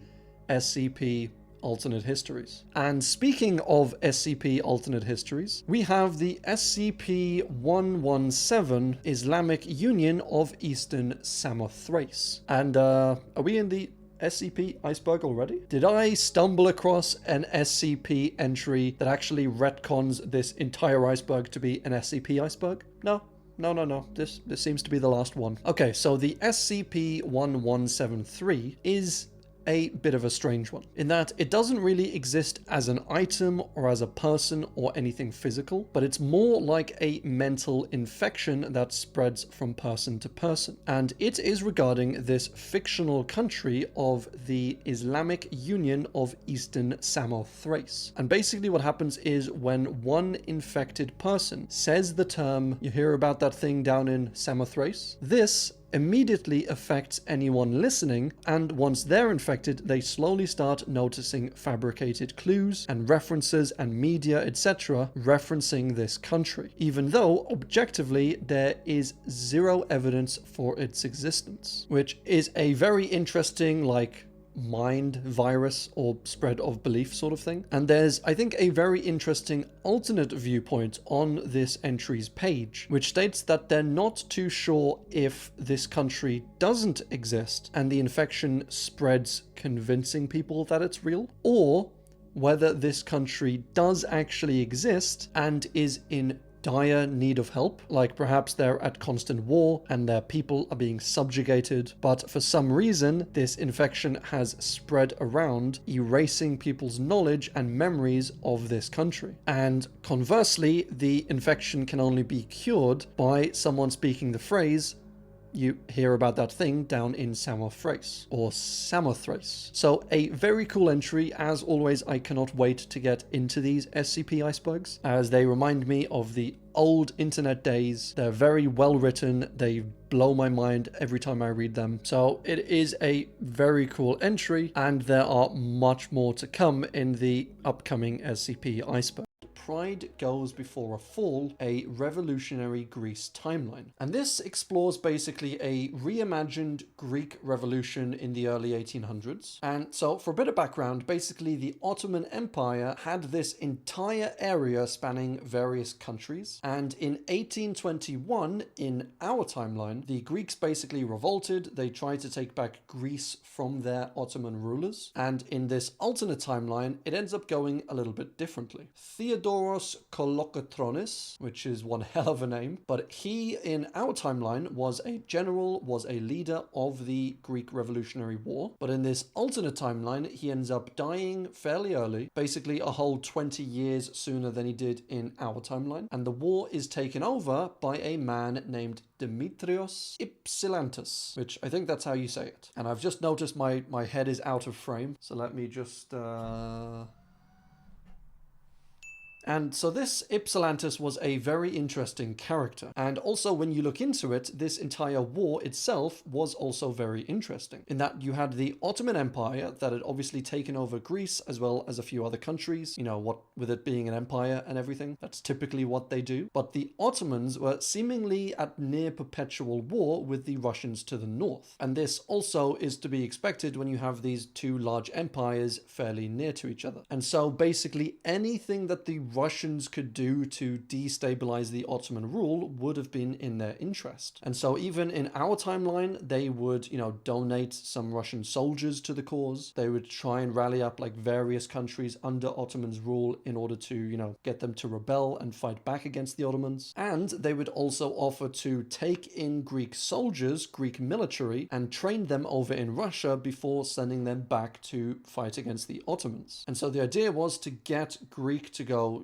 independent, to get them to start these revolts everywhere, so that the Ottomans had to allocate resources over there, and this would make the fighting with Russia a little bit less effective. And so Demetrios Ypsilantis was one of these men who had served both in the Russian army as well as in the Greek army. And in our timeline, Theodoros Kolokotronis, he lives for like another 20 years. He's the head of this movement in general. But in this alternate timeline, he dies. Demetrios Ypsilantis becomes basically the new leader, and he is in some ways more effective. And this soon leads to Greece's early victory in 1823, rather than the 1829 victory that happened in our timeline. And it was towards the end of the war in our timeline that Greece started to kind of accept help from various countries. And so when they eventually won, they were slightly indebted to various nations and kings. And so overall, this led to a slightly weaker Greece. But in this alternate timeline with Ypsilantis, they won the war early. They didn't take as much international help, and so this led to a more independent and a more powerful Greece. They had much more land than they did in our timeline, and obviously a higher GDP, more riches, more wealth. And this is honestly an absolutely huge timeline, and it spans over around 100 chapters. All of it is available on the Alternate History Forum, and if you would like to go through all of them, it goes fairly in depth into not just the Greek timeline history, but also a bunch of their characters, also the Russians and the Ottomans, the French, British, and basically explores all of the, butterfly effects from this victory. So go and check it out if you have a bunch of time on your hands. Godspeed, A Flame for Winter is a large mod of one of our favorite grand strategy games, Hearts of Iron 4. And this mod basically imagines a world where somewhat smaller divergences and changes end up piling up over the years until the current world looks almost nothing like our original timeline. For example, the Europeans do go over to the Americas, but they fail to colonize them quite as effectively as in our timeline. The spread of smallpox ends up happening a little more slowly, so some of the nations over there are basically slightly more powerful, and so they can rally together and fight back against the Europeans more effectively. Also in this timeline, the Angevin Empire, which I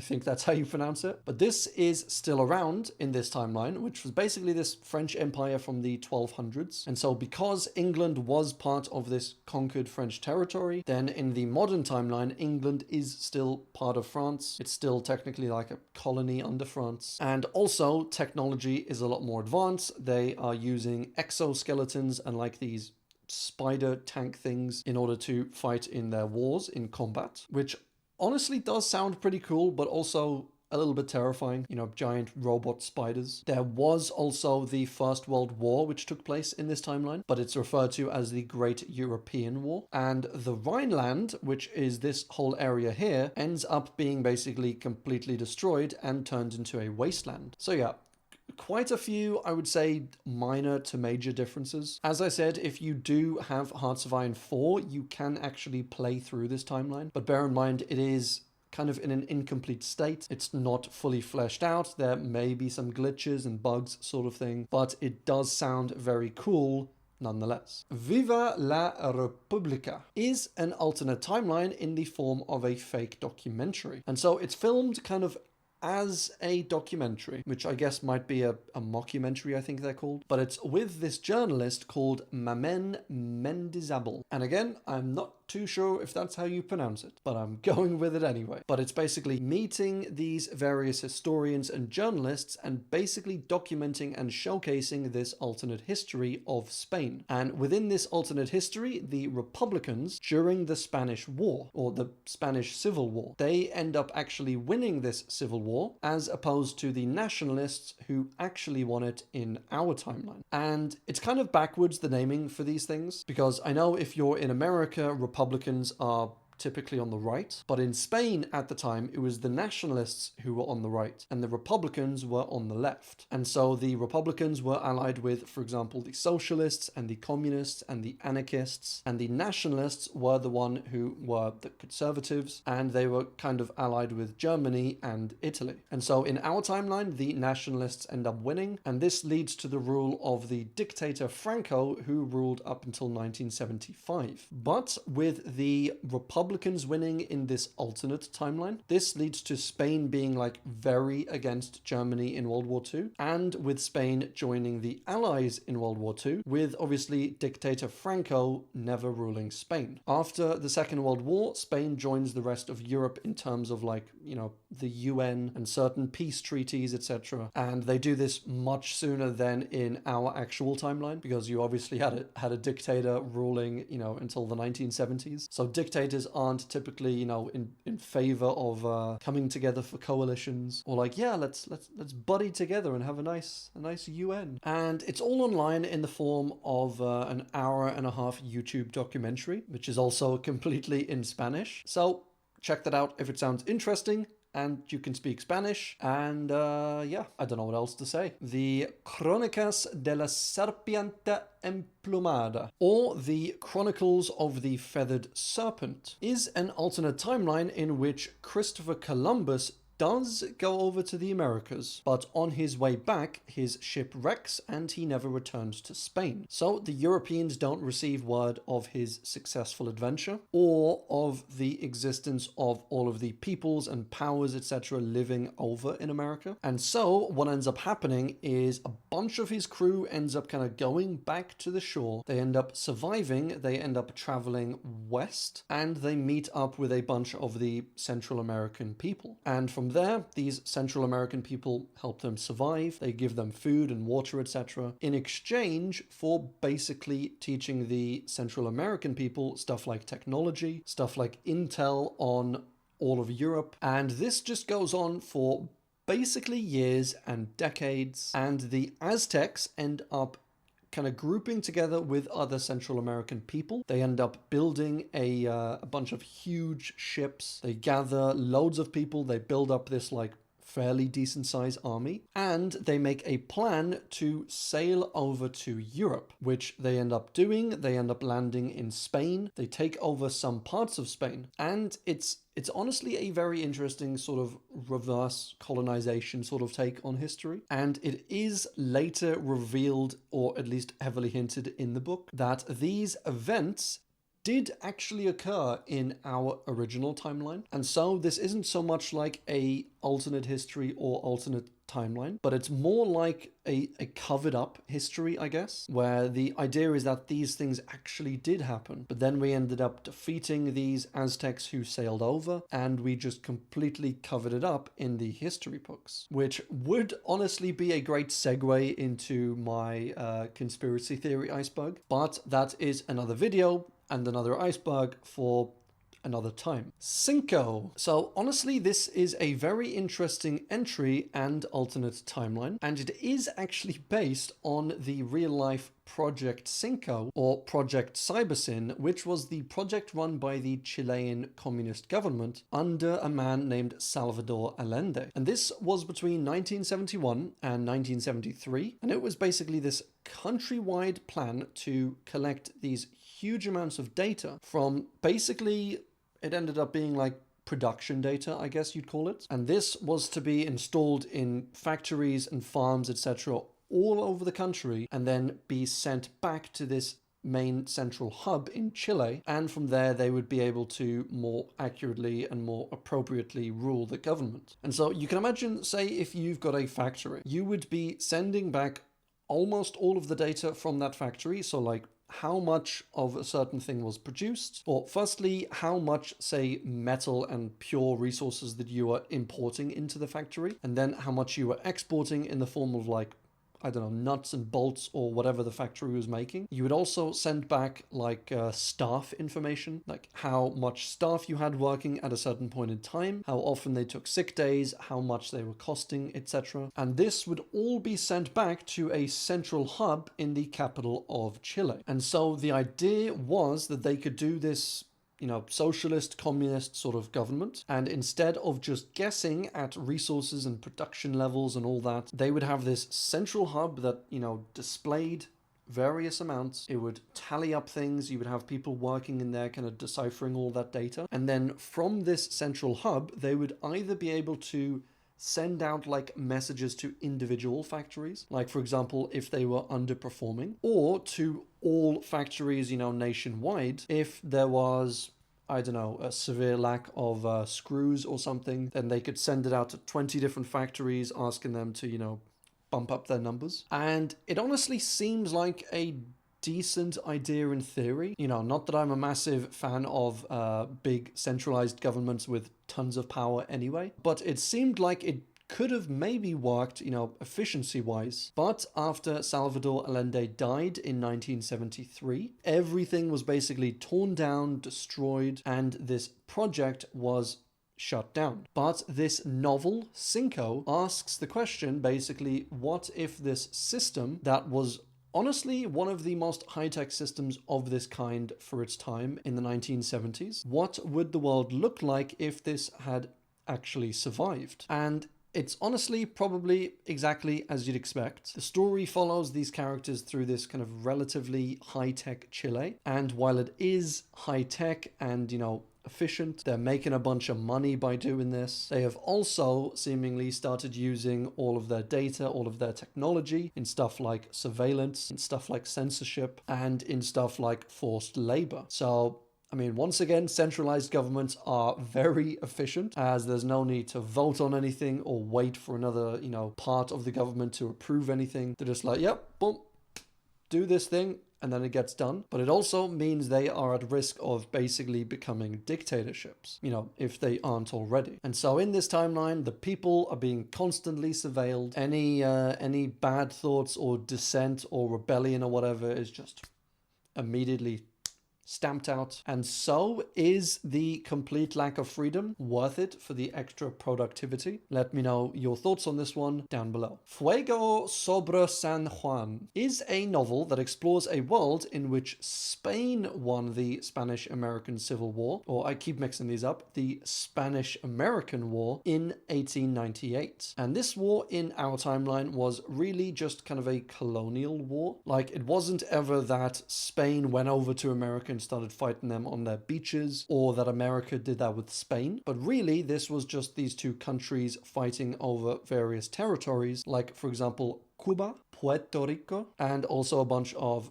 various territories in Asia, like the Philippines, for example. And in this alternate timeline, Spain basically wins a very decisive battle in Cuba, which it actually lost in our timeline. But Spain wins this battle, which leads to more deaths and suffering by the US, or from the US. The US loses more troops, more US soldiers are killed, and this leads to the American people basically being more and more against this entire campaign. And so all of that snowballs basically into Spain keeping Cuba, keeping Puerto Rico, and Guam, and also the Philippines, which of course America ended up taking all of these after the Spanish-American War. And this obviously leads to a more powerful Spain in the 1900s and also in the 2000s, and a less powerful United States. Zerek Tirdov, which in Hebrew means justice, justice, you shall pursue. And this is a timeline which, very strangely, very interestingly, somehow Israel and Palestine end up getting transported back in time all the way to 3761 BC. So almost 6,000 years ago. And in this story, in this timeline, basically the entirety of the land just gets transported back. And so as well as the people, you also have all of their weapons, all of their medicine, modern buildings, cars, planes, warships, etc. All of this gets transported back in time. And if you can imagine, they are now in a world 6,000 years ago where man was basically still in the Stone Age, and they wouldn't even start smelting or using bronze for at least a few hundred more years. The population on Earth at around this time was around 11 million, and that's million with an M, not a B, and the combined population of Israel and Palestine would have been around 15 million, which means they had a larger population than the entire rest of the world at this point in time, which is just insane, really, when you consider just how small these actual countries are. A bunch of the Palestinians end up basically leaving Palestine and Israel and heading off to, start their own countries and their own territories. And this is kind of a win-win for Israel and for Palestine, because from the Israelis' perspective, they are getting, these Palestinians to start their own areas. They're further away from Israel. And from the Palestinians' perspective, they don't need to fight for this Israeli land anymore. They can just literally go off to a random place on earth and just say, right, boys, we're gonna start the country here, and then just found an entire, new country, which is honestly a very interesting idea. Like, you couldn't really do that nowadays. Every square inch of the earth now basically is its own country. I mean, unless you count, for example, certain areas in the Antarctic, which we will actually cover in our next video. But in our modern time, if you want more land for your country, you basically need to invade another country and go to war with them. Whereas in this scenario, they can just walk to a random area. Most likely it's not inhabited by anyone. And if it is inhabited by people from 6000 BC or from 6,000 years ago. And the modern day people, they come with guns, they come with, modern equipment, modern medicine. Like, the fight wouldn't even be close. And so they can just start a country anywhere they want, which honestly is a very interesting question for all of my viewers out there. If you were in this situation and you went back to 4000 BC, where in the world would you set off to in order to start your new civilization? But yeah, in this timeline, there are now various nations kind of popping up all over Arabia and the Middle East. Israel is by far the most powerful country and nation on earth at this point, but their living standards have actually dropped as compared to before the time jump, which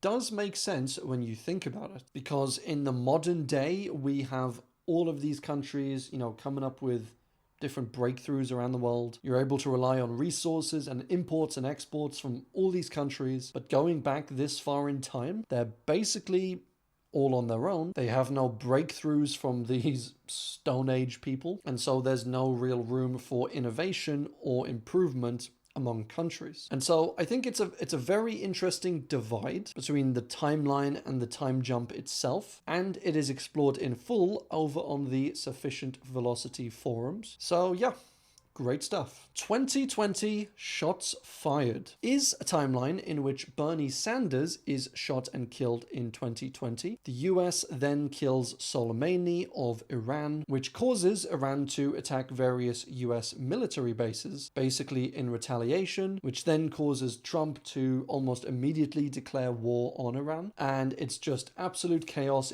It's fighting all over the place, all over the Middle East, and it involves a bunch of other countries as well. It involves Russia, Iraq, and the domestic and international policies, stability are just all over the place. Various right-wing figures are then attacked and killed in retaliation for Bernie Sanders being killed. And then the people on the right start to fight back. They take over the Virginia Capitol and they try to ask Trump to force a state election because they say the current people in charge of their state are basically traitors and they should be charged with treason. So yeah, it's absolute madness. Boris Johnson, the British Prime Minister, ends up dying of that worldwide flu that was going around. I think you all know the one in 2020. Trump then falls into a coma in late 2020. He then wakes up from this coma, says that the election was rigged, and then goes back into a coma and then dies shortly afterwards. So it's honestly an insane timeline. It's quite recent, obviously, so it's easier to, I think, wrap your head around. And it's written out in this kind of short snippet newscast style, where it's just a collection of loads of like tweets or comments or posts by politicians or influencers or certain news headlines, announcements, speeches that are all like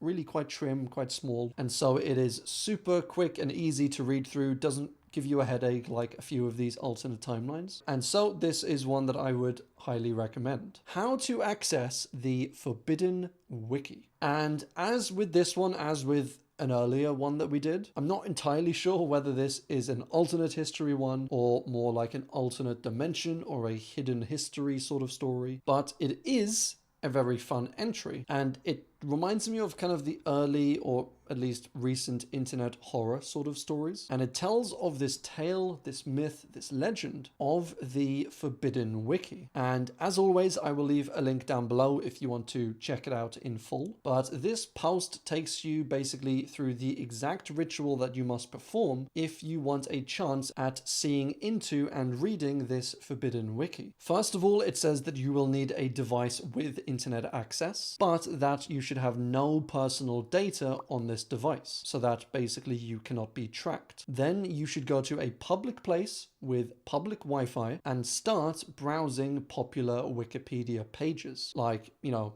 you'd go onto Christmas or Obama or United States or something that's quite well known. And then from this page, the aim is to click on links. So on the Christmas page, you will click like on one of the links, and then from there you'll click on another link, which will bring you to another page, and then you click on another link. And you basically just keep doing this with the aim of finding the most obscure Wikipedia page that you can find. And so maybe from Christmas you go to, you know, 7 or 8, 9, 10 links, and then you end up on the Wikipedia page of a book that was written in 1938, that was fully in Bulgarian, never really got published, sold 3 copies, you know, a page that has maybe had like 5 visitors ever. And you do this journey once, and then you do it twice, and then you basically keep doing it, you know, popular page to super obscure page, and eventually it says you will see a blank Wikipedia page which has nothing on it except for the sidebar and the Wikipedia logo, and the title of this page will simply read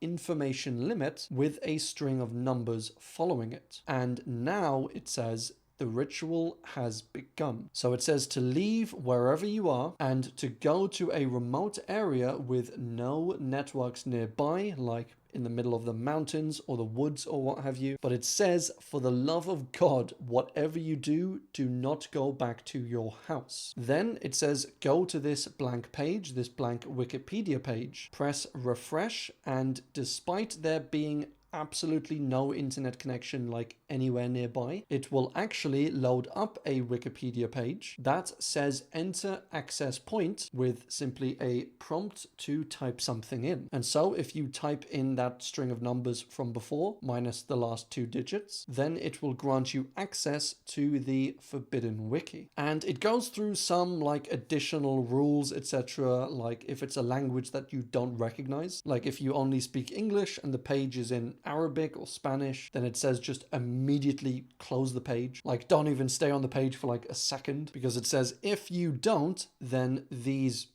entities or these demons, aliens, extra dimensional beings, whatever they are, these creatures that own the Forbidden Wiki, they will know that you have been on this wiki for various amounts of time. They will see you, they will see where you are, and they will be able to eliminate you, with it being described as them squashing you like a bug. And so it's honestly a very fun read if you like this sort of creepy pasta story vibe sort of thing, which maybe I'll make more videos on stuff like this, you know, this sort of style in the future, because I do genuinely enjoy a lot of them. They're like really creative, fun writing, I think. But some of the pages, some of the Wikipedia pages that this guy ended up reading just quickly before he had to disconnect, are things like this void or hole that is in the Grand Canyon, that basically anyone who falls into it is transported to another country. Also, these creatures or beings that have been documented as living in the Bermuda Triangle, and nobody knows what they are. Also, this man who lives inside your head, and as you can tell from this last entry, it is just absolutely absurd. It's like each entry or most of the entries are kind of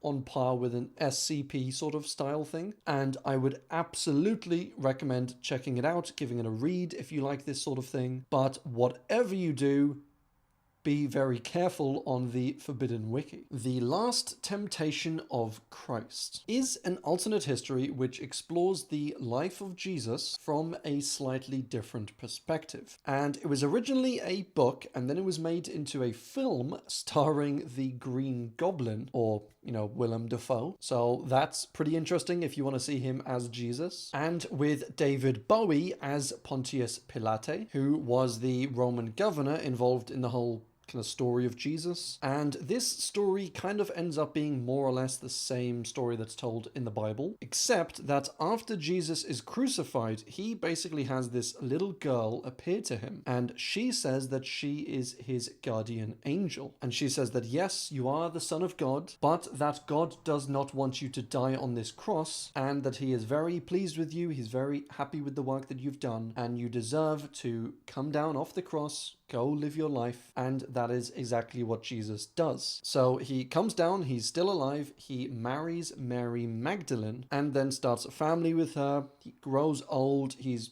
generally happy, I suppose. And then when Jesus is an old man, he is on his deathbed, he invites all of his disciples around his bedside, and it is there that he learns that this little girl that appeared to him, that claimed to be his guardian angel, was actually the devil or Satan in disguise. And he was there to tempt Jesus to divert him from his true purpose in life, which was to die on the cross. And so this elderly Jesus is, distraught by this. He crawls back through the city to where he was previously crucified, and he begs God to let him fulfill his destiny, which he eventually does. He finds himself once more up on this cross, and he cries out that it is accomplished, and then he finally dies. And this being called his last temptation, because it was the temptation that he, fell into to avoid death all those years ago. And so with him going back, with him fulfilling his destiny, and with him resisting his last temptation, that is basically how it ends. So a very interesting film for sure, I think. It's an interesting alt history which paints a slightly different picture of Jesus, with him actually avoiding the death of the cross. It paints, I think, a more human picture of Jesus. He obviously as well does give in to the temptation of intimacy with women. He starts a family, he gets married, etc. And naturally, a lot of people have been,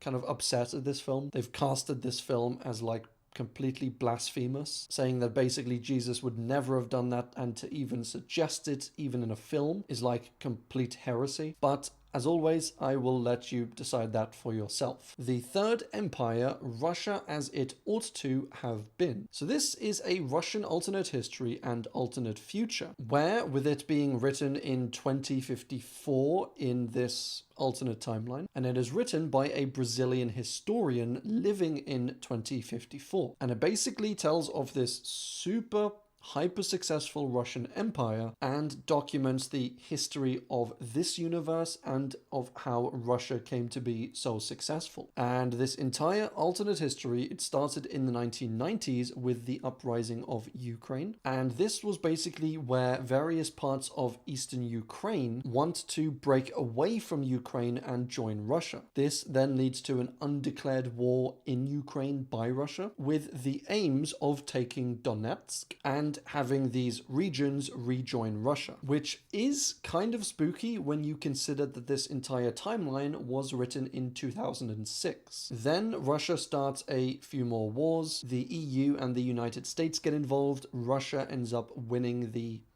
basically game of chicken, because the West doesn't want to start a nuclear war with Russia, and so Russia ends up winning the land war. They win more and more of this land, and this starts them on their path to becoming a global superpower. Stalin is then repainted in history as Joseph the Great, which is just hilarious, and he is idolized for how brutal and aggressive he was in building out Russia. And so that is basically exactly what Russia emulates and what they end up doing. They keep pushing more and more and more for, more land, for more countries to be sucked into the Russian ecosystem, and this all leads to this super hardcore, super expansionist, nationalistic empire, basically, with this tiered justice system, these tiered rights based on basically whether you are Russian or not. And yeah, it's an absolutely wild timeline. And this apparently is one of the Kremlin's and one of Putin's favorite books, which, I mean, I can absolutely believe that. SCP-6140. Oh boy. So, if you'll remember from one of our last videos, or I think it was actually the last video in this iceberg, the SCP-40 is this creepy, horrific race of kind of humanesque creatures that are called the Davites, with them slowly kind of coming into our reality, based mostly on this history book that absorbs liquids and rewrites history. Well, SCP-6140 is the reality where the Davites have physically manifested them into our reality and into our timeline. And so the Davites come back, they form this nation, the Republic of Davistan, covering this kind of rough area here, and it is absolutely not a fun timeline. They are super aggressive. Think of them as like North Korea times 1,000. They want to take over and enslave the entire world. They also have relatively advanced tech, as well as being like super advanced and super capable in various other things like blood magic, like herb magic, also necromancy, this special sacrificial cult practice sort of thing, and just all sorts of strange human augments and human experiments. And this is all combined with regular modern weapons, with nuclear weapons, and it is an absolute recipe for disaster and some very scary stuff. Tarkomin 2.0. So this one I think is more of an alt universe than an alt timeline, as it is basically an analog horror with this creature, the Greliki, which is like a Polish version of a skinwalker. And as always, I'm not entirely sure how to pronounce this creature. And so this timeline or alt universe or whatever is basically presented in the form of this classic analog horror. So, you know, very creepy VHS style sort of quality of videos that in universe were found in 2003, and they document these secret strange experiments from this secret facility in Poland in the 1980s. Some of the videos are honestly really creepy, like this creature is super creepy, and I may in fact cover them in depth whenever or if ever I do a full analog horror iceberg. But yeah, super creepy entry, just not entirely sure that it qualifies as an alternate history. The Inquisitor Cycle is another Polish alternate history that follows the life of this guy called Mortimer Materdin, who lives in an alternate world where Jesus wasn't so peaceful. And he didn't, in this alternate timeline, end up dying on the cross, but instead he was extremely aggressive and ends up taking over the entire Roman Empire. He first attacks and kills a bunch of his own people in Judea who ended up denying him as the Messiah. And then he goes on to gather forces, he conquers Rome, and he becomes known as the Butcher of Nazareth. This leads to Judaism basically being all but wiped out. Islam is shut down super early on when Muhammad is killed, basically in the infancy of his movement, as these Christian patrols are all over the place. And the Christian church, the Holy Empire, is this violent power that completely stamps out and is completely heavy-handed with stuff like witches, stuff like magic. They kill non-believers, all while secretly at the same time using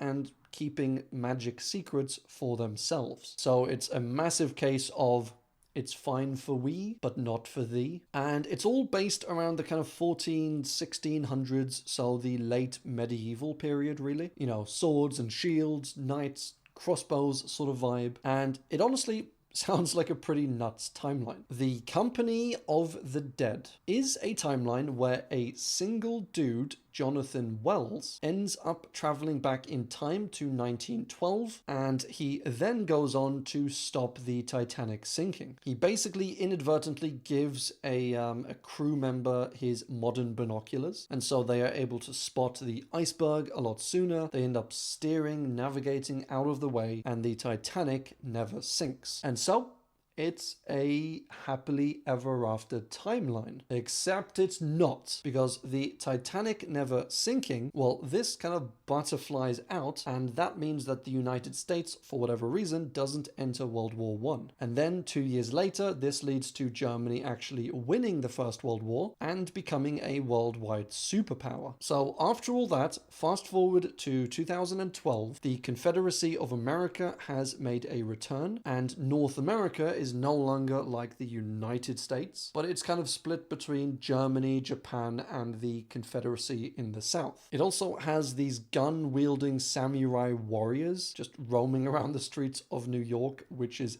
absolutely amazing. And the plot follows the great or grand nephew of JFK, being Joseph Kennedy. While he teams up with a few other people, he roams across America, coming to blows with the Confederacy, with the Japanese, with the Germans, and all the while they are trying to figure out the whole time jump incident, with the time traveler coming back and stopping the Titanic, or stopping it crashing. And there's this whole moral dilemma of whether they should actually reverse it, whether they themselves should go back in time, whether they should cause the Titanic to sink, and hopefully try to restore this original timeline. So yeah, I think it's a very fun one. I know the whole Germany, Japan taking over America has been done before, but again, this one's a little unique and it seems very fun. April's in Abaddon is a timeline where a single thing, just a single minor thing changes, and this minor change was regarding a man named Elian Gonzalez, who at the time was a 6-year-old child, and he, in our timeline, and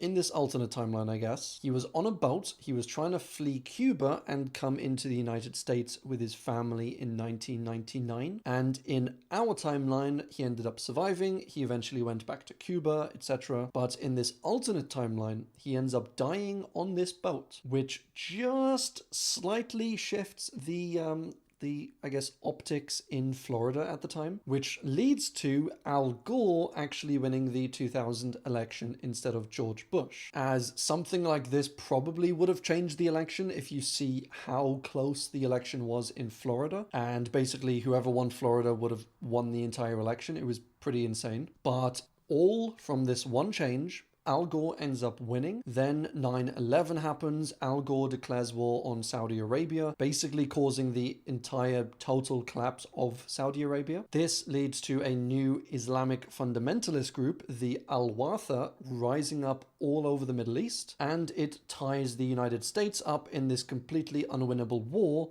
a dead-end war, at a massive cost to the US economy and to US soldiers. And so after 8 years of this, basically everyone is fed up with Al Gore. They end up electing Dick Cheney for 8 years. And all the while, tensions are rising. Jeff Bezos tries to actually run as an independent, but he ends up getting killed in the process. And then, after 8 years of Dick Cheney, a man named Eric Holder wins the presidency, which just causes all hell to break loose. Texas basically says, not my president. They end up seceding. Then other groups and states from the United States end up either breaking off or just seceding within themselves, forming these entirely new kind of powers. And then naturally, the president tries to stop Texas from seceding by obviously starting a war, and this all leads to the Second US Civil War. And all of these groups that I mentioned earlier, these groups and movements and political parties, of all different persuasions, all up and down and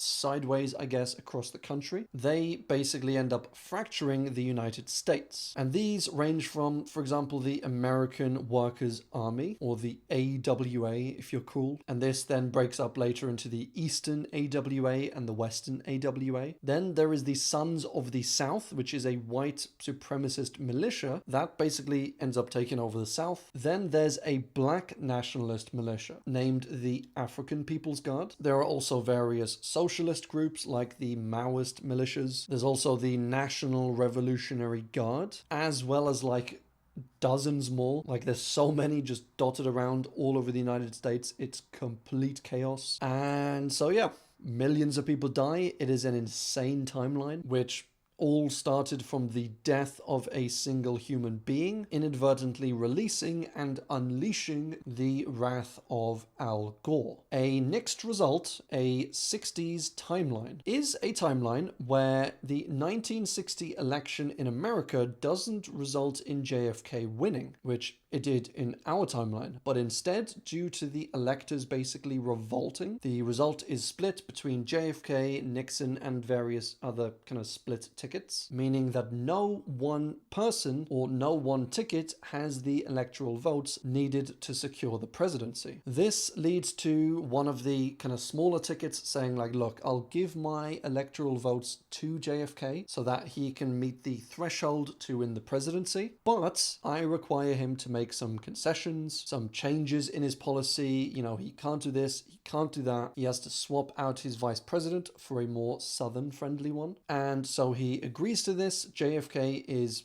made president, and it basically results in a less liberal, a more conservative JFK presidency. And so one of the promises he makes is to not aggressively pursue civil rights changes or legislation. Bobby Kennedy, his brother, is not offered a spot in his cabinet, which he was serving as the Attorney General in our timeline. But all of this in the end doesn't stop JFK once again getting shot and dying, and so really in the end not much is changed. War of the Worlds, the Anglo-Martian War of 1895, is a very cool alternate timeline, alternate universe, I guess, that takes the original War of the Worlds, based largely in southern England, and basically expands the story of aliens, of alien crafts, and of alien invasion. It expands it further than southern England and involves various other countries, you know, how they would react in this sort of world, in this sort of movement. And you have, for example, certain countries teaming up against the aliens, other countries just breaking down when the leadership,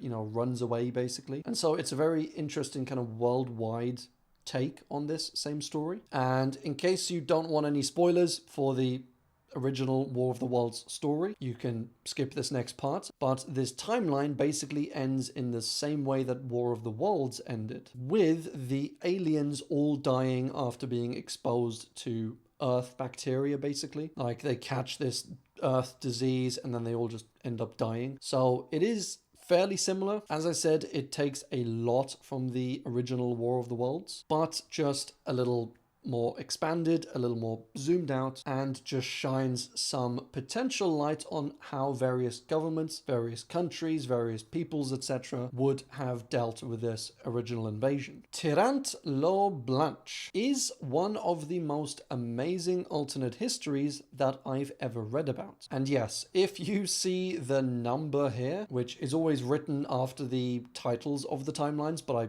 rarely read it for some reason, but this timeline was actually written in 1490. Like, not that it took place in 1490, it was actually written all the way back then. And the plot for this is that there is this knight named Tirant, who is this fantastic knight, and he fights in and wins these tournaments, and then eventually he is called over to Constantinople before and during the invasion by the Ottoman Turks in 1453. And so obviously, as you all know, the Ottomans end up invading and conquering Constantinople, which ended up basically being the start of the fall of the Roman Empire. And so when this book was written in 1490, the actual invasion of Constantinople in 1453 would have been in the recent living memory for the people back then and for the author of this timeline. It'd be like us writing about the 1990s or something, you know, writing about the Clinton presidency. Like, it's just insanely recent. But in this alternate timeline, Tirant ends up heading over to Constantinople, and he heads a massively successful defense against the Ottoman Turks and basically prevents the invasion and conquering of Constantinople. There's also this romantic subplot within it, which kind of deals with Tirant's pursuit of the emperor's daughter, and it covers like his desire to marry her, and the story is always praised for how kind of honest and straightforward it is, in that it's not like written, you know, like a fairy tale sort of story where it's like this handsome prince is just perfect and he goes through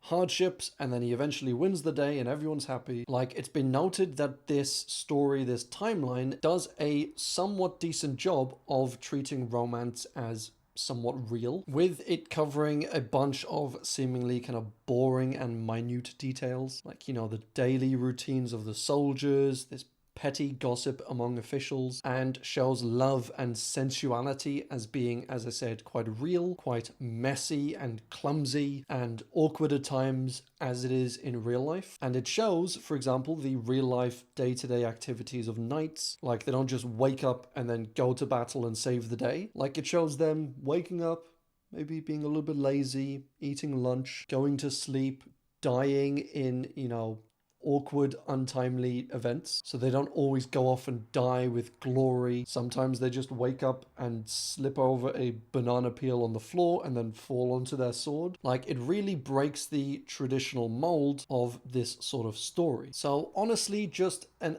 absolutely refreshing story, a amazing, unique timeline that if it was written in the modern times, it wouldn't be that amazing, honestly. It'd be like, okay, that's a pretty cool story, pretty cool timeline. But the fact that it was written just 37 years after the original invasion and conquering of Constantinople, for me, just makes this a really special and unique timeline. Ab urbe condita libri, which is Latin for books from the founding of the city, meaning the city of Rome. And as you will see here, this number next to the timeline, this was written all the way back in 27 to 9 BC, which is like 2,000 years ago. But this entire collection was a collection of books written by the Roman historian named Livy, or more specifically Titus Livius, but everyone just called him Livy for short. But these texts were written around about the time of Jesus, and it is this long, extensive history written by Livy, which is actually how we know a lot of the history of Rome and various nations, etc., from around that time period. Like, he was a fantastic historian. And this collection of books, this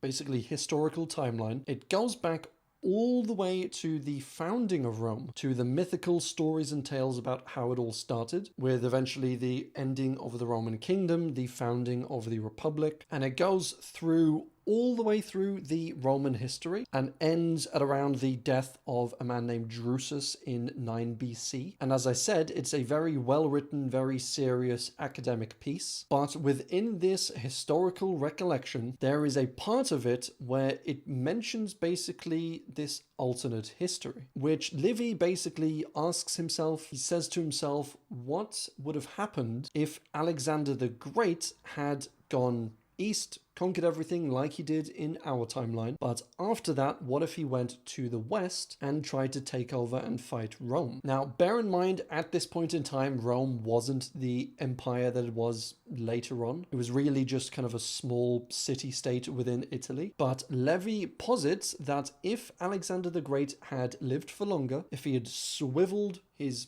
army round to the west, then he would have actually lost that war. Because Livy says that yes, while Alexander was a military genius, his soldiers were insanely skilled, the phalanx was an incredible kind of military formation. He says that despite all of these great advantages, that they would also have a few disadvantages going against Rome. Firstly, he says that the landscape is more mountainous in Italy, and it's more kind of diverse. It wouldn't be the same landscape as Alexander is used to fighting in. And he said that while the Greeks would likely have won more battles, the Romans had a much greater tolerance for losses, in that they were able to emotionally and mentally kind of absorb them, just kind of brush them off and keep on fighting, which is very true of the Romans from around this time. Also, that the Romans had an endless, it seems, sense of like national pride. And so he argues that the Romans would have been able to rally Italians from like all up and down the country like almost endlessly. And so this would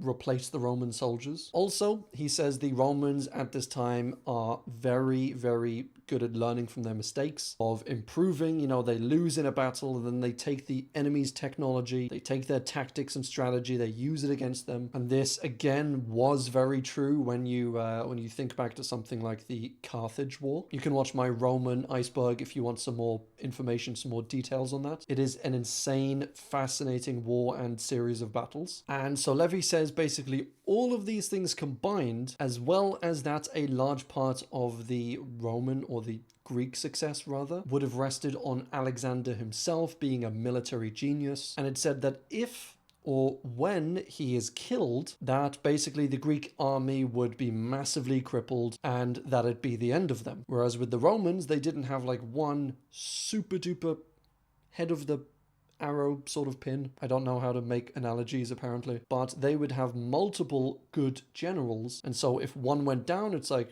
okay, that sucks. But you just put someone else in, you retrain them. And so that was the whole idea, that a lot of their success rested on Alexander himself. So yeah, it's a very interesting alternate timeline, I guess, proposed by our main man Levy, that, as with the other one, would be kind of like a mid-tier alternate timeline, I think, if it wasn't written all the way back in the times of Jesus. Napoleon and the Conquest of the World was an alternate history written in 1836, covering an alternate timeline of Napoleon and his wars and his empire. And the divergence happens in 1812, where Napoleon basically keeps fighting Russia. He eventually ends up somewhat winning, and he forces Russia to sue for peace. And then with the Eastern Front secured, this allows France to cross over into Britain, and then they end up winning against Britain and taking England completely for themselves. And then,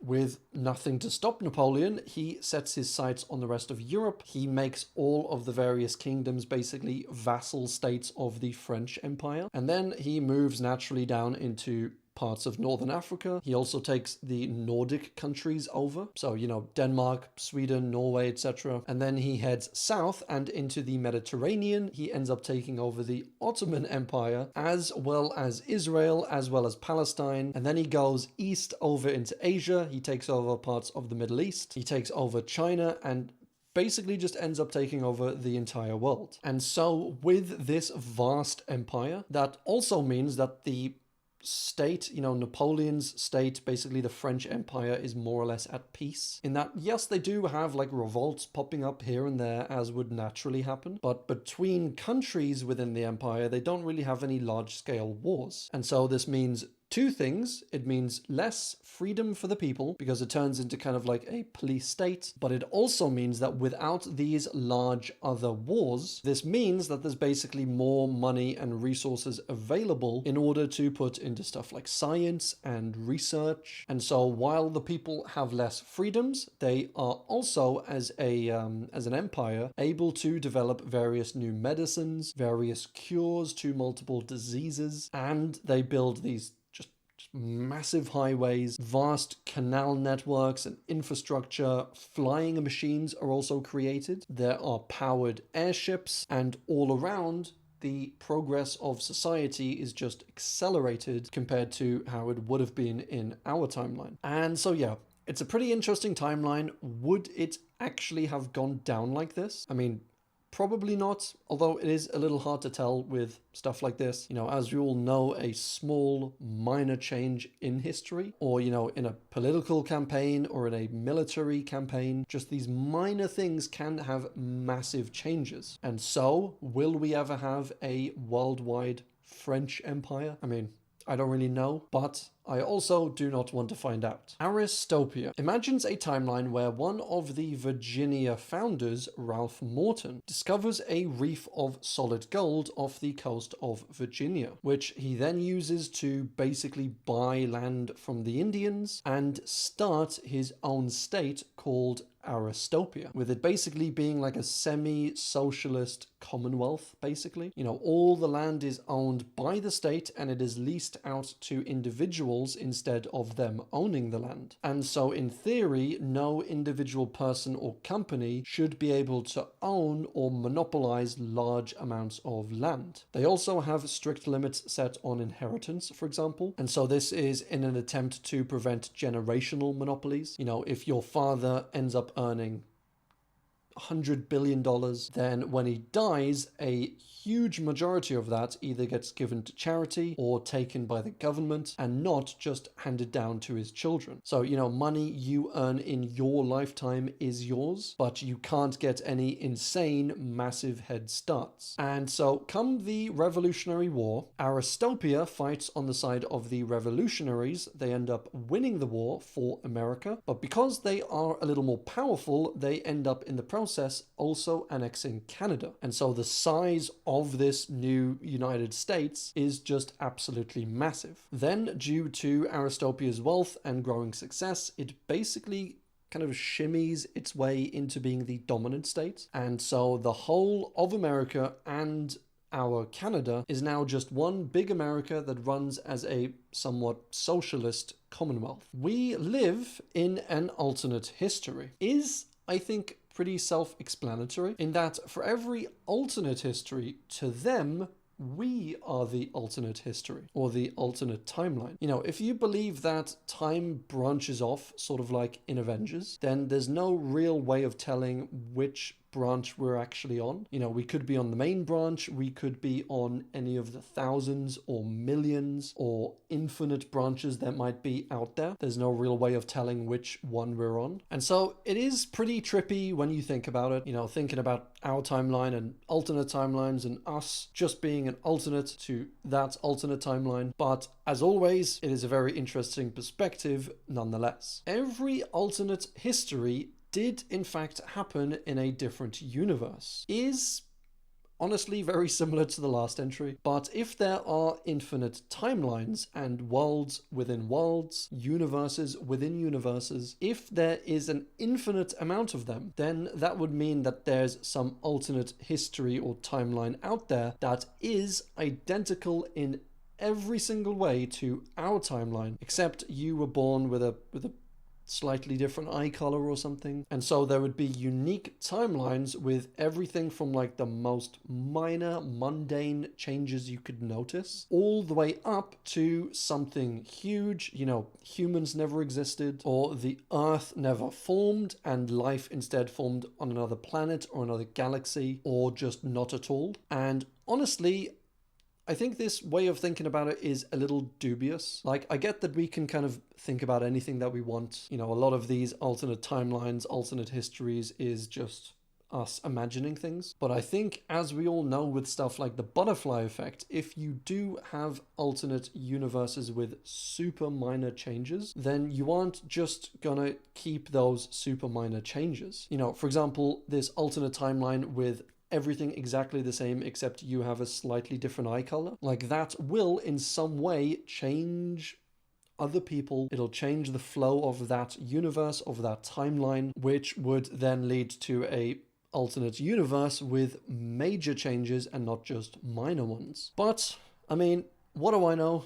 Timelines maybe don't exist. I am not a scientist or a time historian or something, and maybe multiple universes, multiple timelines don't actually exist. Maybe they're physically, scientifically impossible, or maybe they do exist and we just have no way of crossing that bridge, of learning about them, of going over to that dimension. I don't really know. I think that's part of what makes these discussions fun, or at least fun for me, is just like nobody really knows, and so it's fun just to think about it, to theorize, to tell these cool stories. But unfortunately, that is all we have time for. And my lord, this has been a long timeline. I started this like I think almost 2 years ago, and I'm pretty sure it's my second longest iceberg that I've ever done, you know, outside of the Unsolved Mysteries iceberg. And I genuinely thought when I made the first episode of this, like I genuinely thought alternate timelines and histories sounds insanely cool, and maybe I'll do like a video, maybe 2 on them, as I always love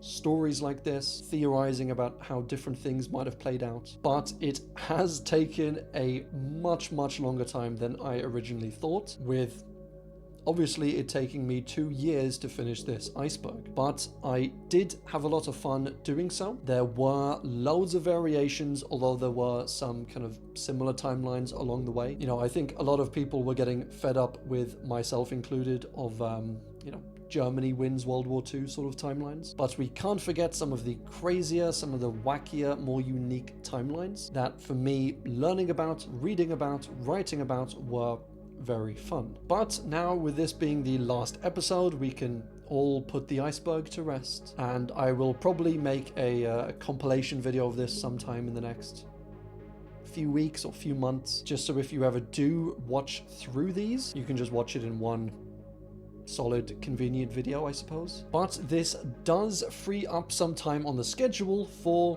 stuff like the SCP iceberg, which I've been kind of wanting to cover for months, and the conspiracy theory iceberg, while also finishing up some of the other icebergs that I'm still working on. So if you have listened this far, then do let me know what iceberg you would like to see in the future, or that you would like to see next. And as always, thanks for watching.